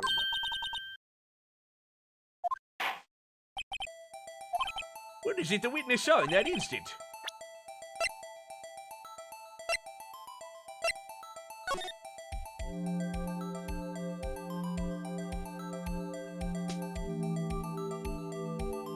I don't know, chat. That looks pretty Blue Badger-like to me.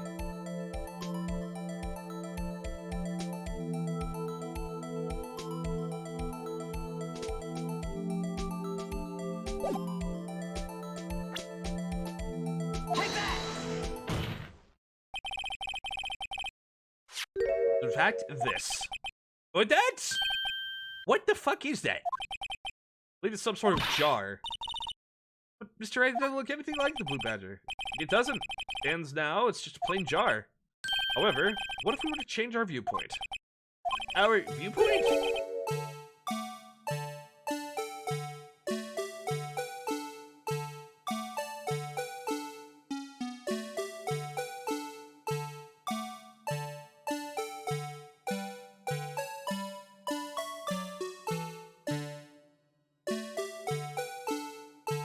Take that!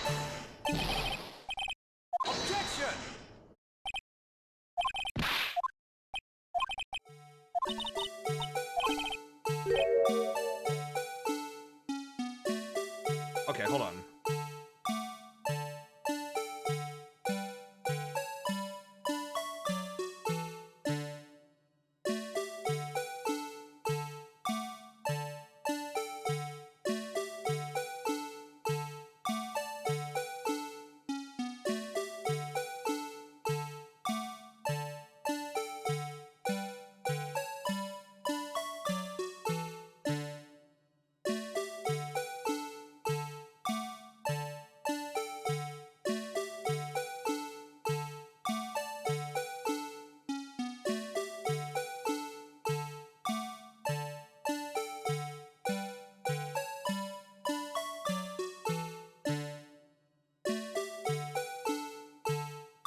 Music's mocking us.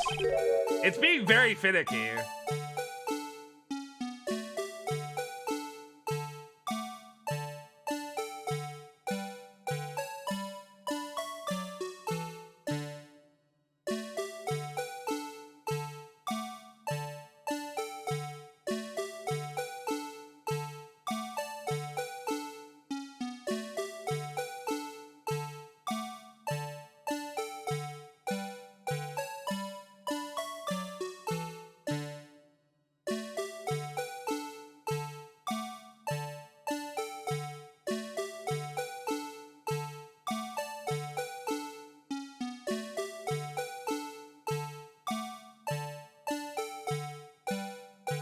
Take that!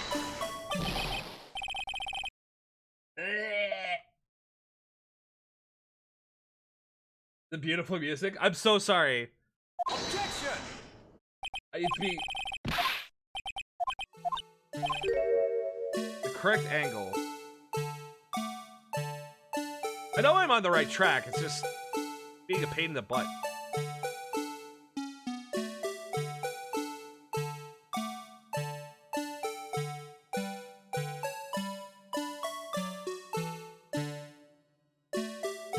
Take that!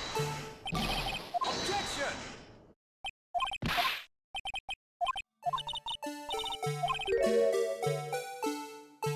Hey, get off! No.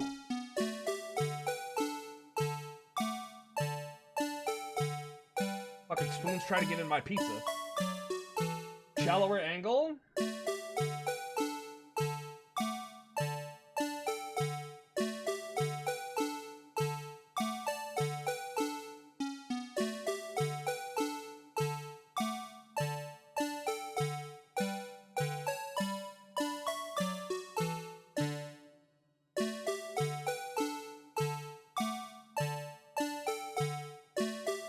Like that?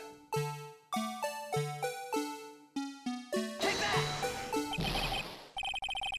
Objection! Shallower angle.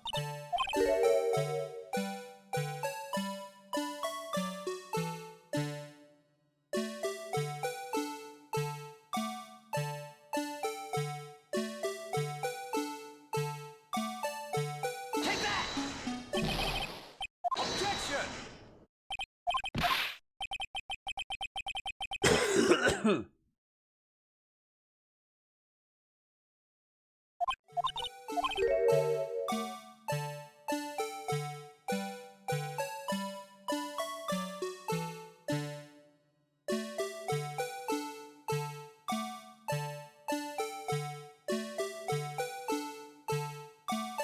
Take that! Ah, there we go. Is this a miracle or what? Possibly deny the jar's resemblance to the blue badger. No, it can't be. Order! The defense has proven its claim. Mysterious blue badger witness on the day of the crime was actually this. Objection! Although we all enjoyed Mr. Wright's dramatic performance, one question remains. What's your point? What do you mean? Well, the badger thing was actually just a jar. It doesn't change anything.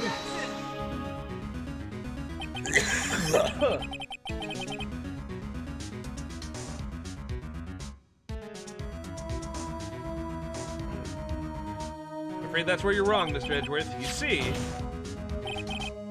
this changes everything. Indeed, very well then. Please tell us why. What's different now that we know the witness saw this jar?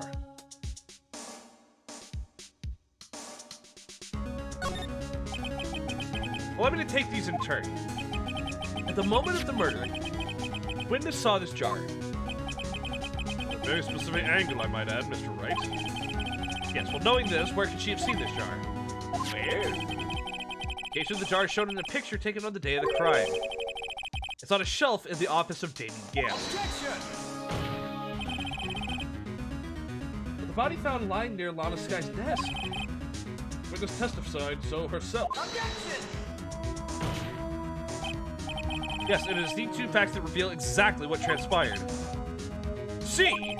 The struggle between Dark and Marshall did not take place in Lana Sky's office. It happened on the other side of the room in Chief Gant's. Objection! You're implying the murderer moved the victim's body. David Gant's office to Lana Sky's office. Yes. Why would he do that? There's no reason. Exactly.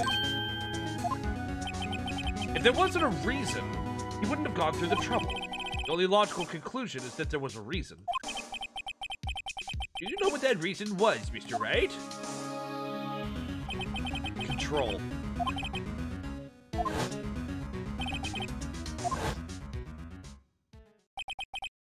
Please recall the witness's testimony. She said she knocked away the man who was holding up the knife. The next instant, the jar was hit and flew through the air. Tell me, what could have set the jar flying? That would have been the impact the man made when he was knocked into the wall. Ladies and gentlemen, if I draw your attention to the picture once more. The man was knocked in the direction of the shelf the jar was sitting on. What would he have hit? Suit of armor, holding a very sharp and dangerous-looking sword. Yes. Because the man who was knocked into the armor was carrying a broken knife, he would have had to have been Neil Marshall wielding the King of Prosecutors trophy. Oh. Mr. Wright, you can't be thinking. Yes. There's another possibility of what actually transpired in this room. Another possibility. Ah, fuck, dude. Of course, the perpetrator would have had no idea, but nevertheless. I don't know if I can go through with this. Mr. Wright, what's the matter? If events took place that the defense theorizes, then the outcome is obvious. At that moment, assuming the man Emma Sky knocked away was actually Prosecutor Neil Marshall.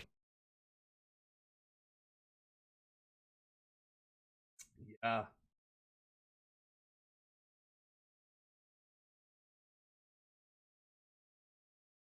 Completely on accident.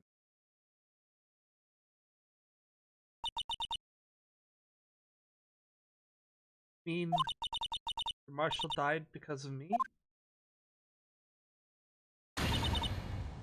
No! No! He has perished, Your Honor. Imagined her testimony would lead to this. It was the witness who took the victim's life, and proved so with their own testimony. Unprecedented.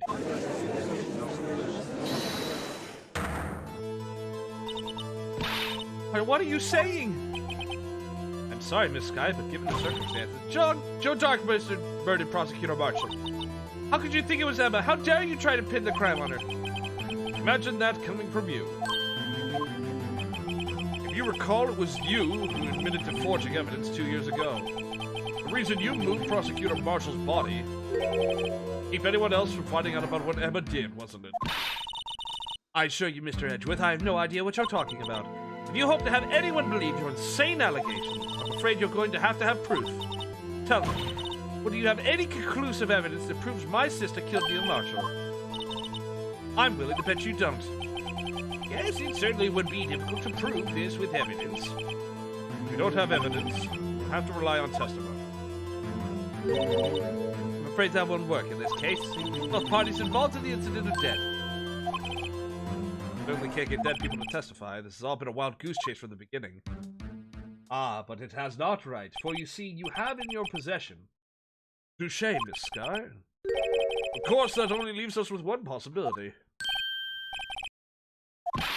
What do you mean, Mr. Edgeworth? Even the possibility that the victim has left us a message. For better or worse, Mr. Marshall did not die instantly. He may have left behind the name of the person who took his life. One manner or another. But that's impossible. Well, Mr. Wright, this is only possibility left to you. Message from the deceased, if such a message exists. Cat! Bloodshot. keep my pizza a little closer. Ow! Will you stop at nothing to prove my sister's a murderer? Not be mistaken, Sky. Our purpose is not to accuse Emma of any crime. There's only one thing we seek, the truth. No matter how painful it may be. Now then, Mr. Wright, please show us the piece of evidence that conveys a message from the deceased. The message left by the deceased. This is the blue badger from before, yes? Oh, is he just going to speak the killer's name? That thing could, I'm sure it would. Booze doesn't eat people food? No, he's not trying to eat the people food. He is trying to sit on top of my fucking pizza box because it's warm. And crush my pizza.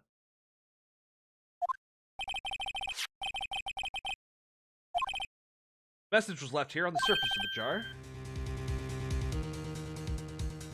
What do you mean? If you look closely, you can see a faint trail of blood on the jar. Like someone wiped away the blood. Yes, but notice, for some reason, the blood on some of the fragments was not wiped away. The line here, drawn in blood. What you're saying, these dots were once lines. Prosecutor Marshall did not die instantly. He used a few precious moments left to him to leave behind a message.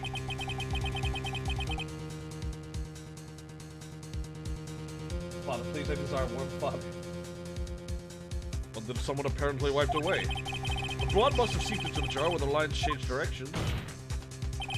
Precisely so. All we need to do is connect these points and the victim's message will become apparent. No.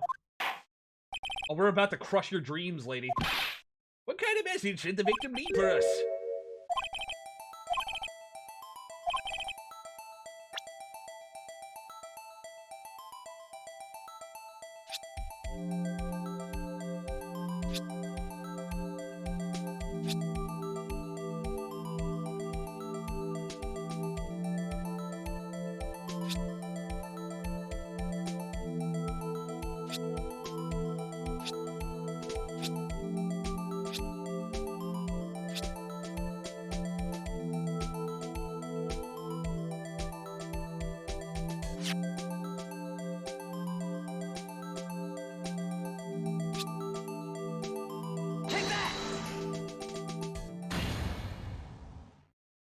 It is a defense attorney's duty to prove their client's innocence.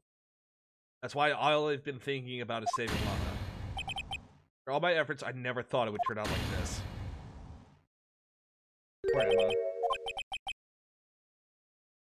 The final message Prosecutor Marshall left behind.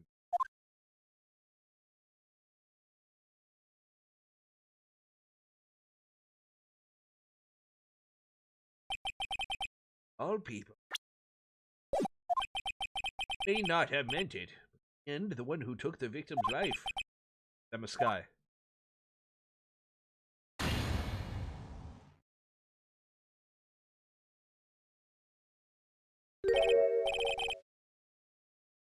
See, Woody, can't say I didn't warn you.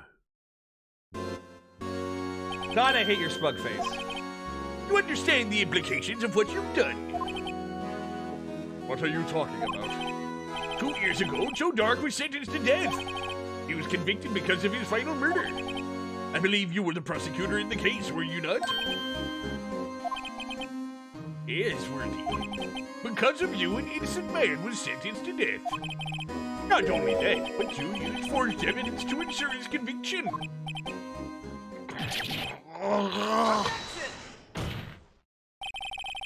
Joe Dark really was a serial murderer. That's undeniable.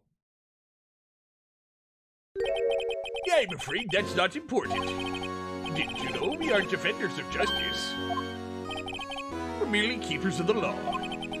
Sentencing a man to death is no light matter. Even if there weren't any cover-up or evidence forgery, ultimately the responsibility falls on the prosecutor in charge. Despite what anyone may say, this fact cannot be denied.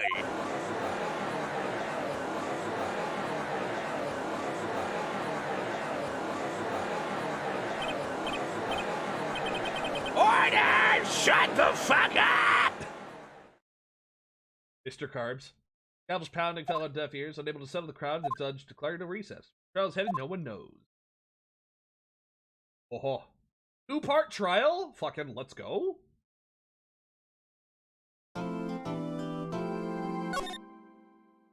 Let's go, baby. Final day. Trial ladder.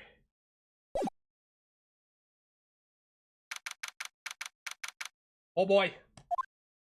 Dude's a fucking rat. Sorry, Edward. Didn't mean to get you in trouble. Don't worry about it. This is my problem, not yours.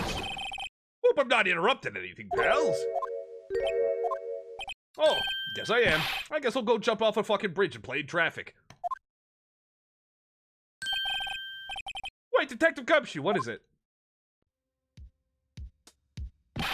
Got a lot of nerve, pal, making a detective run around while on duty. To top it off, you call me here, I've seen half of your people at funerals. I think Alana's having you run errands again. Tell you this last time, pal. She asked me to give you this if there was a break in today's trial. Evidence law?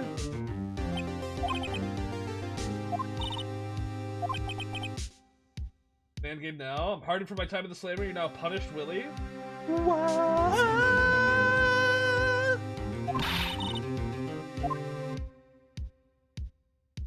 See, Willie, you need the funny cigar first.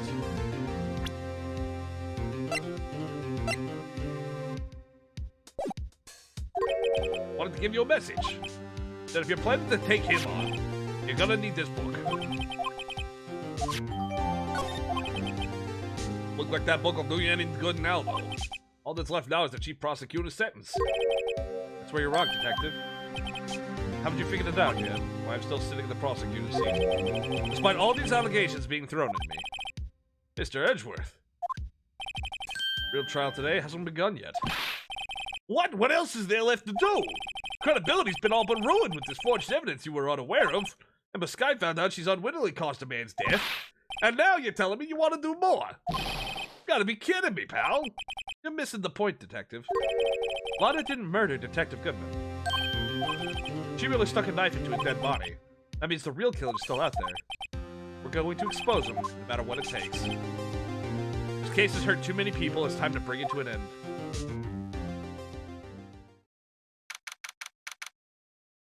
It is kind of dumb that we don't know the rules of evidence law, yeah. A court will now reconvene for the trial of Miss Lana Sky. Hold on one sec. Hold on, Judge, I need to do some light reading. Registered evidence presented must be relevant to the case on trial. And Mr. Edgeworth? Yes, Your Honor? The Inquiry Committee is planning to impose harsh penalties for your actions. Thank you for the news, Your Honor. Yes, well, normally this is where the prosecution calls forth a witness, but it isn't easy to say. You see, there's some concern that you, Mr. Edgeworth, may have, Work a bargain. I think I may have manipulated the witnesses. I didn't say that. See, everyone's been talking, Very well, Your Honor. I have a solution. That being the case, the prosecution will allow the defense to call forth all further witnesses. Oh, Edgeworth, you Chad! Won't let you down, buddy. there's no precedent for what you're proposing. Undeniably, this is an unusual arrangement, but a very effective one. It would prove that I haven't struck any deals with the witnesses. Well, Mr. Wright, what do you say? Unbelievable. Edgeworth has found a way to continue the trial. Stop. Stop. I'm gonna beat you up.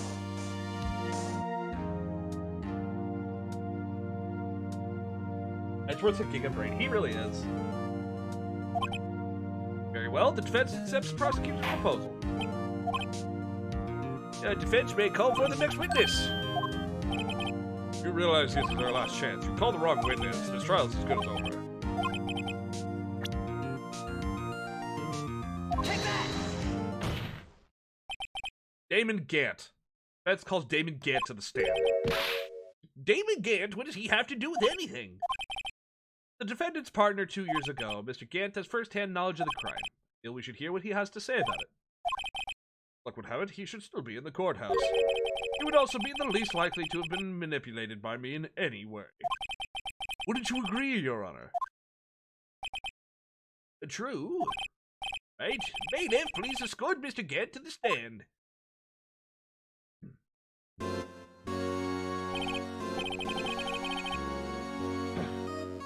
Witness, please state your name and occupation. What is this, some kind of practical joke? I was just on my way to lunch. Your name and occupation, sir. Worthy, are you sure you want to do this? Your name and occupation. So, want to play hardball, eh? Please, Mr. Gant. Fine. My name is Damon Gant. I'm the acting chief of police. Now then, Chief Gant, the court requests to hear your testimony. All righto, what's with the grim face? First, let's clear up this SL9 incident. Oh, you mean that time when Lotta's sister murdered that prosecutor? Personally, I think it's been made pretty clear already. There's still some things unaccounted for. Oh, like what? Like the role you played in all of this.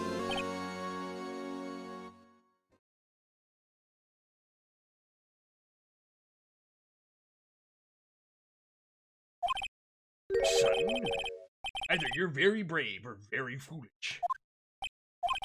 You are aware, of course, that a police chief has all kinds of weapons at his disposal. Sure, take my testimony, for example. I don't have to give it if I don't want to. What?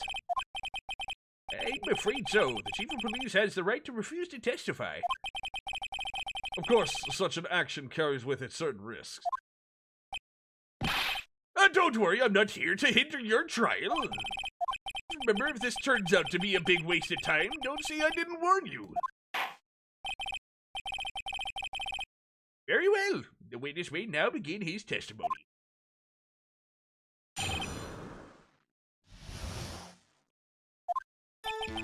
As I recall, Neil and I were questioning him that day. To make a long story short, we slipped up and the power outage didn't help either.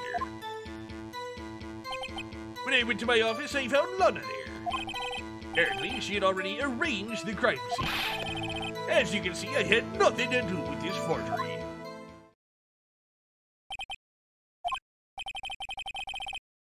He was lying on the floor unconscious.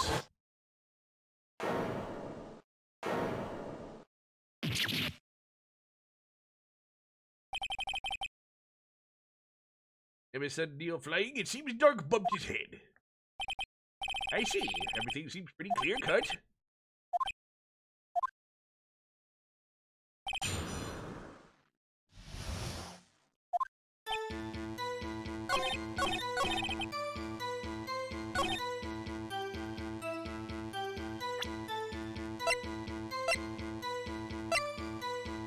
Objection! And why was this in your safe? If you had nothing to do with the forgery, why was this in your safe? What's that? And what is that on it? A handprint? Chief Gant, your explanation, please. I don't know. You tell me, son. My dear Rhino, don't you know the second rule of evidence law? God, not this again. Unregistered evidence presented must be relevant to the case on trial. Tell me, how's that rag relevant to this trial? It appears the defense was not prepared. Well, okay, I'll do it just this once, but only because you asked, Dudgy.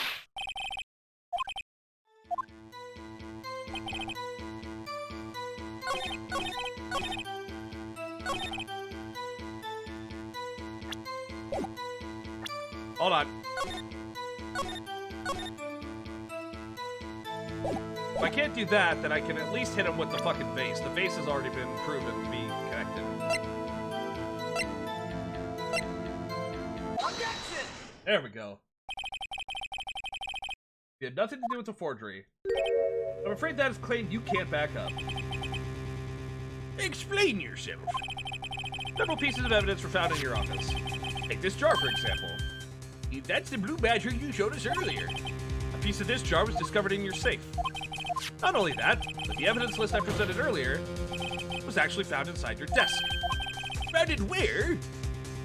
You see, Chief Cat, these articles of evidence uncovered in your office are both concrete proof that you also played a part in this illegal investigation. I did read the book, I just forgot. Chief Cat, what is the meaning of this? Oh, here's a defense attorney who may even rival Worthy. So you admit it then, you were involved in the forgery. Me? What do you mean you? Why would I have anything to do with that? Well, you were the one who stuck into my office when you, quote, found this evidence. Prosecutors aren't the only ones capable of forging evidence, you know. Defense attorneys can also do so. Isn't that right, Rado? Objection! However, Detective Gumshoe was present during the investigation. Worthy, my boy. Not even detectives are exempt from the law. Rest assured, Dick will receive his due punishment. What? Bro. Yes, well, in light of the detective's presence, please give us your testimony regarding these pieces of evidence found in your office and the relation to the forgery that took place in the crime scene. My. Kids these days no longer know how to put two and two together. Fucked up, Koba? Nah, I'm fine. Let's see, what was it now? A jar fragment and a list. For all I know, you could have planted them in my office. You can't prove when those pieces of evidence were discovered. They were found after Dark was convicted, then they're worthless. There's no reason I'd participate in the forgery. Rearranging the crime scene wouldn't help me out in any way. Yes, Your Honor. When investigating the crime scene, have been more careful to observe protocol. You do understand that I am the chief of police, right? There will be consequences. And I believe I'll press charges, so you won't make the same mistake again. My apologies, Chief. Would you mind waiting until tomorrow for that? Today is, well, you know. All right, Dutchie, in return, though. I know that place, right?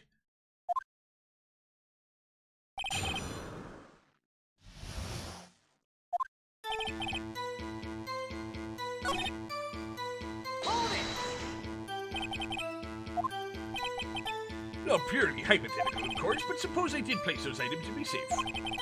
Such an act wouldn't necessarily constitute forgery. Objection! Concealing evidence found at a crime scene isn't forgery. I'm not through speaking yet, righto. It all depends on when the evidence was discovered.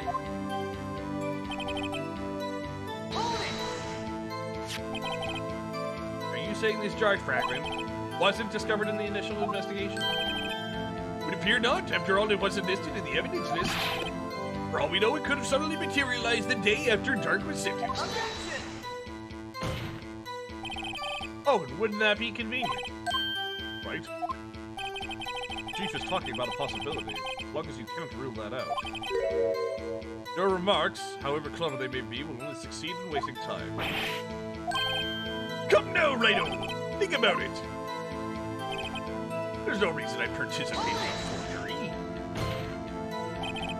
How can you look me in the eye and say that? Because I'm innocent. Remember? It wasn't the murder needle.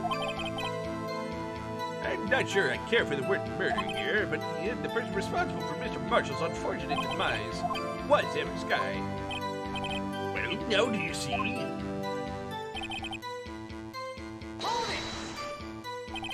Really, Chief Gant? At the very least, there's one very large benefit you could reap from all this. Oh, I wasn't aware. What is this benefit? And of course, have the position you have, Chief of Police. The resolution of the SL9 incident secured your promotion. That in and itself is sufficient motive. Oh, that's a good one. Do you really think I'm that incompetent? Even without that case, I was already in line to become the next chief. The resolution of SL9 merely sped up the inevitable. Yes, who was going to be made chief anyway. Careful when you're pointing out that finger, you might end up being pointed at. That means there's only one possible motivation for you to commit forgery. If you didn't do it for yourself, you did it for someone else. And don't be silly, Worthy. You know me better than that. There are only 3 people I look out for. Me, myself, and I. There, it's out in the open now. Would you mind if I change my testimony a little?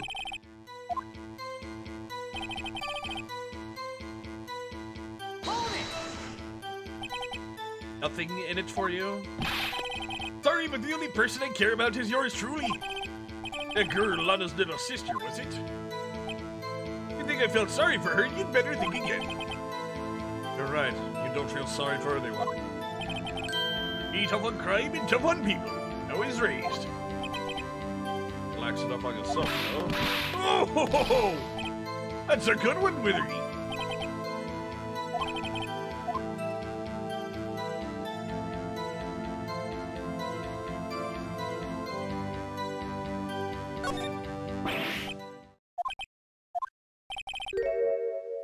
You would have helped out anyone.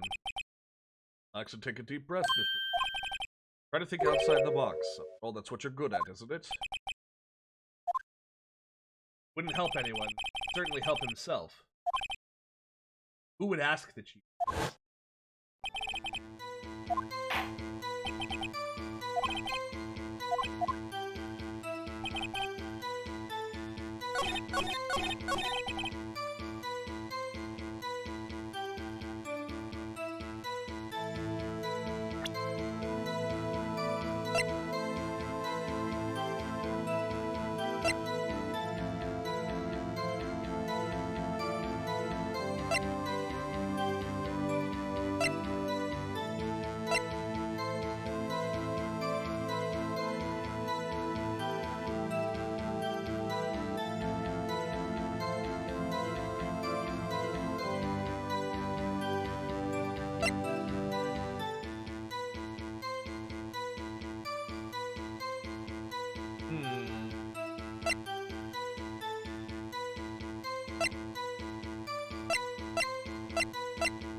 Sorry, chat.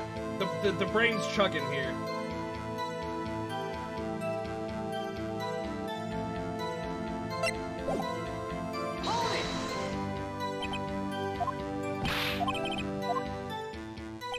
Point out accomplice.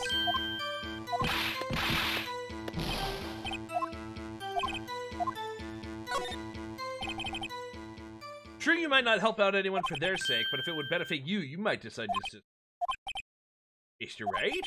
Appears you're positively determined to portray the chief as a nice man who likes to lend people a hand. That's not what I mean. Very well then, who's this person you believe Chief Gant may have helped forge evidence? Take that! Prosecutor Lana Sky, the defendant. Seems quite obvious in light of the circumstances. Emma Sky fell victim to an unfortunate series of events. Who would want to help her more than her own sister Lana? And as for Chief Gant, he would have a reason to help Lana if she asked him to. The reason, of course, is self-profit. Self-profit? What do you mean? After the SL9 incident was resolved, Lana Sky was appointed chief prosecutor in the prosecutor's office. The person who arranged this job change was you, Chief Gant.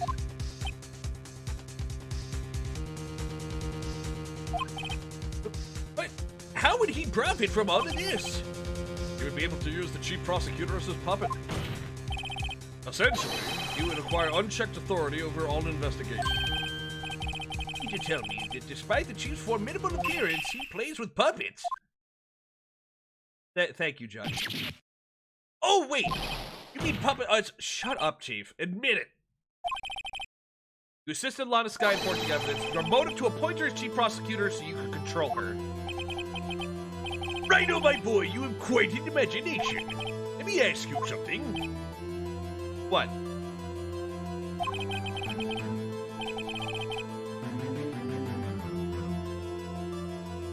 Any proof of this that I control Lana? For example, is Lana testifying that I've done such a thing? Lana. Why, to protect Emma? The way she testified against Gant. Bring them without any proof. This all amounts to nothing more than mere conjecture. Yes. That is also what happened in this incident. In this incident?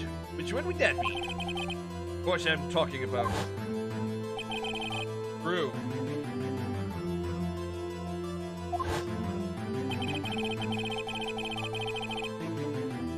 Okay. The prosecutor has been acting strange throughout this entire trial. Almost as if someone has been controlling her. Pretty. Better watch your tongue. I wouldn't want you to get hurt. Just what do you mean? What he means, Your Honor, is that Chief Gant is involved in the murder of Detective Koba. Not only that, but the Chief is now making Lana take the rap to cover up his involvement. What? What? Order! Order! I said order! Shut the fuck up! Mr. Wright, you can't be serious. Huh? This is an affront to the highest ranking officer in our law enforcement agency. To accuse the chief of police of blackmail and murder? That's... impossible! Your Honor, I was merely reiterating what Mr. Edgeworth said in an easier-to-understand language. Too late, Mr. Wright. No turning back for us now. Looks like he's the one who decided to go through with this. Can you prove this, Mr. Wright, that the chief, a high-ranking officer of the law, is involved in this murder? Yes, actually. Yes, actually, I can. Regardless of his rank or title, Chief Gant is just a man. The question is he a criminal? And the evidence will tell. I see. Right then, you see what Mr. Wright's got? It better be good. Show us the evidence that ties Chief Gant to the murder of Detective Goodman.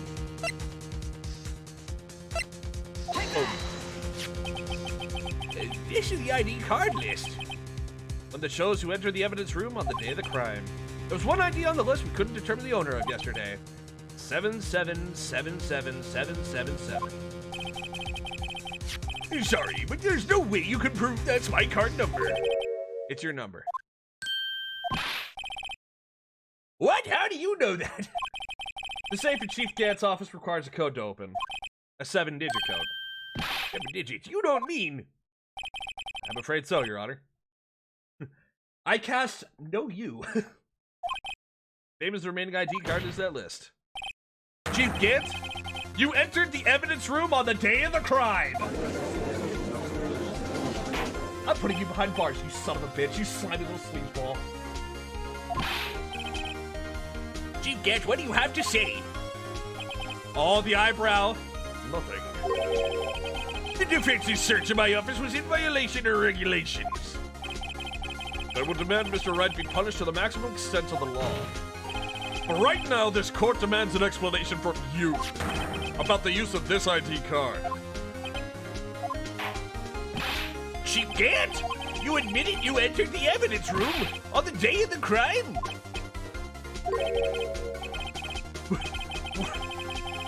What about it?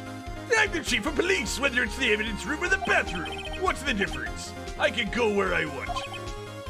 Tell me, when you entered the room, were you alone? I always go to the bathroom alone, as I do with the evidence room. Detective Goodman wouldn't happen to be with you that day, would he? Of course not. Why would he be? I hadn't seen him in days. You haven't seen him, quote, in days, Chief Gant?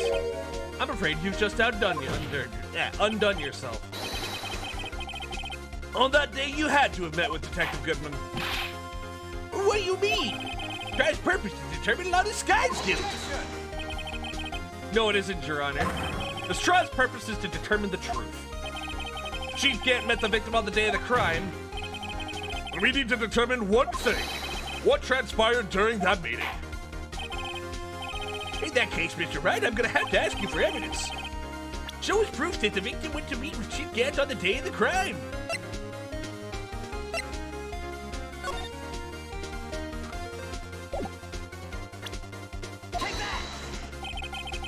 Detective Goodman lost his ID card on the day of the crime.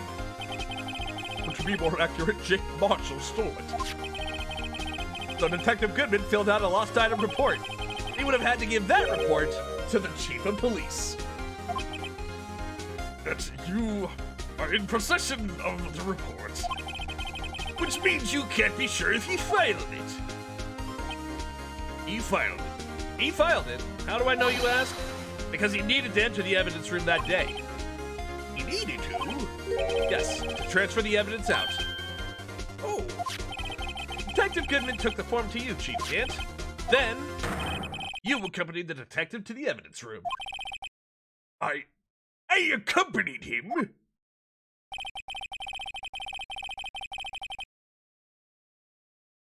There's no other way the murderer Detective Goodman could have entered the room. That just keeps fucking up. If he was his out, we have a large audience of him intimidating, coercing, and admitting to abuse of power. Yep. Hold on, let me guess what you're going to say next. I, the chief of police, murdered poor Goodman. Exactly. But wait, Chief didn't necessarily need to accompany him to the evidence room. He could have just lent him his ID card. Yes. Now that you mention it, I believe I might have done something of the sort. Sorry, that's not possible. According to the record, your card was only used once.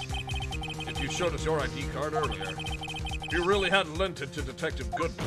It would have been found on his body.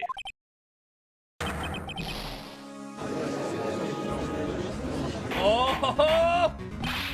Get him, Edgy! Chief Gant, you did it! The murder was most likely a spur-of-the-moment crime no one in their right mind would choose the police department as a place to commit murder. After the murder, you contacted Lawton at the prosecutor's office. Why? To dispose of Detective Goodman's body, of course. You're forgetting Mr. Wright. Now, the victim's body was discovered in the prosecutor's office parking lot. How did you manage to move it there? I was at the police department the entire day, you know. Everyone's aware that Lawton stayed at the prosecutor's office after the ceremony. Everyone except me, it seems. Still, you're the chief of police. You have an entire police force at your disposal. Oh, so you think I just ordered an officer to do it? Hey, you, take this here dead body over to the prosecutor's office. I don't think so. Chief Gant, you left all the evidence we need to prove how you moved the body to the prosecutor's office. And all this time, I thought it was just a useless clue taking up space. How could the chief have moved the body? Mr. Wright, show us this evidence. Move the victim's body. Chief can't use this. Holy shit, I cannot believe this. That's how he moved Detective Goodman's body. A screwdriver? You're fucking with me, right, Mr. Wright? The hell does that have to do with this case? Mr. Edgeworth, think back to the day of the crime. What is this screwdriver doing here? It's here because... Oh my god. Holy shit. I was asked to go by Chief Gantner once. He told me he wanted me to keep it here in the prosecutor's office. In any case, on the day of the stabbings, I brought this back here. After the ceremony ended that day, I didn't plan to return to the prosecutor's office. But you did, because Chief Gant asked you to. The body was found in the trunk of Mr. Edgeworth's car. I think it's obvious what happened. The body was moved by that car. Detective Goodman's body was carried in the trunk of Mr. Edgeworth's car? Yes, unless of course you have another explanation, Chief. Why else would you have asked Mr. Edgeworth to transport evidence from a closed case? There's only one plausible explanation. Transport the body, your accomplice, to your accomplice, Miss Lotta Sky. Order! Order! What is going on here? Is there no room for rebuttal to the defense's outrageous accusations? Think back to the photograph Miss Starr took in the prosecutor's office. This was not a photo of the body being stuffed in the trunk to be taken away. It was exactly the opposite. The photo of the body being taken from the trunk. Chief Gant, please say something. I believe your time's up. My time's up?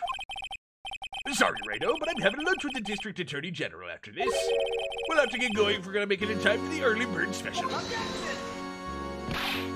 But the cross-examination isn't finished yet. Remember what I told you earlier? This chief has all kinds of weapons at his disposal. Like the right to refuse to testify. I'm invoking that right now. What? That is not a right to be casually invoked. There are certain risks to be considered. You're going to just run away after all this? Run away! Don't make me laugh worthy! I stand on Goodman. That's what you're saying, right? Would have had any conclusive evidence, you would have presented it by now. You think I had law to dispose of the body? If so, then sugar-proof and get it over with. David Gant is the current chief of police.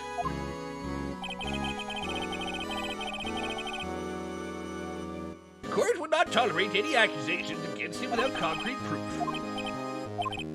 Do you have any concrete proof? Proof that Chief Gant murdered Detective Goodman and made Miss Sky dispose of his body.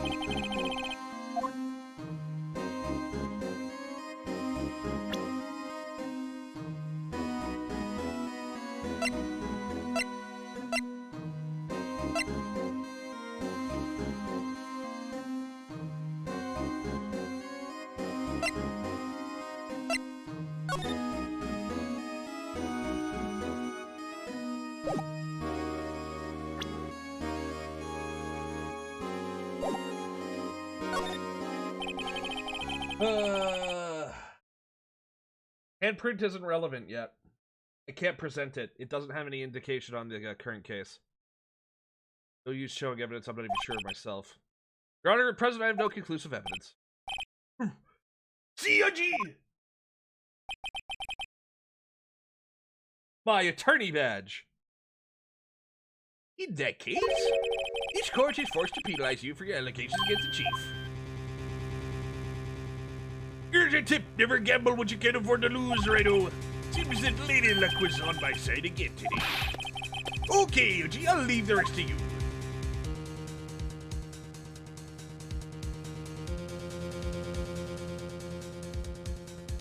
I warned you earlier, Mr. Wright. This is an affront to our senior officer, nation's law enforcement agency. Objection! Lady Luck. Maybe we should have a word with her. Mr. Edgeworth, what do you mean? There's one lady who knows the real truth behind this trial. We haven't had yet the honor of hearing her testimony. Knows the truth, another witness. The absence of conclusive evidence, the only other method of proof is testimony. Chief Gant revoked his right to refuse to testify. There's someone else, one more witness who can answer all the questions raised in this trial. Someone right in this very room. Mr. Edgeworth, who is this person? I cannot call a witness. Why are you asking me, Your Honor? You've forgotten? The defense is the one calling witnesses. Mr. Wright, does such a witness exist? The defense calls forth Miss Lana Sky. The defendant, Miss Lana Sky? She was in the underground parking lot at February 21st at 5:15 p.m. Her task to dispose of the victim's body. In accordance with a certain someone's orders. Mr. Edgeworth? Prosecution has no objections, Your Honor. Very well, the court will now take its final recess for the day. 15 minutes, we will reconvene to hear the defendant's testimony. The court is now in Hold on. Chief Gant, I thought you were going to eat. Listen good, Lana. I don't think you need me to tell you this, but if you accept Mr. Wright's claims, there will be terrible consequences. That's right. Your sister will be found guilty for Neil Marshall's murder. Of course, you'd never support such outrageous claims anyway, right? Just something to think about. All right, then. I've got a lunch date to meet.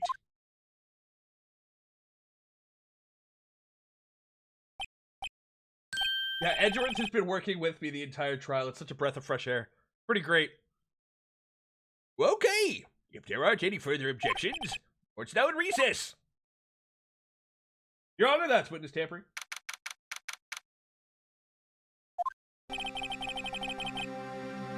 Like we managed to stay in the game. Yeah, thanks to your help, Edgeworth. That chief, he's something else, eh, pals? Detective Gumshoe. I'm not a detective anymore. Oh yeah, sorry about that. Ah, don't worry, I've already decided where to work now. At your office. My office. Sure, I'll take the place of that top knot girl you used to work with. What do you mean, Maya? Still, like we're all out of moves now. Gant's done it again. How he always gets the upper hand? Not fair that he has the right to refuse to testify. Little downright. Remember what the judge said. Got a right to be casually invoked. There are certain risks to be considered. What do you mean by that? Well, chief refuses to testify. The opposite also holds true. You mean he forfeits his right to say anything too? Ah? And he's back! Now, when I came to, I was in the medical office, and listening to the trial from the gallery. Sorry for what I said before. No, don't be. It was the truth. You know, it's funny. I almost feel somehow relieved. Relieved? Yeah, now that I know finally what happened, I think all this time, my sister was being blackmailed by that awful man, and she did it in order to protect me. Ever since her appointment as chief prosecutor, everyone who knew her, then she changed. Perhaps easier that way for her. What do you mean? What do you think I mean? Followed Chief Gant's orders. Must have shut herself up deep inside. Forced herself to do anything and everything the chief told her to.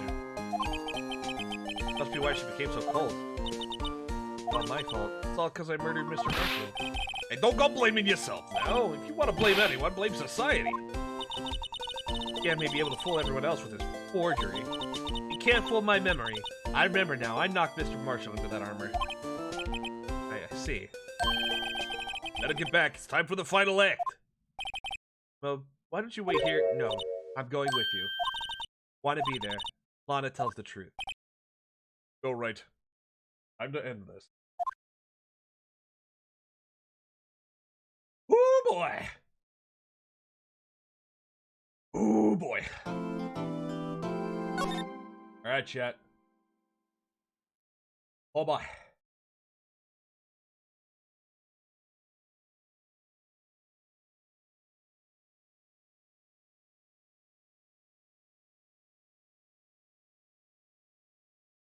Alright,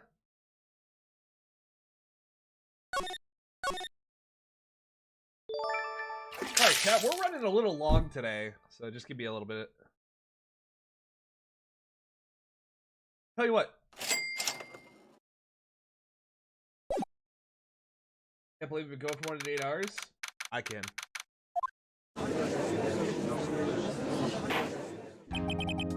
Now then, will the defendant Miss Lotta Sky please take the stand? Ooh! Oof. It is a long case, yes. Miss Lotta Sky, you are the chief prosecutor. Sure that you're aware of what is required of you. Mr. Edgeworth, you already know everything. You know all that I've done these past 2 years.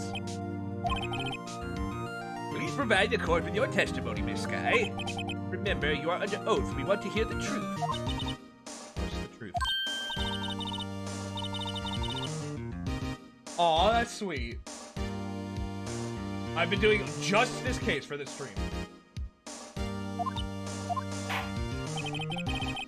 Now then, your testimony, if you will. First, tell us about your relationship with Chief Gant.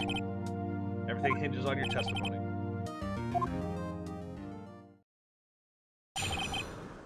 Gant to the fabrication. Worked alongside Gant for years. There's no truth to this blackmail theory. Fabricated all the evidence 2 years ago by myself. I found Prosecutor Marshall's body. I rearranged the crime scene. My only motivation was to get Dark convicted. It had nothing to do with Emma. Are you sure about this testimony? Your Honor, I'm confessing to a capital offense. Of course I'm sure. This is true, then that means Chief Gant has nothing to do with this. I've been telling you from the beginning. Sacrificing herself because of me. Not, I know my own sister. Whenever she speaks stiffly like that, she's hiding.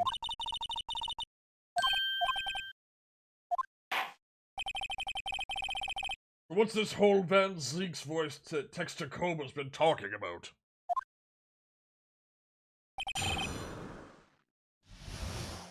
Particular voice that I use for a certain prosecuting attorney in a certain Great Ace Attorney Adventures.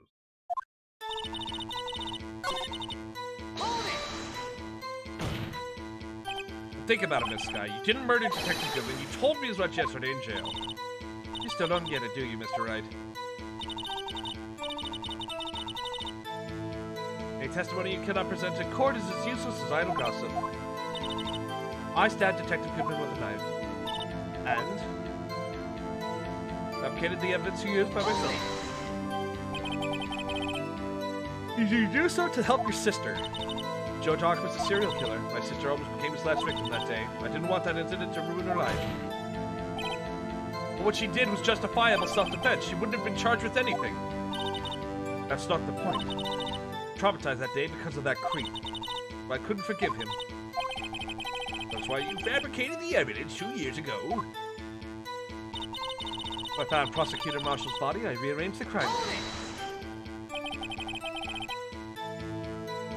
Say you did this all yourself? Yes. Would you mind telling us what you found when you arrived at the crime scene? I was the first person to discover the scene. Broken Prosecutor Award knife was stuck in the victim's body. What?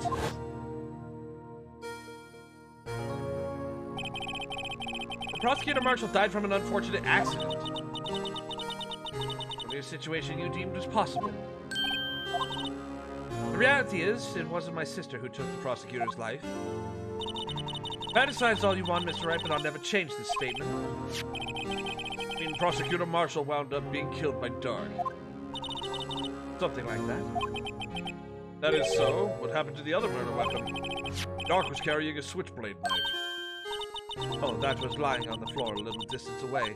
It was probably knocked away in the struggle.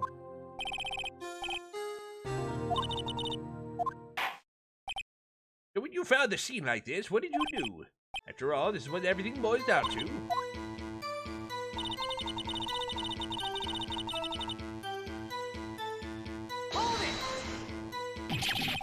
Planted the tip of Dark's knife in the victim's wound, and you moved the body.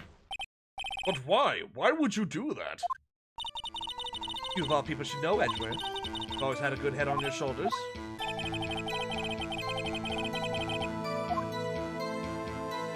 Why did you move the body? You showed up on the scene. Where exactly was the victim's body? Where you introduced it was by Chief Cat's desk. The body was found by your desk. Why did you move it there? Is it for that simple? Let the witness explain this in more detail. The reason Miss Sky moved the body.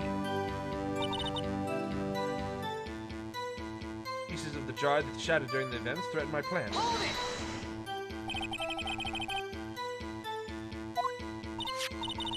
That wretched jar you showed us earlier, in order to show the jerk committed the crime, I felt it would be more expedient to move the body. When we first found the body, the jar was already been shattered to pieces.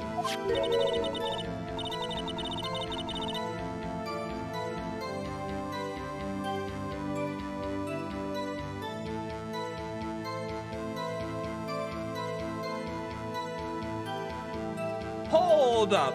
Hold up! How the fuck?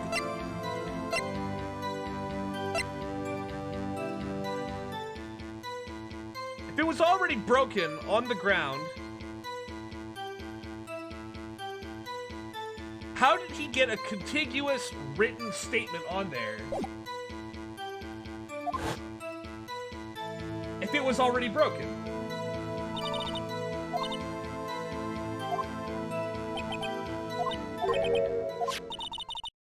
Jar shattered at the time the crime was committed, but I have a feeling there's more to it than that.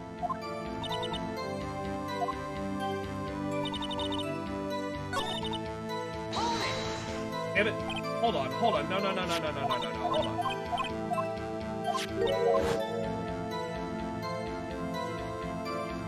Something fucking smells. Something smells here. Hold on.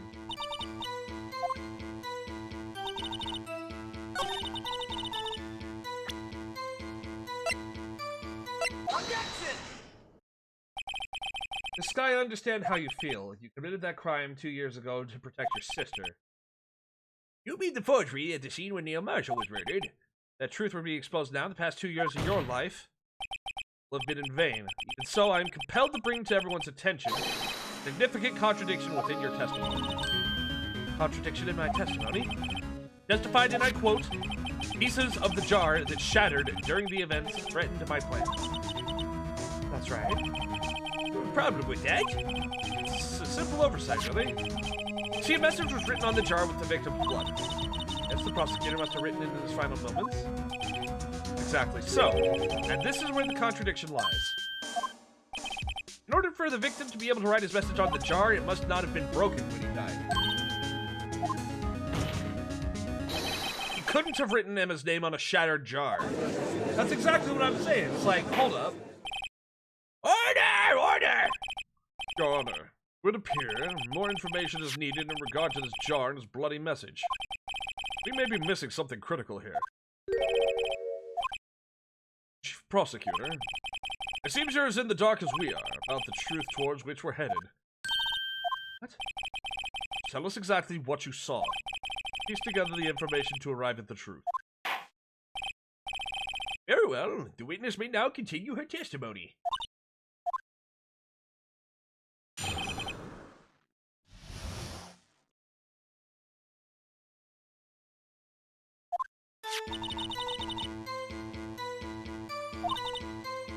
Back in the room, and I didn't have time to check it out. To be safe, I wiped away the blood.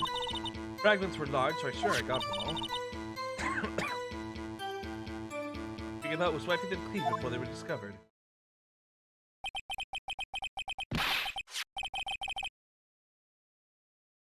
You mean you were the one who wiped away the message in blood? I was a chief prosecutor at the time. I didn't think Dark was the real murderer. That's why she tried to erase the real evidence. Very well, the defense may now begin the cross-examination. Fuck, I didn't realize this chat was gonna go on for so long. My pizza's getting cold. Really noticed blood traces on the jar. Hold it! Didn't know your sister's name was written on the jar? No.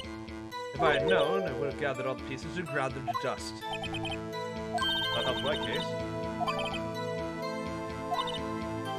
We have just barely had enough time to move the body as it was. No, we're gonna finish. If someone happened upon the scene, you'd lose your chance to erase the evidence. Must have been in a hurry. It was. I knew I had to destroy the evidence before anyone came. It is rather shocking. Dave had wiped away the blood. I have a principle, Mika, and I don't eat on stream. Or rather, I don't try to eat and talk at the same time. What do you mean? I really thought Dark killed Prosecutor Marshall. You wouldn't have wiped away the blood. What else would I have done in this situation? I only had a few moments. There wasn't enough time for me to do anything else but gather up the pieces.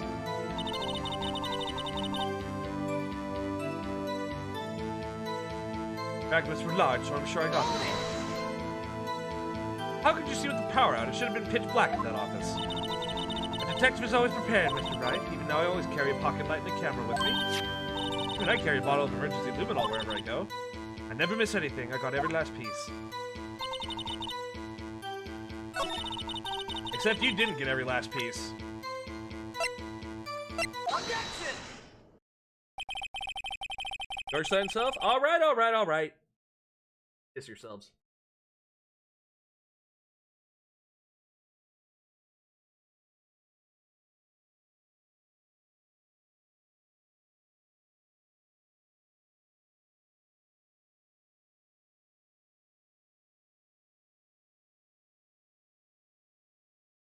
Ah, bah, bah.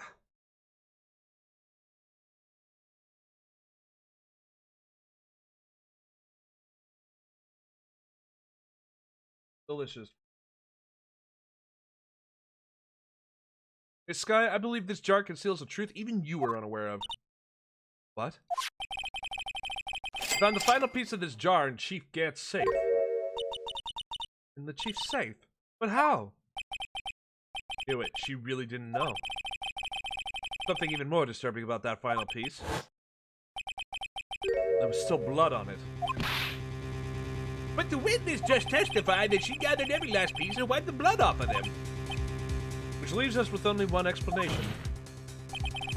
On the night Prosecutor Marshall was murdered, you were not the first one to show up on the scene. Chief Gant got there before you.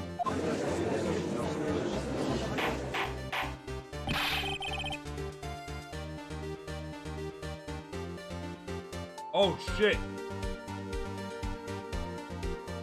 But couldn't the defendant simply have missed a piece? Objection!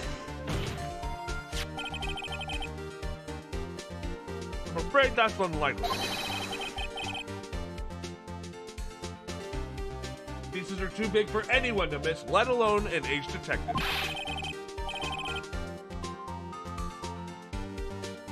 That may well be, but everyone makes mistakes. Even I once wasted an entire day looking for my dentures. They were in my mouth all along. Could you believe that? Have you forgotten, Your Honor? When this witness arrived at the scene, the jar was already broken. Oh, that! There's no way a name could have been written on a shattered jar. Another person discovered the scene prior to the witness. I hope you're not implying this person was Chief Gant. At the time, he was looking for Dark downstairs. Besides, even if he was there first, why would he break the jar? The question is, if he did arrive there first, why did he hide that fact for 2 years? Well, Your Honor, can you answer us that? No! Yeah! Yo! I love that we're now interrogating the judge for some reason.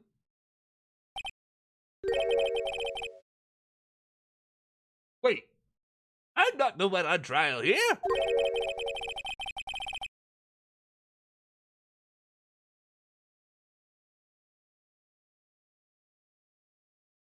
I fucking love Judge. I fucking love Judge.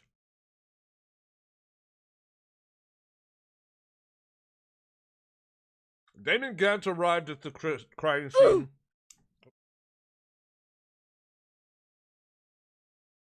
Prior to the witness. proceeded to break the jar and purposefully hid one of the broken pieces. Question. What is this action called? Fabrication of evidence. But why would she can't do that? Right of what happened afterwards, isn't it clear? Happened afterwards? Covering the scene, London Sky believed her sister Emma killed the victim. Determined to help her sister, she sought Gant's aid. Lending her his quote aid, Gant helped her create evidence they incriminated Dark, sparing Emma. And therein lies the reason. The reason why Miss Sky became the chief's puppet. No, I did it on my own. Not trying to protect the chief. I can't watch you suffer anymore for my sake. Well, you didn't. It wasn't you. You didn't kill anyone. Don't believe anything Mr. Wright says. Defense attorneys make up the most foul lies to defend their clients. Wow. Imagine that. Think of my own clients. Could you read this in the judge's voice? Yes. You do seem like the type that likes to twist the truth. Wait a minute. Wait a minute! Wait a minute.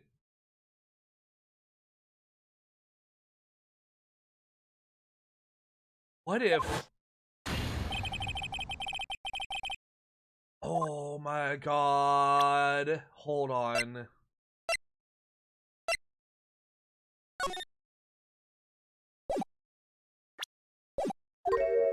Anna may be right after all. What do you mean, right? So you do tell foul lies then, Mr. Wright. Miss Sky, please testify once more.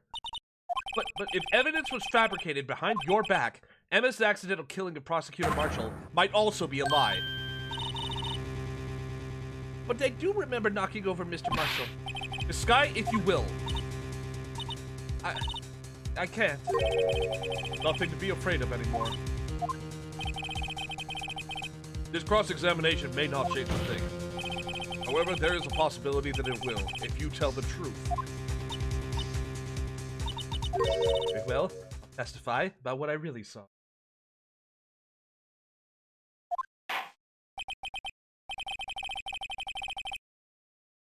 Okay. Oh, shit. All right, the witness may testify once more for the final time. Hey, want pizza? Sorry. When Mr. Marshall was the body impaled on that suit of armor sword. Emma and Dark were lying unconscious on the floor nearby. When I saw what had happened, I thought she did it. That's why I erased all evidence that linked her to the murder. She again helped me remove the body from the sword and carry it. If it was all really a fabrication, Emma might be innocent. Unbelievable. The body was impaled on the armor's sword. You were the only one who saw that. Had proof. Actually, I do have proof. I gave it to Mr. Wright just this morning. To me? Picture I took the crime scene as I encountered it. Thought it might be needed. Remember receiving a picture like... Let's present this picture.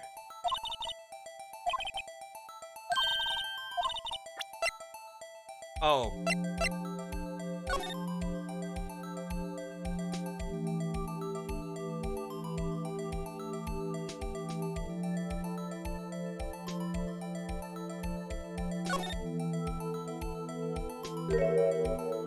Ah.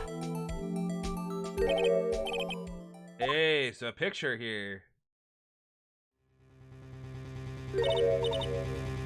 Okay. The actual crime scene. No other detective saw the crime scene like this. Because I contacted Criminal Affairs only after I'd rearranged everything. That piece cut out from his vest. Could it be cloth we found if Chief gets it? Hold up.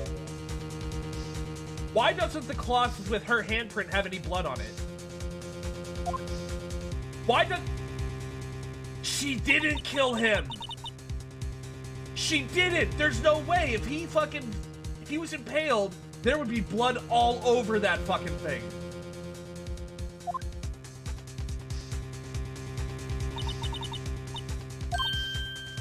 No, but fingerprints, those aren't, must be the real murder.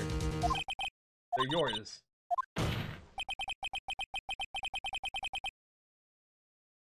Just in case. Nah, we're gonna go. We're raw balling this. I'll do a backup save if I feel the need to. Very well. The defense may now begin its cross-examination.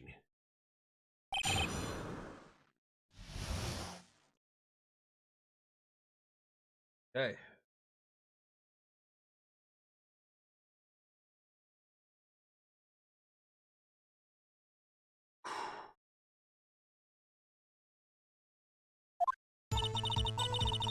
Mr. Marshall's body impaled on the seat of I? Come on now, Gene. This is the poorest excuse for a trial I've ever seen. Chief Guest? What, now you want to make me out as the bad guy too? So I'd like to put in a word or two in my defense. I'm afraid it's too late for that. What? You already declined to testify. That means you forfeited your right to make statements of any sort. Must be that risk we were talking about earlier. Just sit back, relax, and enjoy the sound of the noose tightening around your own neck.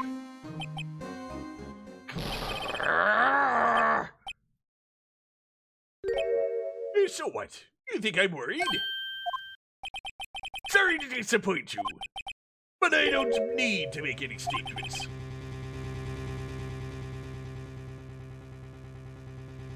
What do you mean? The evidence will do all the talking for me. And if I can't testify, I can still present evidence. Yes, that's true. Wait, you mean I have some conclusive evidence? No, I don't, but someone does. What? So what's your excuse, Rhino? Why have you been keeping quiet about it? You do have something to show us, right? Something that proves who knocked over Neil Marshall, causing his death? Conclusive evidence that leaves no room for doubt. Is this true, Mr. Wright? What a scumbag.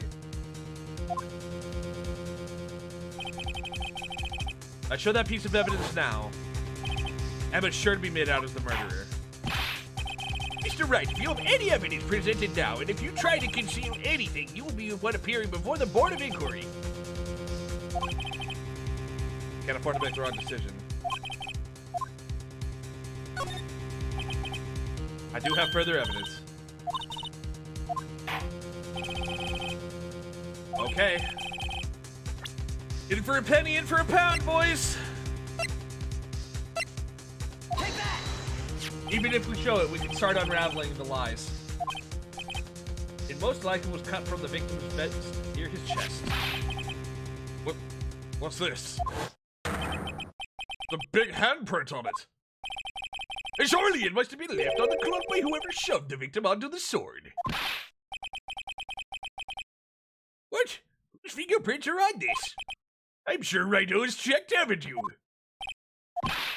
Well, whose are they? They're Miss Skies. Miss Emma Skies. What? They're mine? Really did do it. See, I told you it was conclusive. Objection! This was found in your safe. It means it's possible you forged it. I don't know what you're talking about.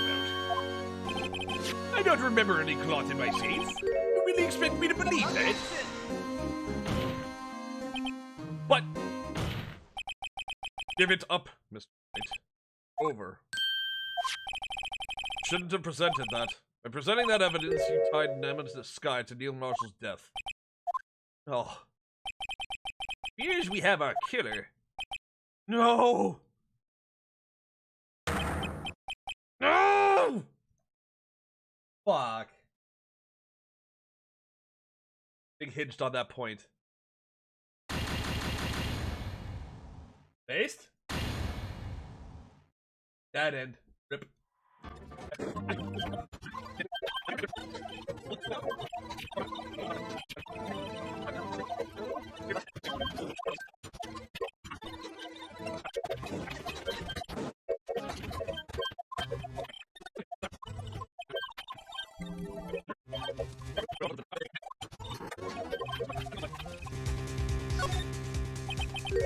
I don't have any evidence I can present at this point in time. What? You lie! You opened my safe! I know you took what was inside! The conclusive evidence! I don't know what you're talking about. That's right, why don't you show them? We found it together. Oh, I see. It's because you know the truth, don't you? You know whose fingerprints are on it, and that's why you want presented. What are you talking about, Chief Cat?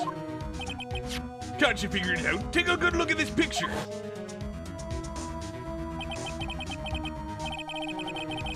See the victim's vest? Notice anything odd about the chest area? It looks like part of the body, part of the vest been cut out for some reason. I mean, you had this in your safe. What? That means you, the chief of police, have been concealing evidence. This is gonna be the biggest scandal in the history of the police department. Motherfucker, now I can present it. Impressive. Be honest, I didn't think you had the gall, Righto. Well, I can't just let you pin me up as the murderer. I'll tell you what really happened. What, you mean you admit? You mean you admit to it?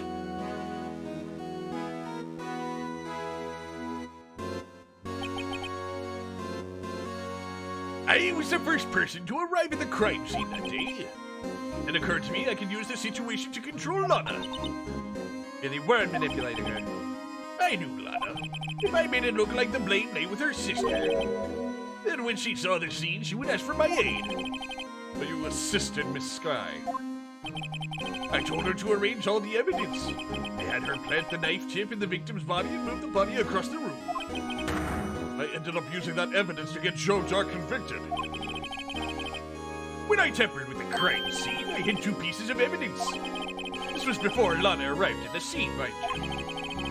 Pieces of evidence. You mean the items in your safe? But why? For insurance, of course.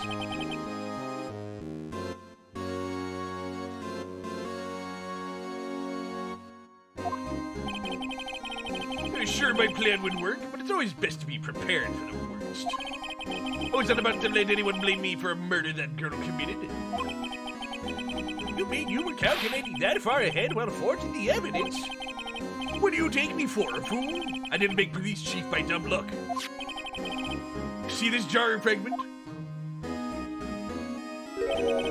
I hit the most legible part of Emma's name.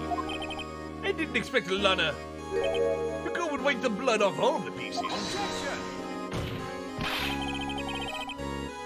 But if you fabricated all that evidence, to say you didn't fabricate the message on this jar, too. Ho, ho, ho.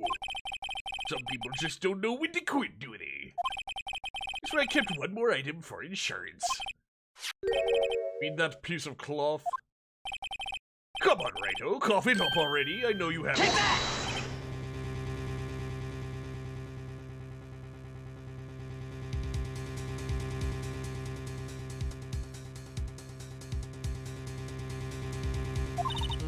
Waiting for Mr. Wright, so you admit to it then, Chief Cat? That you were hiding the cloth you cut off the victim's vest in your safe. Yes, I admit it. I didn't want to have to do that, being chief and all. It was a lot better than being portrayed as a murderer.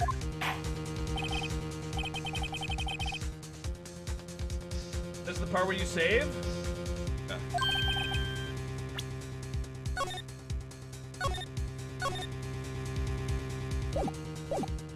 Just a moment ago, you said you didn't have any evidence you could present.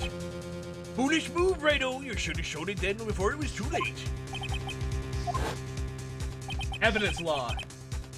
I couldn't show it, but you just gave me a reason.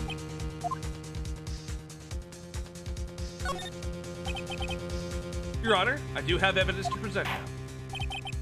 Right then, let's see this conclusive evidence. The evidence that showed who actually murdered Prosecutor Marshall.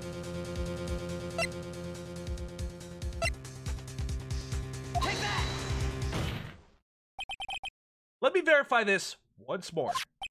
On the day of the crime, you personally cut out this piece of the victim's vest. Oh, yes, at last you finally brought it out into the open. There's a handprint on this piece of cloth. Your Honor, the prosecution requests that immediately be sent to the lab for analysis. There's handprints on the leather. Must have been a strong impact for it to be left so clearly. Could not have been forged. It must be authentic, conclusive evidence.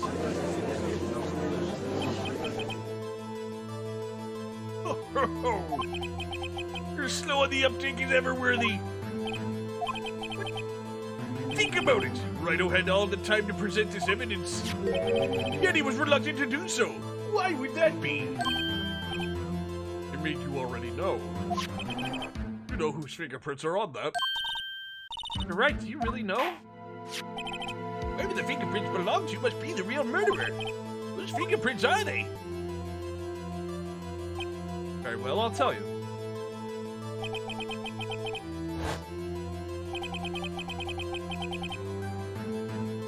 Okay. It should be okay now. Belongs to Emma Sky. Emma Sky? Imagine if you had to recite paragraphs like you're playing Papers, Fucking Please. What? They're mine? Sorry, Emma. Why didn't you tell me? Oh, you're really something, Rhino. You knew this girl did it all along, and you still tried to pin the murder on me. No, it's true. Tragic, but true. This girl really did shove Prosecutor Marshall to his death. How could you, you monster? Sky. Miss Sky? You knew whose fingerprints were on those all along, yet you acted like she really didn't. Calm down. Calm down. I got you. Sky, it's not over yet. I said this trial isn't over yet. But I'm afraid it is over, boy. Not only this trial, but your career, too. You purposely concealed this conclusive evidence. That, my friend, is a serious offense. I'm looking forward to pressing charges after the defendant is convicted. I'll have your badge, boy. What's the matter? Cat got your tongue? Aren't you gonna tell us how it feels? How it feels to be the one who single-handedly turned a poor little girl into a murderer? Before I do that, there's just one little thing I gotta clear up. Oh, and what's that? Who really killed Prosecutor Neil Marshall? What? Chief Gant, you're absolutely right. This piece of cloth proves who the real murderer is. Who killed Neil Marshall, you ask? It was Emma Sky, wasn't it? I'm afraid that's not possible. You see, this piece of cloth contains a critical contradiction. What? A contradiction? What is this fool babbling about? Talking about a contradiction. One that proves who the real killer is. Your career's over, Grant. This piece of cloth? What could it possibly contradict? Behold, the piece of evidence that contradicts this cloth.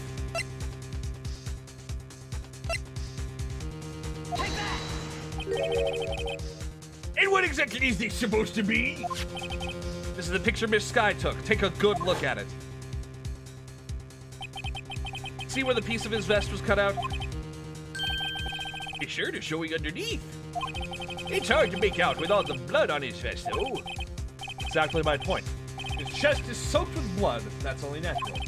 His lungs, no doubt, were punctured. Blood poured out of his mouth. Oh, but that piece of cloth.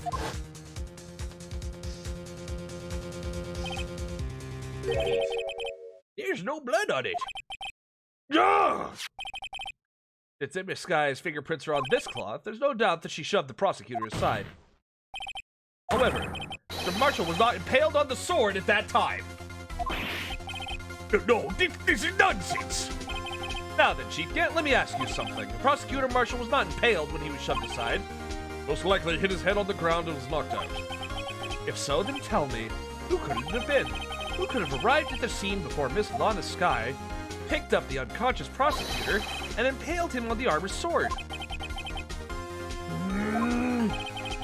Then, to make it look like Emma was responsible for the prosecutor's death, said person proceeded to write her name on the jar in the victim's blood. A jar that they then broke on purpose to leave behind a clue and make Lana believe her sister did it. Remember what you admitted only moments ago? You personally cut out this bloodless piece of the victim's vest? Ironic, isn't it? Through the very act of creating insurance, you proved that you were the actual murderer. Get bent, you fucking loser. Oof.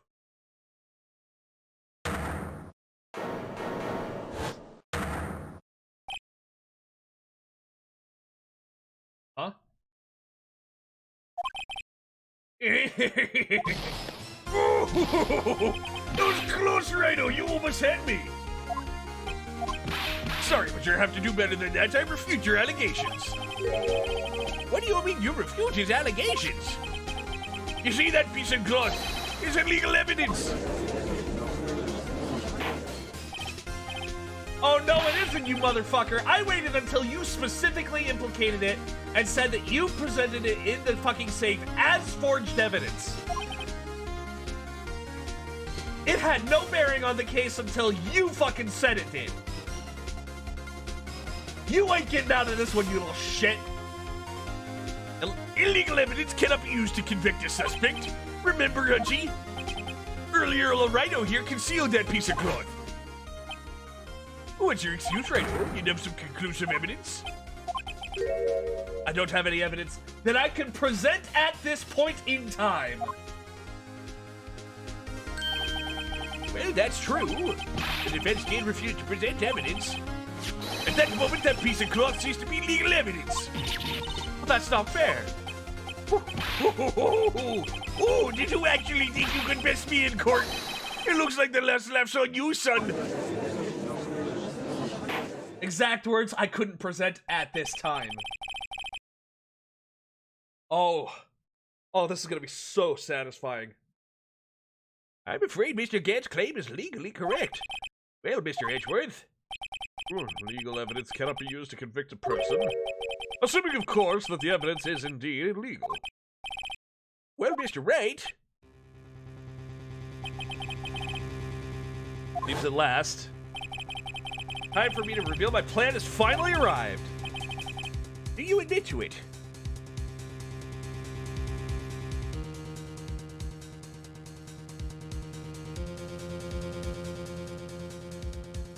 Sorry, chat. Take it here. Did you purposely and illegally conceal this piece of cloth? I did not. I admit I refused to present it at one point. So the evidence is illegal. Objection! No, it isn't, Mr. Kent. It's not that I didn't present evidence then. It's that I couldn't. What do you mean you couldn't? There are certain procedures involved when presenting evidence. No, Ajay, don't listen to his lies. He's nothing but a coward. You can't really believe. Objection! There is only one issue left to be resolved in this trial. Is this evidence legal or not? Very well, let us settle this once and for all. Earlier, you refused to present evidence. If you can prove your conduct was not in violation of the law, do so now. Take that! This is my proof, Your Honor. Evidence law. What's this? I've done my homework too, Chief. Indeed, Emma Sky's fingerprints were on this piece of cloth. However, at that point in time, this was merely a piece of cloth. Nothing more. What? You see, it's written right here in the book. The second rule of evidence law. Rule number 1, no evidence shall be shown without the approval of the police department. I found this piece of evidence myself inside your safe. Goes without saying I did not have approval from the police department. Rule number 2, unregistered evidence presented must be relevant to the case on trial. And here's the crux of the matter. You see, at the time, it was impossible for me to prove the relevance of this piece of cloth between it and the SL9 incident. What kind of nonsense is this? You want relevancy? Just take one look at this picture and... Objection! Sorry, but can you recall when was that picture presented? It was shown only a few moments ago.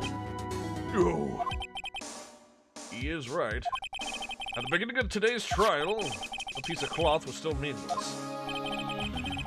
The person who gave it value as evidence was you, Damon Gant. You yourself confessed to a certain truth. Let me verify this once more. On the day of the crime, you personally cut this piece of victim's vest. Oh, yes! No! It was then that you approved this cloth as conclusive evidence. Yes, you, the chief of police, personally approved this cloth. The only person who could have cut this from the victim's vest is the one who stood before Prosecutor Marshall in his final moments. In other words, the real murderer, and the only one person that could be Damon Gant.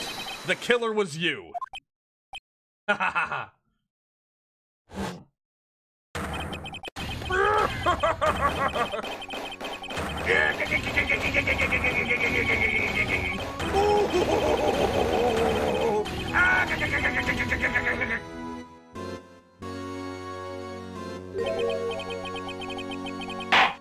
Ow.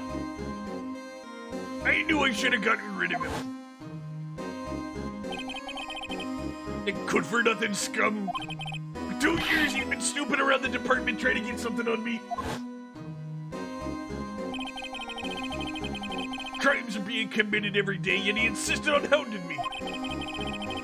Well, your crime wasn't exactly petty. Wanted to reinvestigate the case. He recruited Angel Star and then convinced Bruce Goodman. Detective Goodman. Yeah, that's right. The evidence is transferred, I'll lose my only chance to find out the truth. Please, you gotta help me. Goodman turned him down, as he ought to. Still, Jake Marshall didn't know when to quit. Stole Goodman's ID card and tried to take the evidence. Goodman came to me that day. He wanted to file a lost item report. I went with him to the evidence room. Then all of a sudden he decided to speak out. What are you talking about, Goodman? Can you please reopen the investigation, Chief? Can't transfer the evidence out. There are too many questions left unanswered.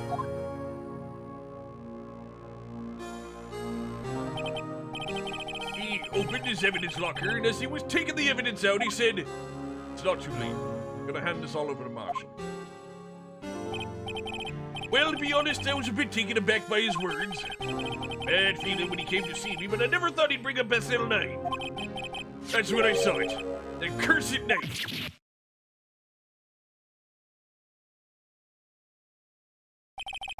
Couldn't just pull it out. Doing so would have only led to more blood, making it near impossible to hide your crime. Even so, the blood was just pouring out.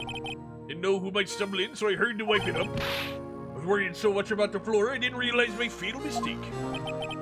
Bloody handprint. Detective Gumshoe's locker. He used to be known as the crime computer. Everyone has to start somewhere, I guess. I was too nervous. I had no business doing any of it. And you put the body in my car. I'm sorry, I couldn't think of any other way to move the body. I broke your trunk, but what's the big deal? You make a lot more than us detectives ever will. Leaving the prosecution's car aside, how could you get Miss Sky involved in all this? Well, she had as much to lose as I did if the truth came out. You took the evidence from Detective Goodman's locker. I felt bad for having to do it, as I didn't have the time to pick and choose what to take. So, you left the jar fragments in the glove. Yeah. Looks like I was better off being an investigator of crimes than a committer.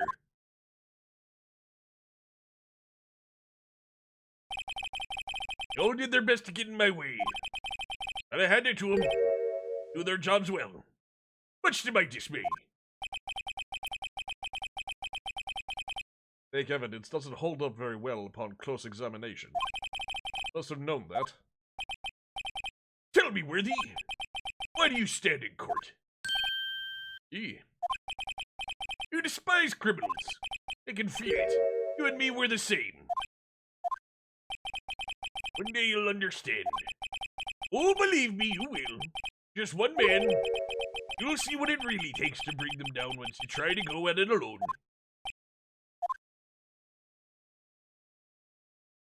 Bro literally just pulled out the fucking "you're just like me" villain arc. Well, it looks like it's time to say goodbye. Oh, Archie. What? Looks like we're gonna have to cancel that lunch date. Sorry, old friend. I'm sorry too, David Gant. I knew you as you used to be long ago. You were once a fine investigator and an example to others on the force. I'm sorry to learn that you are no longer that person. Those days are gone now, Archie. Thanks for all the memories, though. Don't worry, you'll be fine. Now you have Rhino here, and Worthy. With these two around, you can't go wrong. In fact, I can hear them already. The melodious sounds of a new beginning.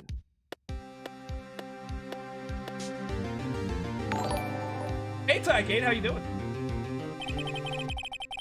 Two things I want you to understand. Yes? First, your sister never hurt anyone. Second, David Gant betrayed you from the very beginning. Diva Sky, you no longer have any reason to keep silent. You're right. This trial is over, I'll tell everything. All that I've done these past 2 years, from the time I had Gant help me forge evidence up until today. No. It seems that all the questions raised in this trial have been answered. I'm sorry, Miss Sky, I couldn't get you out of all your trouble. My, what high standards you have for a rookie. I can see why Mia thought so highly of you. Who knows, a few years from now, you might make it to the top. Oh, she smiled! I owe you my thanks, Mr. Wright. Miss Sky. You too, Mr. Edgeworth. Suffered every bit as much as I have over these past few days. Believe me, I know how much an ordeal it's been for you. It was nothing. Liar. Tsundere-ass motherfucker. I was worried the pressure might break you. Yet, rose above it all and guided Mr. Wright to victory. Done well, Mr. Edgeworth. Stop it! I only did my job. In light of this case, it seems a good self-examining is in order for all of us. Miss Sky? Yes, Your Honor. You are innocent of murder. However, although the chief blackmailed you, the fact is you still acted as his accomplice. A trial will be scheduled for these crimes at a later date. Yes, I understand, Your Honor. There's something amusing about all this. Why are you smiling? It's been a long time, Your Honor. A long time since I felt free of the heavy chains.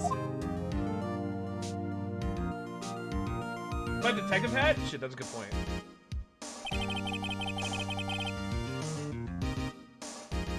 Well, this trial has been gone too long already. Regarding the charge of murder, this court finds the defendant, Miss Lotta Sky, not based.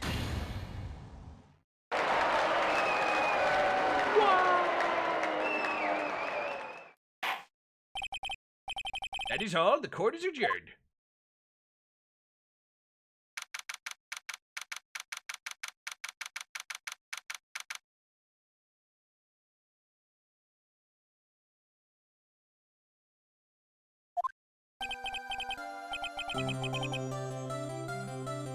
Not based, very sad.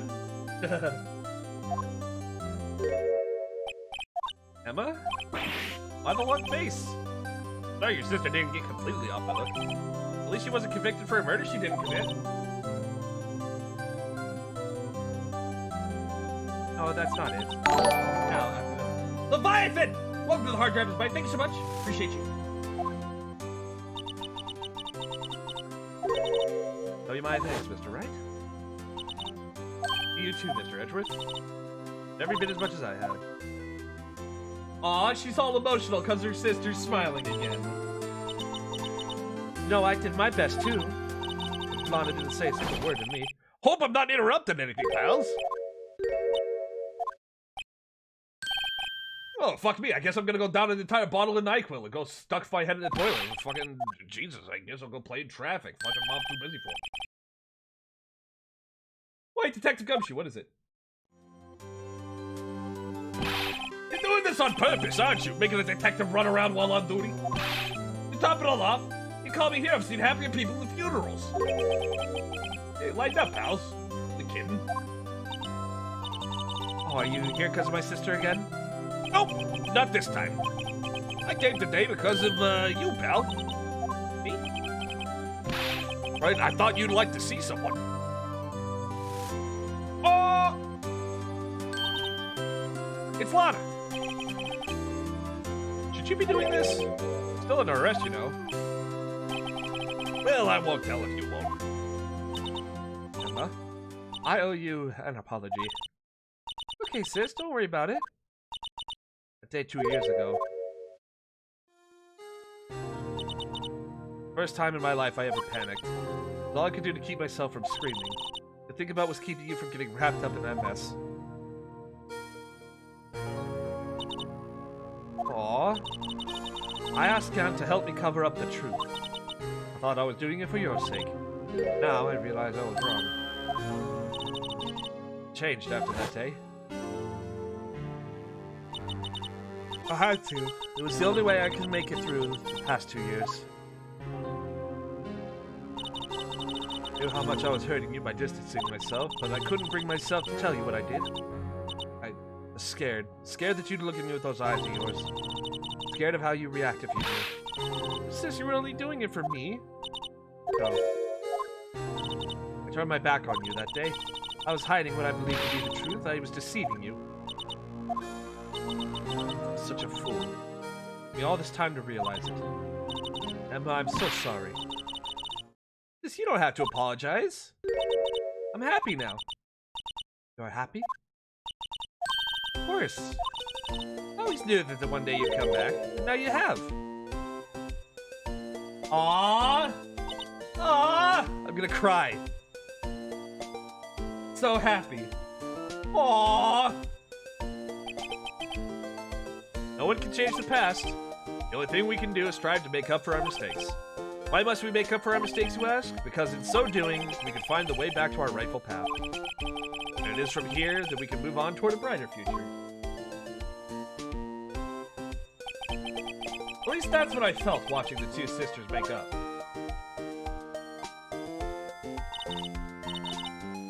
Mr. Wright, Mr. Gumshoe. Me? Thank you both for all that you've done. I'm sure we'll meet again someday. Isn't that right, Edgeworth?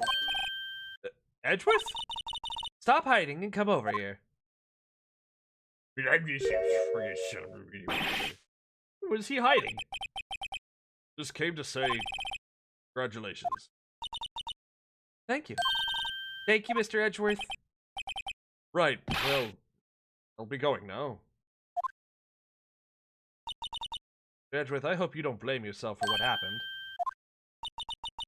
We were the ones who acted corruptly, not you.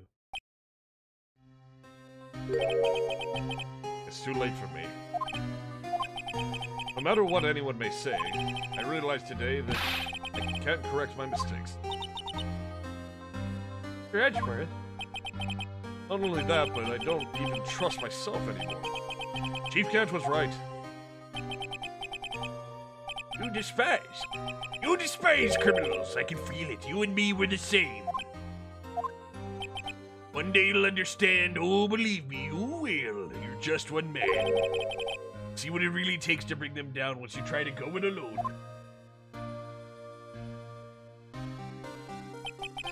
I do despise criminals. I plan to dedicate my entire life to fighting them. In order to fight crime on my own, I need a weapon. Scary, but I've known that to be true for quite some time now. But Edgeworth, those a time I might have tried to pull something like Chief Gant did. That thought terrifies me. Why I can't continue on as a prosecutor. Edgeworth, don't you understand? Damon Gant and your mentor, Manfred von Karma, were both the best of the best when it came to fighting crime. They both made the same mistake. You said in order to fight crime on my own, I'd need a weapon. Maybe true, but think back to today's trial. You weren't alone. Aww. You were working together with Mr. Wright. Because of that partnership, You were able to present evidence that would have otherwise gone undiscovered. Is that right, Mr. Wright? Oh, what? Oh, yeah. Show me what Lon is talking about. Probably the evidence list, right? Yeah. Take that! That's the picture I drew. You weren't alone, you had your husbando. True. Our counterattack began with this. You had one half of the evidence list, and I had the other. Apart, we wouldn't have been able to completely restore Emma's picture. That didn't just happen by chance, Mr. Edgeworth. It's time for me to go. Mr. Edgeworth. If you'll excuse me, still some loose ends that need wrapping up. Take care, Chief Prosecutor. Don't even say goodbye to me either. Okay, fuck you too, Edgeworth. Bye. Edgeworth, what are you gonna do now? Whatever you do, just remember. You let what happened kill the prosecutor in you, or you can help it let it help you grow. In the end, it's up to you. I know. I owe you my thanks too, right? What I face now, my problem. I'll be waiting for you in court. Farewell.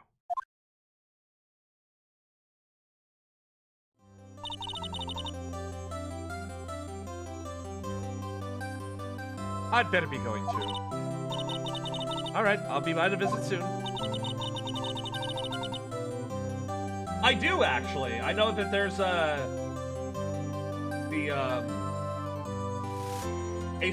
Miles Edgeworth, the ace prosecutor. Chojin! Welcome! Thank you for the raid! Because we both have a lot of learning and a lot of catching up to do. There's a little something for you. Magical investigation! First book I ever bought to study as well. Bro, if that was the first book she ever bought, that book has to have such outdated methods. So another case came to a close. As for the sisters, I have faith. It's horrendously out of date by now. Discard it. Faith that their lives have only just begun. As for me, I think it's time I started on a new journey of my own. Where's my Dragonator? What do you mean run crutch? I mean, yeah, that's true. Ready to rediscover myself. Well, don't go trekking off just yet, pal. What is it, detective? There's a little matter to be resolved about the chief prosecutor. You see, she isn't supposed to just be out of jail like this. I thought you said it was okay. Yeah, well, it may be okay with me, but the folks at the prison are a different story. Basically, I had to bribe a guard in order to sneak her out for 30 minutes. Believe me, she wasn't cheap either. Yeah, well, you see, Mr. Wright here's the one who's going to be footing the bill. What, do you think I can afford that on my salary? You gotta be kidding me, pal. What? I suddenly feel like I want to scream? Hey, I got an idea. Why don't we all go pay it off together? Yeah, it's a great idea. Come on, guys, let's go. I love it.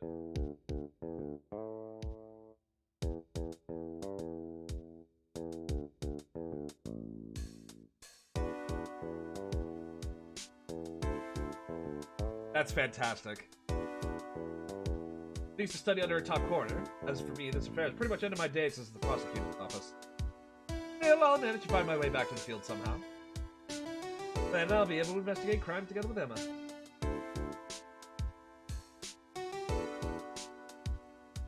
Imagine a Palico witness in the breakdown animation.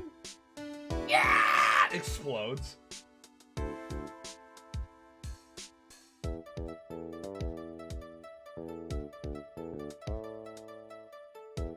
Thanks, I thought I was a goner for a moment there. In the end, though, you overlooked my unauthorized investigation of the chief's office. If we penalized you anymore, it'd be worse than firing you. Yep, that's what they said. Goes to show, you can't shake me off that easily. Just launches itself into the back wall. I can see it.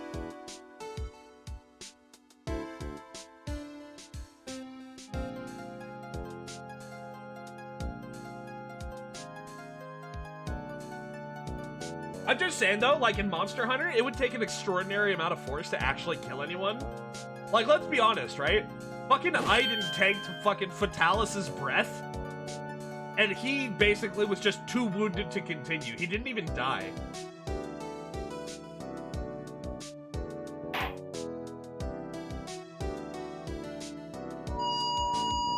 Oh god.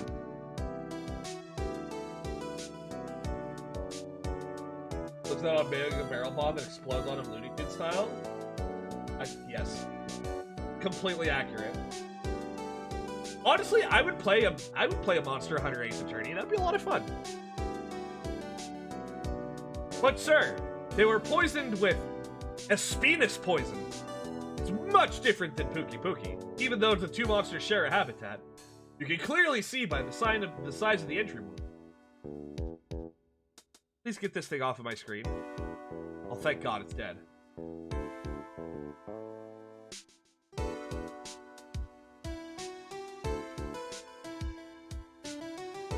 It is dead. The monster is slain. Chat, celebrate with me. What is it? Can't you see him having a showdown with a state lunch partner? I managed to sneak this into base. You see in one of the guards, it seems. Well, cowboy, looks like it did it.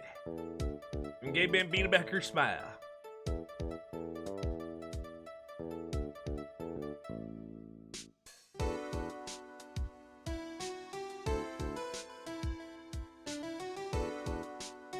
It's like JRPGs and Yakuza games, cutscene attacks are way more powerful than gameplay attacks.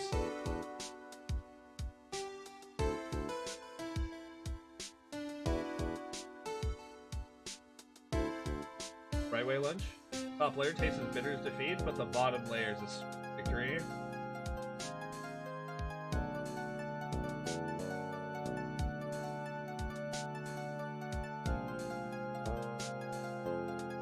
Bro, Ace Attorney in the Yakuza series would literally just be fucking Wright following Kiryu around and be like, and that's assault, and that's assault, and that's assault, and that's assault, and that's assault, and that's disorder with a fucking object, and that's destruction of personal property, and that's assault.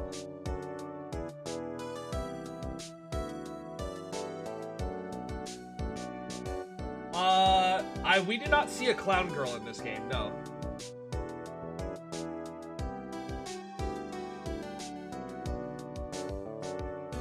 Oh my god, wait, yeah, chat. So the Yakuza games, right? The joke is that Kazuma Kiryu has never killed anyone, right? Phoenix Wright has to come in and defend Kiryu from a murder charge, which ultimately Kiryu is found innocent of.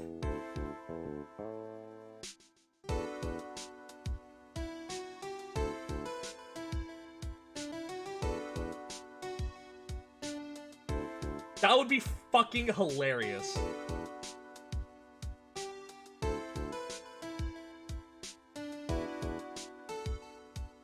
Oh shit, spoilers for the next game? Ooh.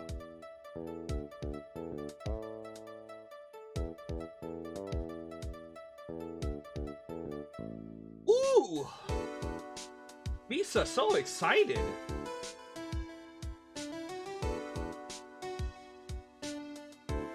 Yeah, except it wouldn't be like, objection! It would be like, objection.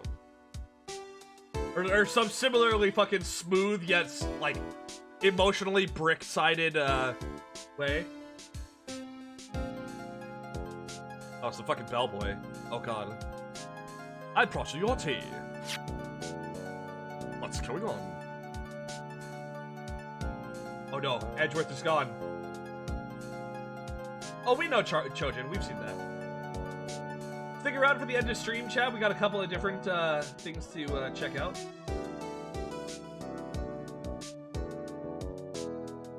Here you slams the stand, actually breaks it.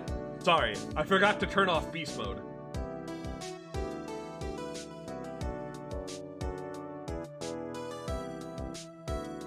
Like, unironically, he just, you know... He joins in with the objection, slams the desk, and Phoenix just turns over and looks at him. Kiryu's just glowing yellow, and he's just... Sorry. Yeah! Is it over? You need to sleep? Yes, it is over. We're going to be watching some media share after this, but for all intents and purposes, the stream is over. Are you getting acquitted before the start of Kiwami 1? Haruto and Maya get up to some insanity? God, see, the more you talk about this, the more that I want it. Y'all can't do this to me. I want this now. I want the fucking Phoenix Wright Yakuza attorney. It's not fair. You can't do this to me. That's cheating.